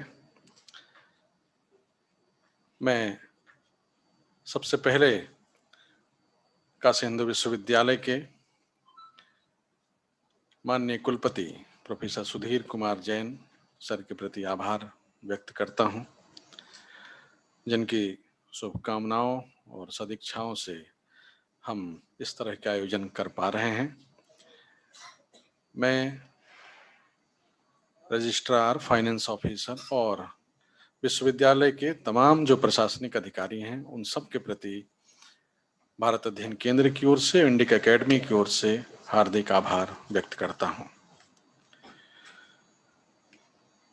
मैं आभार व्यक्त करता हूं प्रोफेसर सदाशिव कुमार द्विवेदी जी, कोऑर्डिनेटर भारत अध्ययन केंद्र का, जिनके मार्गदर्शन में हम पिछले 5 वर्षों से इस केंद्र को निरंतर आगे ले जाने के लिए प्रयास कर रहे हैं और वो हम सफल हैं इसमें, हमें इस बात का गौरव है। तो सर का हमेशा सहयोग और मार्गदर्शन रहता है। मैं सर के प्रति भी हार्दिक आभार व्यक्त करता हूं। मैं भारत अध्ययन केंद्र के सेंटेनरी चेयर प्रोफेसर, कल आपने उनको सुना भी, प्रोफेसर मालिनी अवस्थी जी यहाँ उपस्थित थी, बहुत सहयोग करती हैं और सेंटर के प्रति जो कुछ भी सहयोग उनसे बन पड़ता है वो बहुत बिजी रहती हैं, लेकिन उसके बाद भी वो जब भी हम उनको बुलाते हैं वो आती हैं और कल भी वो आई, उन्होंने अध्यक्षीय उद्बोधन भी प्रस्तुत किया। मैं उनके प्रति भी आभार व्यक्त करता हूं। हमारे विश्वविद्यालय के धर्म विज्ञान संकाय के संकाय प्रमुख प्रोफेसर कमलेश झा जी आए थे। डॉक्टर विजय शंकर शुक्ल जी IGNCA के निदेशक हैं, क्षेत्रीय निदेशक, मैं उनके प्रति भी आभार व्यक्त करता हूं। कल के जो चीफ गेस्ट यानी मुख्य अतिथि हमारे रेक्टर प्रोफेसर विजय कुमार शुक्ल जी थे। सर, अभी सर ने बताया कि पिछले 9 महीने यहाँ वाइस चांसलर नहीं रहे, सर ने ही पूरा कार्यभार देखा था। ऐसे हम सबके बड़े प्रिय और भारत अध्ययन केंद्र के प्रति वो बहुत ही समर्पित भाव से रहते हैं। ऐसे डॉक्टर विजय कुमार शुक्ल जी के प्रति भी हम हार्दिक आभार व्यक्त करते हैं। भारत अध्ययन केंद्र में मैं हूँ ही, इसके अलावा हमारे और भी सहयोगी हैं, सभी अलग अलग विषयों में कार्यरत हैं। उन सभी का सहयोग हमारे सभी कॉन्फ्रेंस में, संगोष्ठियों में मिलता है। मैं डॉक्टर अनुपति तिवारी जी यहाँ बैठे हैं, doctor Gyanendra Narayan Rai, doctor Manju Dwivedi, doctor Geeta Yogesh Bhatt, doctor Jaya Pandey, doctor Malay Kumar Jha, सभी के प्रति हार्दिक आभार व्यक्त करता हूँ। हमारे सहयोगी जो पूरी बिल्डिंग की देखरेख करते हैं और हमारे इस कार्यक्रम में सहयोग करते हैं, ऑफिस स्टाफ, चौहान, संजय, जितेंद्र के बारे में आप मैडम कहाँ गई? जितेंद्र हमारे यहाँ हैं, वो सारा कुछ काम हमारा देखते हैं यहाँ का। अभी आपके यहाँ से कोई कॉन्फ्रेंस में आया था, मैडम है पीछे, हाँ, उनका कुछ सुबह पर्स गिर गया, उसमें 8000 रुपीज थे। तो अगर अचानक मैंने ये आई मैडम की वो कोई पाया है क्या, किसी को मिला क्या, तो फिर उसी ने हाथ उठाया कि हाँ मेरे पास है, तो उसने जो है दिया। तो आज विशेष रूप से इसलिए भी उसको भी विशेष आभार है ना, इससे बड़ी प्रतिष्ठा बनती है किसी भी व्यक्ति की, तो मैं उनके प्रति भी आभार व्यक्त करता हूँ। इंडिक एकेडमी से डॉक्टर नागराज पातुरी जी, जिनके कुशल निर्देशन में प्रत्येक वर्कशॉप, कॉन्फ्रेंस आयोजित होती है और बहुत ही सुंदर तरीके से आप उसको संचालित करते हैं, ऑनलाइन ऑफलाइन सभी। आज हम दूसरी ये सेमिनार आपके साथ कर रहे हैं। जैसे सर उस समय थे, आज भी उसी तरह हैं, 2 साल में कुछ बदला नहीं है। तो भाषा और व्यक्तित्व तो सब एक तरह है, तो बहुत अच्छा लगता है सर। मैं आपके प्रति भारत अध्ययन केंद्र की ओर से और काशी हिंदू विश्वविद्यालय की ओर से बहुत बहुत आभार व्यक्त करता हूँ। इंडिक एकेडमी की ओर से श्रीनिवास जी पीछे हैं, बहुत अच्छे व्यक्ति हैं, बहुत सहृदय, बहुत विनम्र और बहुत मेहनत और लगन से काम करते हैं। मैं आप 2 दिन पहले ही यहाँ आ चुके थे और हम लोगों ने मिलकर ये सब डिजाइन किया। मैं श्रीनिवास जी के प्रति भी आभार व्यक्त करता हूँ। पिछली बार कोटी रामा प्रसाद जी आए थे, इस बार नहीं आ पाए हैं, शायद वो एग्जीक्यूटिव हैं इंडिक एकेडमी में। मैं उनके प्रति भी आभार व्यक्त करता हूँ। और हमारे आज आपने जैसा कहा कि भोजन आपको अच्छा लगा, तो जश्न कैटरर हमारा है। मैं उनके सभी सहयोगियों के प्रति और उनके सुनील उपाध्याय उसके प्रति भी हार्दिक आभार व्यक्त करता हूं। आप जो ऑनलाइन रिकॉर्डिंग देख पा रहे हैं, अनिल जी फोटोग्राफी कर रहे हैं, पिछले 2 दिनों से बहुत अच्छे से संचालित कर रहे हैं। मैं उनके प्रति भी हार्दिक आभार व्यक्त करता हूं। मालवीय मूल्य अनुशीलन केंद्र के सभी कर्मचारी जिस हॉल में आप बैठे हैं, उनके लिए भी मैं हृदय से आभार व्यक्त करता हूं। हमारे विश्वविद्यालय के तमाम छात्र जो अलग अलग विभागों से हैं, अभी शशांक हैं, गौरव तिवारी हैं और कामायनी पर जिनका प्रेजेंटेशन अक्षय, आप आए, आपने रुचि दिखाई, आपके प्रति भी, आप सभी के प्रति आभार।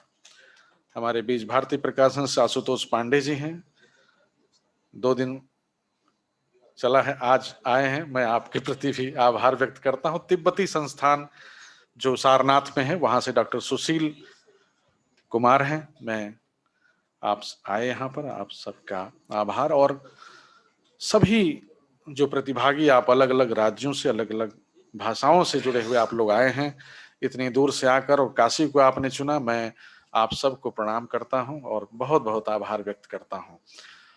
और यह सब कुछ जो बन पड़ा, जिनके कारण ऐसे श्री हरि किरण वाडला मणि जी को प्रणाम करता हूं, क्योंकि उनके बिना ये, उनके सोच के साथ ही ये सारे कॉन्फ्रेंसेस हम कहीं भी सोच पाते हैं। इतना सुंदर डिजाइन जो आप देख रहे हैं शैविज्म पर, मैंने पूछा कि कहाँ से लिया गया, तो कहते हैं श्रीनिवास सर की, सब हरि किरण सर का ये बनाया हुआ रहता है, वही डिजाइन बताते हैं सब। तो बहुत सुंदर सर, मैं बहुत बहुत आभार व्यक्त करता हूँ। आपका सहयोग और प्यार यूं ही बना रहे हमारे साथ। आप सभी के प्रति फिर से पुनः आभार व्यक्त करते हुए सबको बनारसी ठंडई और कटलेट पर आमंत्रित करता हूँ।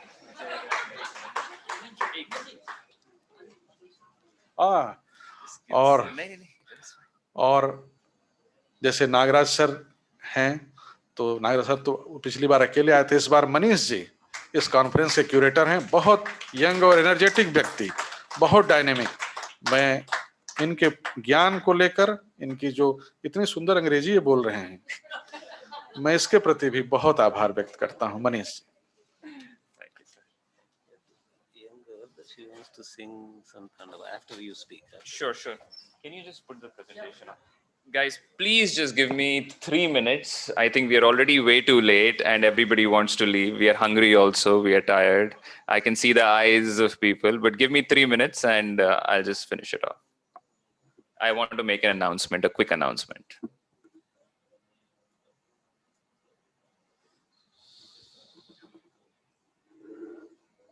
अभी मत करेगा, बस यही रहने दीजिएगा, मैं जब बोलूंगा वो दूसरा करने के लिए कर। So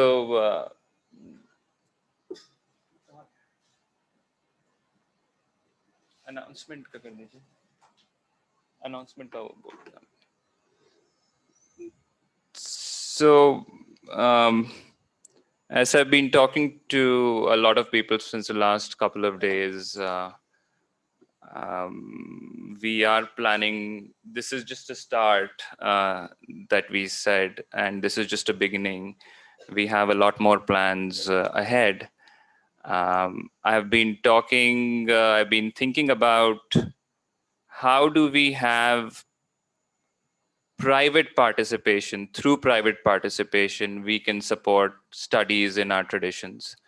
The government is, of course, supporting, and the government has their own limitations. The government systems has their own limitations. So why not private funding, private centers, private institutes with money from corporate sponsors, which can be developed parallelly with the government. So I've been, Shaivism is my interest, and I've been talking to a lot of Shaiva scholars in the country. I have had multiple conversations, months of conversation with Dr. Ganeshan ji regarding starting a Shaiva center, a physical Shaiva center where we can be, which becomes a hub of everything to do with Shaiva traditions. Be it manuscript studies, be it epigraphic studies, be it studies in Shaiva literature, Shaiva art, Shaiva philosophy, and also all the ancillary traditions related to Shaivism. We didn't have any participant for Hatha Yoga, but Hatha Yoga comes from the Shaiva Tantra tradition. Then we have all the Tantra traditions, we have all the martial art tradition, the dance traditions. So this center will become a focus of that, and Dr. Ganeshan will head this center.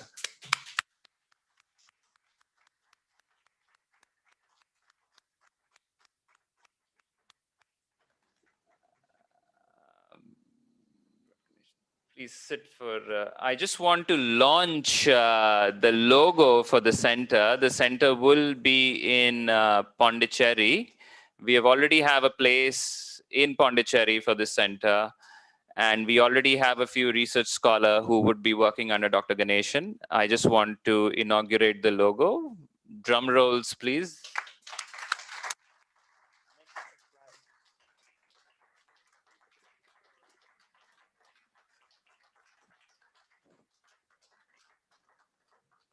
Anything that you see creative is Hariji's doing, you know.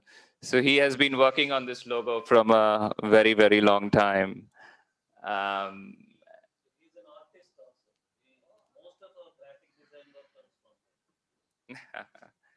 So yeah, so we have a lot of plans for this center.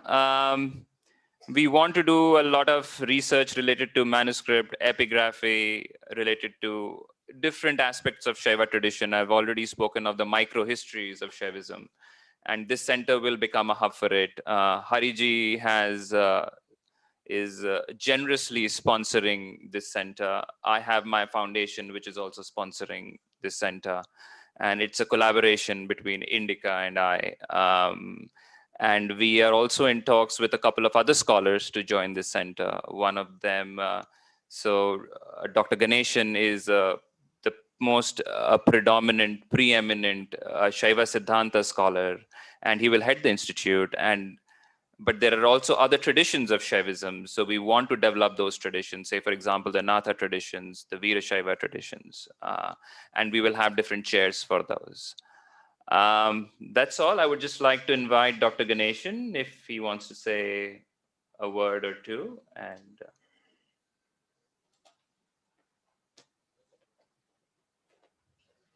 it is really a very one of the happiest moments for me to hear that such a center for Shaiva studies is going to be started, of which they make me consider me as the director to guide the institute.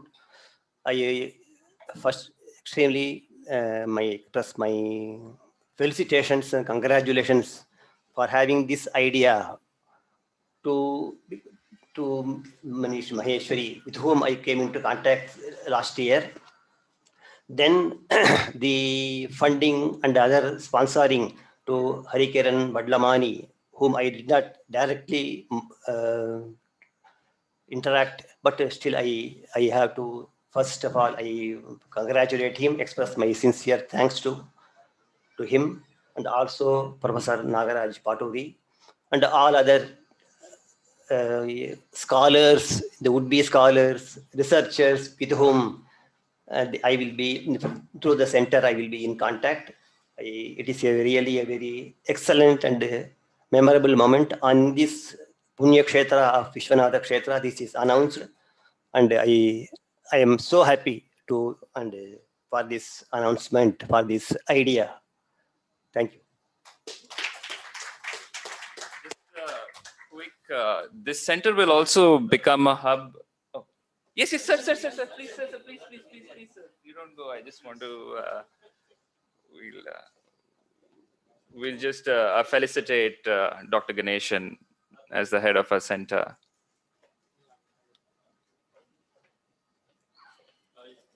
No, please, sir.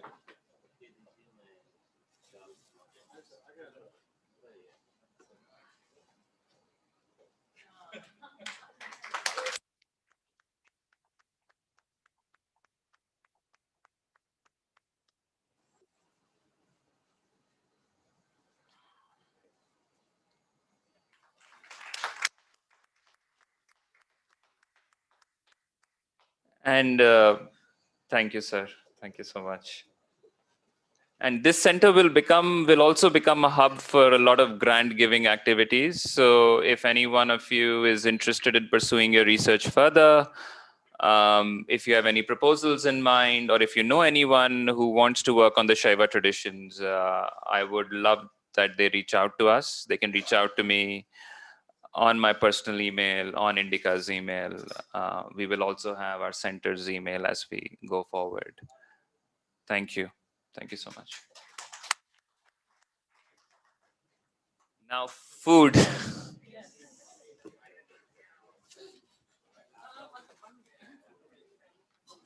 Group photo. Before that, our young friend. Oh, sorry. Nikita, come. Sorry, please. Sorry, I forgot. Sorry. Yes. हाँ, यहाँ रखते हैं. आता है क्या वहां तक?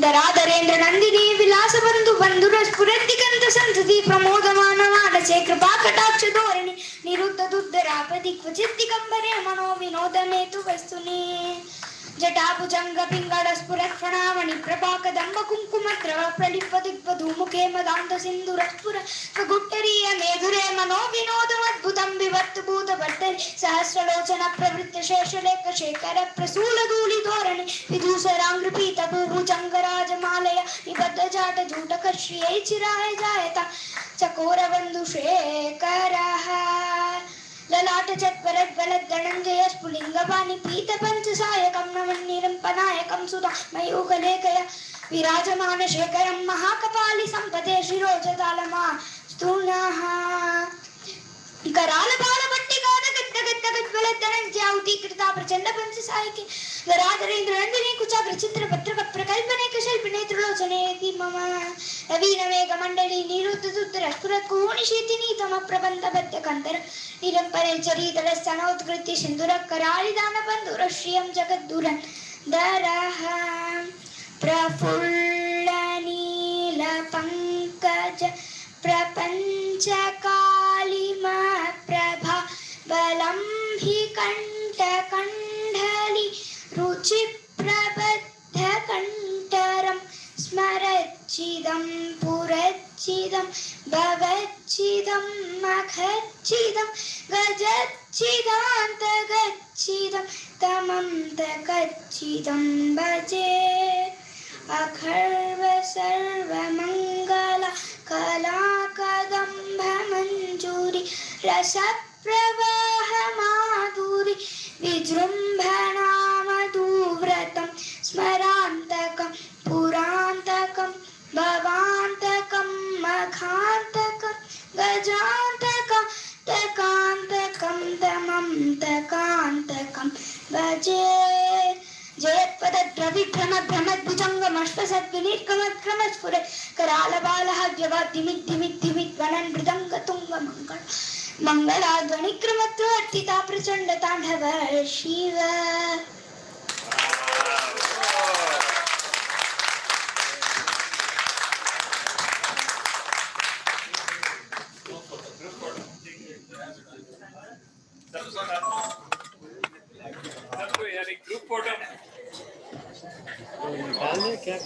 Yeah. We have to ask the photographer.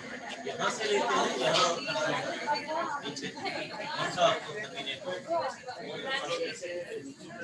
हाँ कुछ लोग उधर से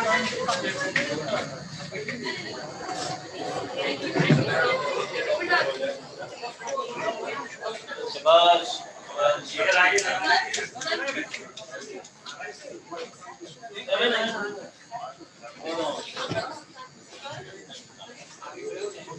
इसको उठाइए जरा